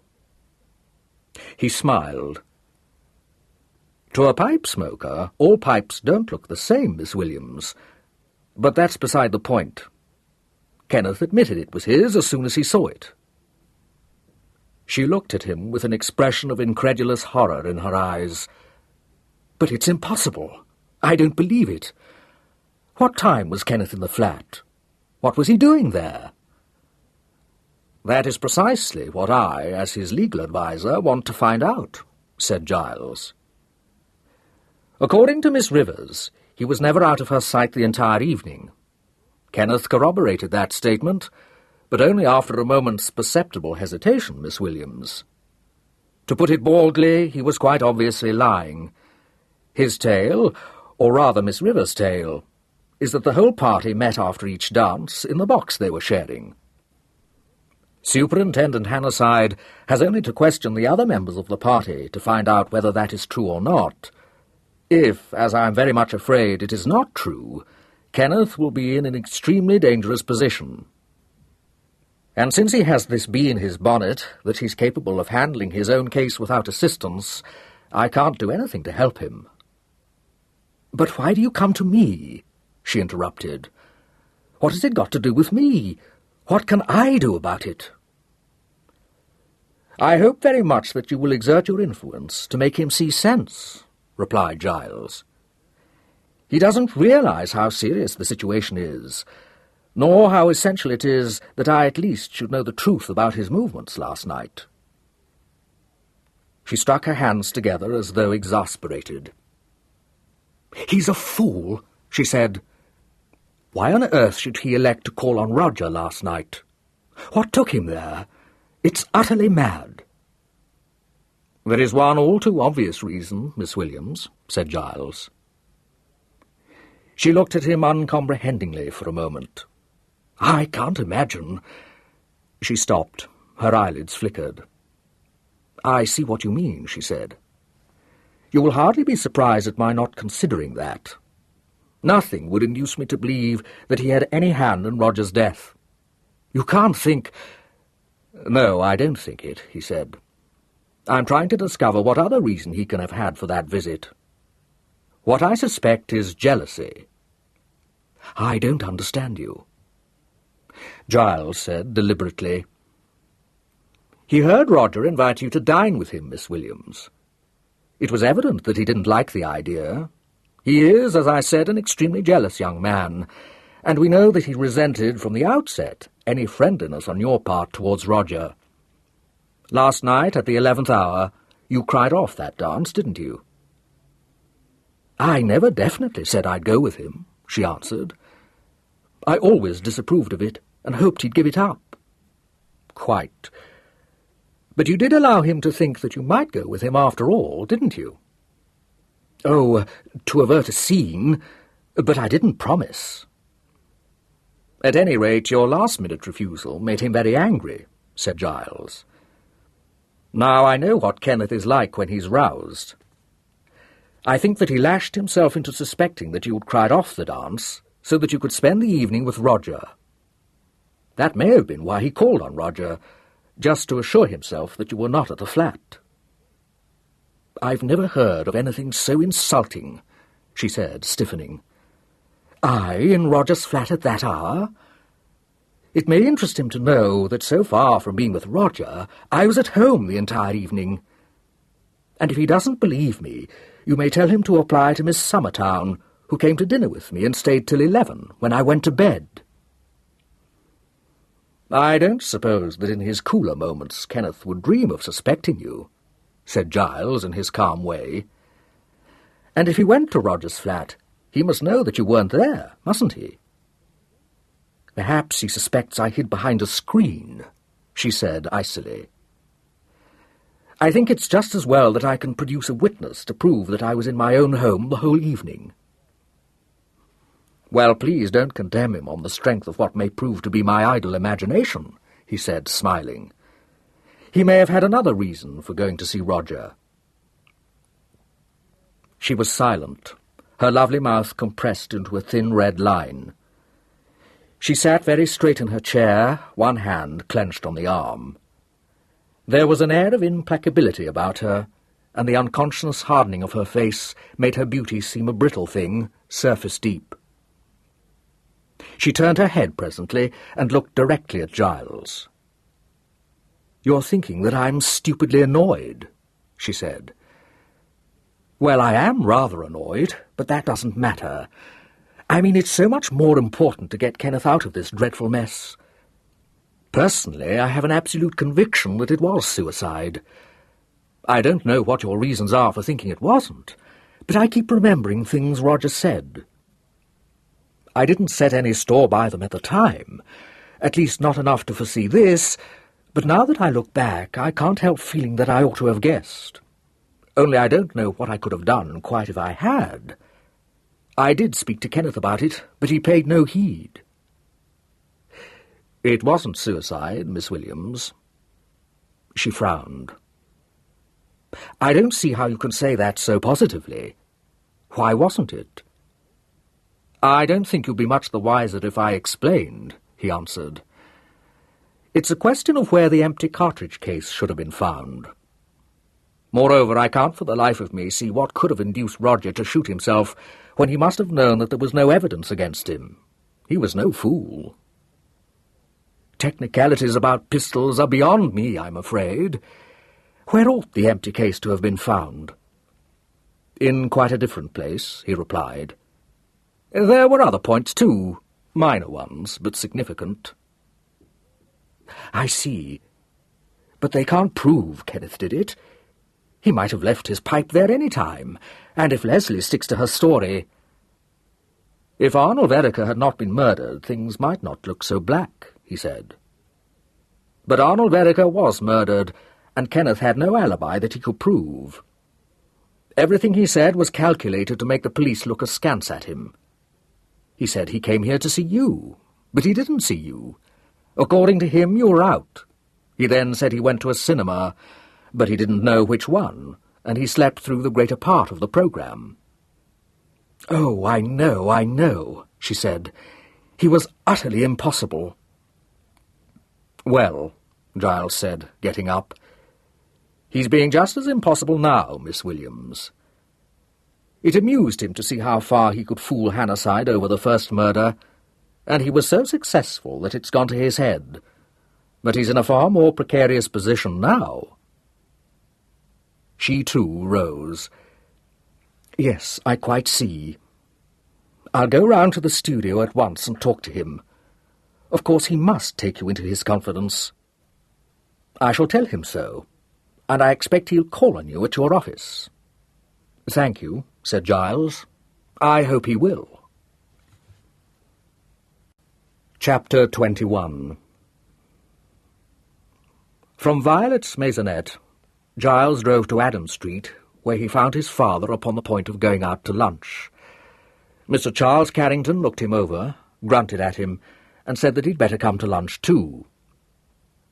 "Heaven knows, I don't want to hear anything more about this disgusting affair," he said irascibly. But of course I shall have to. What's more, your mother's anxious.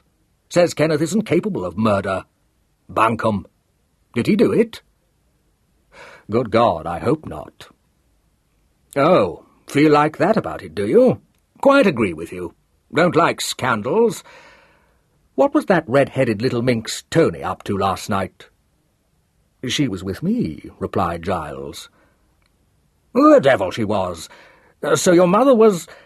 What were you doing, the pair of you? Dinner and theatre, said Giles. And Mother was quite right. She usually is. Charles Carrington coughed and changed the subject rather hastily. Giles did not spend much of the afternoon in Adam Street. At 4 o'clock he put a call through to Scotland Yard, and having ascertained that the Superintendent Hannasyde was in the building, left his office and drove to Whitehall. The news of Roger Vereker's death was in the evening papers, and several glaring posters announced a startling sequel to the Stocks mystery. At Scotland Yard, Giles was conducted almost immediately to Hannasyde's office, where he found not only the superintendent, but Sergeant Hemingway as well. "I rather expected you'd look in," Hannasyde said. "Sit down, won't you? I've just had the report on the PM. You were quite right, Mr. Carrington. Dr. Stone considers that the pistol must have been fired from a distance of about 2 feet. "When, in his opinion, did death occur?" Giles asked. The superintendent glanced down at the typewritten report. "Always rather a difficult question," he said. "Approximately between 10 p.m. and 2 a.m. "Thanks. Was anything found in the flat?" "Nothing useful.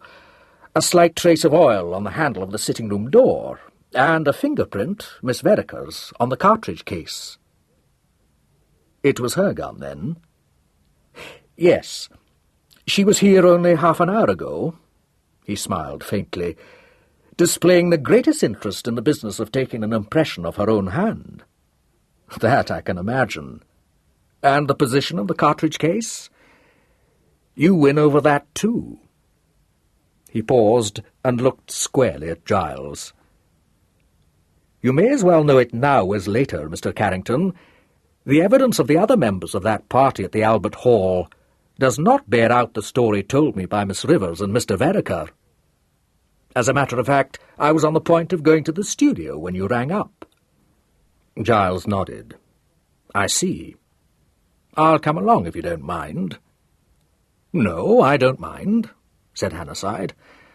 "I've no power to stop you if I did. It'll probably save time if you come, as I imagine Mr. Vereker would be quite likely to refuse to talk until he'd consulted you, if only to annoy."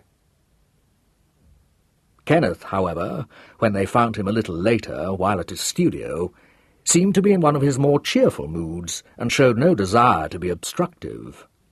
His sister was present, and also Violet Williams and Leslie Rivers. It was evident that they had foregathered to discuss the situation, and equally evident that Kenneth himself was paying very little heed to what they were saying. Giles and Hannasyde entered the studio to discover him sketching idly on his knee. He looked up as the door opened and said, "I thought as much. À la lanterne." Antonia betrayed neither surprise nor dismay at the superintendent's arrival, but the 2 other girls looked a trifle startled. Leslie threw a swift, anxious look at Kenneth and seemed to stiffen herself. Kenneth continued to sketch. "Come in and make yourselves at home," he invited. "I won't say I'm pleased to see you, because that wouldn't be true." "You don't always stick so rigidly to the truth, I think, Mr. Vereker," said Hannasyde, closing the door behind him. Kenneth smiled. "Nearly always. Sometimes I get led astray, I admit. Tell me the worst." 3 of the other members of your party last night state that for about half an hour you were missing from the ballroom," said Hannasyde, without beating about the bush. Kenneth looked up from his sketch. His eyes were narrowed and keen, but they were focused not on Hannasyde, but on Leslie Rivers. "You've rather a nice-shaped head, Leslie," he remarked. "Don't move. Sorry, my friend the superintendent. Anything else?" "To be missing from the ballroom at a dance for half an hour is not unusual," said Leslie. "One sits out occasionally, Superintendent." "In a box, Miss Rivers.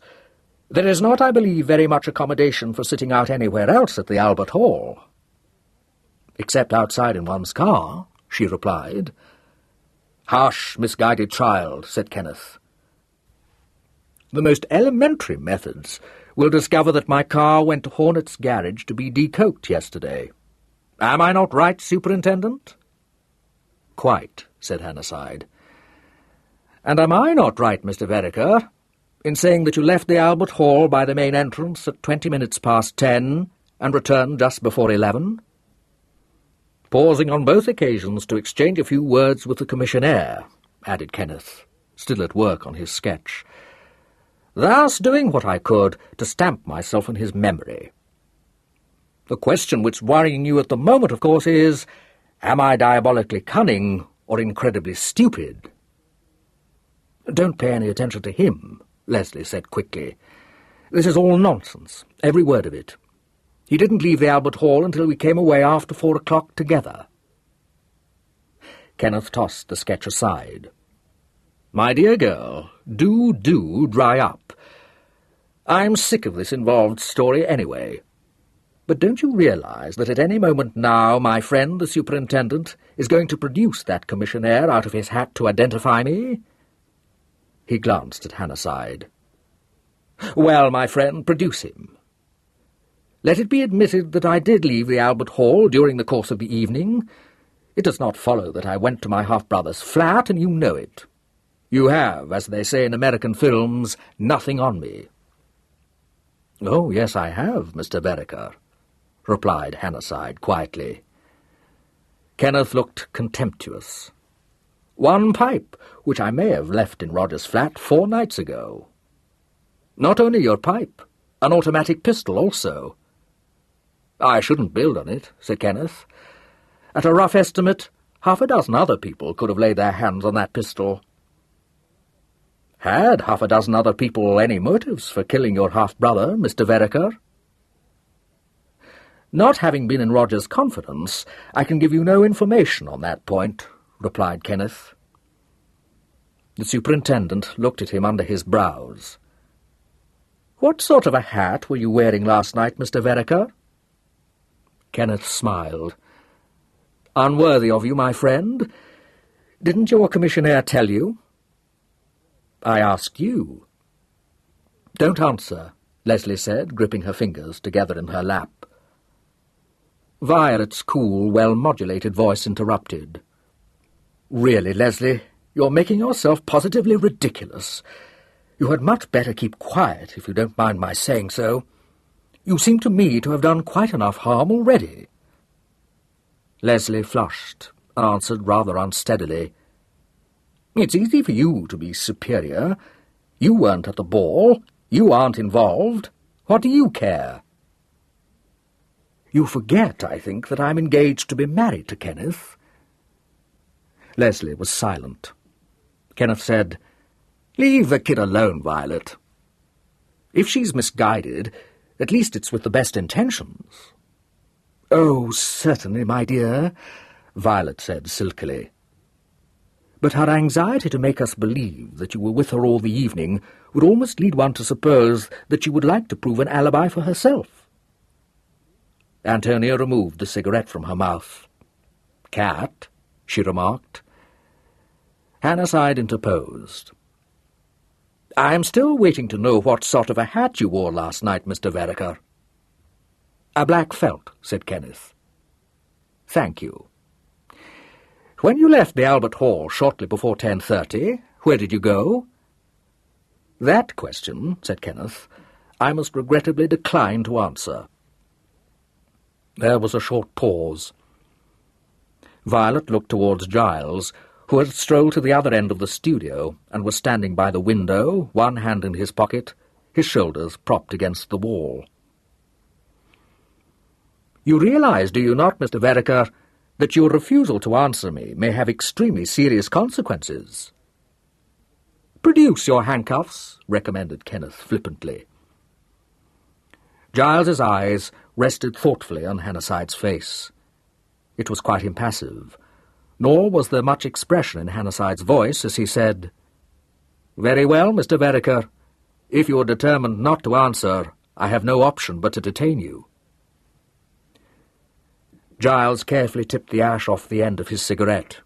He still said nothing. Kenneth's brows rose. "Now, I thought you'd arrest me," he remarked. "Why don't you?" The superintendent made no reply. Antonia got up rather suddenly and said with a curtness which informed all those who knew her how much alarmed she was, "Giles, for God's sake, why don't you do something?" He said in his calm way, "There's nothing I can do at the moment, Tony. Don't panic." "But it's impossible. You're making an absurd mistake, Superintendent," Leslie cried. "He didn't do it. I know he didn't do it." Violet, who had turned very pale, fixed her eyes on Hannasyde's face and said slowly, "One sees naturally that the evidence is very strong, but surely you're being a little hasty. I mean, Kenneth isn't the only person who could have done it. And I must say, though I know perfectly well that it won't be appreciated, that I should very much like to know what Tony was doing last night." "Thanks. We'll cut out that bit," said Kenneth. "Tony was out with Giles, as you very well know." "You needn't look at me like that," Violet said. "I know she says she was with Mr. Carrington until 12, but personally I feel—" "No one is interested in your feelings, personal or otherwise. Dry up." She rose, a spot of colour on each cheek. "It's no use talking to me in that rude way. I got a right to say what I think, more right than Leslie Rivers, let me tell you. Of course, I'm getting used to being snubbed in this household whenever I open my mouth, but I'll thank you to remember that I'm your fiancé, Kenneth."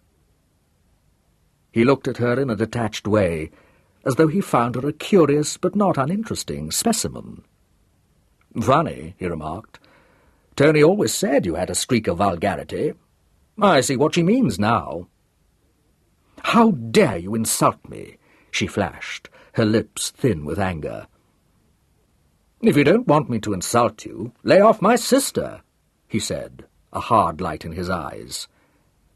"I shall do no such thing.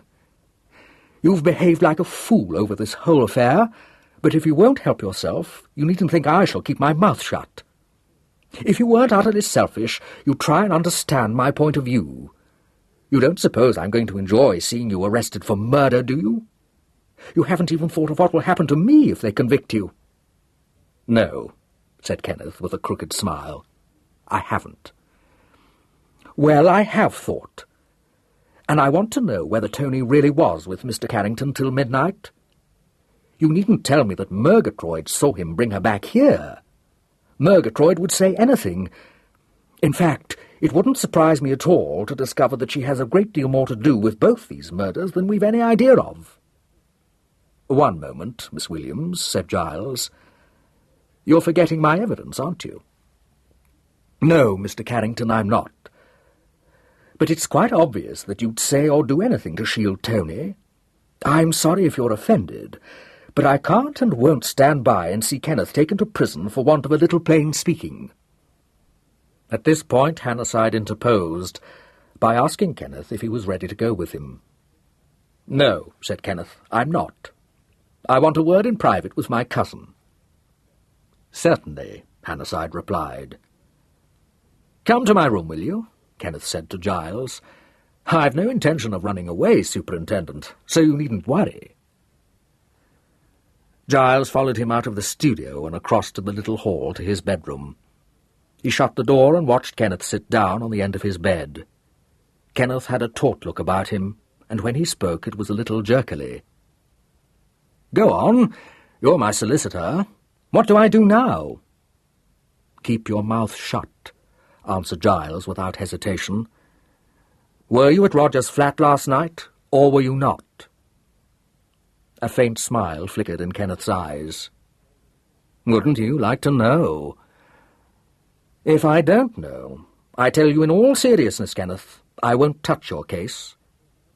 Kenneth shrugged. "I haven't needed you so far, but it looks as though I may." "I was in Roger's flat." "At what hour?"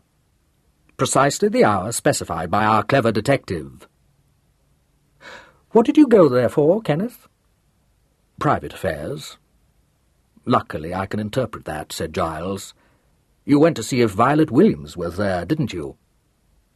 Kenneth flushed. "What a lively imagination you have." "Was she there?" Giles demanded. "She was not." "Quite sure of that?" "Quite. Your error, in fact." Kenneth burst out laughing. "Yes, blast you! My error!" "Why did you think she was, Kenneth?" "My unfortunate temperament," said Kenneth lightly. "I thought that might have been the reason she turned me down at the last minute over that ball. So I went to see for myself. She wasn't there and hadn't been." "Did you part with Roger on good terms?" "No, not at all."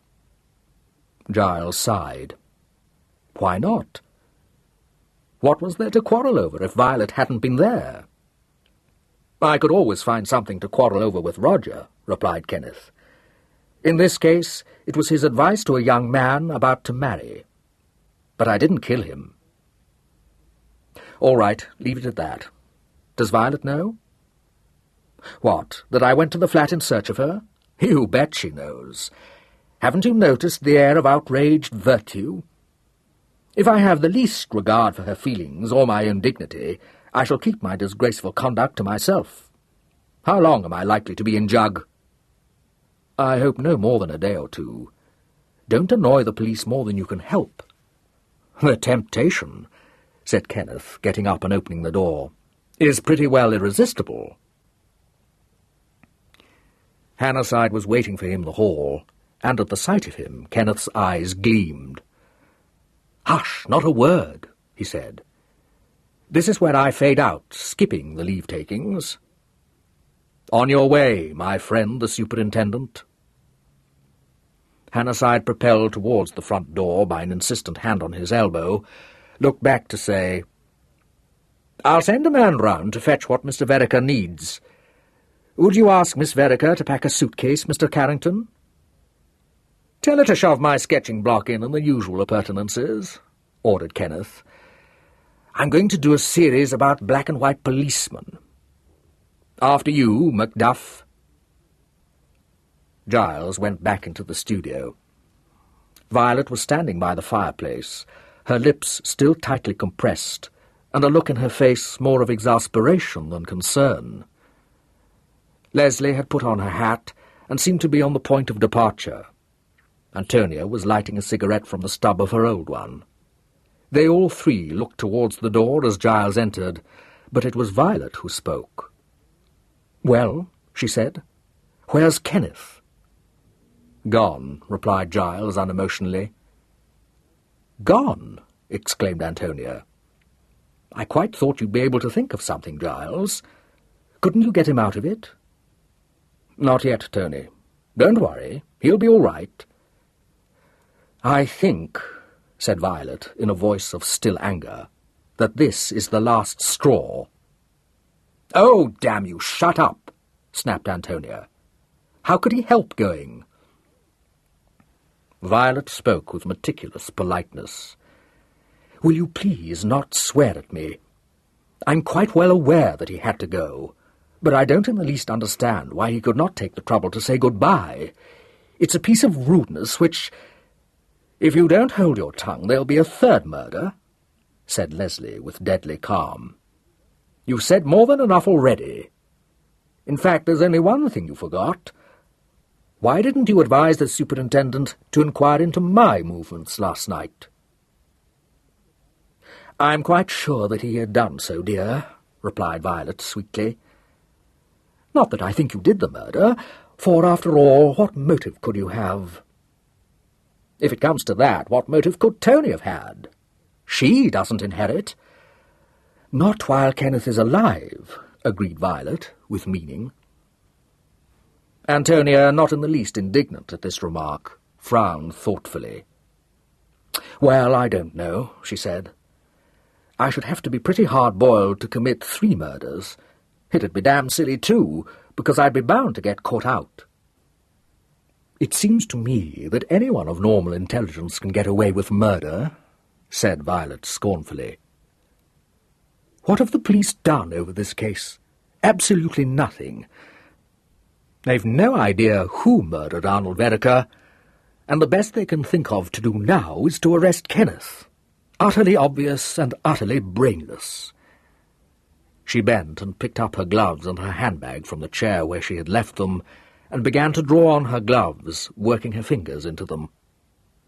"There's no point in my staying," she said. "If Mr. Carrington can't help Kenneth, I'm sure I can't." Giles made no reply to this, but when the gloves were on at last, he moved in his leisurely way towards the door and opened it for Violet to pass out. "Well, Tony," she said, tucking her bag under her arm, "if I've said anything I shouldn't, I'm sorry, but this thing is getting absolutely on my nerves. You'd better come along too, Leslie. Tony wants to talk to her cousin." Leslie said stiffly, "Of course, but please don't wait for me. I'm not going your way." "Oh, just as you like, my dear," Violet replied, shrugging. She walked to the door, but paused there as a thought occurred to her. "I don't know if you've any of you realized it, but there's one person we've left out of our calculations. Where was Mr. Murier last night?" "Old boy's dinner," said Antonia briefly. "Really?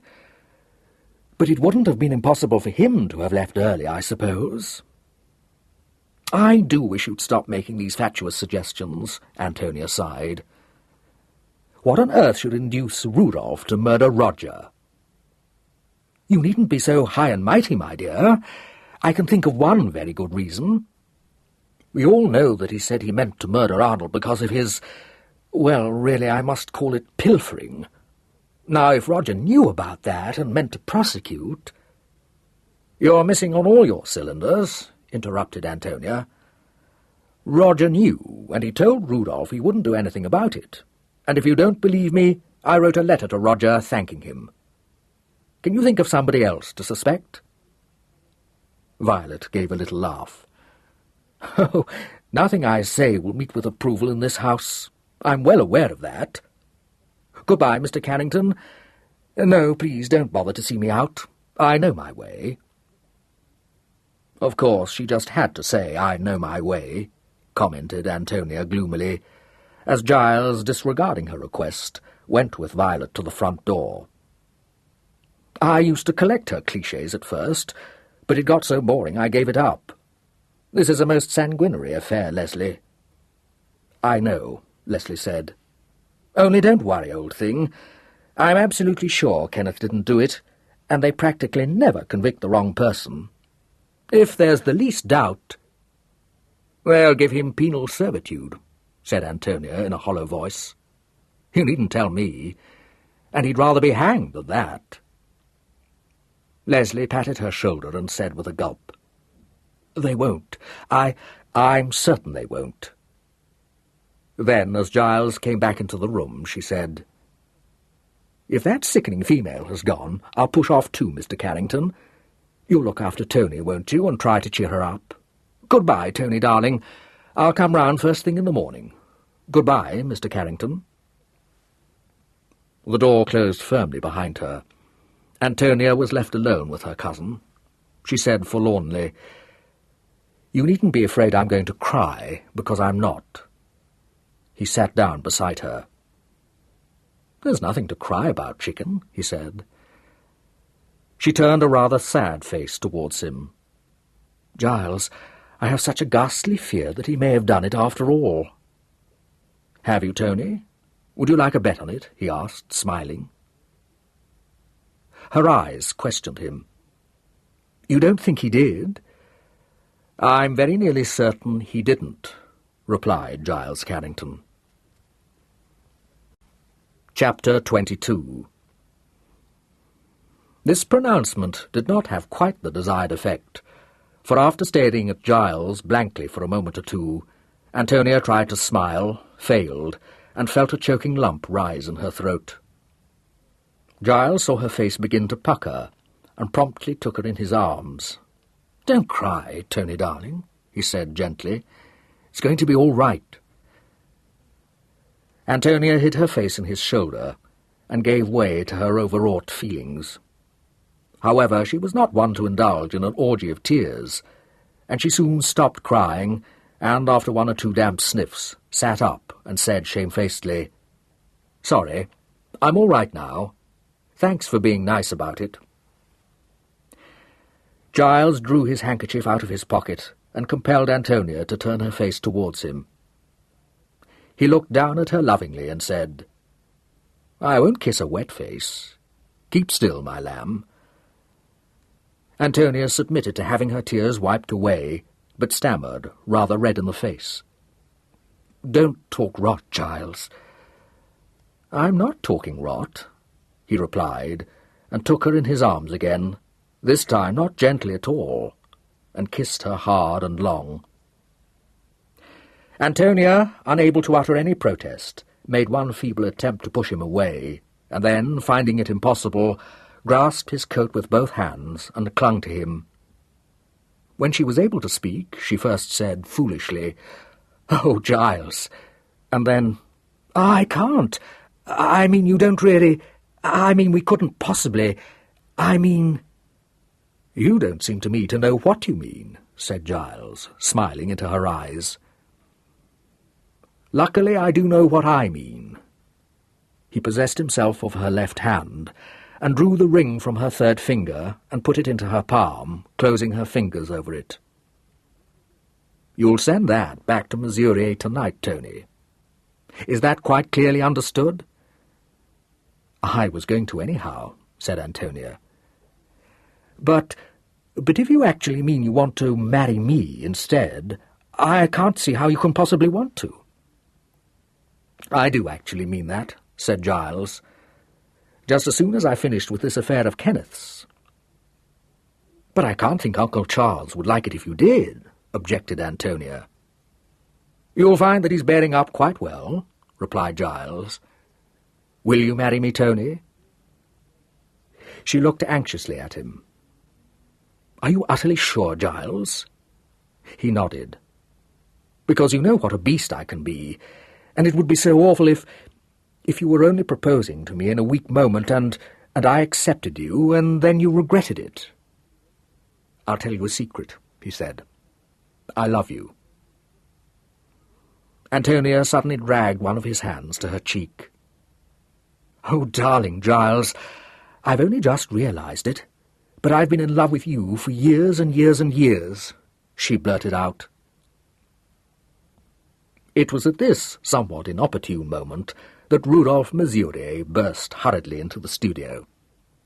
"I came as soon as I possibly could," he began, and then checked and exclaimed in an outraged voice, "Well, really, I must say—" Antonia, quite unabashed, went as usual straight to the point. She got up and held out the ring. "You're just the person I wanted to see," she said naively. "Giles says I must give this back to you. I'm terribly sorry, Rudolph, but Giles wants me to marry him. And he knows me awfully well, and we get on so well together, so I think I'd better if you don't mind very much." Murier's expression was more of astonishment than of chagrin, but he said in a dramatic voice, I might have known I was living in a fool's paradise." "Well, it's jolly nice of you to put it like that," said Antonia. "But did you really think it was paradise?" "I rather got the idea that most of the time you thought it pretty hellish. I don't blame you a bit if you did, because, as a matter of fact, I thought it was fairly hellish myself." This frank admission threw Rudolph momentarily out of his stride, but after a few seconds' pained discomfiture, he said with a good deal of bitterness, "I can't grasp it yet. I expect I shall presently. Just now I feel merely numb. I don't seem to be able to realise that everything's over. You can't really think that everything's over merely because you're not going to be married, said Antonia reasonably. I expect you only feel numb because I took you by surprise. You'll be quite thankful when you do realise it. For one thing, you won't have to have bull terriers in your house, and you know you never really liked them. Is that all you can say? He demanded. Is that the only crumb of comfort you can find? It was apparent to Giles that Murier was enjoying himself considerably. He rose, feeling that a jilted lover did at least deserve to hold the stage alone for the last time. I'm sorry about it, Murier, he said pleasantly, but Tony made a mistake. I expect you'd like to have a little talk with her. I'll go and get Murgatroyd to help me pack Kenneth's suitcase. Murier was so much interested in this that he forgot his role for a moment. Why? What's happened? Is Kenneth going away? He's gone, said Antonia, recalled to present trials with a jolt. He's being detained, whatever that means. My God, said Murier deeply. Giles went out of the studio and shut the door behind him. 20 minutes later, Antonia joined him in Kenneth's bedroom, remarking with a sigh of relief that Rudolph had gone at last. And a good job, too, said Murgatroyd, fitting a bulging sponge bag into the suitcase that lay half full on the end of the bed. If it weren't for this dreadful thing that's happened, I should be congratulating you from the bottom of my heart, Miss Tony. But when I think of poor Master Kenneth locked up in an horrid cell with 10-to-1 no proper bed or anything, well, it's just too much for me. I can't seem to take much notice of anything else. Not that shirt, if you please, Mr. Giles. It's only just back from the laundry. Giles says he doesn't think Kenneth did it, said Antonia. Thank you for nothing, retorted Murgatroyd. You'd better not let me hear him say anything else, that's all. Him or anyone. There's a case for those brushes, Mr. Giles. You leave 'em to me. Antonia picked up a folding leather photograph frame from the bed and grimaced at Violet's classic features. What on earth do you want to put this in for, Giles? She inquired. Just when he seems to be going off her too. He won't want it. You never know, Giles answered. Put it in. The rest of the packing was soon done, and in a few minutes Giles had locked the suitcase and set it on the ground. I shall have to go, Tony, he said. Promise me you won't worry. I'll try not to, said Antonia dubiously. What are you going to do? Save some constable or other the trouble of having to fetch Kenneth's things, he replied. She raised her eyes to his face. Shall I see you tomorrow? He hesitated. I'm not sure. I think probably not until late, if at all, he answered. I'm going to be pretty busy. Busy for Kenneth? She asked quickly. Yes, busy for Kenneth. He took her hands and held them clasped together against his chest. Keep smiling, chicken. Things aren't desperate. You found out something, she said. Oh, what is it, Giles? No, I haven't, he said. That's what I hope to do. At present I've only got a suspicion. I'm not going to tell you any more in case I'm wrong, but I do tell you not to worry. All right, she said. If you say I needn't, I won't. It was past 6 o'clock when Giles Carrington left the studio. He delivered the suitcase first, and then, after a glance at his wristwatch, drove to the temple and changed into evening dress. His subsequent proceedings might not have seemed to Antonia to be the actions of a man trying to aid her brother. He visited 3 cocktail bars, 4 hotels, 1 nightclub, and 2 dance halls. He partook of refreshment in all of these resorts, and engaged various head waiters, assistant waiters, hall porters, and page boys in conversations which they at least found profitable. He reached his flat again in the small hours, swallowed a couple of aspirin tablets in the hope of defeating the inevitable headache, and got thankfully into bed. In the morning, when his man brought in the early tea-tray, he awoke with a good deal of reluctance and said, "Oh, God, not tea. One of your pick-me-ups, and turn on my bath." "Yes, sir," said his man, thinking that it was funny of Mr. Carrington to go out on the binge when his family was in such a packet of trouble. A bath, followed by an excellent pick-me-up, more or less restored Giles. He was able to face the task of shaving, and even when it was over, to partake of a very modest breakfast. While he sipped a strong cup of coffee, he told his man to put through a call to Scotland Yard and to ask for Superintendent Hannasyde. Superintendent Hannasyde, however, was not in the building, and an inquiry for Sergeant Hemingway was equally fruitless.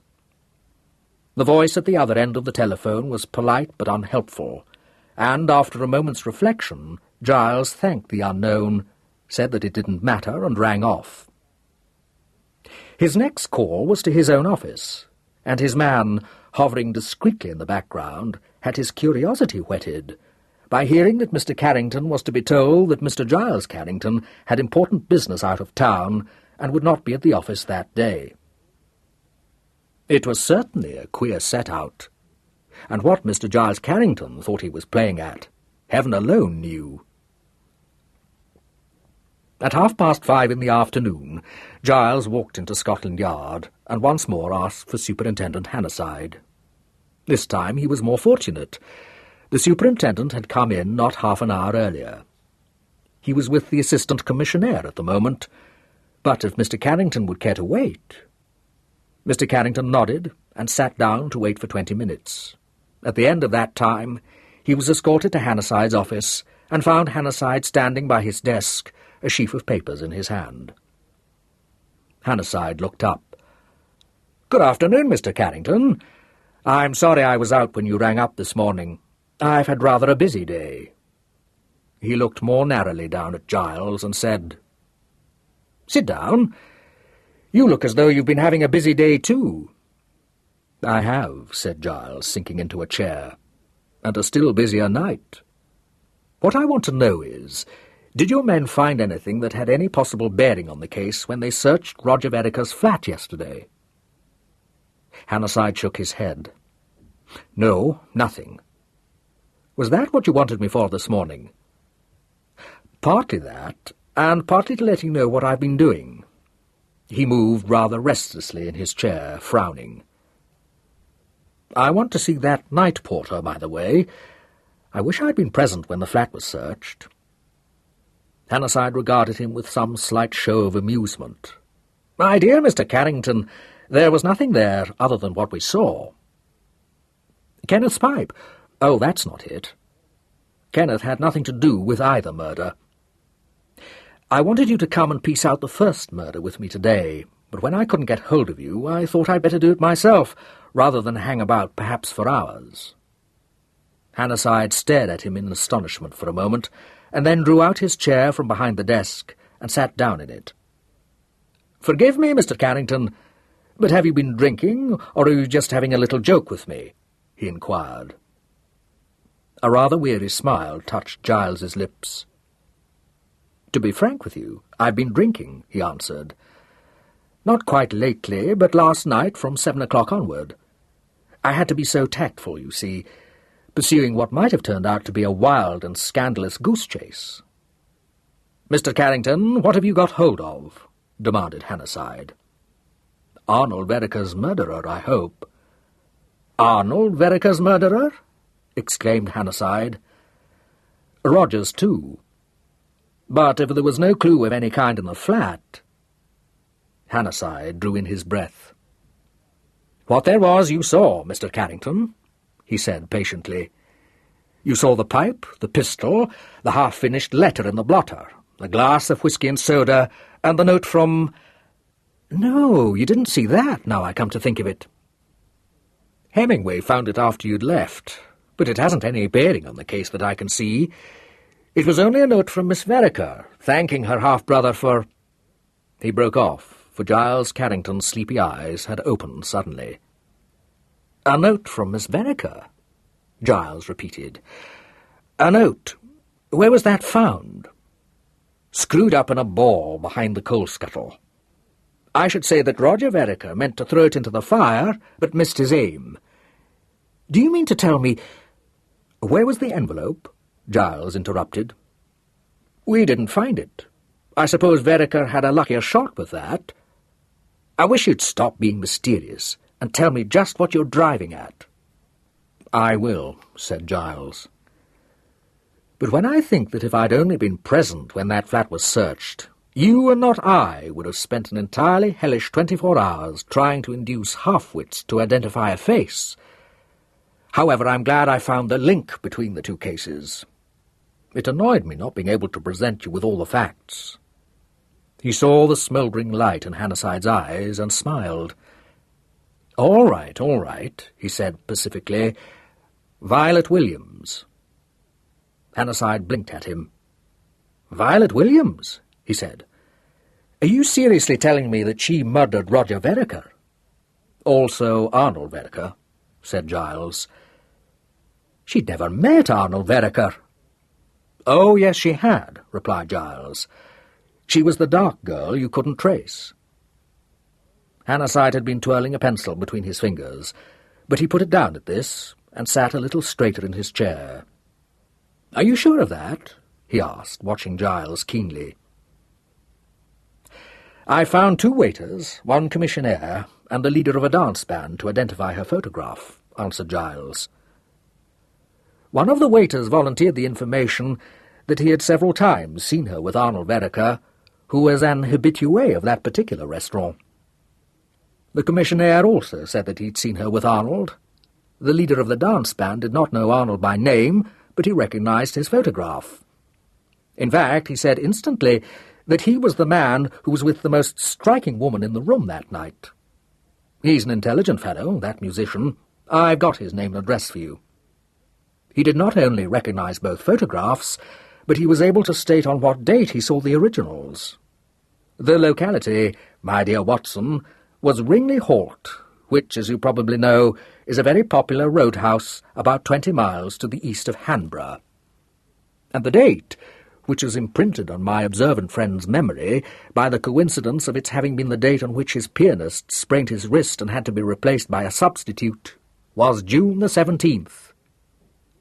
Good God, said Hannasyde very slowly. But she never came into the case at all. No, agreed Giles. And if she hadn't committed the second murder, she never would have come into the case. She said she had never even set eyes on Arnold. Both my cousins said it, and not a soul came forward to explode that fallacy. Moreover, no one ever would have come forward. None of my witnesses have any idea of her name, you see. But Hannasyde was trying to puzzle it out. How did she meet him? And having met him, why did she keep it so dark? Do you suggest that she set out to become acquainted with him, with the idea of murder in mind? It's almost incredible. No, I don't think she did. From what I've seen of her, I imagine she started with the intention of getting Arnold to marry her. But when it came to marriage, Arnold was very wary. He would never be caught by a girl of her type. And I've no doubt it didn't take her long to realize that. She's acute, though not clever. And then she planned to get rid of him. What made you suspect her in the first place? Giles reflected. I don't think I know. It first occurred to me when Roger was killed, but it seemed wildly improbable. Then I made an excuse to call on her, and it struck me, perhaps because I was already suspicious, that she was a little too anxious to convince me that she had an alibi for that evening.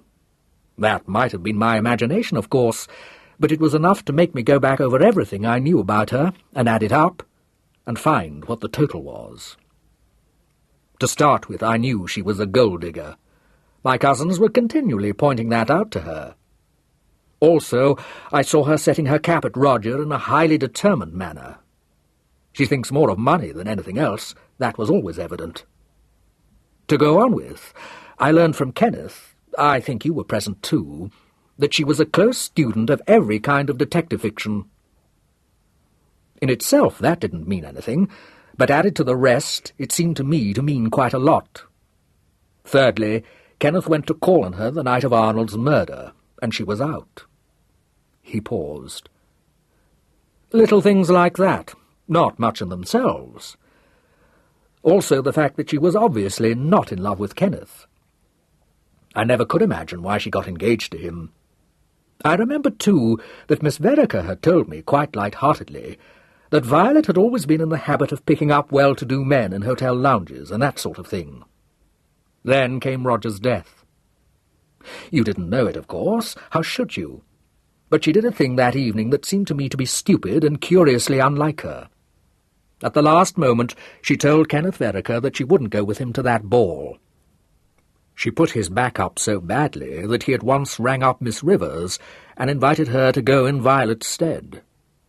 At the time I was merely surprised that Violet had handled him so clumsily, for the attitude she had adopted was that it would be indecent for either of them to appear at such a function.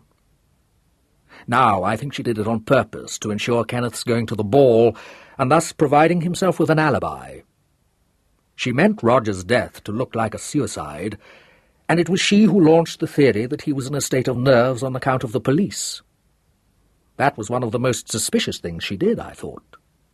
The first murder had been so perfectly planned and was so successful that it went to her head. She's a conceited young woman, you know, and she ran away with the idea that if you could fool people once, you could fool them any number of times. Hannasyde nodded. Very often the way. So I believe. Well, she was perfectly confident she could stage a convincing suicide, but in case of accidents, she took care to provide herself with some sort of an alibi. Actually, it wasn't an alibi at all, but it might have worked if she hadn't made her fatal mistake. Something to do with that mysterious letter, Hannasyde said instantly. Yes, everything. You see, I was present when Miss Vereker gave Violet Williams that letter to post. She gave it to her on the night of Roger's death, after 7 o'clock.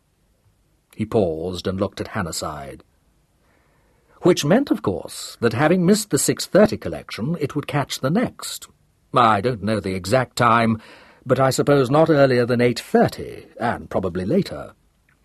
I have a great respect for the post office, but I can't bring myself to believe that a letter posted at that hour can possibly be delivered at its destination the same evening. Violet Williams must have used the letter as an excuse to call on Roger at that unconventional hour. What hour? Hannasyde asked. Have you any idea? Sometime after 11, when the girl she had invited to spend that evening with her left, and certainly before 12, when she knew the main door would be shut. Yes, I see.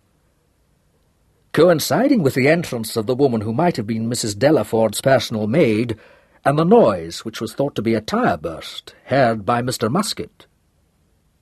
Is there a possibility of her having delivered the letter by hand prior to the arrival of her visitor? No, I think not. She told me that her visitor came to dinner with her, and I expect you'll find that she was speaking the truth. She wouldn't have had time. There was a long silence.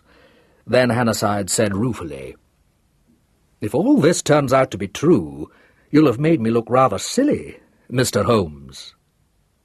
Not at all, replied Giles. I only got onto it because I'm not on very intimate terms with my cousins, and have been in a position to watch every move in the game at close quarters, as you never could. I ought to have thought of it, Hannasyde said. If it hadn't seemed so certain that she'd never met Arnold Vereker, I must have thought of it. She was the only other person who had a motive. Giles laughed. I really don't think you can blame yourself. My young cousin has been building up far too damning a case against himself to admit of your looking beyond him for some really unlikely suspect. All the same, you've never felt sure that Kenneth did it, have you? No, confessed Hannasyde. I haven't. It always seemed to me that he was enjoying himself at my expense, for one thing, and for another. If he killed Arnold Vereker, why the stocks? You gave up your first idea of a practical joke. Yes, that's what made me sure it wasn't Kenneth, and it must have been a woman. The more I thought about it, the more certain I felt that the stocks had an important bearing on the case. Whoever stabbed Arnold wanted to get him in a helpless position, in case, I suppose, the first blow didn't kill him. That pointed to a woman. Whether the stocks were a premeditated feature, I suppose we shall never know. I'm inclined to think not. Perhaps Arnold's tire burst occurred in the village, and Violet got the idea of using the stocks while she was waiting for him to change the wheel. Or perhaps, since it was a moonlight night, she caught sight of them while they were driving through Ashley Green and got him to stop then on the spur of the moment.